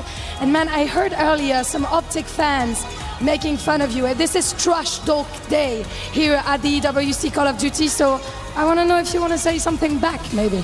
Yeah, you know, they like to talk their shit, you know. There's nothing wrong with that. You know, they can yap all they want. You know, the FaZe boys, they won the chip, they won the ring, so, you know, that's obviously a big one, but so is this one, and, you know, Optic's a great team, and, you know, we got a lot of respect for them, so we'll see what they can do. They came out hot in the map number 1, but it's going to be a battle all series long. It's gonna be a big battle, that is for sure. Donc ouais, on s'est un petit peu foutu de ta gueule, certains fans d'Optic tout à l'heure. Est-ce que tu veux leur dire quelque chose? Bah, ils font que d'yap, ils font que de parler. Nous, on s'en fout, nous, on a le trophée, nous, on a les bagues. Et c'est ça qui compte. And last but not least, the boys have targets on their backs after champs. So can you tell me why this game is gonna be exactly the same as in Vegas? Yeah, I mean, the FaZe boys been working hard. You know, they put in a lot of time, they prepare a lot. I know the coaching staff, Crowder, RJ, Fish, got these guys on a series regimen. They've been practicing a lot, so they're prepared, they're ready to go, and I think they got it. And they have a confident co-streamer, so what can go wrong indeed? Donc ouais, il y a RTJ, Fish aussi qui travaille énormément, notre coaching staff. Donc moi, je suis très, très, très confiant. On est prêt pour cette victoire, and let's see if Zuma is right or not heading into the S&D. See you guys. Calm, cool, collected. No spicy meatball here. Let's talk about something a little bit spicy, though, because we're going into Surge and Destroy. And, of course, you see the numbers on screen. We don't need to read those verbatim. You guys got eyes. What you don't know, or maybe you don't know, Sake Surge is coming up next. Neither of these two teams have played each other on it, and for Vegas, pardon me, for FaZe, it's not been a great search for them in a scheme of what has been great search and destroy, generally speaking, over the course of the last month. Yeah, but thankfully they got the greatest search and destroy player here at EWC on their roster with a 1.8 KD in Sim. He walked away with the MVP at Champs, and in this tournament he's performing even better. But on the opposite side, you got the Messiah. The reason why Optic have been able to walk away with a couple search and destroys because the clutch gene that he possesses sometimes is seemingly unmatched. Optic also only 1-1 on this map mode combo over the course of its entryway into the CDL map set. So, gloves are off. This is some bare knuckle boxing here on Sake. Let's get going. We've got Optic on the opening attack. I'm just curious to see what they want to try to set up. And Dashy's going to pull the scope towards Rock. Hook's got a set nade back towards pit stairs. And that opens up a lot of the map here, especially if Droza peeks. And Dashy doesn't quite pull the trigger, but now they want to try to isolate. Yeah, but Droza's thinking, all right, it's a sniper, so he's probably just going to hold this angle tight. You send the pressure and still keep the numbers on your side if you're the green wall. But you get isolated if you are Hook, and you also are the bomb carrier. Wow, 0-4 just got bailed out big time by Sim's timing. 2v2. Dashy will collect the bomb. Long route for Mercules. And I don't believe Dashy moved far enough forward to switch off of the pistol for a rifle. So he's still on sniper pistol combo. This is the first shot. 0-4, Sim trying to work this one together, but they're still nervy about lining up for Mercules, and they're going to back away. And you got to keep him on. Dashy still has that sniper. He hit some unbelievable shots at certain points. Only 30 seconds remaining on the round, and Dashy now found himself an NPC 1v2 for 0-4. 0-4's going to back away. He's going to guess for B. He will be wrong. But the timing of how this plant happens, he may be able to catch. Optic slacking. I think he's on Mercules in the jump. There's the first one for free. They able to get over to the second one, but Mercules locks down the shots. Opening round goes to Optic. You can always count on Merc to be in a position to play that trade. Round starts off with a fantastic nade over the top from the nuke. To get that first blood, you gather the info to isolate onto Jazo Leaf. Find a trade on that side of the map. Beautiful Kobe over the top. And I thought once Hook put that bomb in such a bad position, it was going to be an extremely difficult round there for Optic. But Dashy finds himself a weapon, puts it in a 1v2, and 0-4 almost got the timing to go his way. Optic start the game off right. FaZe's turn. Nades to get us kicked off. Doesn't look like it deters Optic from slowing down all that much on this little play through A and into the pit. Shotzi just slides out. Crazy behavior, but it sets up Hook for the double. That was bold. Didn't look like they were really set up to hit that together, but it works out nicely, and Optic will have the numbers. Yeah, if Shotzi's going to make plays like that, just have someone follow him up. The nuke finds a double, so numbers again in favor of Optic, and look at how fast they are working in sync. They have no info that that bomb is going to be down, but they said 3v2, let's continue to run together. Yeah, why not? But you've got both ARs up for FaZe, so if they can catch some angles and a little bit of info, maybe a chance. That's a free first. Shots from Mapusa, oh my. Nearly gets it to a 1v1. Droza's actually with an NPC here. So he's got to work back to get the bomb under 30 seconds for the 1v2. Yeah, he's running out of time here. Mercules was already able to spot him. Is not going to try to force this gunfight. Those another shoulder is just going to get out of dodge. 20 seconds left. Well, they pass each other. Droza back up the elevator. Still cannot find Mercules. So now it's just down to, do you even have the time to make a play for a plant? There's no time. Oh, he's not going to get there. Round will go to Optic. Cheeky little play there. Just simply put, SMG's running at you. Yeah, they're just not allowing FaZe any time to develop on their play call. When you're the aggressors, when you're going to put FaZe in an uncomfortable position, thankfully you do it as a collective unit. The bait and switch is good out of the old. Zio duo gives Optic the early numbers, and this is why you run around with your numbers. Dashy is there for the trade, and then Droza just simply runs out of time. Putting FaZe in a tough spot early. That seems to be the name of the game. Dashy 4-1 through 2 rounds. Optic back onto the attack. Doesn't look like Bruce will have the scope this time around. Another one? It's another nade. This time it's over to A, though. Hook's got one cooked up for the side door. But Optic will have their numbers, and they're going to keep them. Oh, Cash is just going to take the one-on-one there versus Simp. Now in a 4v2, info already gained onto Draza. Yeah. You should just not give them a chance. Spot them again before you make the objective play. Oh, but he may have caught timing on a one. Shotzzy. No way! He's out of there. Not fully. No trade comes back over to help. Abuza almost gets another, but Mercules is right there to follow up and down to Draza. This would be an ace and a 1v3. 2 more to grab. Shots are nearly there, but not quite. Optic cruising through 2. 3 straight first blood, 3 straight rounds here for Optic. Maybe put on flag if you are FaZe. For real. Because they did their homework. They understand what you like to do, what your setups are like on your defensive side. And this is a different angle. This is team nades over the top at that A-bomb. 0-4 gets taken down, and as soon as that first blood goes down in the first 10 seconds, it forces the 3 remaining players to try to make up for it very quickly. Optic are just not giving you a chance, staying flawless here in this S&D. Okay. Fades are out. Dashy sniping backside staircase. Hold on a second. Does FaZe try to collapse on this? Do they know how many Optic players are here? Look at Shotzzy. Bounce off the nade from Simp. Quick route, like you mentioned, from number 6 in red. That's Shotzzy from behind, but the smoke is causing this to be an absolute mess. Finally, Mercury is able to find Draza, but Shotzzy responds with 1 onto Shotzzy and will stabilize 3v3. Minute left to go on the round. First time FaZe have gotten the first blood. A lot of time to work with. Optic are going to be playing for this retake over at bar, but FaZe are going to come in on this bomb play. Yeah, they sure are. Here comes the first slide. Simp able to get the opener. Immediately traded by Mercury, so they catch 0-4 off the bomb plant. Yes, they do. Pistol for Dashy. But now to the 1v1. Abuza going to give a little bit of space to Merc. Sees the shoulder, sees the knees. What a peek! He has an angle at that? Oh! Just something about that clutch chain, man. That's 4 so far on the weekend. Not going to shy away from the moment. I thought once Simp found that first kill was going to be GG, but he quickly falls, and the guy who just got the bomb planted can barely put his gun out yet already. So Abuza think this one potentially is going to be free, but Mercules really does shoot like that. Optic 4-0. From Abuza's POV, it doesn't even look like Mercules has more than a knee showing. Yeah.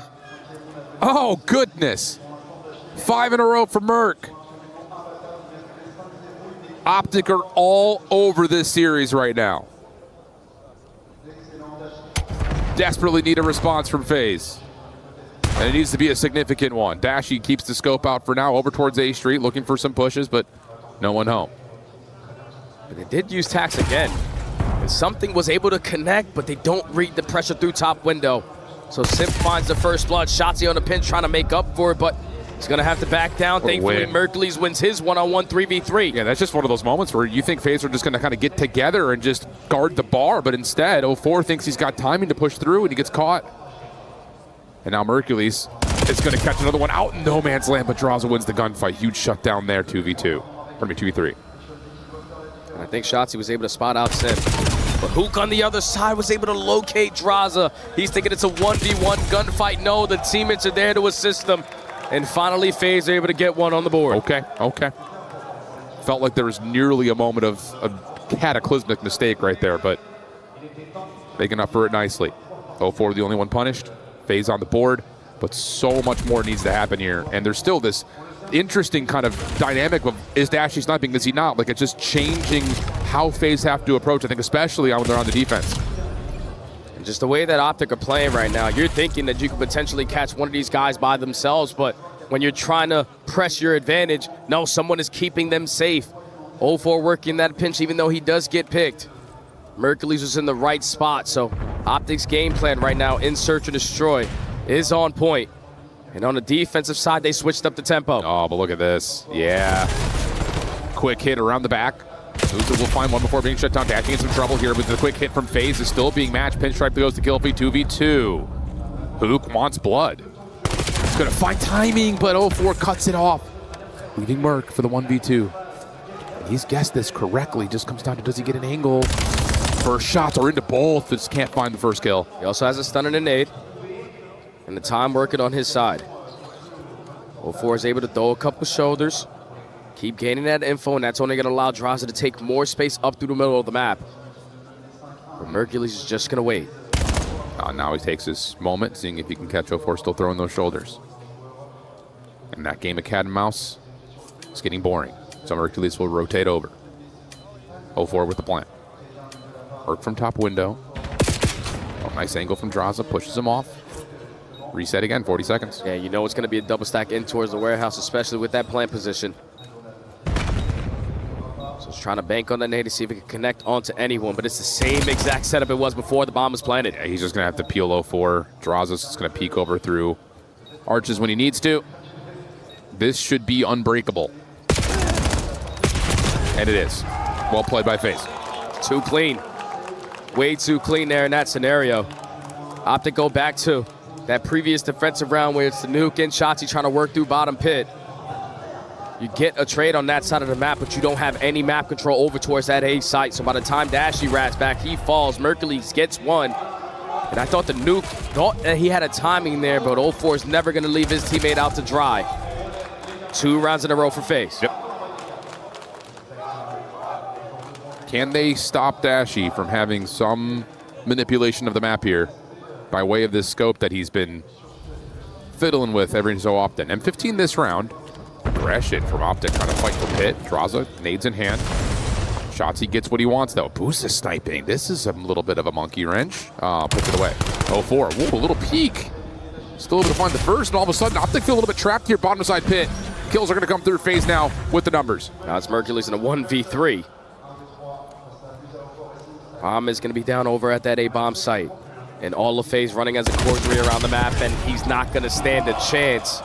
FaZe have made those mid-round adjustments. They have been fantastic all year long once they start to get a read of what you are throwing at them.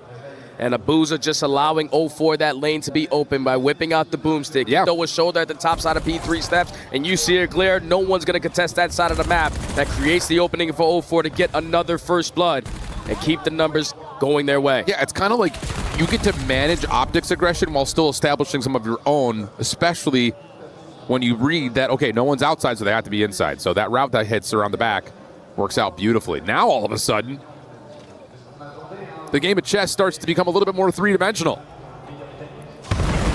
Nades over towards the top side of the bar. Smoke is down. FaZe showing that they want to maybe play for an early plant, but 04 is kind of caught in the middle of a really tough gunfight. Oh! The Smoke is just pulling all the auto aim around. Shotzzy able to get most of it. Trying to finish it off as the rest of Optic, and they will. Chaos ensues. Yeah, he's the master of chaos. Shotzzy loves those kind of plays. Hit a couple hip fires, maybe a pre-aim here and there. He locates 3 through the smoke. That's one of FaZe's go-to play calls there. Smoke out their side of the mid-lobby and just flooded with the NPCs. But Shotzzy in the perfect spot for the first blood. Perfect spot for the trade, and the snap good enough for kill number 3. Optic now at game point. Huge. Going up 2-0 would be unbelievably massive for Optic. Nades over towards the top side at A for Optic's offense. Defense is there, but not going to be largely affected by that. They're playing more reserved this time around. Going to be able to spot out 04 again. Just jump peeking over through the A street. So there's information gained on at least one player. And everyone else from Optic is waiting to see if FaZe are going to make a move. It looks like they were going to try to maybe collapse on this from pit. But do they recognize that Simp is here? No, instead they're just going to take the staircase away. Spot the cross. Yeah, and wrap over, potentially into B. Hook's going to take a safer route with this bomb. Draza trying to challenge it with just nades, and this is going to have to be a retake for FaZe. And they're running out of a lot of attacks to use in this retake scenario. They're going to send it through bottom pitch. Shotzzy's playing tight in the corner, doesn't look to his right, and got the timing for first blood. That's big. Abuza still a little bit further outside the play. Shotzzy in trouble, will be isolated. Here comes Abuza on his route around the backside at Rocks. Hook is not prepared for this, but he doesn't get spotted.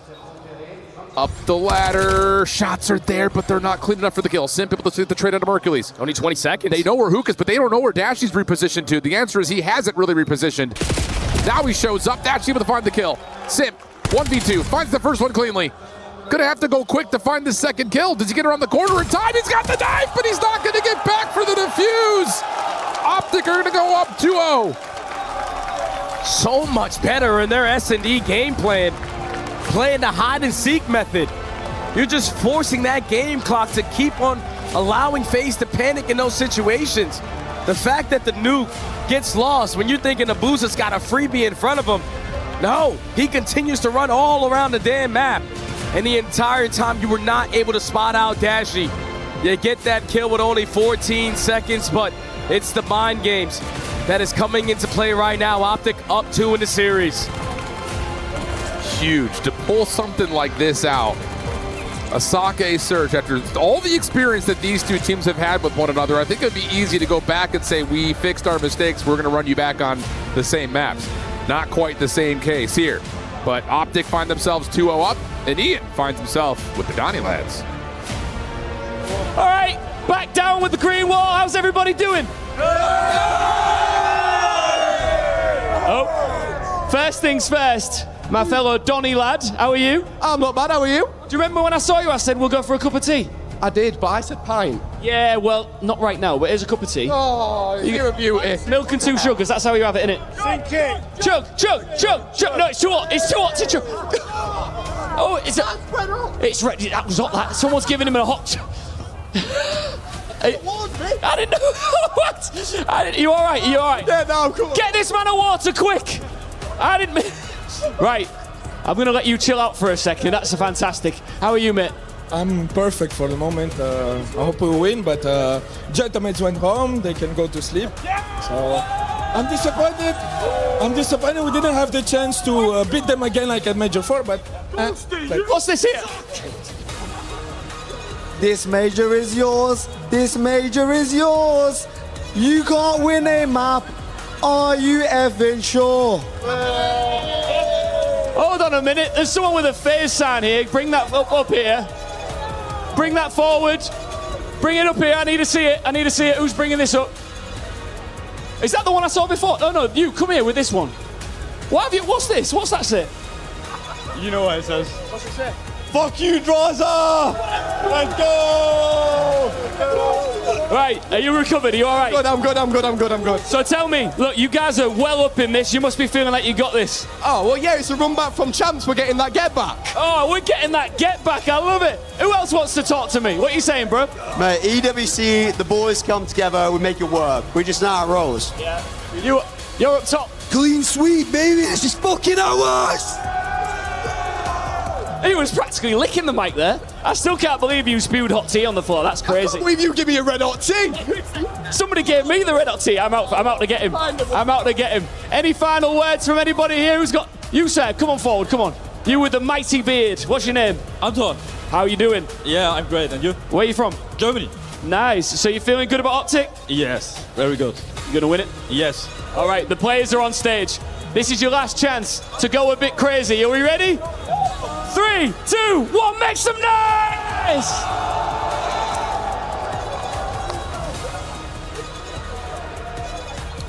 What I just learned is never accept a beverage from Ian Chambers. Absolutely not. He almost just put that guy in the ER. Chug, chug, chug, a hot tea? No way in hell. Class 2 burns. I'm telling you, that kettle in the green room gets hot too. Oh, yeah, it gets hot. I've been afraid to spill tea on myself, but you know, I am 31 years old. I'm no longer a child, so I gotta be able to take care of those things.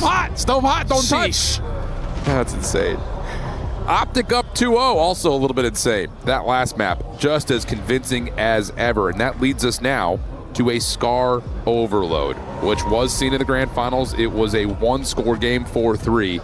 Yeah, really, all the overloads could not have been any closer between these two guys. I mean, none of the overloads, none of the searches, all the maps could have been either way. So, what am I talking about? Yeah, every single search, every single overload was a 1-point game. Both of the hard points at Champs were within 50 points. It could have went either way for both of these high-powered squads on that main stage. But just the way that Optic are playing right now, the teamwork aspect of the game, the fundamental aspect of the game, the efficiency that they are playing with as a collective four. It's outclassing FaZe so far in this series, but we know that there's a Titan on that other side. They're not just gonna roll over and die. Scar Overload is one of their bread and butters. How important is it in your mind to get Shotzzy out of rhythm if you're FaZe right now? massively important because you saw how free he was in that hard point to just hit route after route after route. You had 0-4 and also sometimes Draza trying to sniff out what this guy was doing, but he was hitting rotations with 30 seconds still remaining at that old time. You can't read that, but Overload is going to be a little bit more easy to understand what he's doing. That's totally fair. And it's just like, I think especially when you look back at some of the other grand finals that Optic have not been able to secure, talking about the first 3 majors in particular, I know there's a lot of talk about the Scar Overload that went awry in the middle of the season. And it just felt like a lot of the conversation was trying to inspect Shotzi's decision making. Yeah. Here's the thing. When all the other 3 guys are shooting shots and getting kills, there is no other decision for Shotzi besides to run long routes. So it becomes very easy in that way in terms of the decision and potentially the manipulation that comes out. So, yeah, I set you up for a little softball to hit out of the park right there, and I think it really is on to the ARs to get good opening wins and force Shotzi to make decisions and see if the SMGs for FaZe can step up and do the same thing. Yeah, you're going to expect to see Mercules and Dashy just playing the cover fire angles, holding the top windows, guarding the goals, and just putting themselves into position with those M15s. But the guy that I'm really going to be focused on is the Nuke. This is the guy that's the flex player on a map and mode combo like this. Running that pogo stick M15, he's going to be playing with pace. He hasn't really had a respawn that he can be proud of this weekend. But if he can dominate, he will create lanes for Shotzi to get lost. I like that call. All right, fist bumps are out. Time to get locked and loaded for Scar Overload. Keep in mind, we still have a frequency hard point for map number 4. Yeah. Now that's old school. That's what's at stake. Optic trying to defend. FaZe trying to pull off what Optic had done last year and win back-to-back events between Champs and EWC. And it has to start, you would think, by finding a win here on Scar Overload. You cannot go into the back half of this series down 0-3. Nah, you can't, man. Not with the firepower that Optic possess and the delusional confidence they will gain if they're up 3-0 in the series. So FaZe need to answer the call right here, right now. But it's an opening nade there from Draza over the top. It's going to be FaZe not spawning on the preferred side. So all they want to do is try to manage as much as they possibly can. But Abuza and Draza are just going to control the EMP for now. Well, Shotzi comes back to the play, though, able to help out Mercules to clear out the middle of the map and also potentially, collect the EMP. So device in hand, Mercules going to take this to field. Hook was working on a long route over towards Red. That gets shut down. Coming back to play now is Sim. He's actually taking a super long route. You have a lot of trust that FaZe is going to win these gunfights out.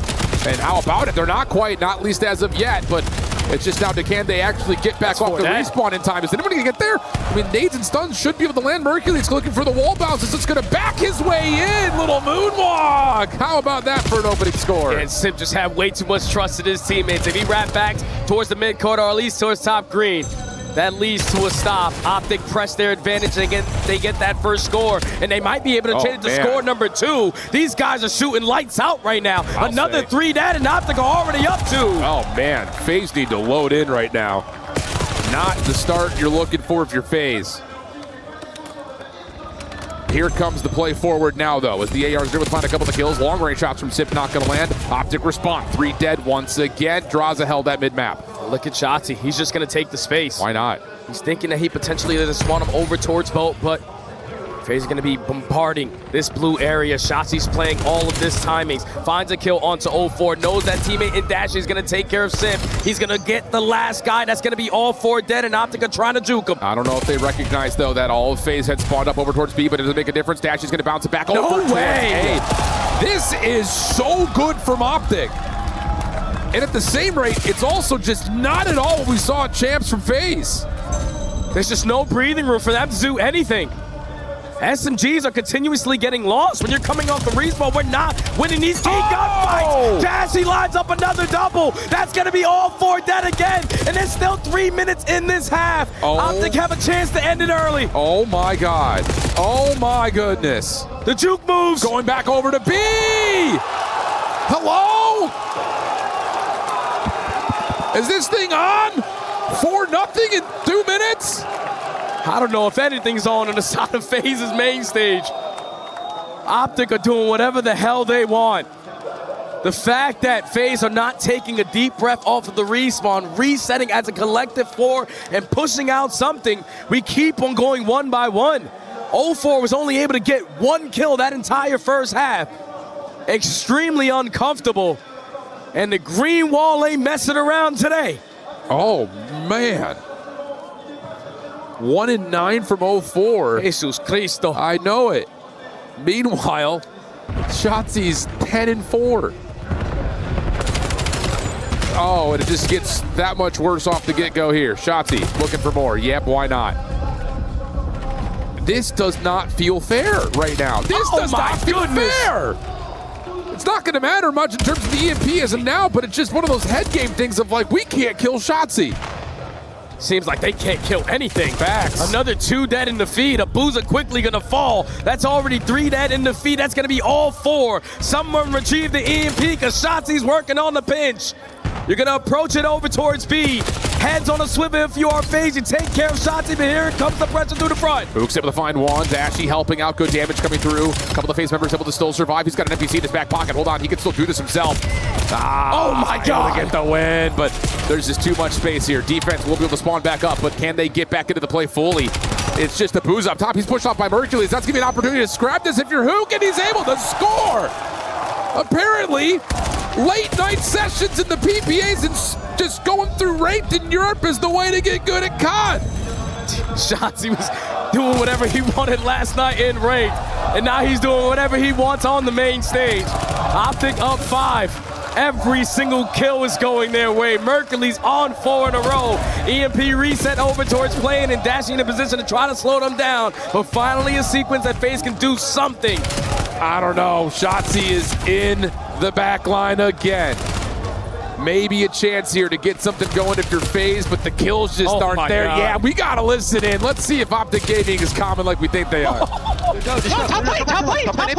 Our side, Sam. One more, on the right. One to the right, our side. Our white wall. Yeah, he's somewhere around. Top Birkin, top green. What's AP top to our shop? Okay, give mid, boys, give mid, remember. I top mid. Drop. Plane weak, top blue. Yo, ball's weak. Running a boat. You got some top mid. On both. Fine, it's fine. All good. Get pressure on the left. Yeah, get pressure. Keep putting pressure on him. Let's take care now, guys. Where's he going? Yeah, pick up left. Let's get a good P2 set up there. There's One got their shop. No, P1 simp, guys. Yo, top blue. P1 simp. Alright, they're just killing our spawn. They're killing our spawn. What's Top on me? Yeah, I'm dead. Sat. They're just aping. 2 in our spawn. 1 front sat, 1 with ball. Oh, guys, watch out! Yeah, they're gonna get it. It goes mid. Everyone's playing. Get in a good spot. One top blue. Get up there. Top blue. Yo, he knows you there. White wall. What's top blue? Play mate. One's our back right. Let him grab it. I'm trying to... Well, don't let your foot off the gas right now if you're Optic. FaZe is not going to just roll over and die, and they've gotten 2 great scores. Still 3 more to go, though. Yeah, you need to make sure you bring your slaying presence, also continue up with your aggression. So in this second half, FaZe have stepped it up to a different level. Still have 2 minutes to make something out of nothing. Down by 3 scores, reset dead center of the map, but finally Optic clear out their spawn, and they have mid-map in their favor. Yeah, Hoop just taking the air up top towards red. Nice damage from Dashy. Fight echoing over towards the backside of field. Nice shots from Dashy. This might be a cap. Yeah, very well may be. There's no one in position. That battle from Draza was over towards the middle of the map. He's able to find the EMP carrier. Dashy gonna grab it. Nades are coming through, but they cannot stop Bruce. 6-2. That's gonna be likely nail the coffin on this map 3. Yeah, Dashy picks up a Hellstorm, so just in case you have another sequence of events, if they get immediate 2 captures, let's just call it before they even get the first. The nuke should be able to win this gunfight to slow them down. Now this Hellstorm is only going to push FaZe back. Fireworks all over Scar. What is happening? This is another score. Yeah. Unless you get these kills, Mercules. Oh, he's just trying to finesse. No way. No. This is insult to injury at the moment.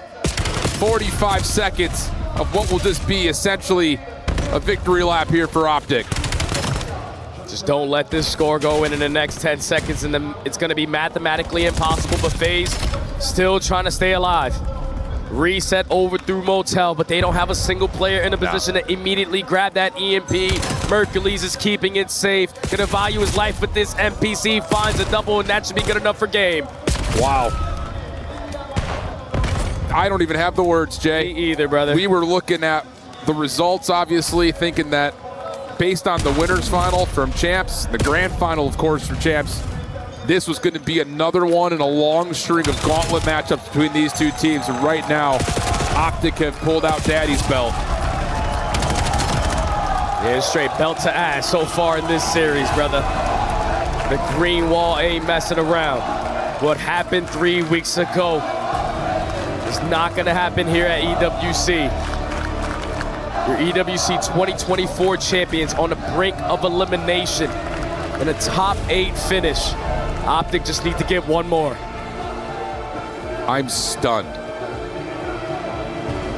Absolutely stunned. Well, some sort of a regain needs to come through here for FaZe, because I'm trying to find like a level of copium here. Just some sort of a story. And the only one that comes to mind is, was this really what was underneath the top layer of skin for Optic? Because it sure felt like that as we got through Major 4. Sure felt like that in the opening portions of the Grand Championship playoff. But then all of a sudden, it looked like the mistakes were going to compound and things were starting to spiral, especially after how the Search and Destroys went in the Grands.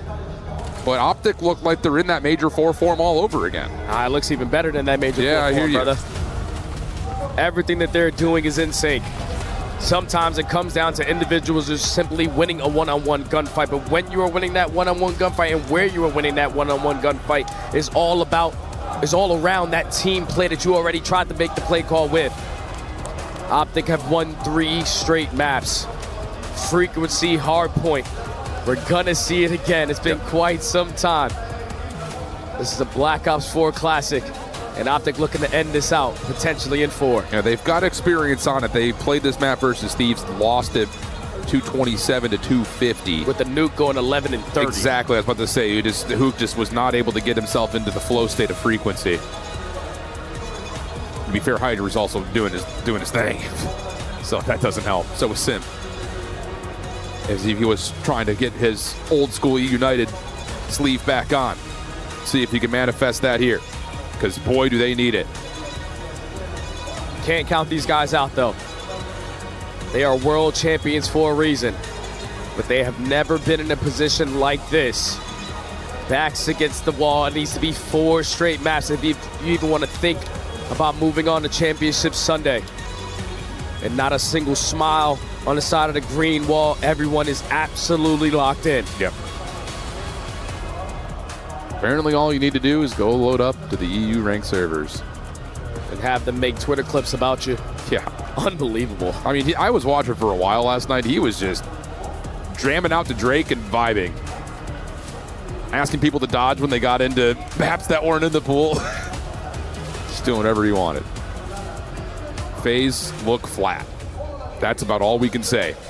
So can there be a spark here on Frequency? This is a map that can generate a ton of momentum. Obviously, it plays very different in this title than it did in Black Ops 4, but it still brings you that extra juice, and FaZe need it desperately. And usually the spark starter for this FaZe lineup has been Twin, 0-4. He's usually due for one hell of a map, and this is a map that heavily is going to play into his play style. Your tournament lives are on the line, so you got to do something. Okay. Feels like a make something out of nothing type situation right now, though, for FaZe. Semtex is out into the corners. Everyone respecting that. And Bruce able to find one through the middle of the map. Abuza, Dashy, after finding the initial kill, is going to be able to... What? How did he just do that? I thought he was off the map. Pirouetting. There's a new Black Swan out here, and it's Mercules for 3. Holy cow. He learned from the first time he played Frequency. Finds 3 to lead to Optic getting at least 17 seconds, but FaZe on a quick rebreak and a quick flip of the spawns as well. So if you are Optic, you got to work your way back through Ode. Stuns and nades can still be impactful. You're going to have Sick wait for the opening kill, but it's 0-4 now, trying to trade out the rest. Only able to take down one. Draws is still here trying to fight, but at least if you are FaZe, you have the right side of the map that you want for P2. For now. Good finish right there. That will establish the spawns. 7-point game. FaZe will get their setup. Abuza anchoring in the back. Opening shots onto Sympto, it's not what you want. That's a free point of Ingress. 04 has to come back over to the play, and as he does, he's able to find a couple of key kills. But around the back, Hardpoint's going to be starting to influence by none other than Shotzi. 2 kills for him. 04 trying to find the 1v2 and is able to stabilize the Hardpoint and the spawns at the same time. Now he's just going to keep his space, create that extra layer through the front. Don't allow Optic to hit any extra long routes. Forcing the flood through the bottom door, but it's Mercules with the double. He gets the read on the 04, peppers him with shot, sets up Hook for the kill, and now you got FaZe trapped towards the back. This has been incredible for Optic from the front. They've really only lost about 10 seconds worth of time at most. Follow up, FaZe gonna get a couple of stuns in. They will finally clean out Orange, and there'll be an opportunity for FaZe to get out of spawn. And this is where Shotzi's gotta play his life. All of his teammates spawning at old, FaZe with the aggression, understand where the pressure's now gonna come in, but we have to locate the last guy, and now you're all clear on this side of the map. Simp is just gonna back all the way up and think he hard blocks, but Shotzi spawns behind him. Someone else spawns behind him, and now Optic have a natural print. I'm telling you, dude, that's the one thing about this map we sometimes forget when there's not 5 players on it. There's a lot of space back there. Nice recovery as FaZe is able to get themselves back in. Spawns again. Still going to favor Optic, but can they lock things down from the front? Here's Straza. First one up, denied by Shotzi. Abuza in trouble off 4 in a row. Just hoping he can find a gunfight win, but it's 3 straight dead. 04, next one, and last one to survive will fall Optic for the break. Now Optic are going to create some extra space. The nuke, your focus is over towards the silo side, but he is going to get traded there from Draza. Thankfully, Dashy is going to get that second kill. Only 15 seconds remaining on this time. FaZe is still going to be the aggressors on it. Over through the plat side, and you run right into a Shotzi who's on 4 in a row. Unbelievable. FaZe will hold a narrow lead for now. They'll also be able to rotate quickly to pipes.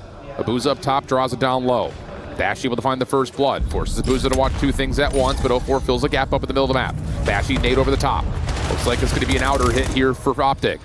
Abuza will take care of Mercules first, and you're going to have to wait to try to hit the inner pipes here. If you are FaZe, you desperately need to climb yourself back into this series, and it has to start with the communication. So let's check in with the comms out of FaZe Clan. Yo,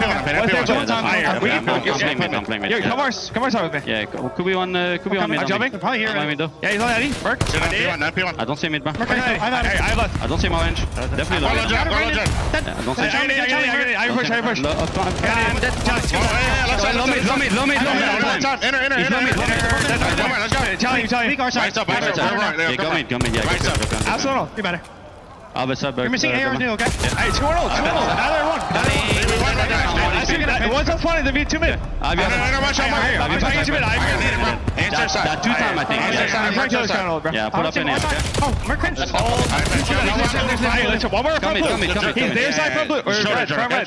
Brandon, I spawn red. I don't think he's fine with you, Chris. Yeah, they don't know. He's here. I think he's window on me. Come on, me counter. Pion. He's blue up. He's on time. Get a stay there. I'm taking mid. Yeah, you should. Yeah, only mid. We know that. Sit. Close up, really big. I'm naded. I'm a window. I'm trying to there. Still feels just about as flat and as scattered as it looks. Not great news right now for FaZe, down big. Yeah, it's just devastating when we jump into that listening. Optic get the final 15 seconds, win the rotation over towards New, and with trophy systems, it seems to be unbreakable. Now it's a 60-point difference. Everyone on the side of the green wall earns himself a hellstorm. They are just pulling away in this game. They are trying to close it out in 4 and send FaZe home crying. I mean, I don't want to sit here and say this because it doesn't feel right, but it just feels like Optic want it more. I mean, they're playing with a certain level of viciousness and ferocity that just doesn't seem to be barked back right now by FaZe. 135-71, nearly double the points coming through here for Optic. They've got spawns and they continue to find the kills. 7 spree for Merc, and now he's on the cutoff. You heard Shotzi say, you took our ring. We're not going to allow you to take this one. And now you are only 100 points away from that being the case. Dashy trying to lock it down, M15. Great shots now to the pistol, able to find a double. 04, last one standing, that's gonna be all 4 dead. And this is where Optic starts to step up that pressure, because every single kill you get from this point on, it's gonna spawn them behind you. Shotzi already making the route over towards the outer side at ring. Able to get up and stay alive through window. And he's gonna get Mercules to spawn with him. Unbelievable. Yo! I don't want to play Optic on this map right now. FaZe are getting battered. 100+ point game. Shotzi on another 5 spree. Give him 6. Goodness. If he gets 7, I throw the desk out the window. But it's Optic in the time.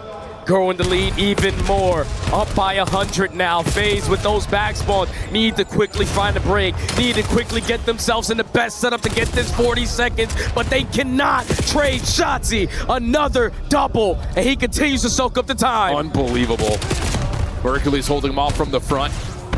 FaZe trying to crack their way back in. Shotzi avoiding the set. Well, not avoiding the set. Next runs right back into it. Mercury's next one up. Not going to happen. 25 seconds of scrap time to fight for. Hook, the last one, ain't able to find 2. He's going to reset off the reload for the 1v1, but 04 finds the win. Optic still have an opportunity to just run through and contest this scrap time. 04 needs some help. He's going to get a little bit, and Draza will have the last word for FaZe. 10 seconds remaining here at the P3. The rest of Draza's squad has already hit the rotation over towards bottom pipes. Still a tall ladder to climb for you to get yourself back into this game. And this is one of those hard points that you're bound to see a Hellstorm be invested. Absolutely the case. It's going to be Simp and Draza trying to stay alive over through the bottom side of pipes, and they're both going to fall. Optic are in. They're going to get over the 200-point threshold, and look at the cutoff from Hook, already playing up the middle of the map. They just have everything on lock. They breached the 200-point mark. Long routes being hit from FaZe because they don't want to flood everyone through the front door. But the nuke is going to give the communication. Find the kill onto Simp with all of his teammates falling. And thankfully, you potentially have another Hellstorm to bail you out. But the gunning is unreal. The nuke with 3. Unbelievable shots from Hook on 4. Give him number 5 for the killing spree. Tuck him into bed. It's night time. Mercury's with the Hellstorm on the way. Can't win it here, but boy, this is absolutely dominant from Optic. It hasn't even been close. Optic need one break to basically call game right here. What do FaZe have in store? Get your trophies down and hope to God we can win a gunfight. Yeah, for real. Nope, not there. Dashy finds another. Mercury's just runs in and takes care of all 4. There's no way. Based on what we're watching here, I could make you believe this was the CDL Grand Final. I couldn't sell you that story right now. The pinch. Mercury's on the opposite side, another double. He's the last man standing, him v04. A one-on-one potentially to call game, but who needs a one-on-one? Everybody else is in the party. Unbelievable. FaZe desperate, trying to find their way in to extend this map, but it's not gonna happen. An absolute smackdown here on Saturday night. There is no way in hell anyone in the world had that series going like that. But it just seemed that Optic had an extra oomph in their step. When you talked about this matchup, the number 1 seed versus the number 2 seed. A match that you were expected to see in the grand finals here at EWC. You get it for the battle of top 8. Optic clean up house, and there's nothing better. Revenge is like the sweetest joy next to getting, you know what I'm saying now. What a series out of Optic. I am absolutely lost for words. This is a FaZe team that have lost 3 hard points until this series, dating back to Major 4. And they just got absolutely destroyed. I won't say in both of them, but kind of in both of them. They did. They got destroyed in every single map. I have never seen Optic play that high of a level. Everything that they were doing was working. Every gunfight that they were taking was working. Every route that they were working on was working out. That was some perfect Call of Duty on display from start to finish. And unfortunately for FaZe, you're going home. Wow. Watch your favorite watch party at the end to see if they have any better takes than we do, because I don't have a clue. Unbelievable series from Optic. Absolute dominance, all 4 players locked. I mean, it was perfection. Absolute perfection. If Optic play at that level, there's not a team that can beat them. that wasn't even close. We're talking about a map that they barely played for Search and Destroy. They dominated. Overload, you lost for them, you dominated. The map that just got added, you dominated. Optic, unreal. Unbelievable, but Optic get into the semifinals, and Lou has got the Wonder Child Mercules on the main stage for the post-game reaction. Thank you very much, guys. Can the Messiah for Optic do it all again? They're getting one step closer here in Paris.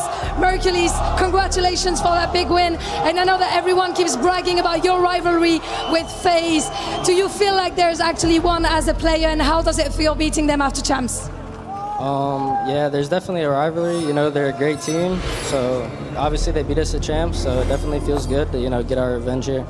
And I mean, you deserved it, because that was quite with a fashion, we can say 4-0. Donc ouais, première question, t'es content, j'imagine, de les battre? Franchement, ouais, ça faisait mal après ce qui s'était passé au Champions. Je suis extrêmement content d'avoir réussi à les battre. And we know it's been a tough year sometimes with a lot of second places, a lot of heartbreaks and stuff, except a major fall. How did you manage to remain positive, man, to believe every time that you could still keep winning and never give up? Honestly, you know, most of the finals we lost, I would say we lost to ourselves. So that's just what we were telling ourselves, you know. We're way better than them. As long as we don't beat ourselves, we're not going to lose. And I mean, you showed it today quite well. Deuxième question, comment est-ce que vous arrivez à rester positif après ces deuxièmes places toute l'année? Honnêtement, toutes les finales qu'on a perdues, on sait que c'était de notre côté, on sait que c'était de notre faute. Donc voilà, si on joue à notre prime, on peut clairement les battre. And tomorrow you're going to be playing 100 Thieves again. What are you going to have to do differently in order to get a different outcome from yesterday? We're just going to have to close our hard points out this time. Yesterday we lost both, so yeah. Feeling confident about it? Of course. Pretty much, yeah, of course. On va devoir réussir à conclure nos hard points. Hier, on a troll les deux contre 100 Thieves. This time is going to be different. Real quick, it's time for the key crush, and I'm sure that you're going to make a lot of Optic fans happy with that one. You're going to get to crush the key of a legendary org, aka FaZe. How are we feeling about this one? Feeling good. Feeling good like you should, man. I'll let you, the Keymaster, explain you. Mesdames et messieurs, du bruit, s'il vous plaît, pour Mercules qui élimine FaZe. Break by break, step by step, Mercules is smashing the champs key here in Paris.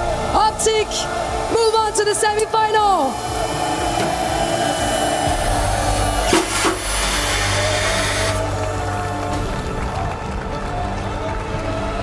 And real quick before I let you go, do you have any words to the fans here or at home? I'm sure you made everyone proud with that win. I'll welcome you back here, of course. How do you feel about this one? What do you want to tell the fans at home and here in Paris? I just want to say thank you guys for coming out and supporting, and yeah, keep it up. And keep it up, because there's going to be more. Thank you so much, Mercules. Appreciate that. Thank you so much for following that long day of Call of Duty Black Ops 7 here in Paris. It was an honor for me and Ian to be your host, and make sure to join us tomorrow for that Championship Sunday at the Esports World Cup. See you tomorrow. Yeah, I mean, Hercules doesn't any more words than we do. Yeah, it was fun. I played COD. I'll come back tomorrow. Thanks, Lou. Yeah, it's that simple, man. If you're going to come out and put this display of Call of Duty for the entire world to see, that's the reaction that's deserved for something like this, because he didn't have to do anything extra. This was walk into the office, take care of business with ease. Optic do just that. Shut up the haters. Shut up the doubters. The team is back. Yeah, man, that was a blinding display. Running out of synonyms. It was just perfect. That's all it was. And now Optic have a chance, like you heard from Lou in the question, to get more revenge. They're going to have 100 Thieves tomorrow. And if I'm 100 Thieves, I'm sitting here like, damn. Like, what did they just do to FaZe? Well, I'm thinking if I'm Thieves, these first 4 maps that were just played in that series, I probably don't want to play it against Optic. Oh, it's nuts. Because, dude, I'm telling you, I've been a part of Call of Duty for a long time, but I have never seen that much dominance in one series versus a team who possesses that much dominance on the other side. We take a look at the bracket going into tomorrow. You got the Heretics going up against Falcons. Sheesh. 2 teams who went all the way to a Game 7 and were able to ice up today. But the bottom side, Thieves v Optic. We have seen it so many times throughout this year. and we're going to be blessed to see it one more time. Yeah, I hope it's going to give us the series we all think it would be, but I'm not sleeping on Heretics Falcons, man. Not only is that going to be an insane matchup because both teams are playing by far at their pinnacle right now, you got to keep in mind, for those that are EWC fanatics, that Team Falcons need some points. They are out of the first place position right now. They're going to get a pretty hefty margin by getting into the top 4 at least, but getting a championship or getting to the final at least would get them into a position to go back to back in the club championship. Other things to keep in mind, best of 7s all the way until that grand final best of 9. But here is a look at that current standings list. This is before Falcons get the points that they earn from this team. Also keep in mind, in 10th, if these were to find a way to win this thing, it would boost them to 2,300 points, and they would be dealing with some serious club championship points and cash from there on out. One more day of Black Ops 7, and then we can all keep our eyes open for what comes next. But until we do, I need all of you to be right back here, same time, same place, tomorrow for one day in Paris. Should be a story. We'll see you there. Bye-bye. Mate, EWC, the boys come together, we make it work.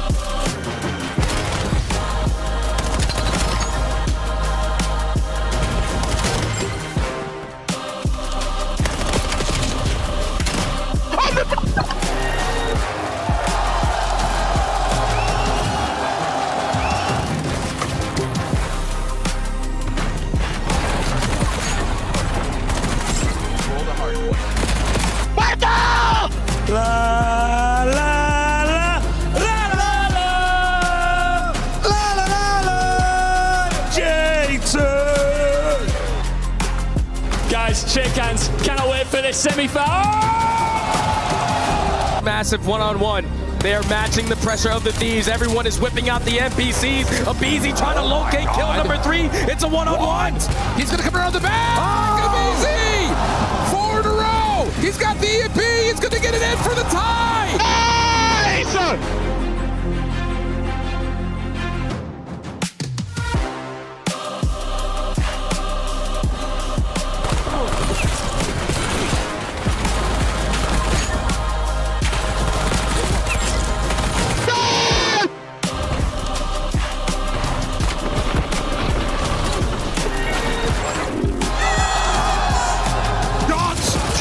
Comes up! And it's not over yet!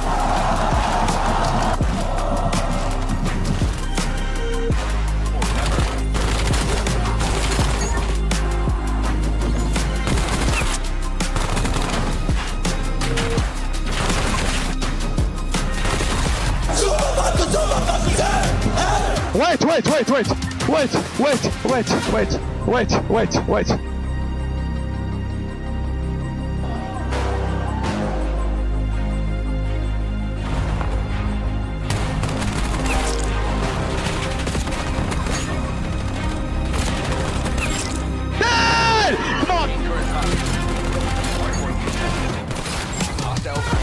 Oh my God!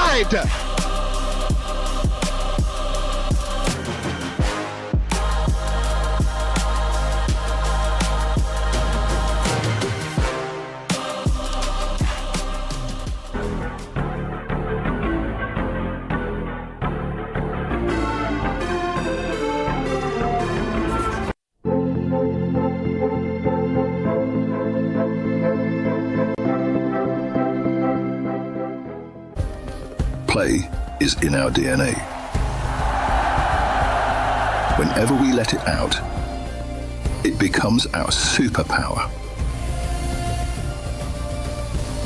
Now imagine an entire city being built to supercharge it. Kadir City, powered by Play.